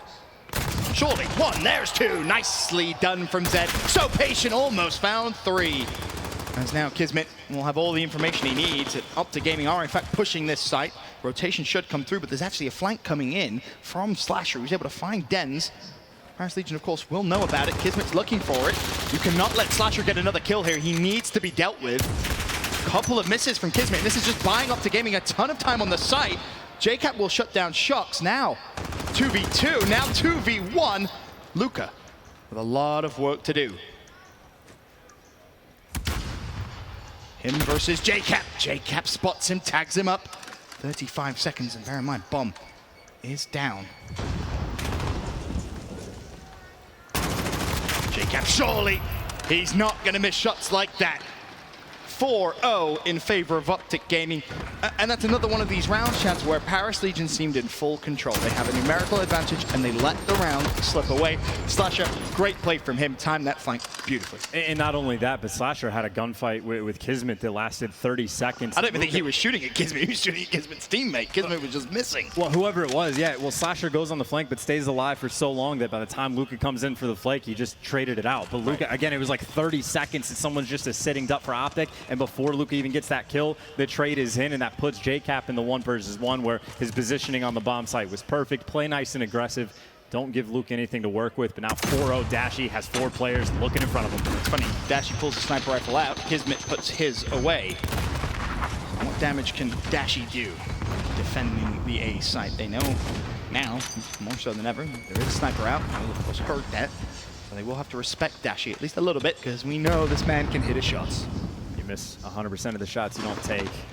So he takes a lot of them. Slasher's able to find another one. He does get traded. Now Zed trying to get a little bit aggressive. Has to find a couple kills, though. Able to get one, but he's got Dashy on one end. He's got the double flank coming on the other. Dashy with the pistol, though, is able to take him down. Luka last alive. He's dealt with as well. Optic Gaming putting on a clinic here in game 2. 5-0. Maybe this is when we referred to earlier on, Paris Legion, how much practice have they had? Search and destroy may be a big, big flag for them. And I think Luka really needs to evaluate his positioning on the map. We saw the round before that. It seems like he was just kind of out of the game. By the time he gets involved, it's just a little bit too late. There we saw a double flank come in, and by the time Luka's even there to help his team, one, they're all dead. 2 players have already gotten past, and then he's in a terrible position for the gunfight. So I think there's just generic strategic errors that are currently being made from Paris, on top of the fact that, well, right now Optic getting a lot of first bloods, and Slasher has 9 kills. Slasher leading by example. And unfortunately, Dashy didn't last very long in this round. A nade from Denz enough to secure a first blood, and of course the 1-man advantage. And now you got Optic. They're just potentially thinking about wrapping that bomb out. They got 1 player cutting through mid, 1 player going on the full flank up through B. Looks like Luke is able to take Quavo down on the outside, but of course that means TJ is going to find a trade somewhere else on the map. I mean, TJ just walked straight down the middle of the map and just shot someone in the back. It was Denz. Yeah, a little too easy there. However, Paris Legion still with the man advantage, 4 versus 3. Optic Gaming trying to set up maybe a pinch on the flank. And that's going to help. TJ finds the pick on towards Luka. Levels it up. 3v3. Kismet finds the snipe on the Slasher, though. And honestly, Kismet with the double in the kill feed. Beautifully done. That should be enough now to secure Paris Legion's first round. But boy, oh boy, do they have a mountain to climb, 5-0 down. Kismet getting some very nice sniper shots, but if there's a list of players that can clutch a 1v3, TJ is definitely one of the players that's towards the top of that list. There is still potential here, but he's got his work cut out for him. Luckily for him, though, the Paris players are fairly split on the map.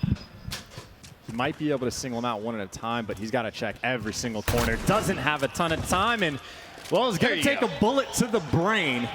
Without dead silence, those situations are almost impossible. Because the second you move, if you're close, I mean, Zed, he's ready and waiting. That is a kill, which is always going to come through, but credit to Kismet, finds 2 in quick succession with a sniper rifle, secures the round for Paris Legion. So I knew for a fact that it was Zed in that corner because I saw him there earlier. Still, for some reason, I thought it was a sniper that killed him. That was just, that gun kills quick, man, I'll tell you. Sure does. Sure does. 5-1, though. Still the advantage for Optic Gaming LA. Paris Legion back on the attack.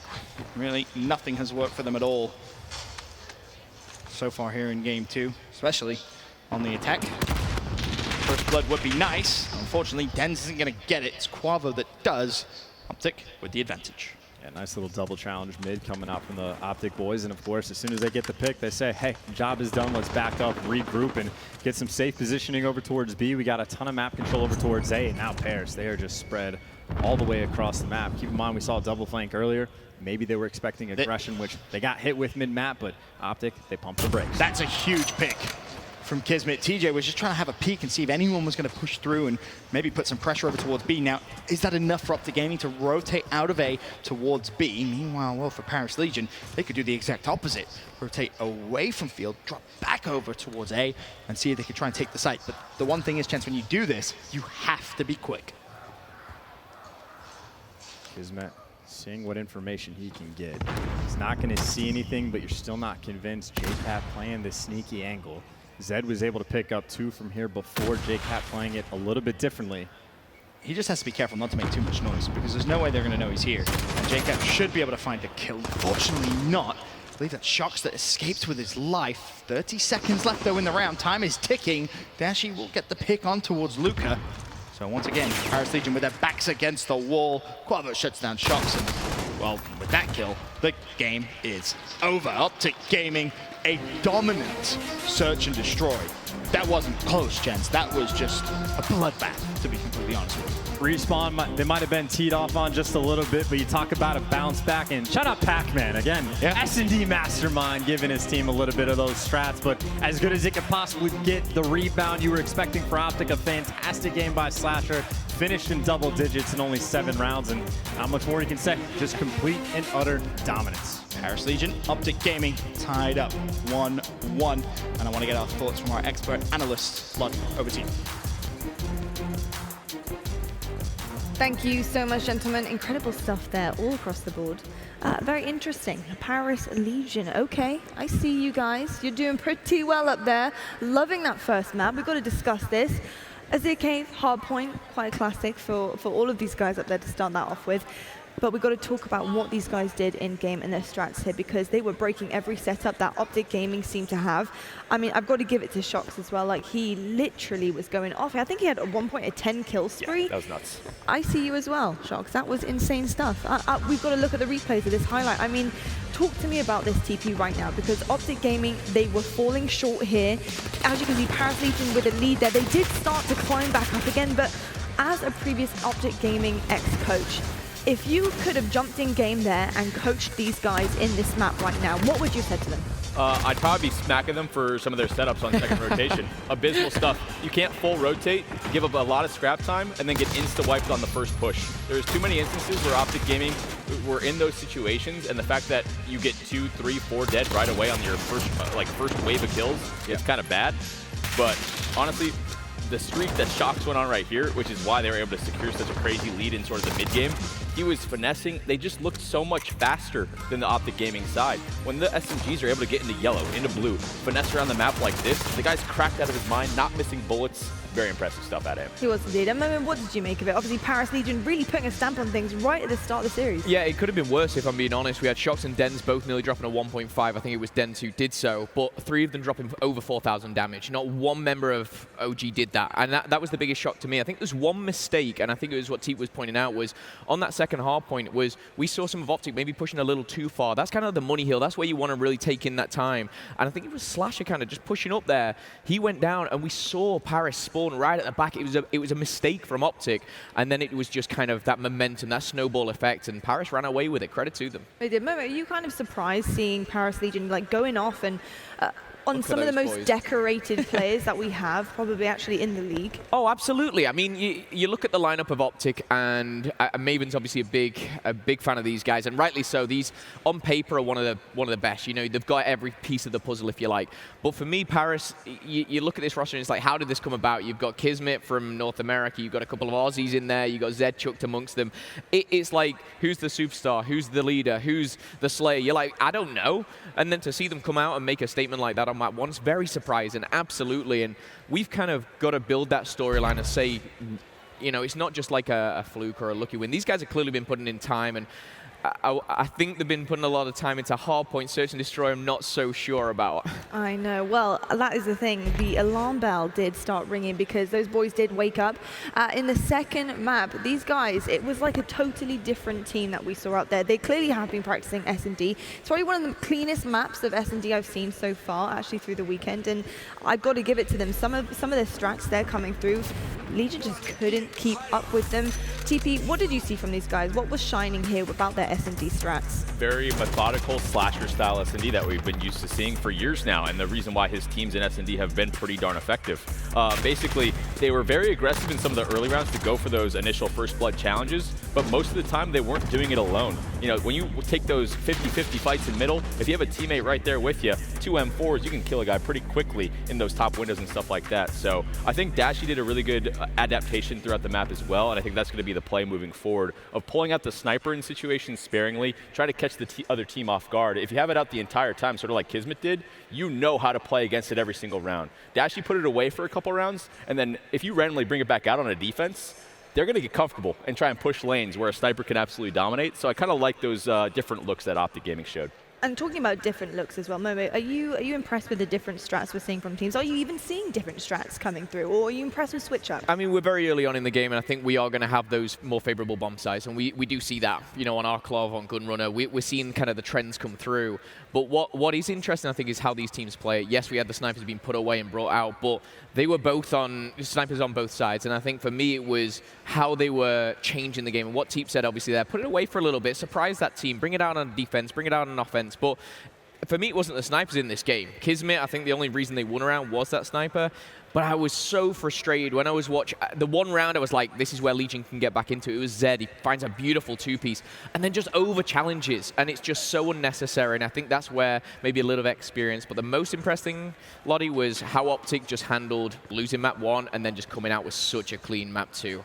Yeah, definitely a lot of good composure there. And especially on Arklov, I think the offenses is impressive how Optic Gaming, they pushed over towards the A-bomb, but they only did it when they had utility. They used the smokes to block off the line of sight for Kismet. It makes them play an uncomfortable position, sort of towards that back building, the back truck. You get control of trench, then it gives you the sort of line to walk up towards bomb. It's very step-by-step methodical process, and usually when you have strats like that, it's high percentage, and we saw it right there. Absolutely did. Now we're going to go to our US Army tactical play of the game, and it's none other than Luca over on the Paris Legion side here. Some really nice shots coming off from a lot of these guys. I'm really impressed with how they handled their composure in this game as well. It was a very difficult one right from the get-go here, but that lovely long shot there from Luca as well. Aimed down sight, pretty laser beams coming across from him. Impressed with any of the players in particular from this Legion team? I think on the Search and Destroy, on the hardpoint, absolutely. There were many plays to kind of pick out. On the Search and Destroy, not so much. They were a little lackluster. It seemed like they were playing quite nervous, quite hesitant, and I think that probably comes down to the practice. But Optic, much like Teep said, it was very much slasher style Search and Destroy, very methodical, nothing crazy. They weren't shutting rounds down, you know, with still 5 players alive. The trades were very efficient, but again, it just seemed like Legion were 1 or 2 steps behind constantly. Indeed. Well, it's about time, gentlemen, that we head back up to the casters. I have a question for you guys. Chance, Benson, can this Paris Legion team pull off an upset? Ooh, spicy question. Maybe. I think it all depends on this next hardpoint, or the next respawn, I should say, this domination. I think if all of a sudden Paris Legion go 2-1 up, they've already won a hardpoint. Admittedly, their search didn't look good. Maybe benefit of the doubt, bad map, maybe a game 5 in the making. We'll wait and see, but one thing's for sure, Optic Gaming in game 2 looked very, very good. Slasher led the way. Then, of course, Kenny, Quavo. What is it? What is potato, it? Potato, Kenny, Quavo. I have no idea. Quavo? Who knows? I'm calling him Kenny until I get answers. Okay. This is the new envoy, Asa Masih. It's the debate all over I have again. no idea anymore. So look, he's going to be Kenny for the race. The important thing, he's disgustingly good at Call of Duty. Yes, he is. He is a phenomenal player. That's the important part of the situation. We'll figure out pronunciation later on. I've been Kenny for years. In my head, I've been saying Quavo Ken since he was playing like back in Ghost. It's like 8 years now or something like that. It's been a while. I don't even know if like the Quavo rapper dude was like, I don't know who was first, honestly. I have no idea. Someone will explain it to me later. I need an adult. It's fine.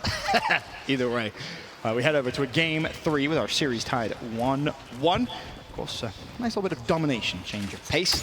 We'll see how this new look Optic Gaming is going to be able to take the fight to Paris Legion. But again, I think if Paris can start strong in the respawn, which, well, credit to Kismet, he will find the first pick of the domination. I think if Paris do take this chance, we're in for a hell of a series.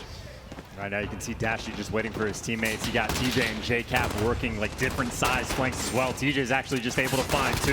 Looking for the 3rd as well. There's the help from Dashy while he falls. TJ for the trades isn't able to turn and burn on Kismet. So back to the 50-50, but right now Paris at least closer on the B flag. That's one of the problems when you try and push through the B flag. You have to be so aware of the other team just spawning over towards Cole and just instantly trading out the kill. For now, B still neutral. Bear that in mind. Both teams getting ticks at exactly the same time. So very low scoring game so far as we wait to see who will finally take control of B. Paris Legion spring into life, but instantly Optic Gaming going for the pinch. However, that's Luca, who manages to get himself a double. JCap now next to try and trade out as he wants to try and push through. He at least finds one. Zed, though, again with the trade. Paris Legion so close to securing B before Dashi launches the nade at Zed. They should be able to get it go. Shox is kind of that cutoff man for the squad. His teammates are going to swing right over. They're able to secure the flag. So early advantage. It took a very long time, but will go the way of Paris Legion. I actually really like what Kismet just did. Rather than just staying back over towards Cole, he pushed straight through. He's actually found himself 2 kills now in quick succession. And actually, now there's a push. Zed in between trains. What damage can he do? Well, it looks as if maybe just going for a couple of spawn kills. TJ, sit down, son. Zed having absolutely none of that, and they're just patrolling the Optic Gaming spawn right now, and the pressure is coming from all sides of the map. Paris need to be very careful, though, not to flip the spawns and allow Optic Gaming to get behind them at A. I think they're very close to flipping those spawns, though. So I think close. they might be just purposely leaving it open and try to apply that pressure over to C as long as possible. We'll see how the map plays out. Right now, though, Optic, there is a player that's able to swing his way over towards the B site, and, well, he ran over the flag, so Paris is going to know he's nearby. But right now, TJ just going to be causing confusion. Did well to stay alive. Slasher, of course, in support. Be the target of assault, and also A as well. Unfortunately, though, it was Slasher that could have put pressure on the Paris Legion home hill, but C's also been decapped, so keep that in mind here. Optic Gaming will have to cap up B, but if Paris can quickly retake that, they will regain a 2-1 flag advantage. Big 1v1 going over towards C. Meanwhile, again, Paris looking to defend B with all they've got. 3 minutes 20 to go. 44 to 28 point game advantage for Paris Legion. Now Paris, they just have a ton of ARs looking over this B site, but you can see that kill feed. Slasher is able to find a couple. Dash is able to find a couple more, and Optic will be able to secure that B flag, and now the pressure's on. Now they can go for some spawn kills of their own, slay him out of A. And I'm curious to see if we see Paris Legion do what Seattle Surge did earlier on this exact map. Start overextending, consistently putting pressure on the C flag. It worked treats and wonders for them. Now, though, Optic Gaming chipping away at the Paris lead. Well, Paris is actually just going to spawn out at C right now, and you can see Slasher's kind of aware of it, but Dashy's killing players on the other end, so there's a lot of chaos all over the map. Of course, Dashy right now locking down one end. We go over to Dens, but of course now Paris is capping C. If Paris can somehow hold on to A, that would be wonderful, because they're going to put pressure over towards B as well. That's going to be Dens. A decap would be wonderful, but Dashy's not going to let him get it. Finds the kill in the nick of time, but Zed's still there. He will complete the decap, surely will fall. Dashy having none of it, but the flank comes in through Kismet. Optic Gaming spawning over towards C, but so is Paris Legion. One player, that's Dens, could at least stop that cap coming through, whilst Optic Gaming still putting pressure at B. Of course, Dens, as he's seeing the players run out of C, is going to be able to spot one more. Eventually, he's going to get chopped down, and Optic, it looks like they've kind of stabilized the C spawns, but while they finally know where they're going to be spawning, of course, that B flag is going to be going the way of Paris Legion, who have had the lead the entire time, but an incredibly close game, through all the D spawns, through all the decaps, the neutral flags, whatever. It is a 12-point game. And domination this year is such a delicate game mode. If you push just a little bit too far, if you're in the wrong spot, the spawns can get so chaotic, because now all of a sudden Zed decides, yes, it's time to push through. He's going to decap Optic Gaming's home hill. Meanwhile, B is going to be decapped as well by Optic Gaming. Slasher should be able to stay and actually cap that back up, but the consistent pressure from Paris Legion is the reason they still have the lead. But finally, Optic Gaming get a little bit of control. As I say that, see, once again, decap, now capped up by Optic as well. Towards that B flag, you're going to have Luca, you're going to have Shox, you're going to have basically everybody. TJ, the defenseman, though, is able to pick up two, but does get cut down. The nade does not get out of hand in time. So while that player on Paris is actually over towards B, the more pressure comes in. JCap there in the nick of time. And if Paris can try and lock up this B hill and give themselves maybe a 25, 30-point lead going into the second half, that's going to do them wonders. Optic Gaming, though, now it's about trying to stabilize. 50 seconds left in the first half. Here in game 3, series tied at 1-1. TJ trying to run through the B flag. Optic putting pressure on A. That's going to be shut down instantly. Shox having none of that. Meanwhile, Slasher just looking to apply pressure somewhere on the map at this point. Yeah, of course, the pressure, though, for Optic. It looks like one man's going to be the OE kind of guy over towards A. That's Slasher, who, well, actually is going to be debating to go for a flank. Maybe some cutoff kills. So Slasher, key man to watch. playing nice and aggressive as his teammates are picking up kills. He knows he needs to spawn kill him over towards the A site. Is able to pick up one, doing a great job of staying alive and at least buying his team time. You see the B flag getting capped by the Optic Gaming members. They're not quite there, though. The problem was it took them so long to deal with Kismet, who was at the other side of B. Kismet, he stayed alive. He managed to get a kill of his own, but despite all the hard work Slasher was doing, his teammates couldn't get to the B flag quick enough, and that will do it for the first half. 97-72, advantage Paris Legion. And it really amounted to be a really impressive side from them as well. It seems like with that AB cap, they were able to just not even really keep it stable, because there's quite a few moments where like the chaos really started to kick in, where all of a sudden they're spawning at C, then Optic has it, then Optic spawn killing, and it seems like every single time Optic was getting like kind of close to getting that B flag or even neutralized a little bit, Paris was always just there in the nick of time. And it's in those situations you've got to keep your communication absolutely perfect, Chance. You cannot slip up for a second. It becomes just a rotation game, and I love what we're seeing from Paris Legion off the rip. If you keep your eye on the minimap, they've actually sent 2 players now to soar over towards A. Clearly, they want to try and flip the spawns and have the exact setup they had in the first half. And of course now Optic, you saw Quavo or Quavo or whatever the hell it is, was able to pick up quite a few kills. He's gotten 4 on this one side, and he's going crazy. And while he's doing that, well, they're going to be able to secure that B flag. Well, it's Paris Legion with the lead, and I want to see if they're able to flip the spawns. I want to send it now to an Astro Gaming listening with Paris Legion. One shot, Teach, one shot, got to C. Actually, wait, one's Crim Swat, Crim Swat. One hit C, guys, one hit C. Two way. Teach weak on C. Two way, guys. One's green. Wait, Shock's P3. One skinny, pushed out. Skinny right now. One's green, you see me? Dash. No. Boiler's Carry C, guys. Yeah, I'm fine for a sec. Skinny. Watching stacks push. He's office. Work this together. You're stacks, yeah? Office jumped out. Behind you. Hey, Dash, Skinny still. I'm looking, I don't see him. I see bathroom. Oh yeah, stacks. He went bathroom. Dead. He's outside bathroom. Jumped out on me. Damn it. Skinny. Teach, Skinny. Fucking someone here. I don't see him. He might go past you. Two skinny guys. Top bathroom dead. You got me. J-Cap. J-Cap, you. Stop skinny with an AR. Dead. Okay, he's still you guys. Okay. Do something together here, guys. Stop running. A little bit of insight there into Paris Legion's communication. The game, though, getting a little close. So far in the second half, Chance, they've been unable to flip the spawn, something they clearly want to do. And of course, they've not even been able to get close to B. Optic Gaming has locked in 2-1 hill advantage for the most part of the second half. And I really like the setup that Optic's been going with. They just keep a ton of pressure over towards the B side where all 5 arrows can do it. And they always make sure that one player can watch the cross should anyone go to A. That's going to be Slasher's job. He's got that spotted on the A side. Meanwhile, everyone from else's Optic is at B, except now that Optic's also spawning over at C. But the win was from Paris over on that A flag. It's Kismet again causing problems, and now Optic Gaming, they've flipped spawns. They will be over towards the C side of the map. Now, if Paris Legion is quick and apply a ton of resources at B, they may be able to get the decap and maybe even a cap very, very quickly. The cavalry is coming on that side, but Shox has won a miracle gunfight over towards the C side, and then now maybe even a trip cap could come through. Paris Legion, they get the job done. Finally, Chance, flip the spawns on their preferred setup. Had just enough pressure towards that bottom side of the map, over towards that A flag to get Optic to spawn out, in spite of the home flag being in control of Paris the entire time. So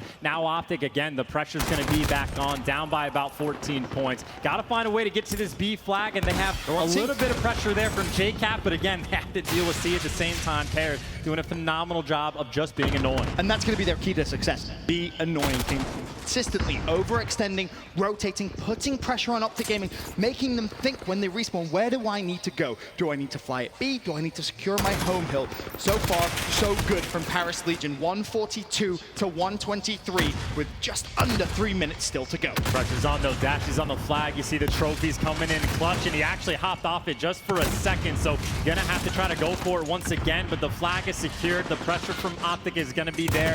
2.5 minutes left. Holding the 2 flag is gonna be in plenty of time. However, Zed is gonna spawn behind enemy line. That's gonna be annoying for Optic because, well, they're gonna have to go deal with the C flag. It might just get neutralized. Now, if he can just get the decat alone, that would be massive, and stay alive, which he's been able to do. The nade actually kills Slasher. So now Optic Gaming, they were in the perfect spot. Zed finally falls, but it hasn't caused a big enough opening at B where Paris Legion can try and soar back in. Still though, if they keep making annoying plays like that and just slow the pace of Optic down, maybe it can be enough. I'm not quite sure. It's going to be close, though. They might need to get a 2 cap. You'll have 2 minutes left. If it stays like this, Optic Gaming, I assume, would take the lead.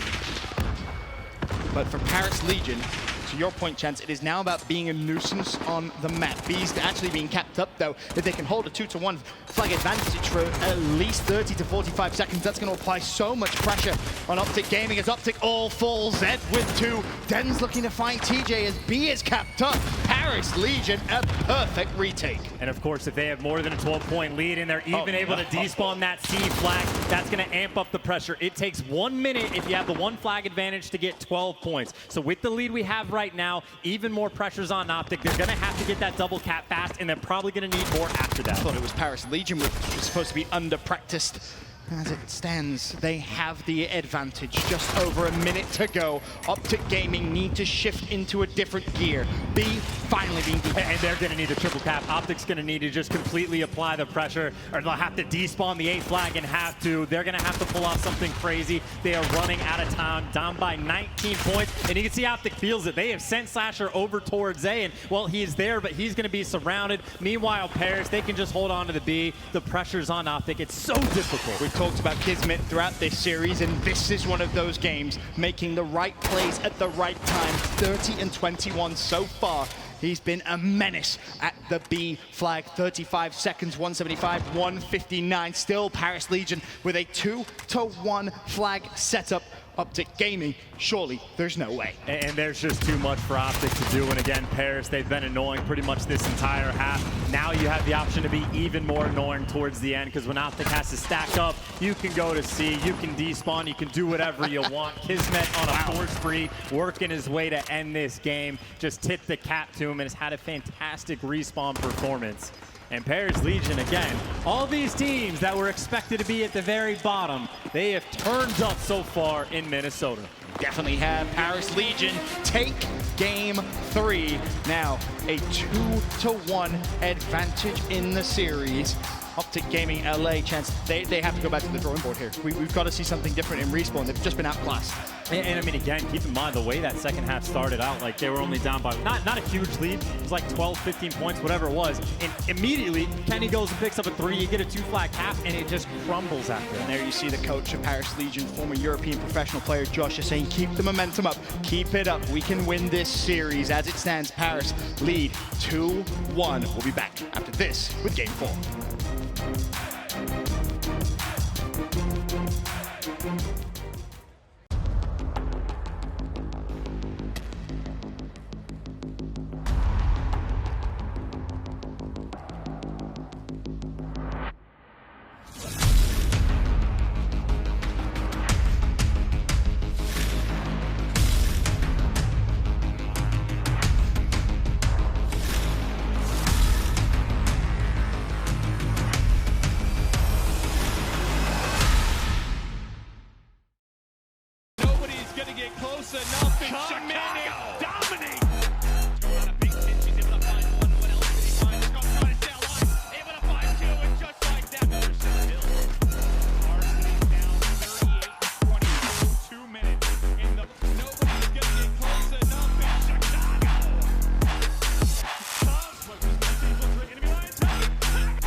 Everybody loves an underdog.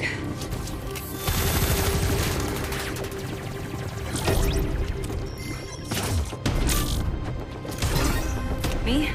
I prefer a dynasty.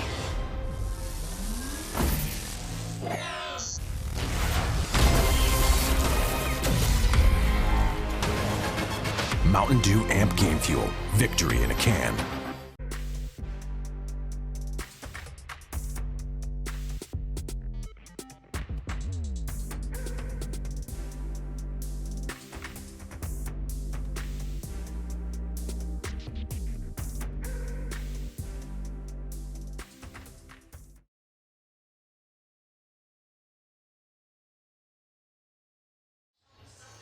Paris Legion lead the series against Optic Gaming LA 2-1. And honestly, the players we highlighted at the very beginning of this series for Paris Legion have been playing so very well. Chance one of them, I mean, it is Kismet. For me, an outstanding performance in that domination. The Search and Destroy, he was a little bit nullified, let's be honest. Not really the performance we expected to see out of Kismet. Even in the hard point, game number 1, he had truly outstanding figures. And I mean, I want to see more statistically from exactly how Kismet's been able to play and the numbers he's been putting up, because it truly has been impressive. He's been great, and of course, though, you gotta let it ride, right? Because we're talking about an Optic Gaming team who we expect to be a lot better in the respawns. They have an immense amount of slaying power on their team, but you know what, from map 1, I'll just tip my cap to the Aussies, right? They went off, Shock goes on a 10 streak, like sometimes you just get beat, but then that domination, they just seem to falter in my mind, spud out a little bit, whether it's unpreparedness in the game mode or whatever it may be. That's not the Optic I was expecting to see. So how does Optic Gaming LA fight back in this series, knowing we're going to another respawn? They haven't won one so far in this series. How do they take us to a game 5? I mean, again, it has to be brought back to the slaying power. That was the key to success for a reason. You have so many players on this team that are capable of completely taking over a game. It's got to be someone, right? Whether it be Kenny or Dan, like, I don't care. Someone for the team needs to go off, or else the Paris Legion are going to shock with a massive upset. Well, game 4 underway, and it's a hot start for Optic Gaming LA. Already a couple of kills come in their favor. Will respond, and it is Optic Gaming inside the first hill as well. So they're going to start earning themselves some points, and hopefully for them at least, a lead. Well, Paris has done one thing well and one thing not so well. The great thing is, well, they're trying to rotate towards the next little advance. The downside, though, is, well, they're not inside the hill, and they are getting slowly bullet out. They sent one man on the flank, but he gets chopped down immediately, and Optic is going to be happy to take a ton of his time. And frankly, there's so much time in the hill. Now they have all the time in the world to set up and try to start rotating over towards new. Really, you only need one player inside of the hill. Paris Legion don't want to overextend and get punished. You get a lot of time to work with. Just take your time, slow the pace down for Optic, and start finding some of these kills. It was a hot start straight out of the gate for Slasher. 5-3 he sits at. Because now the rotation fights are going to come through, and honestly, if Optic can build themselves a massive lead straight off the bat, you worry for Paris Legion here in game 4, because already, I mean, they got everything but 4 points up the first hill. And you know, I can't remember if it's true in this game. I think it's actually only possible to get 59 seconds on a hill. I'm really mad because Kenny jumped out. He jumped out like right just for a second, and it cost it. So basically a perfect hill, but not quite so. But either way, Optic, they had so much time to go on the rotation, and this is the slaying power we were waiting to see. Kenny, he's 4-0. He sat inside the hill forever, still hasn't died. Optic just hanging out in the new point. I was going to say, he had pretty much nothing to do for quite some time. Well, you know, he managed to kill the 4 players that pushed in towards the hill, and then that was pretty much it. I think he's sat now with 29 seconds of hill time, so nice start for Optic Gaming LA. But Paris Legion are fighting back, 71-18, still 17 seconds of hill time available here, and Paris should be able to get all of that, essentially. Look at the mini-map, rotations again towards the 3rd hill. Yeah, and this is going to be potentially a really nice setup for Optic. You got TJ going to be the front man. Well, he immediately gets chopped, but Optic will be at this new hill first. You got Shocks, though, potentially with the hot hand. If you went on a 10 spree before, why not be able to do it again? But sure you would can already help. see inside the hill, it's just nothing but green in and around that point. First gunfight, Kismet takes full advantage of it as he jumps around the corner. He's on a 5 streak right now. That's a 7-7 start for Kismet on Paris Legion. And he's actually managed to shut down Slasher as well in the kill feed, so he's going to keep going. In fact, Kismet found 2. That was an incredible spree from him, and he's going to be, for me, a key to success for Paris Legion. If he can keep up at that slaying pace, he might be able to counteract some of the slaying Optic Gaming possess. And Paris are doing a really nice job just to get in and around this point, cause distractions, but again, with those back spawns, eventually Optic Gaming, they're going to be able to overpower the team. So decent job from the side of Paris, but Optic will be able to get a good chunk of that final scrap time, and they will be able to extend their lead to well beyond 60 points. Now, of course, though, on the rotation, we've seen this quite a few times on St. Petro. The teams that wins this hill, P3, it is a long rotation to go over towards that pool hall. You got to imagine Paris are going to be able to put up quite a bit of time on the hill. Well, you'd hope so, but in fly Slasher, he says, no, I'm going to win the first gunfight on that massive rotation. Luca, meanwhile, he's in the hill, ready and waiting. Optic Gaming going to have to be very, very careful here as they try and rotate through. The fights, Paris Legion are going to try and take it to your point, and that's 23 seconds already for Paris Legion as they try and get themselves back into this game. Optic, though, they got 5 men working on the pinch at the exact same time. They are coordinated. They are trying to get inside the hill, but despite the fact that they're all near each other, it's actually a challenge one at a time at the doorway, so you spend a lot of time to set up a break, and you find no success. Paris Legion on the hold set up, and they just got a massive amount of time, but again, that's the way this pool hall goes. And this is huge considering how the first hill went with Optic Gaming getting every single amount of points as they basically could outside of, what, 2 or 3. Paris Legion respond with almost a full 60 back right at them. 110 to 95 will be the points as we rotate over towards our new hill. You got 2 players inside the hill for Paris Legion. The challenge is going to come in, and TJ looking for kills that maybe he won't be able to find because his teammates are going to be able to do all the work and kill all 5. And now he knows exactly where the spawns are coming from. Pops the dead silence and makes the read on the direction. Has a couple players in front of him, but can't connect with the kill. Paris now trying to work their way through the front door. Meanwhile, Dashy, he's got to deal with every direction. Too many things to look at, and Paris are back inside the hard one. They break through. Dems was inside, but he falls very, very quickly. A couple of players from Paris keeping the hardpoint contested. If nothing else, Kismet will find one. Shucks gets himself a double. The flank, no good. Zed shuts that down, and Paris Legion could take the lead on this hardpoint. And that is a phenomenal job on the retake. Again, we were watching it from TJ's point of view, just couldn't find enough kills, and you can't allow Paris just kind of storm back through and retake the hill that quickly, but so they do, and despite the massive start Optic had, they were up by, what, 90 seconds at a certain point? Yes. 2 hills back to back, and Paris take the lead, but now we're back to P1. Well, it was a perfect hill from Optic Gaming the first time around. And they try and do it again.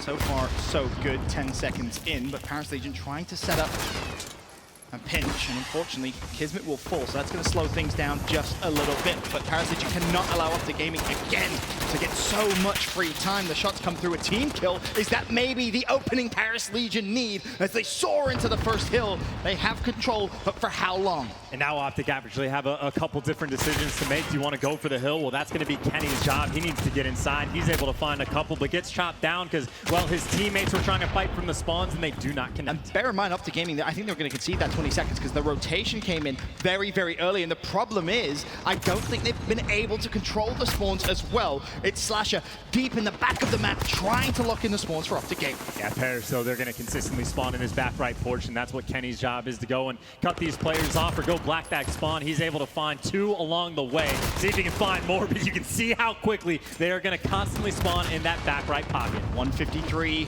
153, tied game. Optic Gaming take the lead now as they have control of the second hill. Paris, though, tried to go for the push, and, well, Dashy just got 4, JCat got 1. Yeah, that's how you break it, Ben. Yep. They're going to constantly spawn in that back right pocket until you kill all of them at the exact same time. Dashy with the highlight reel, and Optic, that's the kind of play that they need to make. But now inside the hill, Paris on the retake are very quick. Now it's Optic with the close spawn, but it's Paris that are trying to get this time. And Paris, again, they are constantly dealing with the pressure, this chaos, oh so well. Dashy currently 20 and 14 with over a minute hill time, minute 16 to be precise. Paris Legion will get scrap time and will retake the lead. This is a crazy back and forth hardpoint, exactly like we saw in game 1. And this is going to be the tale of 2 things. It's Optic with their early spawns over towards Hazmat Paris. Their job, if not just to outright break it, be annoying and chip away as much time as possible and make sure you don't overextend yourselves so you keep the spawns for next. But right now, Optic, a ton of players trying to get those cutoff kills mid-map. If they can break this quickly, Optic Gaming are going to be in serious, serious trouble. However, so far, so good. The kill feed green. JCat finds 1. Teammates dealing with everybody else. Optic again with the lead. 40 seconds remain. This could give them a big cushion. But then you have to think about our first rotation chance, what followed it. Paris Legion with a full 60 after this hill. It's going to be very important up to gaming.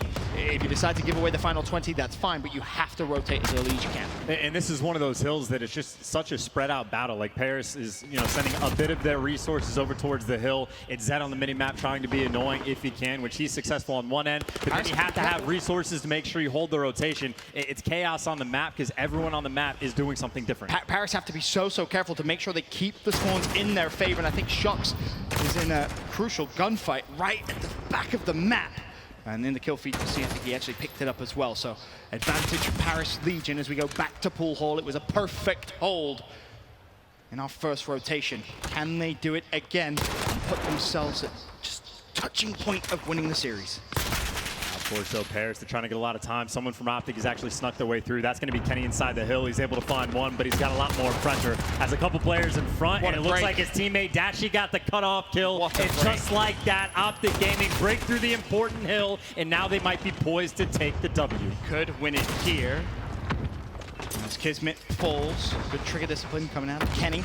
Paris Legion, they have to contest, they have to get in. That's for death, though. The problem is, once you get control, you have to almost leave the hill instantly and rotate towards the new hill. It's basically a foot race on the minimap.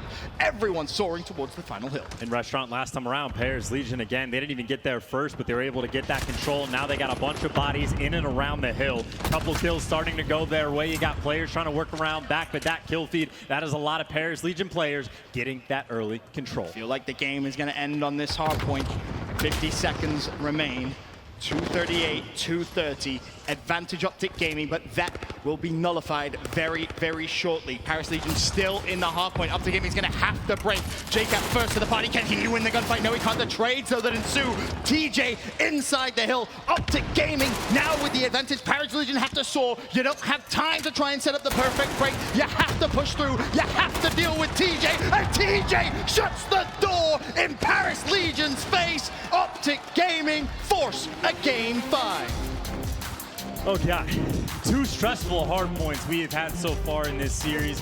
2 incredibly close games, but in my mind, that game basically, well, it doesn't get decided, but gets saved by Kenny, making the play over towards pool hall and picking up a couple of kills. Eventually, a man on a solo mission. And then, of course, TJ, well, he'll pick up the slack in Optic. A fantastic job towards the end to break that restaurant hill.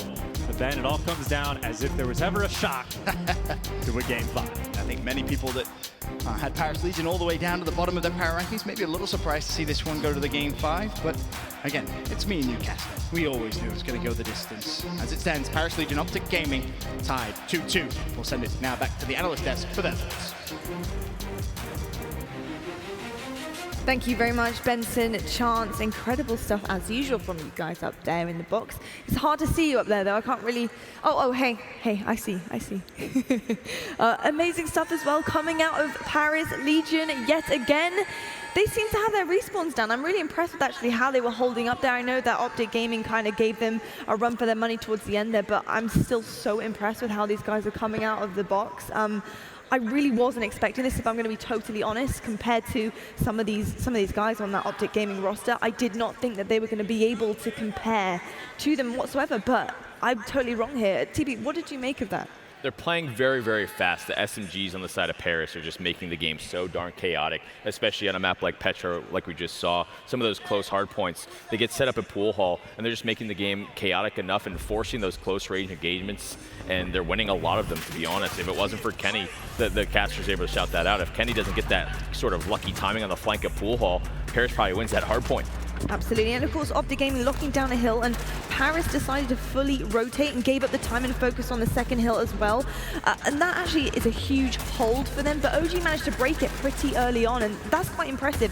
It was actually almost instantly there. Momo, what could have Paris Legion done better in order to allow their setup to maybe have more of a longevity to it? It's hard when you're going up against some of these names, obviously, on Optic. You can have the perfect setup in the world, and sometimes a bit of brute force, a gunfight going the wrong way, and they can break on in. For me, again, the one thing I will say about that respawn was it was the first respawn which Paris wasn't outslaying Optic. It was the one where it was kind of neck and neck, and you saw that coming through. Yes, Kenny had a little bit of good timing and stuff like that, but we look at the first hard point, we look at the second, or the domination. These guys were outslaying by 10, 15 kills for the map, and that was the first time it was pretty level. Again, makes things interesting. We have our third Game 5 in a row, which obviously I'm sure you guys like to see at home, but I'm sure if you're a Paris Legion fan, you're a little nervous now after that first S&D. I'm sure they are, but they might have learned a thing or two. Never know. Might be just a bad map. It could just have been a bad map. You never know. But of course, they probably have really impressed themselves in terms of how they're stepping up against the roster, literally filled with talent. And they've probably been watching them for a long time and thinking to themselves, okay, we're going up against some of the best, and how are we going to compete with this? But they're doing it so well. Let's take a look at a stat sheet right now. We're going to have a look at Quavo and Dashi side by side. The guys in green here, and the smile from Quavo, you can't deny that. That's a lovely smile there. Dashi looking a little bit more serious on the side there, but seriously good with 28 kills to his name right there.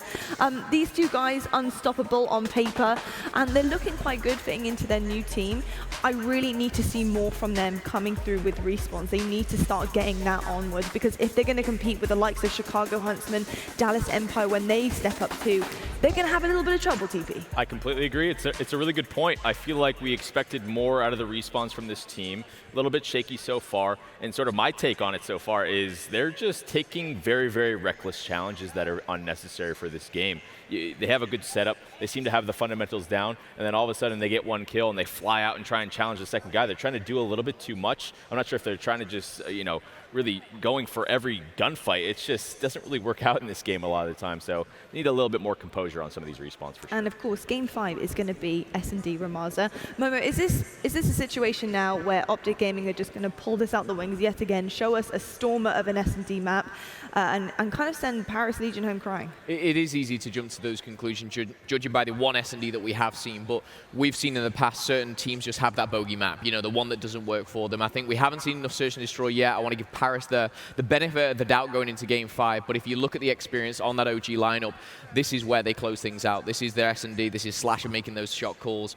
And again, it was interesting, even the graphic that we saw there, Kenny, TJ, they were the two players on both respawns to be putting those numbers up. If they can do that in S&D as well, alongside the rest of the squad, I'm sure they close it out here. But what frustrates me is Paris have played so well, and they come out this with a 3-2 loss. I kind of feel sorry for them. I just think they deserve more, but they put a strong showing on, and I just hope it's closer than the first S&D. TV, is that what you think it is right now for Paris Legion in this S&D game? Is it a numbers game right now? Is that what they need to focus on, trying to get them man down to maybe 3 versus 1 as much as they possibly can? Is that kind of what they're focusing on coming out of the gate, or would you say it's more of a patient situation for them? Are they pushing too hard from the start? Well, I think going into a map 5 Ramaza, it's a map that's going to force them to play together. So if they're able to initiate good team pushes, we saw in the respawns, when they make it chaotic, when they play the game fast, they're having success. So in a close quarter map like Ramaza, throw a smoke out B and get to running. That's the style that was working for them in the respawns. You can sort of replicate it in early round S&D. So I think it definitely is a numbers game if they're able to play together and make the game scrappy. That's what they've been able to do. We've seen them have success with it, and you got to give credit where credit is due. The guys are gunning. They're on point. They're performing better than I thought they would. So a lot of props to Paris so far in this I can see why you were such a successful coach. You make it sound so easy. It makes it sound like I could go out there and do it, maybe. I'm going to hand it over to the casters now. Gentlemen, what I want to know from you two is, can Europe come out with a 2-0 start to CDL? Ooh, hey, I'm going to be honest, that'd be nice. A little bit of bias from me, but honestly, no. A little bit of bias, Ben. Right, Come on, bro. Honestly, no, I don't think so. I love the point Phil brought up, right? Is often you see teams that maybe have that bogey map, and it's just a little unfortunate.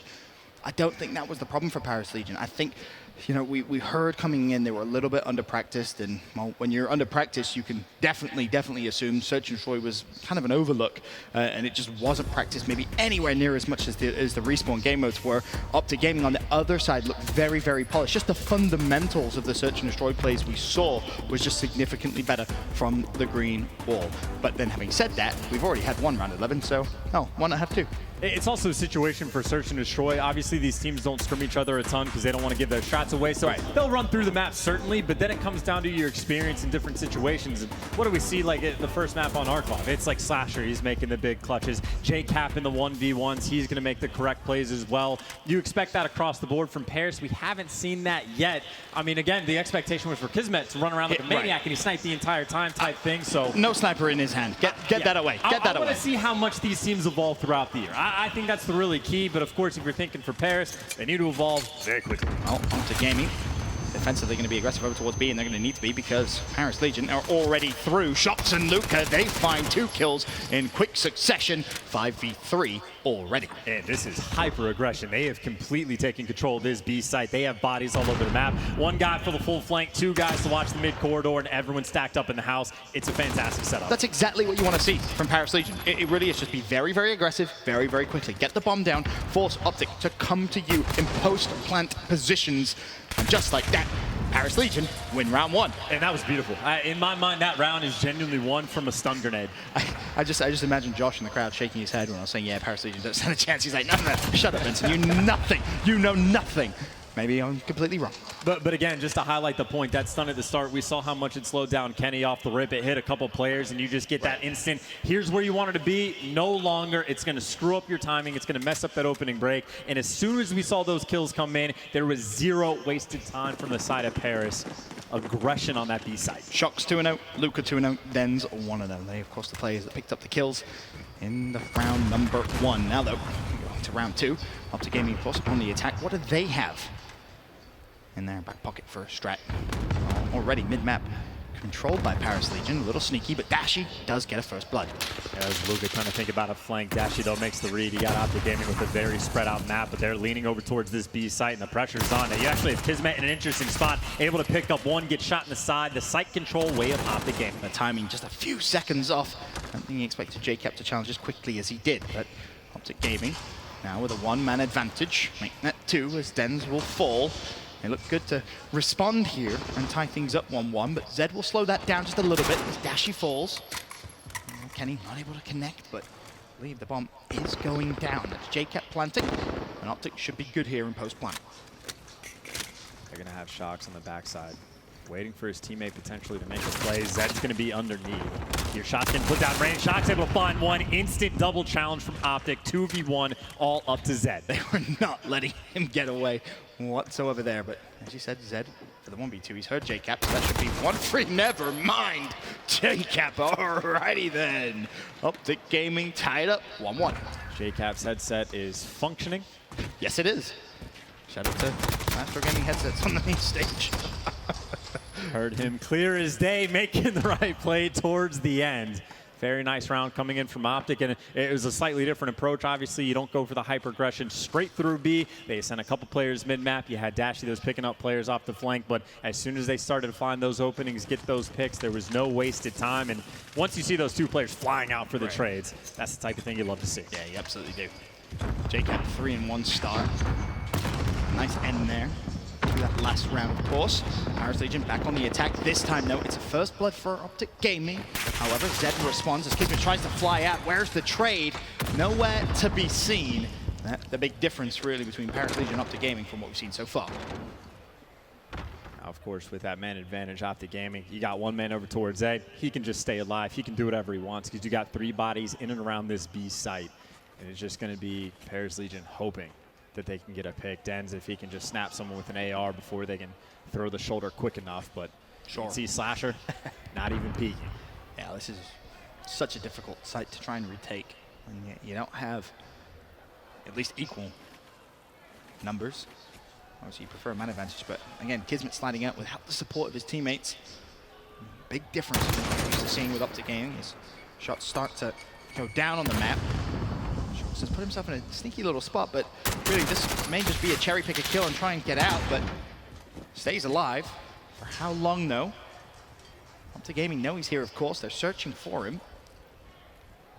Did Shox see J-Cap out of the corner of his eye? I don't think he did. J-Cap certainly saw him, though, and Shox finally falls. Now it's down to Dens for the 1v4. Zenz is able to find one, but it's a situation where there's virtually nothing you can do. He's going to have to fly out for an instant challenge, but he's got an AR, and Optic Gaming are taking their time to get a good setup, and you see how difficult of a gunfight that really is to win. It's the tale of search and destroy, and we're going to be talking about a lot. If you don't have dead silence, it's going to be near impossible to make a play. It's just so difficult to maneuver around the map, and, well, that just means it's ever important to get those opening kills. Like, if you want to make a play and be aggressive, you're going to need to send more than one person if the dead silence is not available. Optic Gaming retake control of the series. 2-1 advantage here in the Game 5 search and destroy. JCap will, of course, take the bomb for Optic Gaming, and you can see the intent straight off the rip. Flying towards B. There's a shot from, I believe that was Shocks, just firing straight at him, but Kismet will find JCap, and he's actually going to get TJ as well. A double kill to open things up for Kismet. He's not done just yet because he has all the audio cues. Kismet now with 3. Slasher, be careful. Don't feed him number 4. Slasher all by himself. Surely he falls. Zed challenges. Now Kismet goes. A damn near perfect round out of the search and destroy guru. Play of the game material right there coming out of Kismet. And I will say, Luka, not cool. Taking his ace away from him. Why are you getting that kill? Beat it to your teammate. Give him some of that energy. I think we've seen an ace yet, have we? Oh, that's, I Probably have no idea, Ben. You're right, that's too tough. We'll say no. We'll Maven stat. No. Most we've seen around is 4, right there. Nice job, Kismet. Props to him. Paris Legion tied up 2-2. Of course, Kismet's stat line increases quite drastically after that. 5-2 now. As Paris Legion go back onto the attack. Bomb carrier, again, making his way over towards B. It will be Kismet with bomb. Last attacking round, you saw Kismet slide out completely by himself. He needs the support of his teammates if he's going to try and make a heroic play like that. You cannot just slide out needlessly and try and play a 50-50. I mean, it's not even a 50-50 at that point, because you're going to have multiple players from Optic Gaming ready and waiting for you. Slow round developing right now for the Paris Legion, and potentially a missed opportunity because I think they had the same stun strap, and now Kismet working up. The player next to him is certainly going to hear this, but not an easy gunfight to win. Oh, he didn't spot it. Surely, there it is. First blood. Fortunately for Kenny, he glanced over towards his left-hand side. He wiggled a little bit too much, and his character model popped up just a bit, but now, of course, you see that bomb getting wrapped out, but there's a player sitting there waiting for that wrap. That gunfight, though, is going to be taken down as well. His teammates there for the trade. You got to be aggressive, and Kismet is able to shut him down. Now, is it going to be almost a double bluff? Unfortunately, it seems like everyone on Paris Legion wasn't on the same page. Luca and Shocks fall. That was over towards the B site, and well, I think Kismet was thinking, well, surely Optic Gaming rotate over towards A. They know I have bomb. They should be trying to make their way over there, but instead we find ourselves in a 2v3. Zed and Kismet need to try and produce the goods with 37 seconds left. Kismet's been tagged up. He's trapped. Surely there's no way out. He stares at his inevitable fate, which is the grenade stuck on the floor. And now it's a 2 versus 1, all down to Zed. Zed's got to make a play. TJ, of course, has that B-bomb site completely covered. But Zed with the bomb is going to be underneath JCap. 18 seconds to make a play. Has dead silence. Does have dead silence. Question is, can he get away? TJ spots him. TJ picks up the kill. Optic Gaming will defuse. And we'll go back into the lead. 3-2 here in Game 5. Now, of course, you can just hang out, wait for your dead silence, take a break, take a little breather, talk about what they want to do on offense on the next round, and gather your footsteps. And that, I feel like, is going to be such a frustrating round for Paris Legion when they go back and they watch the VOD, because they make the right play. You know, they get the opening over towards the A site, and then all of a sudden, it was just like they almost overcomplicated things a little bit. 2 players stay when maybe they should have rotated as well with Kismet, but unfortunately for them, they had the numbers advantage, and it was ripped away from them. And I need to rewatch to be 100% certain, but I'm fairly positive that they had the same shot at the Paris Legion where they throw the stun out over top of like that little pit area. And I'm pretty sure it hit 3 players, slowed them all down. If they had been aggressive, they could have got site control like they did round 1, but maybe a slight missed opportunity at the front end as well as midway through the round. Optic Gaming back onto the attack. Leading the way is JCap in this Game 5, 5-2. Of course, he's going to be bomb carrier as well for the green wall. It's Kenny struggling a little bit here at 1-4. See if he can turn his fate around in this round. JCap being so patient, and all of a sudden the game just slows down to a snail's pace. Dashy, though, able to get that first blood. He's gotten a couple picks from that side of the map, and they're Might be an opening. So we'll this bomb through Zed though up top. That's Able huge. to find one. Because Zed actually heard the second player as well. Instead, he just surges forward. Finds the pick onto TJ, and Paris Legion now in control of the round. 4 versus 2. Big plays coming out of Zed. Now that bomb, well, it's going to be rotating out, but you still have a player, Dens, is going to be waiting over towards this A site. So even as the bomb gets there, player might have information once he starts hearing these footsteps approach. Yep. The second Dens hears, you'll start seeing those orange arrows sprint towards A. I think that was it. As Paris Legion start to rotate, you just have to make sure you don't throw anything away here. Do not give up gaming even a chance. As Den shuts down Dashi, Kenny will fall. Paris Legion tie it up 3-3. Another incredibly close game 5. And it really comes down to some of those dead silence moments, right? Yes, it like does. One, obviously Zed makes a massive play, going to kill TJ, just flying like a maniac through that open cut. But at the same time, you don't have dead silence to the later parts of the round. Someone is just going to hear you at some different portion of the map, and the information game is massive. But a back and forth game. Ben, we've had one game 5, round 11. We are on the same pace for this one. We sure are. And Kismet leading the way for Paris Legion, 8-3. Needs to keep that pace going. Better when he doesn't snipe. Yeah, it sure is. And here's the stun, by the way. This is the same thing. The stun is going to slow him down, but you see those orange arrows on the minimap. No aggression over towards the B site. Actually, of course, that bomb is on the flip side. This might be a bit of bait. Wait and see. No first blood yet as the round starts to develop. Kismet in prime spot to cause some trouble. You have Dashi watching the A push for Optic Gaming. Meanwhile, Slasher's watching mid-map. And Dashi gets himself first blood and shuts down Shocks. I was going to say Dashi is definitely the primary man in the situation. He is basically the lone guy slowing down the push of Paris. And getting the first blood is huge. And now Paris needs to find a pick. And, well, Dens is going to provide. Able to pick up one. Paris have turtled up, but if they can get the kills, it'll work. I was going to say, if you're going to turtle up, you have to make sure you win the following gunfights, and then you have to try and get site control as quickly as you possibly can. Just pick one and go. Meanwhile, Dens actually does find the pick on Dashi. Optic Gaming, they should know. It's going to be an A push now from Paris Legion as we find ourselves in a 3 versus 2. JCap and TJ up. Kismet, Zed, and Dens alive for Paris Legion as the bomb goes down. JCap makes it a 2v2, though. He catches Dens out. TJ with the crouch. Zed, though, he's just going to run away from him. Trying to make the play. The surge is down. 33 seconds left on the bomb. That should surely be it. Yes, it is. Paris Legion. They play the 2v1 with experience. They do not give anything away. Both players shooting directly at the last man. Zed will clean it up. TJ, no chance whatsoever, and Paris go into the lead here in the game 5. And that is a massive round as well, because they get picked by Dashi. Your push gets stuffed. You wasted the utility at the start of the round, and then Dens just found pick after pick. Players for Optic Gaming overcommitting past the B site just a little bit too much. You know, we've said it before. I can't remember who was it that did it so well earlier. Whoever team was playing against the Surge, they were like getting the first blood and then immediately retreating and backing up and playing together. Optic Gaming, after getting the first pick, overextended themselves. Got to play discipline, search, and destroy. Optic back on the attack. Seems for now, B site is going to be the primary site of attack, but Kismet defensively is ready and waiting. He's up one player, but really Kismet the first line of defense here for Paris Legion. Last time he was in this exact spot, he was able to find wonderful falling. He gets JCap, he gets the second as well. Shuts down Kenny. Paris now in a great spot, and it's Kismet, almost an identical situation to what we saw 3 or 4 rounds ago. Picked up 4 kills then. He's managed to find 2 already. Just on the other side of the smoke, those players have dead silence pop. They've gotten past. Kismet doesn't know, but his teammates do. Zed's able to get the next 2. A 2-piece for Kismet, a 2 for Zed in the gunny at the end from Kiz himself. Another phenomenal defensive stand at this B site.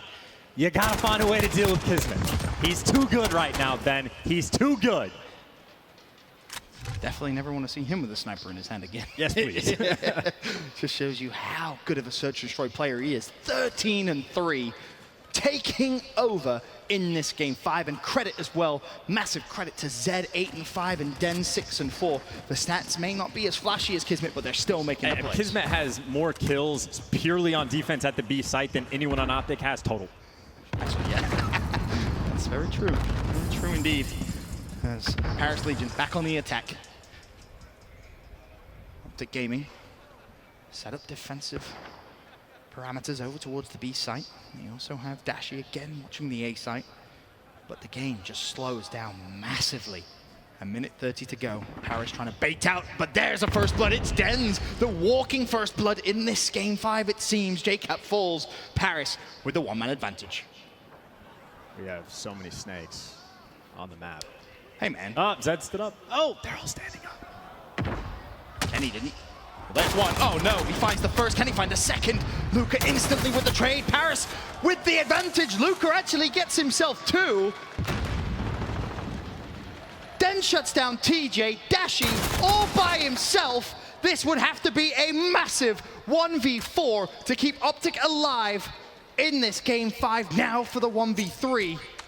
The nade thrown out. Paris know exactly where he is. Dashi has to go for the flash. She shuts down Kismet. He's read it, but not well enough. Paris Legion take it in 5. Chance, you famously once said it. Optic Gaming, we'll see you fudging later. Paris Legion with the best possible start, 1-0. And again, a team that people had low expectations for, and this has been a consistent weekend of everyone just shutting the fans up. Teams consistently defying expectations. And what a hell of a game number 5. Great series, too. Oh, both hard points within 10, 15 points of each other. Both teams taking turns teeing off on each other. But when it comes down to that Ramaza, I mean, credit where credit is due to Kismet. Just on fire over towards that B site, but plenty of credit around. Dens had big plays, 2 pieces that can get picks like crazy. Zed was making massive plays, playing like a maniac at times with the MP5, and Luca showing up at the end as well. Many people had Paris Legion bottom of the rankings when it came to, you know, looking at all the teams, putting them against each other, your power rankings. Well, they've come out and they've proven they might just be a force to be reckoned with. There's the game 5 stats for Kismet. 13 kills, 4 deaths. Overall, that is an MVP. And above all that, he planted the bomb. Look at him playing the objective, Ben. You love to see that kind of action from the main slayer. So happy we got that out of Kismet. That's why he was my player to watch in this series. And I believe we have Puckett on the main stage with Kismet himself. Thank you so much, gentlemen. That's right. It's time for our instant reaction, brought to you by PlayStation. Puckett here with Kismet, the legend of that Game 5. Give it up for that performance. 13-4. Are you kidding me? We all knew you were a vocal player. Anyone who watched you last year knows that you wear your heart on your sleeve. You're such a passionate player. But talk to me about the emotions throughout this series. You traded the respawns. It all came down to this final search and destroy. They're a pretty good team, but overall I think we played a lot better. We wanted to prove a lot here. A lot of people have us like as the worst team right now, and I'm telling you we're not. We'll be one of the top teams really soon, and we're going to stop being slept on. Stop being slept on, because that was something coming in. Everyone didn't know what to expect. I mean, you got 3 Australians, you got a North American, and you got a Brit on the lineup. So how has this team come together, and where do you feel you rank amongst the other 11? I won't be too egotistical, but I definitely think we're like a top 4 team right now. We still have to work out a little kinks, but we'll be completely fine. Just keep watching us, bro. It'll be nice. Speaking of watching, let's turn this way real quick. Here is one of your plays. Talk us through this 3-piece in the round. I believe this is when you racked up your double digits. So basically this play, I just took B-bomb control. I had Shocks looking over me. He had to give me every single info. So like, yeah, I did get all the kills, but it's a mad props to him. A lot of people don't realize that. He was telling me everything that was happening, and I was just I was going off of what the information he gave me, and it played off. Did you guys like those highlights, Minneapolis? Do you now like Paris Legion? Because you made me a fan, but I know you're not done. You got one more fight this week, and it's coming tomorrow. What do you think when you match up against London? Who'd you say? London. Who? We'll find out tomorrow. International battle, that's happening on Sunday, but we have plenty more still to go live here on Saturday night. Don't go anywhere. We'll be right back with more Call of Duty League.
Everybody loves an underdog.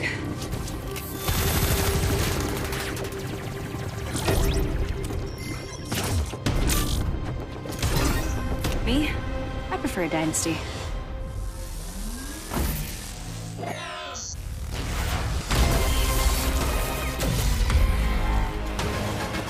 Mountain Dew Amp Game Fuel. Victory in a can.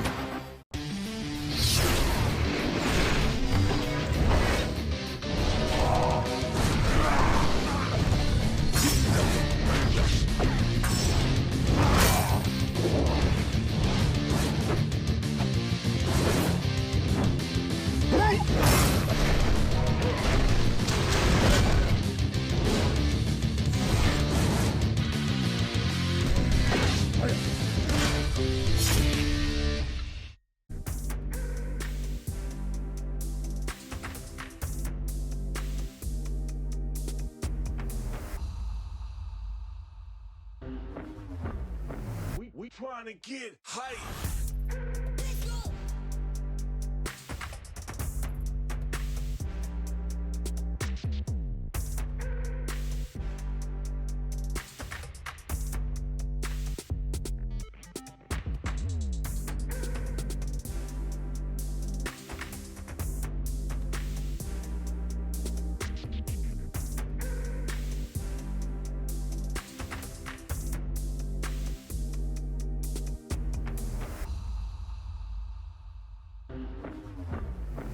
We trying to get hype.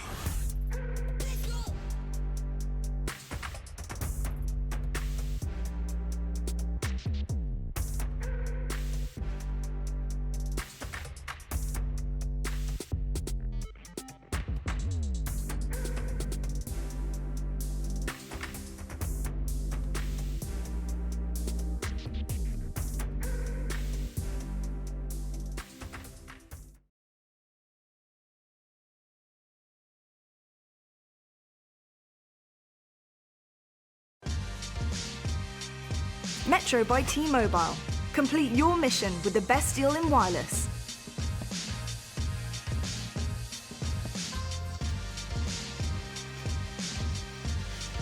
All right. We've got one more big match to close out the night for day 2 of launch weekend. Joe, buddy, I feel like this is my first time, I think, commentating today. I've been waiting to get rocking, and we've got a big one tonight. It's Dallas going up against Atlanta. And I think this was kind of one of the big marquee matches of the weekend when you thought about number 1, number 2 kind of coming in online scrims. But has your POV been altered based on Dallas yesterday? I mean, I don't know. They played Chicago, right? We know how good Chicago could be. So I would still say they're a top 3, top 4 team in the world, but I'm so excited to see this Atlanta FaZe team and how they perform. We have spectated a good amount of their scrims online, and they are something special, so I hope they can bring it here. Well, we spent a lot of time with Crowder, their coach, obviously a close friend of ours. We talked to them a lot about this team and how he felt about it. And it was interesting to sort of hear how this team came together, because there was a lot of teams when they first formed that, whether it was like a leftovers type scenario or it took a while to find an org. This is a team that had a history together, playing in S&D tournaments, young players that love playing together, that sort of came together quickly, one of the first teams announced, and that all wanted to play together. They're a force, man, and they are going to be scary this year. A lot of people don't know this, but this core of this team, they all played Search and Destroy back in the day together. And then Priesta, he turned 18, went and joined FaZe, played Variant. But this is a core that this is what they wanted, right? Like, and obviously Simp and Abizi, they were just sort of like, who do we want to play with? Because they were the world champions. They were 2 of the best players in the world last year, and it's almost like, if they want to play with you, you go with them. That's sort of the seat that they were in. Well, the big question is going to be, can Dallas bounce back, and will Atlanta be what everyone thinks they were coming into this? Are they the best team in the game, and can they prove that? But before we hop into the match, we're going to get right down to the desk before we get started. Thank you very much, gents. Lovely to see you both at the casting booth. First time of the day as well, so I'm really excited to get that going with you guys shortly. But I have friends on the desk, two very big personalities joining me. And TP right on the end, I can see right down there. Nice to have you, of course, as always. Gary V, Hex, lovely to have you joining me here.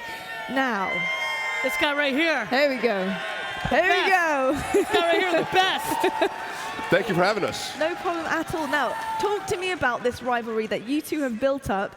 We're having it today. It's going to happen 2v2. Yeah. You are picking two of your best? We were going to do that. Okay. Yeah, we're now up here because Gary and I have to go to bed soon. It's almost 9 p.m. and What? You're right. No. Come on. well, yeah, no, we're not doing it. Obviously, we volunteered our time to be filler if we need it. Obviously, with the new change of format and this, that, and the other. So we obviously volunteered to have a little fun up there. But since there's no need for filler, we're going to let Dallas. Who are they playing? You don't know? No, I don't know. I've been sleeping all day. You've been sleeping? You guys beat Dallas yesterday. No, but they're playing tonight. They're playing Atlanta. Atlanta FaZe. Yes. That's going to be a nasty. That is a real match. Nasty. That is going to be nasty. But your boys actually did manage to do the nasty on Dallas Empire, didn't they? Excuse me, Lottie. Not on national TV, please. But why aren't we seeing this 2v2? Gary, has Hex got a little bit of cold feet there? Is he a bit scared? Listen, Hex is one of the most important, significant humans in this entire space. I would, as much as I would love to stand up here and say he got scared or things of that nature, it's just not true. The reality is that you're looking at two undefeated ownership groups here right now, and what we're focused on is winning a championship, and we're in fucking Minnesota. Oh, okay. Yes, we are. The real North. I hear you talking, Toronto. Toronto, you're bullshit North. We all know it. It's fucking Minnesota up in here. Yes. Hey, he can say whatever he wants. He's running Toronto with that bullshit.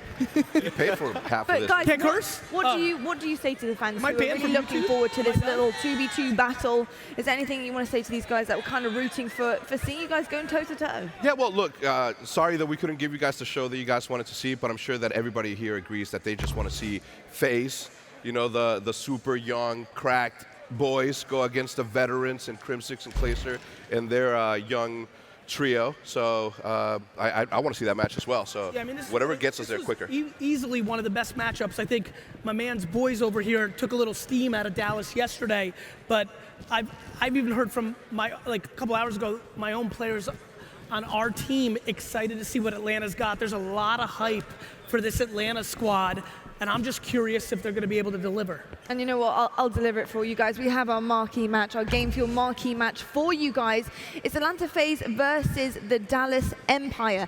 This is something that we've all been waiting for right now. Call of Duty League is brand new off the airship. Hex, I want to ask you, what does it mean for you to start to build a new team from the ground up? Of course, we've seen you with your legacy with Optic Gaming here, but you're now NRG, you're now Chicago Huntsman. You've got a new brand to your name here. What does it mean to you to rebuild and have this success already from the start? I'm just excited to get to work. Enough talking, and it's time to work. So I'm just going to put my head down, get to work, and celebrate when we succeed, and take the losses with what they are, grain of salt.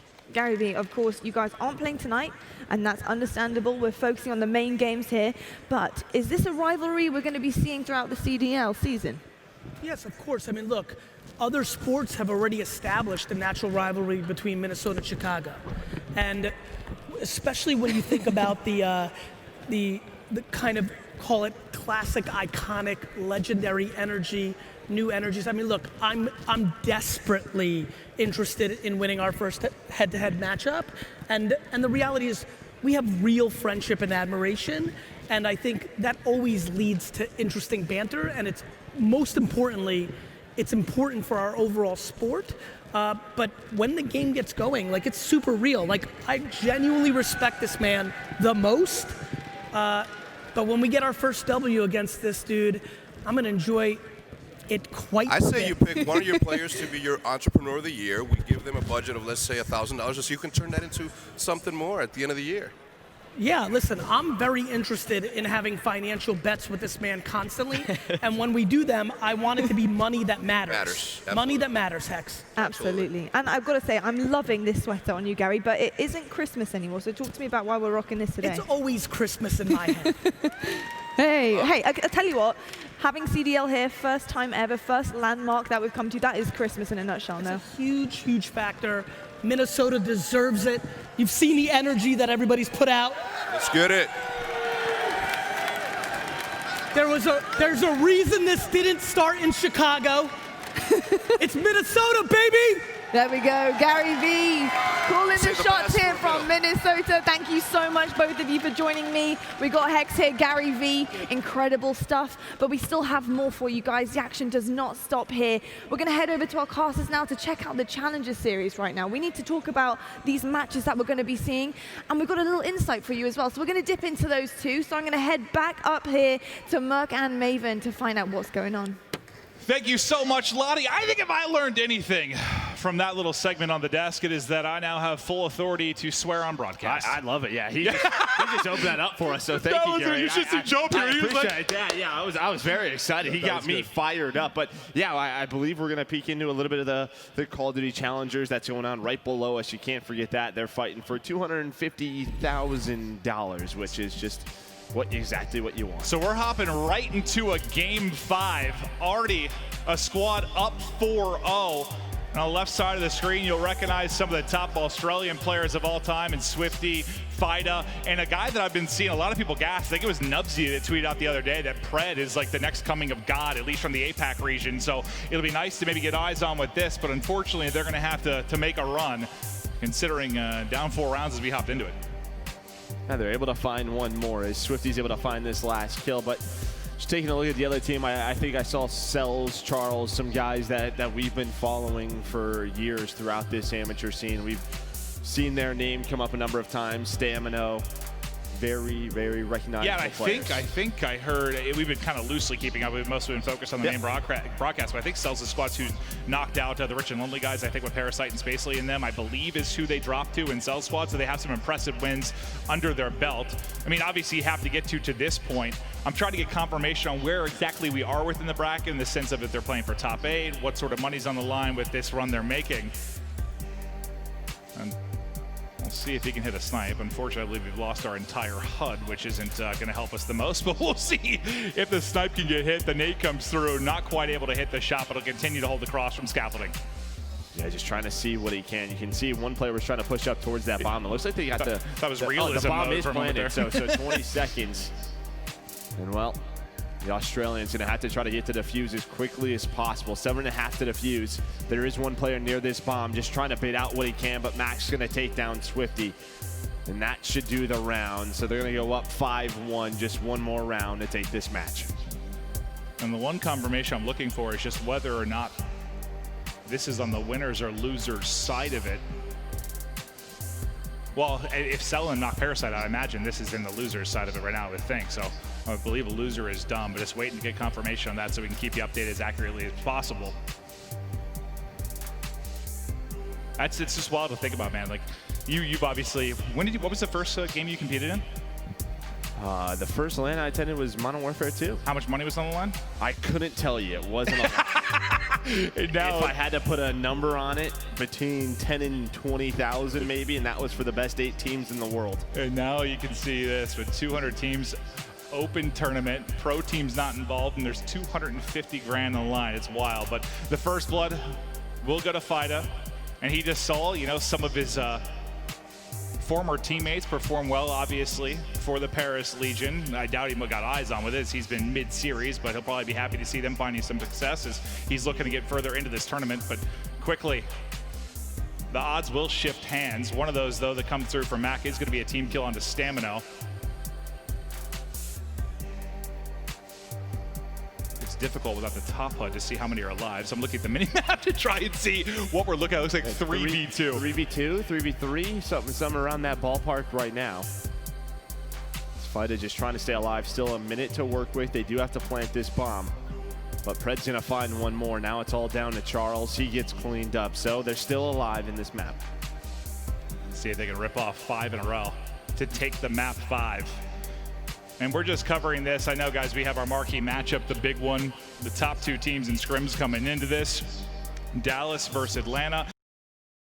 Excited to see how Atlanta's going to look. And I think the big question mark, just because of how Dallas performed yesterday, is if they can bounce back. And if Dallas can look as vulnerable as they did on LAN, I guess the question is, can Atlanta maybe put up the same type of performance? How everyone we expected as vulnerable on LAN, right? Just a lot of upsets. I think Seattle going 0-2, Optic just losing. You just never know. To be fair, though, this We chat a lot about the fact that typically in our Pro League we've had 16 teams, usually around 4 that are very competitive. That's done now, by the way. That was about a 10-second round. That was quick. That was quick, as unfortunately, I believe that's going to do it for FIDA, Pred, Swifty, etc. as they're going to get knocked out, I believe. And sorry we couldn't give you more information on where we are in that. We're just hopping into it quickly as we wait for our match to get loaded. But we'll start to focus now back on the pro side of things. But talking, you know, you kind of mentioned everyone looked vulnerable. What I was getting into before that round went by in 10 seconds was when you have 4 teams removed, like we're removed, those are the 4 teams that kind of were competitive, right? So you drop it down to 12 teams. This is the most competitive pro.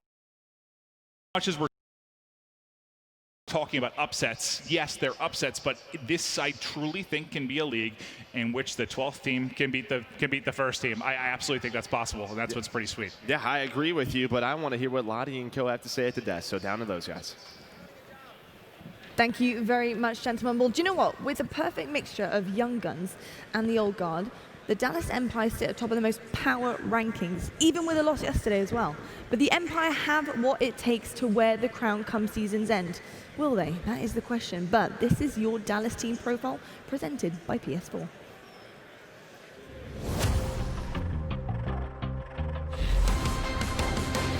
I was incredibly excited for the Dallas roster as soon as I saw it. From the roster to the branding to the name, the Dallas Empire I think is just sick all around. I think Dallas is honestly looking like a very, very strong squad. Krim gives him a bit of a haircut, but then he snaps! I'd say Clay and Krim are the 2 pillars of Dallas Empire. Your veterans who have seen it all, won it all. They teamed together before, they've won championships together. There's definitely some legendary history there. And if this team's good, those are going to be fan favorites. Clayster, the fan favorite, and everybody knows. And then you have the young players. Illy is sort of like your Simp this year, like the young guy just turning 18 that has a chance to really be one of the best players. Shotzi, with his skill level, is absolutely absurd. The pros of having young guys is they can like teach an old dog new tricks. Clayster is certainly roaring now. Watching Krim and Clay corral these youngsters, that maturing experience, that's going to be one of the biggest challenges they face. The talent on this team is absolutely unreal. They look like the best team in the game. I'm excited to see them play this season. Long live the Empire.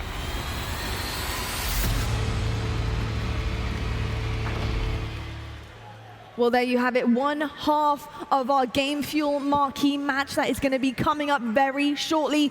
We are going to hit to the break right now, but when we get back, we're going to have your Game Fuel marquee match. It's going to be Atlanta FaZe taking on Dallas Empire. You don't want to miss it.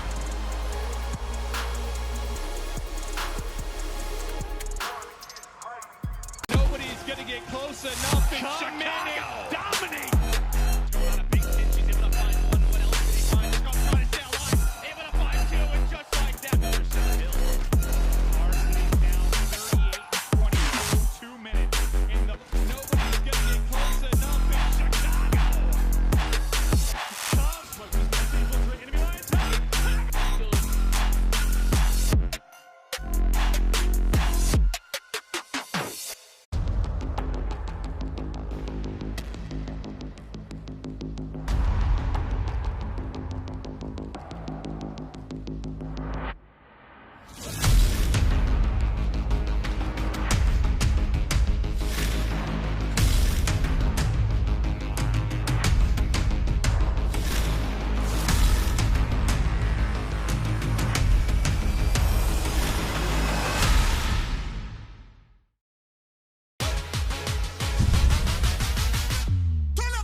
Everybody loves an underdog.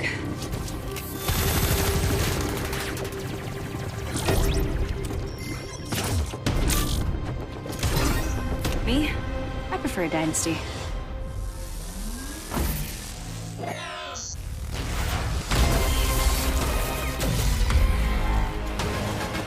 Mountain Dew Amp Game Fuel. Victory in a can. We trying to get hype.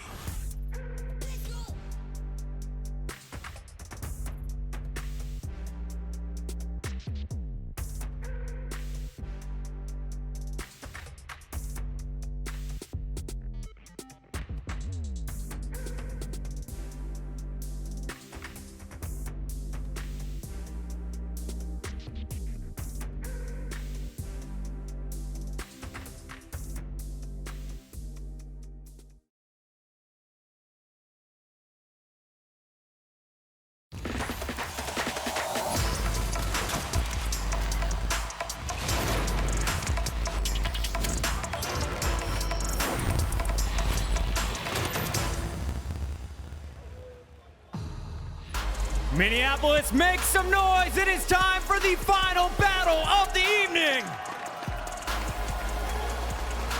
This is the Game Fuel marquee matchup of the week. Number 1 versus number 2 in the power rankings, and it's about to go down. Are you guys ready? Yeah, make some noise, because it's time to bring out your teams. Introducing first, from Dallas, it's the Empire.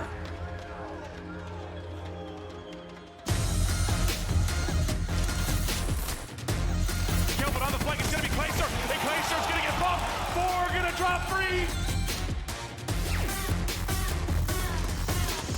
They're going to get the clear. You've got to go fast, you've got to go quick, you've got to go that way out. It's chaos.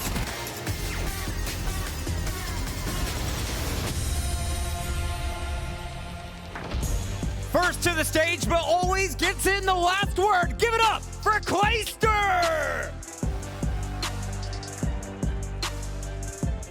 From Halo to Call of Duty, he's taking over Minnesota. Give it up for Shotzi! His first ever professional year. Give it up for Illy! The winningest player of all time. This is C6.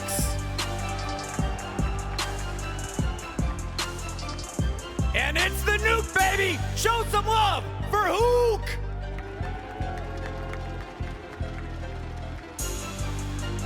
The Empire going up against the number 1 team in the power rankings. For the first time, it's my pleasure to introduce you to the Atlanta FaZe.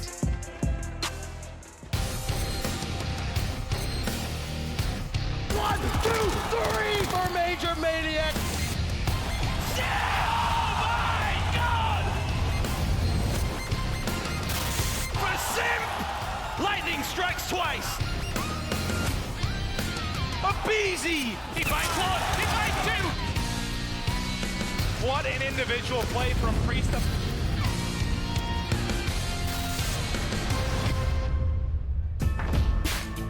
Father, forgive this man because he does not know what he does. Give it up for Priesta!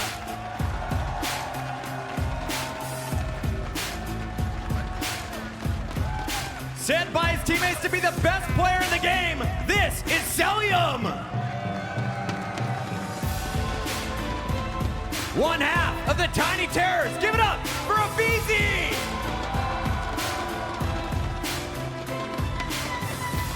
And who's that? Oh, it's Mr. MVP, Simp!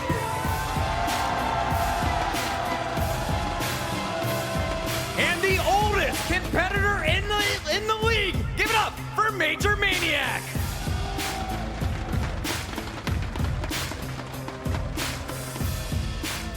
Ladies and gentlemen, it's the Game Fuel marquee matchup, and it starts right now. Desk, take it away. Thank you very much, Chris. Incredible introductions, as per usual, on that main stage. And it's pretty incredible to see all of our players coming out, looking pretty cool, getting to do their own thing. I'm liking it. All the personality is coming out from them, and I love seeing it.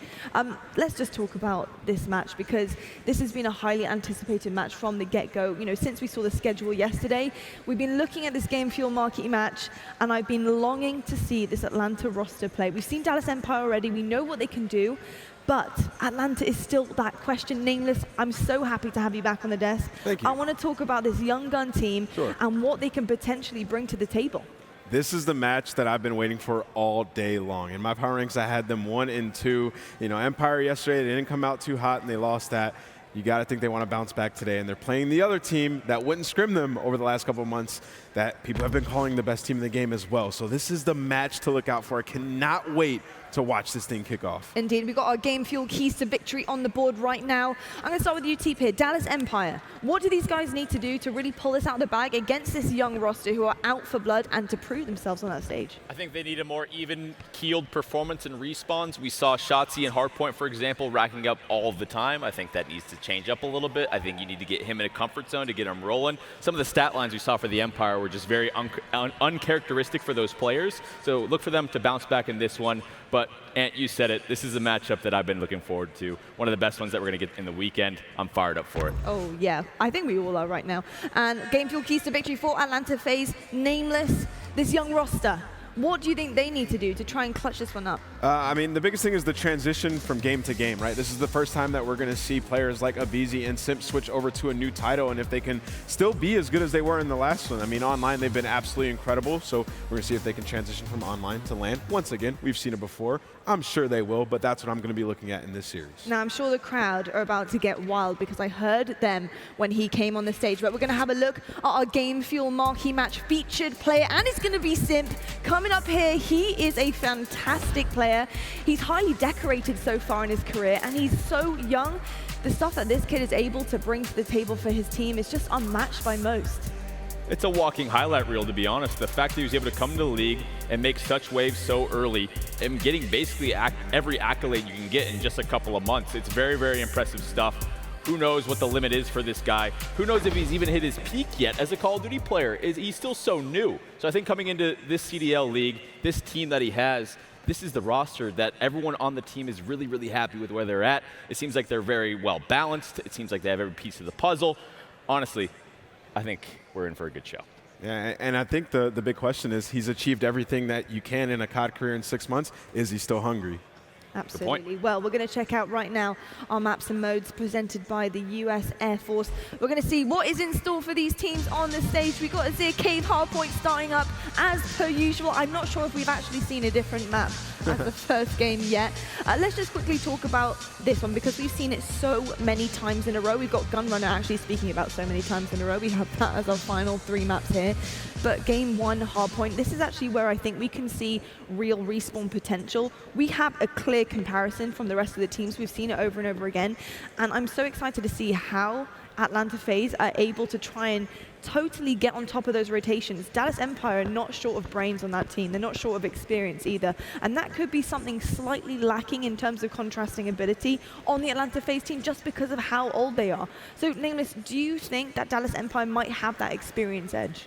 They definitely have the experience edge. Is it going to be enough to take out FaZe? I'm not sure. I mean, a lot of those guys have accomplished so much. You got to think that they're veterans in their own right, even after 1 season, some of the things that they've accomplished. So I wouldn't give them a big edge because of their experience at all. And they have young guys on their team as well, in Shotzi and Illy. So it's pretty much even to me. Pretty much even. Well, we'll see how even Stevens it is, actually. We're going to go straight up to the casters right now. Merc, Maven, how are we feeling about this Game Fuel marquee match? I'm feeling freaky. I'm ready for this match. This is what I've been very, very excited for. But as we get ready to hop in, I do want to take a look at the quick scope presented by the U.S. Air Force, break down some of the marquee stats for these 2 teams as we get ready to hop into it. And one thing that's interesting, too, as we take a look through the stats quickly, really just how young this FaZe team is. So I think that's what's scary. They look like they might be the best team right now, and they're not even an average age of 20 years old. They're very young. They are very young. They're very talented. Obviously, on the other side, I mean, they're right there. Obviously, Clay and Krim a little bit older, but the other 3 just so young. But 47 major tournament wins And we know that Crim is most of those, right? But Quite yeah, a few, I think the big thing for us is how can Dallas bounce back? We know last night that they played maps 1, 2, and 4. What adjustments can they make? And yeah, well, we'll see what they do. We saw at least what? If we talk about 1, Azure Cave, I think they lost about 50 points, but they didn't look great.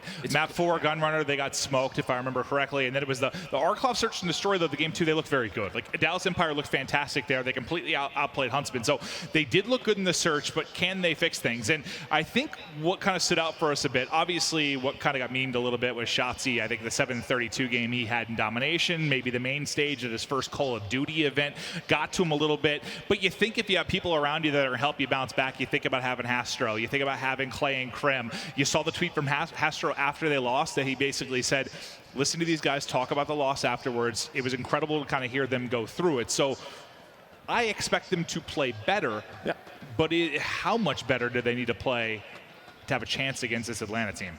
I mean, the hard points were close last night, right? At least the first one. I mean, if that goes to a game 5 with what we saw in that Search and Destroy, Dallas could have potentially won that series. Sure.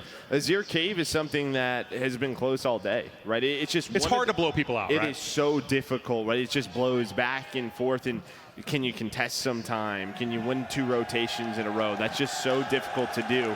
But we've watched a lot of Atlanta on this map. We know what they like to do. Answer this for me, though. Yeah. I'll answer it. If Dallas play like they did yesterday, are they getting smoked? Yeah, it's not gonna go well.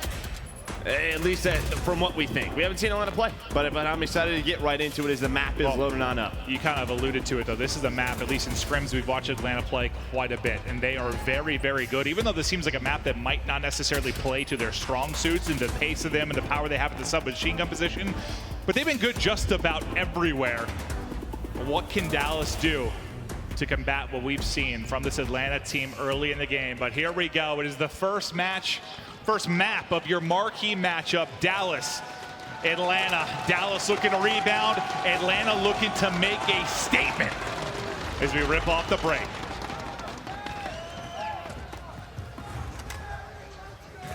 And we're gonna be watching a lot of this player, Simp. Okay, well, his first nade maybe not great as he sticks it on the roof of the game, but we're going to be watching a ton of him for years to come. You heard Teep talk about how much he's done in such a short period. Have we even seen the peak of his ability? And I think we can all say the answer to that is likely no, but it's a good start at least in the opening moments from Dallas Empire, putting up 20 points off the break to get set up. They've got town center control.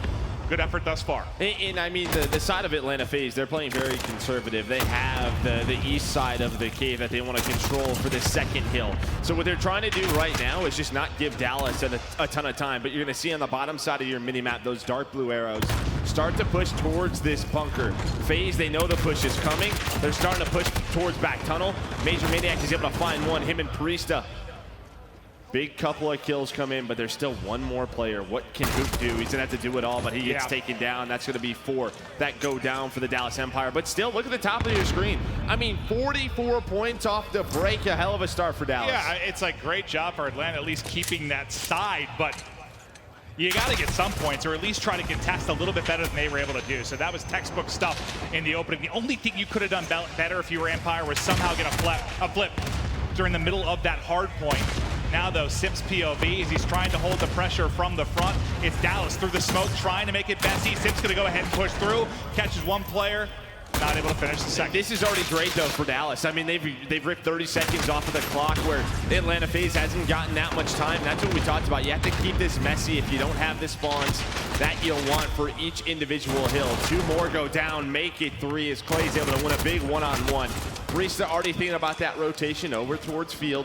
But Dallas Empire, they use that contest time, and now look at the mini-map. All of the red arrows are trapped on the right side of the map. This is exactly what the Empire want. That was fantastic from Empire. You give FaZe the setup, but you don't allow them to get anything going. At the beginning of that cave east hard point, now out to field we go. It's Illy inside of yellow, finding the angle, picking up the kill. His teammates shut down 2 as well. Smokes come in from Atlanta, trying to look for any kind of break into field. It's Illy now swaps over to blue, tries to make the plays from there, and they keep it going. That's 6-7 kills in a row for Dallas Empire. Finally, something on the board for FaZe. Can they get an opening behind it? They're going to have to get through Clay.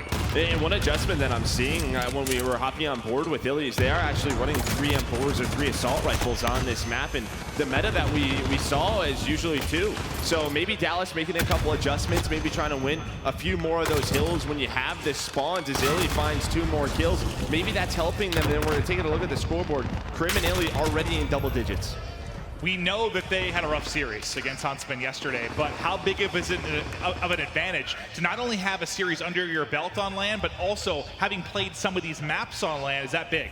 It's big, but I mean, Atlanta's been scrimming. They were scrimming yesterday. They were scrimming today as much as they could. But yeah, I mean, you're just learning from your mistakes, and maybe Atlanta's just sort of coasting through those scrims. Playing at this high of a level doesn't happen all the time, but still, it's only a 45-point game as Atlanta FaZe to get control of Cave West. Yeah, finally it looks like they're making a bit of a run here, trying to string this into some massive points. There's a nice hold inside of Cave West. The entries coming in from Empire, but it's not going to be enough to find a hill. Find the hill as Atlanta will track back and soak up more of this time. Their next wave is coming through. And look at the red arrows. So what Atlanta FaZe is trying to do right now is force them through that back tunnel. They're starting to set up for Cliff. They know exactly where they want to be on this rotation. This is going to be such a long run for Dallas Empire to get all the way across the map. So yes, they give up 10 to 15 seconds, but now look at this setup towards this back cliff. This should be a lot of time for Atlanta FaZe. You have one player all the way pushed up mid-map. You have one deep cave. No one has even gotten close for Dallas. It seems like you get one player. Did he spawn in the back? There. I think he spawns in the back. That's going to be Illy. And maybe because of that forward progression you had by 2 players towards mid-map for FaZe, that might end up punishing them there.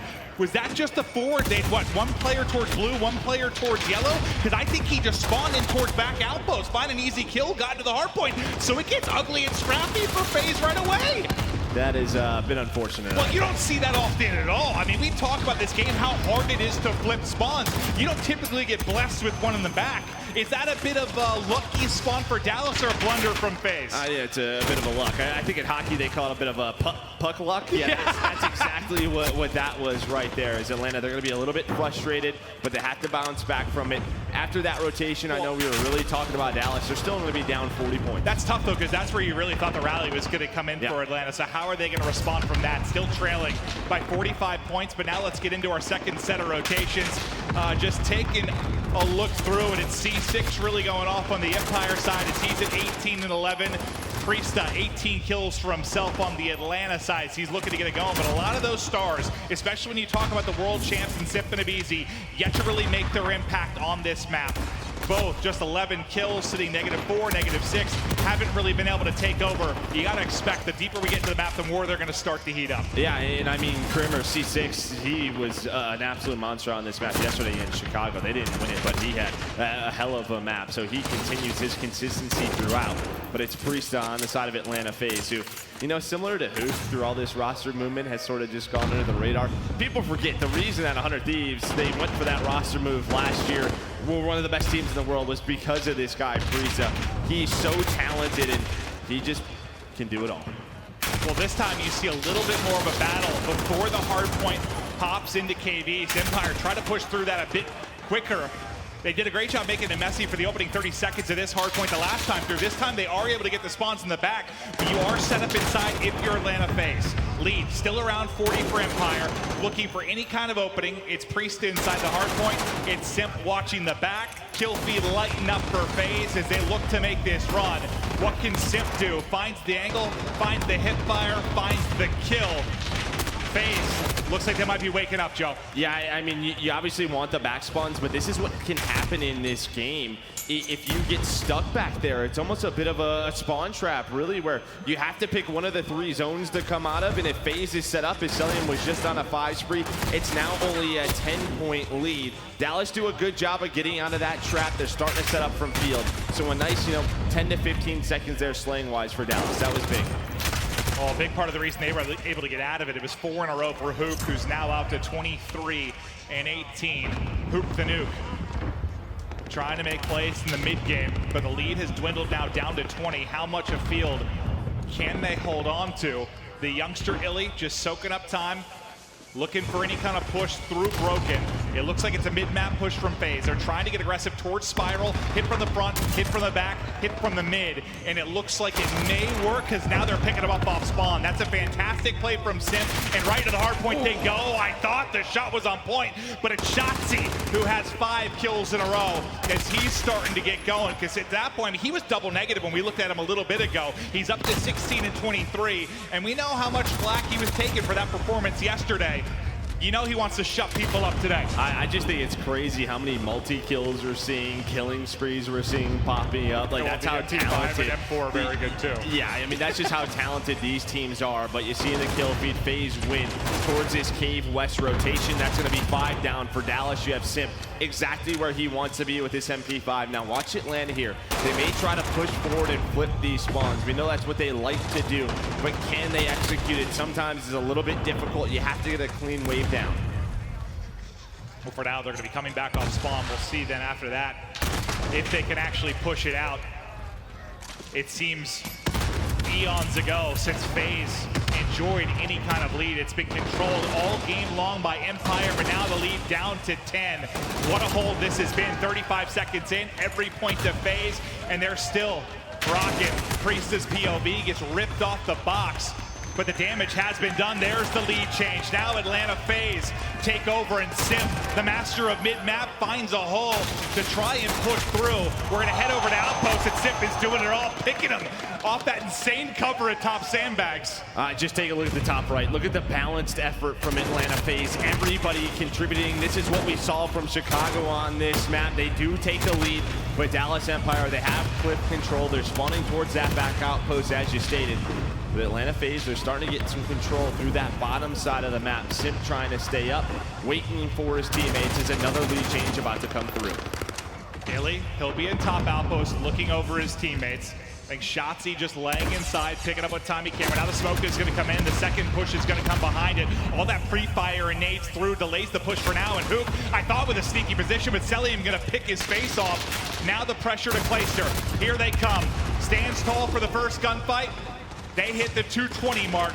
30 to go to get the victory here in the map 1. Clayster doing a great job staying alive, but everyone drops around him. 5 are going to go down. The break's going to come through, but only with 10 or so seconds remaining. It's fine, though. It's fine. It's fine right now. If you take a look at the mini-map, FaZe, they're going to set up for this first hill in town center, and look how far back they have Dallas Empire spawning. It's going to be so difficult for Dallas to get even close to this hill.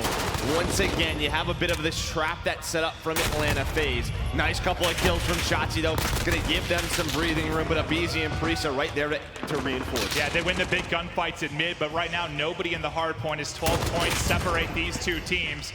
Major Maniac looking to get it rocking and rolling with the M4 inside a cave. It's Hoop that's pressuring him from the rock. The stun, the nade, the shots not on point, not quite able to pick up a kill as we swap over to Illy. Illy snapping all over the place as he will lock down 2.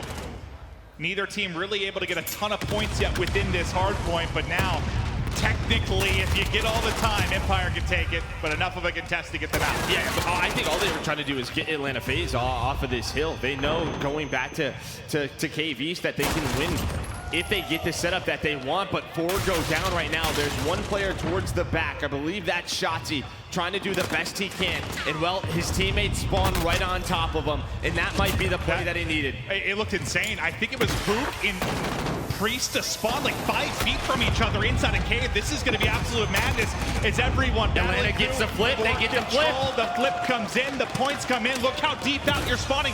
All the way at the opposite side of the cave now if you're Empire. 15 more points needed. FaZe looking to shut it down. Lock it down here for map 1 is Empire desperately trying to get in. It's a 5 spree coming in for Simp. 4 in a row for Priest up. 3 points needed. No contest. It is FaZe. Get the game 1 win.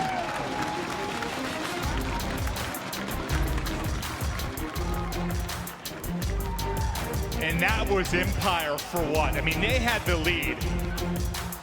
till what, around the 180 mark? I mean, they had it throughout the entire game. And granted, it was always pretty close. It fluctuated between, what, 20 and 40 points or so. But, Joe, I see you looking at the scoreboard. What really stood out to you? Shotzi once again, Shotzi and Illy, the two young guns, both around. Shotzi 20 and 36, Illy 25 and 36. I mean, obviously there's a lot of kills that are going down on the map, but I just look at that last rotation from the middle towards KBs. That was very clutch for Atlanta FaZe. They got the kills when they needed. Well, FaZe get the W. Now let's take a look at the scuff play of the game. It's Celium coming up big in this map 1 as FaZe are able to do it. Celium out in field, looking to shut it down as we head to break.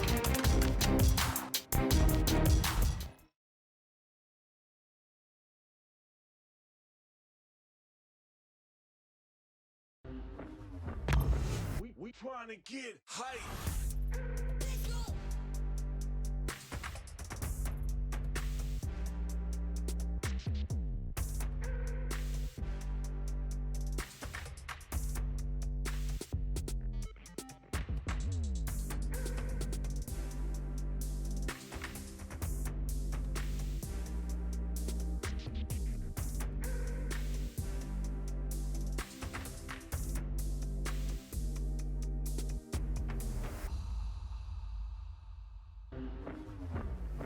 We trying to get hype.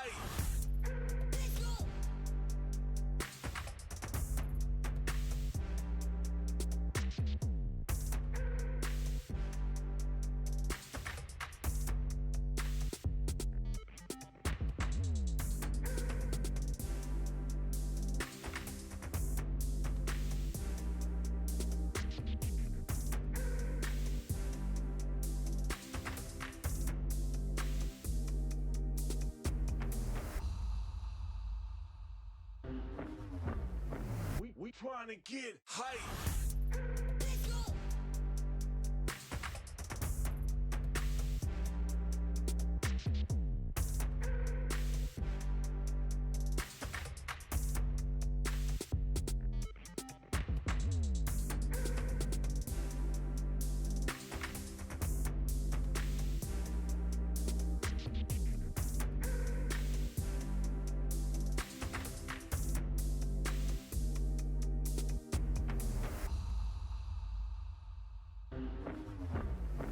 We trying to get hype.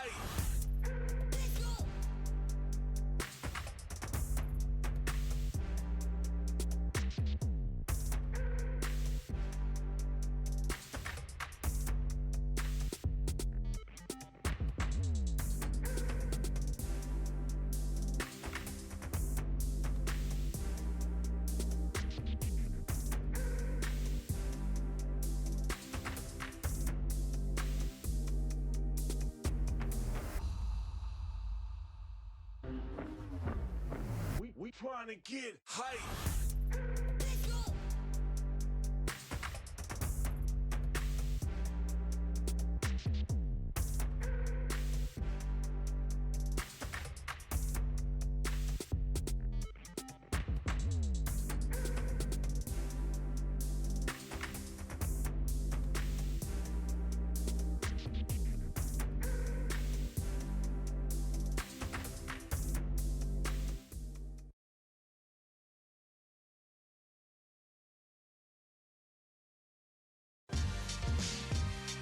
Call of Duty League is brought to you by Mountain Dew Amp Game Fuel, the official energy drink of the Call of Duty League. PS4, the official platform partner of Call of Duty Challenges. Scuff Gaming, the official controller of the Call of Duty League. Ladies and gentlemen, welcome back. Map 1. It was a doozy, Joe. It was everything we hoped, everything we expected. Okay, well, maybe not considering how Dallas looked yesterday, but yeah, coming into the weekend, that's what we thought. A battle of two of the top teams going toe-to-toe. Stars abound on both sides of the stage, and that was an incredible game. Yeah, I mean, it just comes down to 1 or 2 plays on those rotations, especially that last one, you know, going from Town Center to Cave East. That's where Atlanta, you just saw the kill feed. It was all red, all the kills when they needed them, and that's the difference maker. Cave, we've seen it all weekend long. It's so close. It's so tough to break that. I mean, you just you can't make mistakes. And it was so insane at one point. I mean, I know we talked about kind of this crazy spawn that happened at Outpost earlier in the game, but I was watching the minimap, and as we were getting ready to head to Cave West, I kid you not, because it was a skirmish, obviously, around Town Center, or Cave East. 2 people could not have spawned more than 10 feet from each other. It looked like by the new hill. I was like, oh my God, this is going to be insane. And it was a bloodbath. It just came down to FaZe making the play at the end, and they were able to get the W, but spawns were ludicrous towards the end of that. That's just, I mean, it speaks to what these players have got to deal with and how they got to come up in the clutch and just kind of adapt on the go. But I mean, now we're focusing on Search and Destroy, our cloth peak. We saw this yesterday from Dallas. They looked perfect. What stood out to you about them? I mean, they had all the answers. The snipes were there when they had to switch it up in offense. They did that. However, there's an advantage for FaZe. You got to watch that. That's true. Good point, Joe. VOD. So, you know, FaZe, they've probably done their studying, but can they execute? That's the question now. All right, right in the map, too. Dallas, a gut-wrenching loss in map 1. Can they rebound here? But on offense first, it's FaZe. Yeah, you know our observers are so sad right now because they went to Simp's point of view and he didn't have a sniper. They're like, he's going to have it, he's going to have it. Right. No, the only person who has it right now is Shotzzy, but he's got the MP5 and immediately FaZe going towards this B site. And we saw so much of the gameplay around A in the early going, especially from Empire yesterday. FaZe say, screw it. They're going to get right in towards B. Priest, I thought, going to stay alive with Bomb in the corner, but he's going to get tagged up and dropped. 1 down for either end of this. It's Shotzzy who hit some lovely, just delicious snipes yesterday. Does he have more in him here? Not a lot of a presence from FaZe on this side of the map, so we should hop off of this and maybe get more towards where Bomb was dropped on the B site, as we'll take a peek at mid-map. Yeah, you have a couple of players for Dallas inside. One player watching there, middle alley. You still have a minute to work with right now. A nice flash from Abizi. Just going to get them some info. They're still taking their time. They're waiting for Celium on the top side of the map to try to get across. He does get across, but is spotted by Clayster. Abizi taking down middle, so man advantage right now for Dallas. But Simp says, nah, I'm going to even this thing out. 3 versus 3, and he has inside of this site control.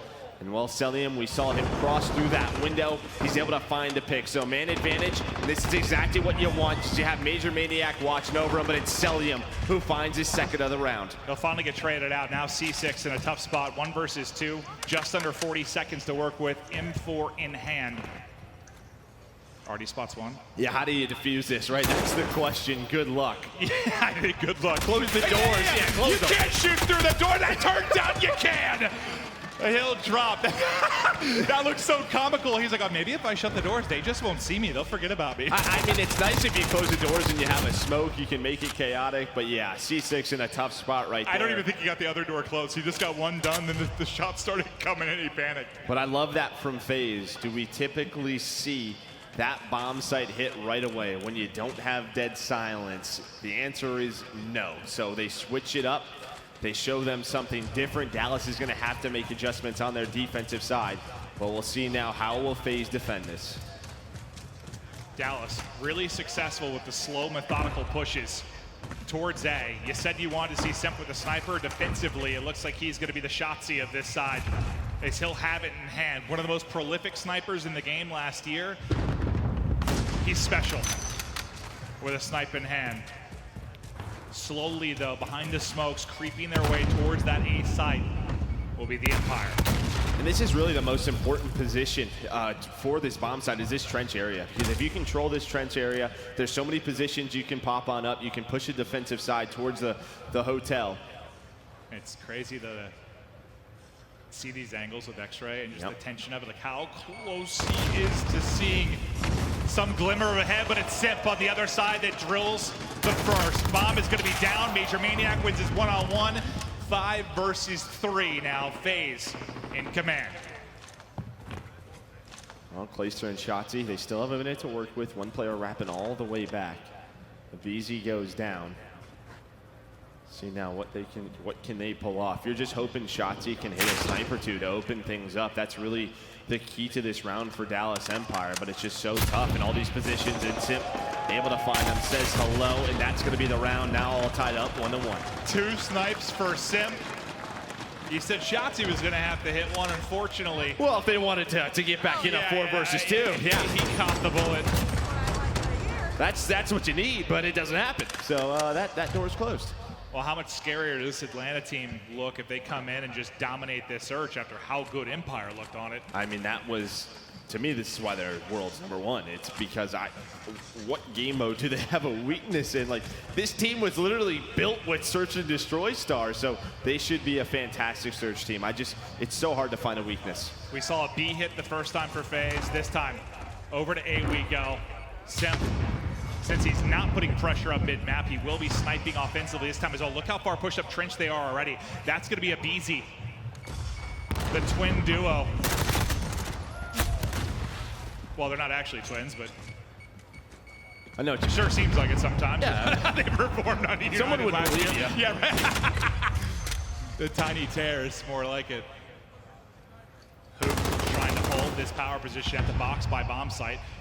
The scary part, though, is you've got an MP5, and every peek, you're worried about a snipe over the top picking you off. I think Simp is repositioning now to find that angle. So as he peeks, Hook might have his brain splattered to the wind. If Simp can get the shot, are you going to peek again, Hook? I think he knows better this time. And while we're watching this point of view, Priesta with the bomb is on his own little adventure. He's going towards this B side. Take a look at the minimap, top of the minimap. We're gonna have a 1 versus 1 inside of B. This could be the round. It's Illy behind the bar. What can Priesta find? Is he gonna expect this? He's gonna start to plant. Does Illy peek? Illy is not peeking right now. He's not peeking. And well, he's gonna get out with his life, and the bomb's planning for middle of the map. So 3 versus 4, Clay's gonna go down. This could be disaster. Illy does find Priesta. 2 versus 3, they still have to get on the defuse though. Oh, well, now is Simp. 2 snipes in this round as well. That's 4 across the last 2. Now Shotzi gonna be the last man up, 1 versus 2. Only a few seconds to work with, but what a wondrous shot that is in mid. Shotzi's on it, he's gonna get caught in FaZe. 3 in a row. Love that round from FaZe to go up 3-0. They know in a 3 versus 4, it is just so difficult to hit the A side. And they distract with the snipe, with the smoke. Exactly. It's just like, I'll go for it. You knew, you could see it kind of from Hook's POV when he was playing on the bomb site. They were keeping him honest, right? Yeah. He was getting information. He was spotting at least one player every time he peeked. The smoke comes in, like you said. But that entire time, you called it perfectly. Police was like, all right.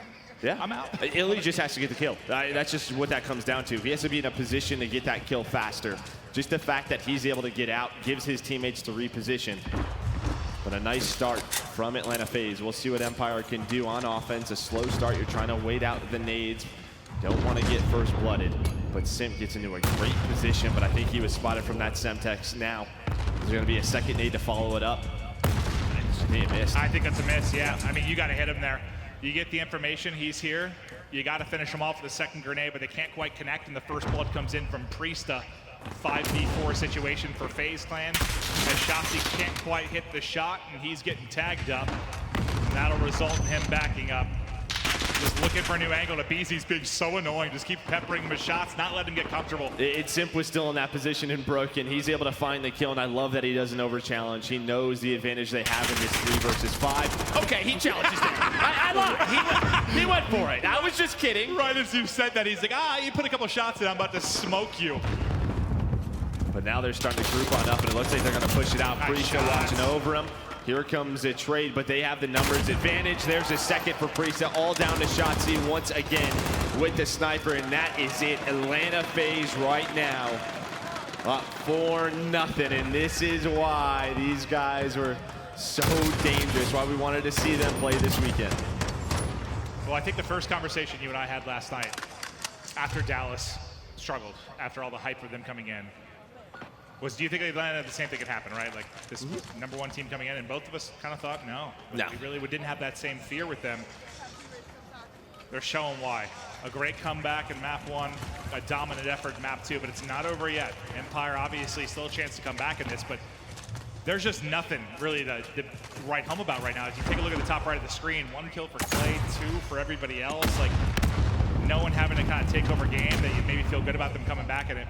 And I love this from FaZe, because look at the adjustments that Dallas had to do. They send 1 player top, they send 2 towards middle. What does that open? That opens the A side up, and they find those 2 kills. Now the rotations have to be there from Dallas, but it's already a 3 versus 5. You've given up so much map pressure. Red's moving up middle arrow. Celium trying to find another kill. And they pop it. Billy, he popped Denny to try and make a play trench, but I think he got hit by an 8 or took damage almost instantly, so he could make no play behind it. Suddenly FaZe is getting aggressive. They've got nowhere to go, and Empire gets smoked for a 5th round. And this is what happens when you give up trench, when you don't have 3 members towards this site. Why don't they have 3 members there? Because, well, FaZe has been going B. And I gotta think, as you saw, when you see that flashing happening with the X-ray, you know they used that silence. I think Illy's play was to try and do that, but I believe the second he went for it, he just gets caught. Yeah. 1 more round needed for FaZe to secure the 2-0 edge in this best of 5. And our Game Fuel marquee match to close out day 2 of launch weekend. All right, here comes the adjustment for Dallas. They're just going for mid-map control right now. You have Shotzi still looking over A, but there's a first blood for Priestahh with the grenade. He's going to stop that push mid-map. Priestahh, he's starting a little freaky on the rocket, wanted to go for a ride. But he gets taken down, so now a 4v4. He went to a ride to, well, probably map 3, to be honest. I was going to say the next round, but I don't know if that'll be the case. Celium with the prone patience. Pushed up mid. They got the information. There were multiple mid as Priestahh dropped, and he should have an angle to at least take 1 with him. But look at this rotation late in the round. Well, we still have a minute left, but late in the round coming in from Empire. But because of Celium's position, they can 3-stack this, and you already have 1 player inside of Broken. That's Abizi who finds 2 kills with the M4. As Dallas was trying to rotate over, because of Celium's position, they could stack that site. C6 trying to make the play. Celium shuts it down, and that was a quick one. 6-0 to FaZe, living up to every ounce of hype coming into launch weekend. They made it look easy in the map 2. Hard fought battle in map 1, but if that's how they're gonna look at Search and Destroy against what I think we think is another strong Search team in Dallas, holy hell. And again, I'm just going to read this off. Major Maniac 6, Simp 7, Abizi 5, Cell 6, Priestahh 6. It's just like the map 1. The map so 1 balanced across the board. Talent everywhere on FaZe Clan. To talk more about the first couple of maps, we'll get it down to the desk. Lottie, it's all you. Thank you so much, gentlemen. Wow, wow, wow, and wow. That's all I have to say right now about that. That is my initial reaction, because I don't think I've ever seen S&D be played so perfectly in all of my life. Nameless, I saw you literally just shaking your head in disbelief with how well-rounded that team looked on S&D. They looked perfect. Throughout that map, that was flawless gameplay. Tyra looks at me at one point during that game and he goes, that was all calculated, just perfect gameplay. It absolutely was. I mean, you saw it from the very beginning, the plays that they were making. They're all on the same pace, and you can tell that. And we're going to show you some highlights here from map number 1 where, you know, they were down actually. And then at the very end, when the last like 3 or 4 hills, they started to just pick it up. I think Simp went from 4-11 to like 40 and 28 that game. Unreal. I mean, their composure as well as a team, considering how young they are, it just shows you age doesn't matter at all. They are able to totally be focused, laser focused on what they want to achieve here. And you know, we were talking actually during the series, Teep, and you were saying how, you know, they had that strategy. They were fast-paced right from the get-go. They almost had Dallas push back into a corner. And this is a huge map.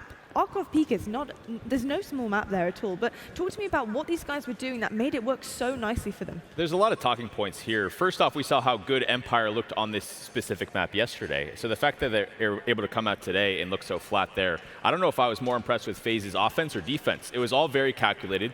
Every single kill, you had to work really, really hard for it. Every time they took middle control on defense, they had multiple line of sights on any player that could peek. If you're Shotzi sitting in one of those top windows, you don't feel comfortable at all. So what do you revert back to? Your normal A strategy. Well, then you got to do a Simp in a top window in the back of his spawn, switching his peeking spot every single time. And then on the offenses, when they would go down in numbers, they would slow down the round, keep a presence everywhere on the map. They would rotate the bomb solo. That Priest's play was fantastic when he took the bomb over towards B. Amazing. Everything they were doing was very calculated. They looked practiced. They had a plan for every single scenario on the map, and it showed there. Just dominant. Absolutely dominant. It was stunning. It was stunning. And something else that was stunning was, of course, Simp. We have to highlight this guy. Let's have a look at the stats for this guy, because this was insane gameplay. We have highlighted this guy so many times now, being someone that we really need to keep an eye on. And to be honest, I don't think we have a choice. We can't help but see his POV, because he is always going off. 7 kills to 1 death. I mean, it's him, but it's also everybody on that team. We saw Major Maniac make plays, Priesta making heads-up plays, and even Abizi. Like, every time he got to mid and in those mid doors, he would just poke out, get some information, and just be a nuisance, and that's just going to make it so much easier for the rest of his teammates to do damage. That was flawless from top to bottom, and that switch up in hardpoint from P5 to P1 to P2, when they pushed from first hill to flip the spawns for second hill, it was so perfect at the very end of that hardpoint. It's like, Empire knew what they were trying to do, and they could not stop it. It was amazing to see. I think one of the biggest things I noticed in the hard point is we've seen a lot of teams play cave throughout the weekend so far. When you're on rotation and you are focusing on the spawns for the next hill, FaZe was so much closer together. The pacing, I think, is what sets them apart so far when it comes to respawn, and even the S&D right there too. They're on the same page. They have a general idea of how they want to play the map, and it's not 1, 2, 3 people doing it. It's 4 or 5. And when you're able to do that and influence the spawn so strongly at the same time together, it's going to make the breaking process, the rotation process, everything on the map probably feels so much easier for them. It is indeed. And we're going to have a look at our US Army tactical play of the game right now. And we're talking a lot about perfect S&D. Well, let's take a look at a perfect bomb plant here. Nameless, so much goes into being able to set your team up for this scenario here. Talk me through what Priest is able to do and what his team allowed this to happen. I mean, this is just genius plays out of FaZe, right? Like, right here, he's just being a distraction. And, you know, you're going to see Simp pick up that kill. And I think the clip is going to go away there. Well, either way, it was flawless plays out of FaZe, and you know, that's what you like to see out of those guys. And the biggest thing, like before that, what made the play so impressive for me tactically is they left those 2 people at A for a little while, and they're throwing their utility. They're showing like they're going to go and do a normal plan at A. Meanwhile, Priestess sneaks away. He's crouching all the way over towards the B side, used the time perfectly in the round. That guy watching middle and B side has no idea what's going on because he's crouching the entire way over. So it's like the play itself was awesome. He won the gunfight. He sets up Simp. It's big brain. It's awesome. I love to see that type of stuff. We could talk about this all day. This is like just insane stuff to us on the desk. This was literally pitch perfect practically. But we do need to move on. And I want to show you guys what's been going on at Challengers. And take a look at the Challenger bracket as well, because it was an action-packed day 2 in the CDL Challengers bracket. And the stakes grew higher, believe it or not. And the excitement went through the roof. We witnessed epic gameplay by teams, including Renegades, Hybrid, Mindfreak, Team War, Optic Gaming Academy. The list goes on. And grand finals take place here tomorrow, and it's going to be an absolute incredible brawl, and you need to check it out. It's going to be happening on the main stage, 12:30 p.m. EST. Don't want to miss that one, guys. It's going to be insane. Challenges has been awesome across the board. I need to go and check out that bracket myself, because $250,000 on the line, gentlemen. Amateur people coming in and hopefully making that move to the Pro League, and that's insane. You know, pro level Call of Duty, it's what everyone dreams of getting to, and these guys are able to literally have a taste of that. They're in the same venue as the pro players, and that's pretty incredible. Even players on the stage right now. We've seen examples of that path to pro experience paying off for these players, and the trend in competitive Call of Duty lately is these young players coming in, getting their first reps. They're having a lot of success early on. Challengers is a good way to get that first start. We saw it last year in Simp. You know, he won an open bracket, and same with Celium. And now look at these guys. They're on your stage destroying some of the best players of all time. So that's definitely where you can get your footing and try to become a pro. I mean, check out this footage right now. This is a little bit of a highlight from Challengers that we had going on today. And like you said, you know, a lot of our pro guys came from this type of amateur bracket. This is where they belong, and this is where they came from. And building on that and going forward and making a career out of it is a huge, huge effort in itself. So you've got to applaud these guys. And I'm excited to see some new names maybe coming through this season. So I'll be really excited. I am actually going to throw it to casters right now. We are ready for the gameplay. Let's see what this FaZe roster can do. Can they just seal the deal right now? Gentlemen, what do you think? I think I'm less worried about what FaZe are going to do or if we're going to see any life out of Dallas. I mean, you get punched in the gut to start yesterday. I expect more from them today. It's a tough matchup, obviously. They had the hardest schedule probably of any team here. Yeah. But you can't get 3-0 bopped in 30 minutes. Just for our sake, dude, we've been seeing No, I got 10 hours, so we're about to have a 30-minute series? What did we get here, like 11:30? We got here like 11:30 in the morning, and I knew we were casting the last match. We came in, we're watching the match, staying out with the guys, and at one point I looked, I was like, I've been sitting here for 10 hours watching that. I haven't even commentated yet. I'm like, I'm ready to go. Give me some Call of Duty. Give me some action. And I was like, okay, they're about to get 3-0 smoked. Yeah, 27 minutes. Come on, Dallas, for me, for Joe. Please. For the fans in attendance here in Minnesota. What was that? It's one of your stream accents. You gotta be careful there, brother. Oh. I have been told I'm a master of accents. You are horrendous. Thank you, Joe. At those accents. Thank you, Joe. I'm not sure they just switch all the time. Yeah, they do. But it is going to be Gunrunner Domination.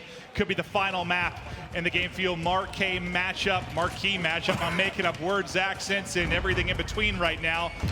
Dallas, please get a map on the board. But unfortunately, it's the young god Simp that might be bringing it to him. Yeah, Priest should try to go to A. I mean, the preferred setup for these teams is going to be A-B. So look at the Atlanta phase off the start to try to flip towards that A flag if possible. Priest to try to get a little sneaky off the start, but C6 was able to find them. Still, nobody able to capture this B flag, but Abizi and Priest control mid-map. Here comes the A push, though. Can we hop over to Major Maniac potentially, because he's wrapped all the way to the back. We'll get over to his POV as he now looks to make the play. He snuck in behind A. Now, can they get the flip and also get any kind of pressure towards B as the spawns might get a little bit wacky Well, here. this is one of those situations where his teammates died while he was doing this, so he has to wait for them to come off spawn, and that's going to be 4 dead. Okay. This could be perfect for Atlanta FaZe. There's one player left at B. That's going to be Illy trying to cap that. Okay, but look you at the see spawns. those Look at these spawns. Yeah, and well, a few players spawn towards C as well. I have no idea what's going on. Well, that's why I said I thought it might get crazy because of Atlanta FaZe's position.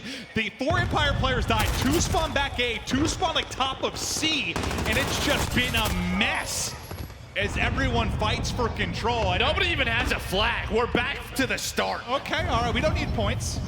Well, to be fair, I mean, we're going to time limit regardless. I mean, you can't like mercy rule somebody when it comes to this. So, yeah, let's just reset. We're a minute and a half into the game. It's 11-14. Dallas right now has a chance to go for a bit of a 3 cap if they can get towards B, but off the spawn, Celium's going to spawn towards A. Illy trying to do what he can, but Priest able to clutch on up as he finds a multi-kill. But it is just all over the map right now. But this is good for Atlanta. Exactly. When the dust settles, it looks like it's going to be an A-B setup. If they can get it, if they can get it, Abizi's able to trade, but a player jumped right over that brick wall. And again, the chaos has ensued. Yeah, I think it was a Kobe over the top from place, so they got the final member off of that. They still can't get it. Illy got another one. They keep on flooding forward. It's a nade from Clay, a nade from Illy, just enough to keep them off of that A point. Battling over towards C as well, I think was Abizi before he dropped, trying to keep them honest at their home point as well. Inside event room, it's Simp who's wrapping back to mid. So now that they have mid control, they can finish the capture at A. And now FaZe, they have the A-B setup. This is what they prefer it. Because of the pressure at the B side, a couple of players from Atlanta just go towards C. They're going to try to go for a bit of an AC setup. Keep them trapped at minecart right now.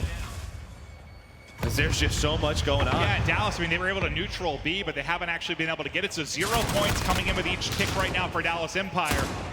As FaZe will, I mean, we've had moments where no one was getting points. We've had moments where both teams were getting points. Now only FaZe is earning points. It's been crazy and chaotic. And both of this just comes down to both teams reacting off one another's pushes. They're like, all right, if you're going to go B, I'm going to go towards A. If you go towards A, I'm going to go towards C. It's a bit of a circle right now as Major Maniac's trying to stay alive, trying to make sure Dallas can't get A Look how control. quickly it just changed. Suddenly it's a 2 cap with nothing for FaZe. Major Maniac still back there, though. He does not want them to finish the A cap. So they're able to retain C. 4 go down. There's just 1 player left. Major Maniac going to try and hop this flag. But the Dallas spawn's just so close, but they at least get some B control. He got 2 kills there. I think he thought it was enough for him to maybe neutral the A flag, but he can't do it. The next man up, though, getting in position is going to be Celium. His position is going to be called out. He at least takes 1 with him before he drops. Onto the B point, and with the capture, it will be Priesta as FaZe retain it. 4 minutes into this half. Low-scoring affair, 38-42.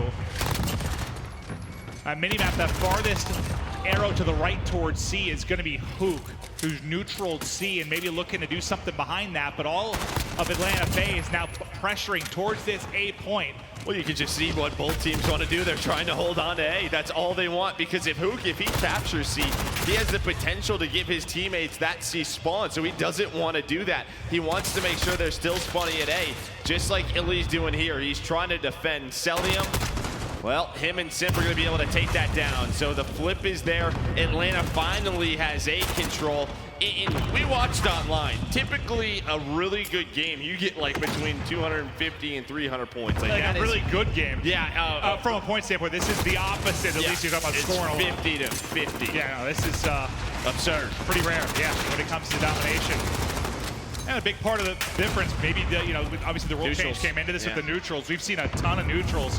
I feel like more than any dom we've had thus far. Illy, Hook, C6 all come in on the kill feed. As they'll have CB for a moment, but Major Maniac able to neutral C for the FaZe end of things. Illy tries to go in, win the one-on-one, not able to do it as Priesta up to the task as he'll take control of B. There's been what feels like 30 captures for either team over the course of this first half. Yeah, there's been a couple of times throughout this half I have no idea what's going on, and I'm not sure if that's a good or a bad thing. I really don't know. I'm right there with you, buddy. I'm right there with you. I'm just looking at the score, and it's close. Yeah. 15 seconds left in the half. A 3 cap, at least for the moment, now for FaZe. Maybe they'll push out a bit of a lead heading into the second half. Over to Simp we go, trying to do some damage in the final couple of moments. Gets them off the point, but they do get the capture. They'll get 1 point from that at the end of it as the final point goes through. FaZe takes the first side in one of the wackier halves of Dom I think you're going to watch. Well, and when the dust settles, the good thing for Atlanta FaZe is they start up on the C side with the less preferred side, and they have a 17-point lead at half. Now they're going to be spawning at A. We'll see what Dallas can do to try to flip this, but yeah, those first 6 minutes were a lot. I mean, what stood out, I mean, probably the difference in the score was just you enjoyed a 3 cap, even if it was only for, 2 or 3 ticks for FaZe. That's accounting for a lot of this separation. And I think they had a 2 cap for a tick or 2 as well, where Empire had nothing. Yeah, so you see on your mini-map number 1, that's going to be Major Maniac towards the bottom. He's making sure nobody from Dallas is going towards A. That doesn't happen. All of Dallas go middle of the map. They go towards B. Simp with 2 nice headshots, not able to find the third, but he gives his team numbers advantage, but in the response is Illy as he stays up towards these pipes rooms. Oh, as you call him staying up, he gets put down. Both teams vying for B control, but I mean, Vint, in my cards, utterly dominated by FaZe. So you think that should be going through any moment now. The lone defender that tried to come in for Empire, he's going to be taken out. They're trying to flood in, can't get there in time. FaZe secure B. FaZe going to neutral C as Simp wins a big one-on-one. Dominating the early going of this. It's been a lot less crazy, at least in the beginning of this second half. It's all FaZe. And this is the exact setup that you want. This is why pro teams prefer A and B. You can neutral C, you can cap it, you can get off of it, and they set up this trap. 2-0 lead for FaZe. Lead growing in the map 3. They're looking to close out the series. Let's go to an Astro Gaming listen-in with the Atlanta FaZe. Hey, I'm camping. Hey, no, they're on C. They're on C. They're on C. Jump B, B. Green light clan. Jump B clan. Illy was our P3. Yeah, Illy was P3. No, he's just I smoked him. Watch out. P3. Let me see. One pork. One shot dead. I don't think he was the one who capped it. We were B now. That's 3 down. Water. Laying down. Clay dead. Nice. Popping right. Not to be tracked. Nading over me.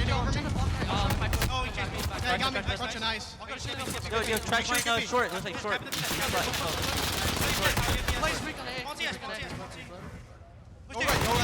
right, guys. Go right. You sure this guy doesn't pitch us? One guy can play C. One of you guys play C. We'll hop out of the listen-in, and now it's going to be Empire with the 2 cap. They're controlling A and C. You know they're not going to be able to control that for long. As it gets messy towards the push coming into A, can they get any kind of progress on B? But the entire map's being dominated by FaZe. Look at the mini-map right now. They've got 2-3 at A. They're neutraling C. They've got B controlled by Major Maniac. Empire is spawning all over the goddamn world as they're trying to get any semblance of control on one of these points. And again, it's just this fight over A. Nobody wants to touch C. Somehow a player from FaZe spawns towards back C. Simp, Celium, they're finding kills, and now it's just a matter of time. 3 minutes left. You're going to need a 3-cap here for the Dallas Empire. And I guess it's because they had a player poking out of green right as he was spawning in, so maybe he gets all the way back towards C, but that was interesting.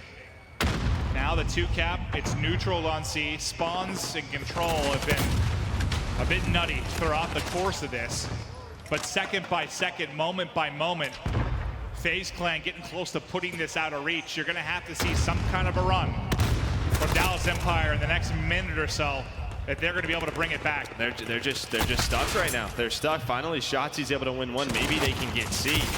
Picks up 2 kills, but Priest is there this time, and the knife comes in. Is able to find the 3rd as well. Now a 50-point lead. A beautiful play from Priest that runs out of ammo, but has a quick little switch. The Butcher just chops him up. An incredible play there from Priest. The lead exceeding 50 points now with 2 to play. All you can put up with a perfect 3-cap is what, 36 a minute, so you need about 90 seconds of that. And I do not think that is going to happen. But just taking a look at the scoreboard, it is the Tiny Terrors, Priesta as well, really get in there. Simp's at 29 and 19. You have a BZ at 26 and 20. Priesta 27 and 20. Everyone's positive or even. And just to give you an idea how crazy this was, and I don't know how it would stack up exactly against some of our other DOMs, but they've got, try to do the math real quick. I think it's 40 captures on FaZe right now, with Simp and BZ leading the way with 10 apiece. Like, it's just been nuts. I wonder if a neutral counts as a cap. Yeah, I'm not entirely sure, because that patch just came in, obviously. I'm not sure if that was added to the objective level. I would think so. I would think so, too, but that's crazy. And they know, yeah, I mean, this one, even with the 3-cap, this one is mathematically done for the side of Dallas Empire. Well, let's talk about both sides of this, then. Sure. They can't bring it back. This is going to be a 3-0 for FaZe. There's nothing Empire can do. So we'll take this final 60 seconds and kind of talk about these two teams. Break it down for me after this weekend. Let's start with Empire. They played both their matches. Tough schedule, but they're both L's. It's just so tough because Dallas Empire probably played the 2 best teams in the world right now.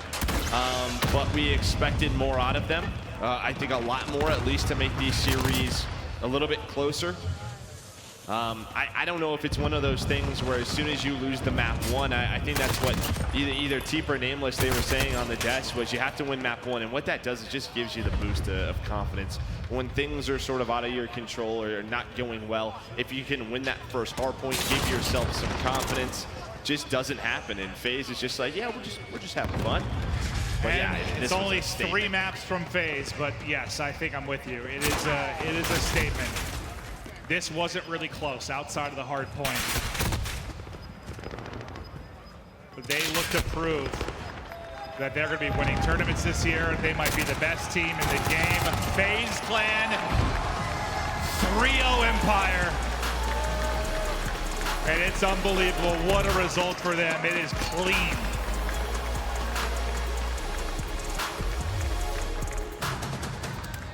There's like, yep, fist bumps. Dominated it. How good can they get you? I mean, I was asked who's going to win the title this year, and that's why I went with, right? I mean, I don't know, just top to bottom, coaching staff included. There's just not a lot of weakness. There truly isn't. I think teams can slay with them, and that's going to be the true test. When teams are able to slay with them, a team like Chicago, we'll see what happens. But to me, after these first couple of days, that's your top, clear-cut top 2.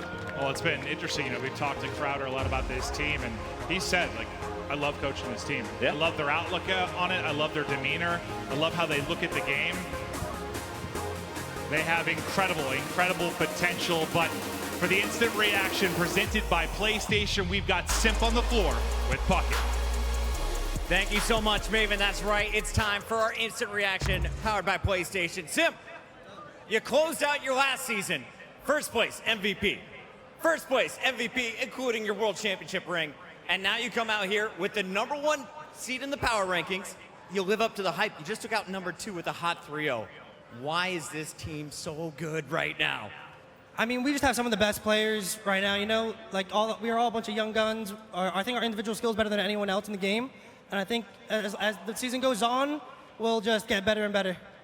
I love watching you, but tell me about your teammates, because this is the youngest lineup of any team competing in the Call of Duty League, and you guys are taking down all of the veterans. I mean, like I said, we got some of the youngest people. I think throughout the season, you guys will see that we'll continue to be the best. What's the challenge for you at this point? You're kind of on top of the mountain. How do you keep everyone on? What do you mean? How do you defend the throne? Because right now you guys have it. I know you've only played one match, but everyone has a target on your back. I mean, we just got to keep practicing, got to keep making sure we're on top. And what is the best part of being a professional in the world of Call of Duty? Because all of these people love you. Do you guys love Simp? The best part's the fans, you know, being able to be the best, being able to show these guys, like, give them a good show and all that. Last question for you. Of course, we're just launching the Call of Duty League this weekend. What are you most pumped for this year? Champs, of course. I gotta be excited for champs.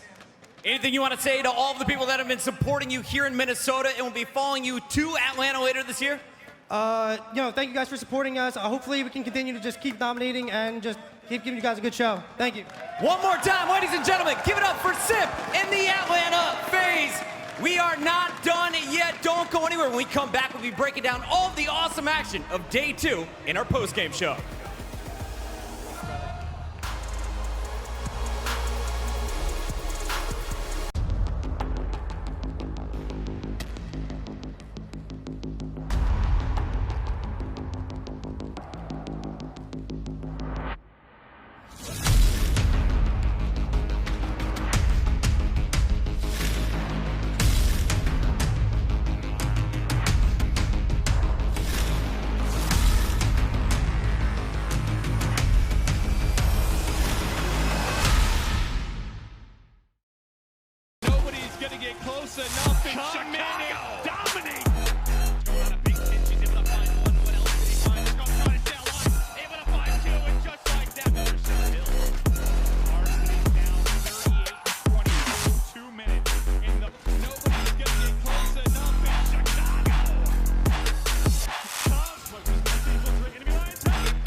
Everybody loves an underdog.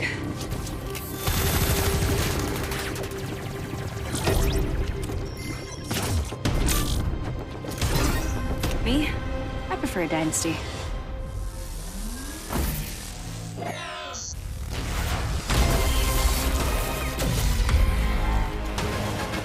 Mountain Dew Amp Game Fuel. Victory in a can.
Metro by T-Mobile. Complete your mission with the best deal in wireless.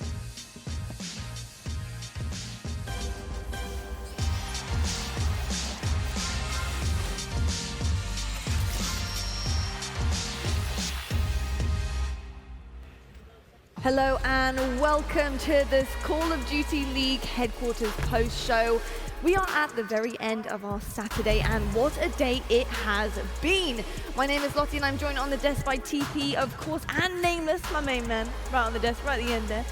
What a day, guys. What a day, and what a way to finish it off. I've got to talk about it. I'm so excited. Atlanta FaZe was everything I hoped it would be. TP, this roster, they're certainly at #1 right now in my books, and in the power rankings, I mean, they are right there at the top, and I don't honestly think that they could be matched. It's a very strong showing. They look very polished, and for it to be so early in the year so far, yes, they've had a couple of months to practice for sure, but the fact that they can come out here for their first LAN match of the CDL and look so put together already, you have to give it a lot of props to the player for putting in the time, the coaching staff for making sure they're prepared in all assets of the game. It's phenomenal stuff, and what a performance against the Empire. Oh, okay, we got a little mic issue here. We got a little handheld happening there, Nameless. Spit some bars. About to drop a 16 real quick. Dominant phases. I like it a lot. I like it a lot. I'm not actually going to do that, Lottie. So. I wish we could see that. Hopefully we could do that. But Scuff is giving away a controller to a fan. Something we're doing in the Call of Duty League this season is to get our fans as close to the game as anyone could possibly do. And of course, one lucky fan in the audience right now is going to be receiving a Scuff controller. This is Major Maniac's Scuff controller giveaway, people. Someone is lucky enough to be handed an incredible brand new controller by this absolute legend right now. So that's pretty incredible, TP. Obviously, we're getting up and personal with the fans, and they get to meet some of these players and also get handed a goodie. It's one of the best experiences coming to an event like this. We got a bunch of amazing sponsors. Obviously, Scuff Controller would have been a mainstay in Call of Duty for such a long time now. So the fact that these fans can hang out, have a chance to win a beast controller, it's amazing. Yo, shout out to my boy Solo in the crowd right there. He's an OG all the way back from Black Ops 1. Just got the Scuff, man. Shout out Solo, my boy Mike. Loving it, guys. But we've had an absolutely insane day today. I've got to talk about it. Europe, they have really put on a show today, Nameless. Are you impressed with Europe? Yeah, I mean, with all the games today, you almost forgot that was the one that we kicked off with. They absolutely dominated the New York subliners. A lot of people had the subliners, ahead of them in the power rankings, including me. I thought subliners were going to have a stronger showing. They got 3-0 bopped. Wuskin played incredible in every single map. If there was one player on that team I wasn't expecting to have a performance like that, it was going to be Wuskin. He's typically the guy that's slower, that doesn't put up the numbers. Well, he was destroying and search and destroy with that sniper. Come on. It was flawless. It was absolutely flawless. I'm loving the animation coming from you. Bopped is one of my probably new favorite words that's come from you. I took it from Clint. Before that last series, he went, I think that FaZe is about to 3-0 bop Dallas in this series in 30 minutes, and he was right. I mean, he was on point. I'm loving it. It's just on my mind. TP, what about you? Obviously, been a huge day of success for many teams, and also a huge day, of probably emotional losses for some people. We went to a few Game 5s. Yeah, definitely. And, staying on the Europe topic for a little bit, Paris Legion. I did not expect much out of that team. They came out and proved a lot of people, including myself, wrong. You love to see situations like that where these teams that might be a little bit underrated right now come out with a strong showing in their first match of the CDL. And these players are just really, really hungry. We've seen a lot of star potential out of these guys coming over from last season, some breakout seasons for them. So for them to carry it over and get a first match win there, it's good stuff right there. Insane stuff. I mean, we need to look at the damage dealt leaderboard by PlayStation right now. Nameless, a lot of damage went down today, of course.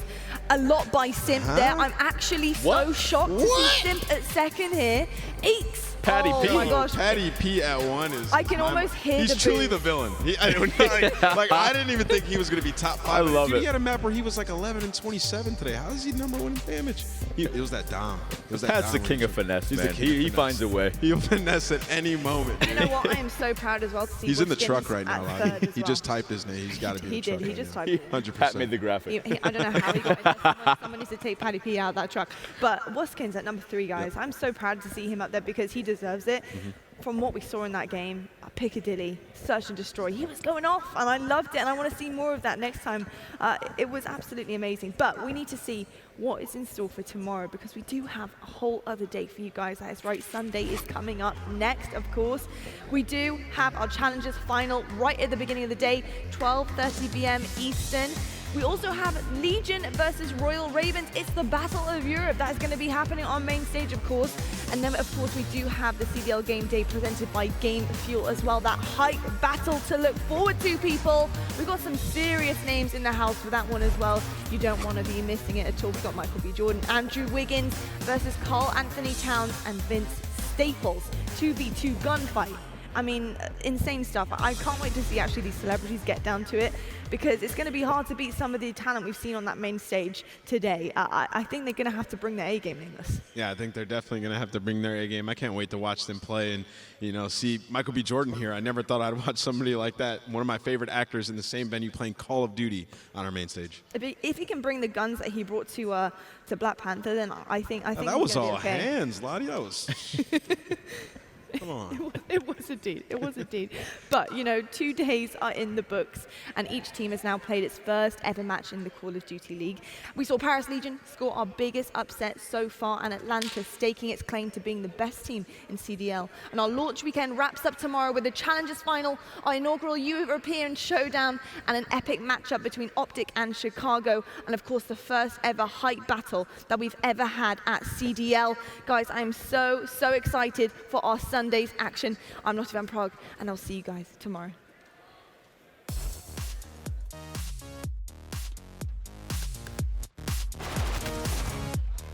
Nobody's gonna get close enough in Chicago. Dominate.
Everybody loves an underdog.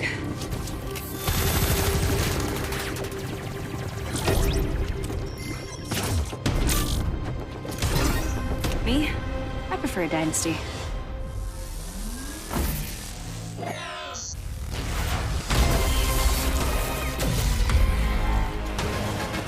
Mountain Dew Amp Game Fuel. Victory in a can.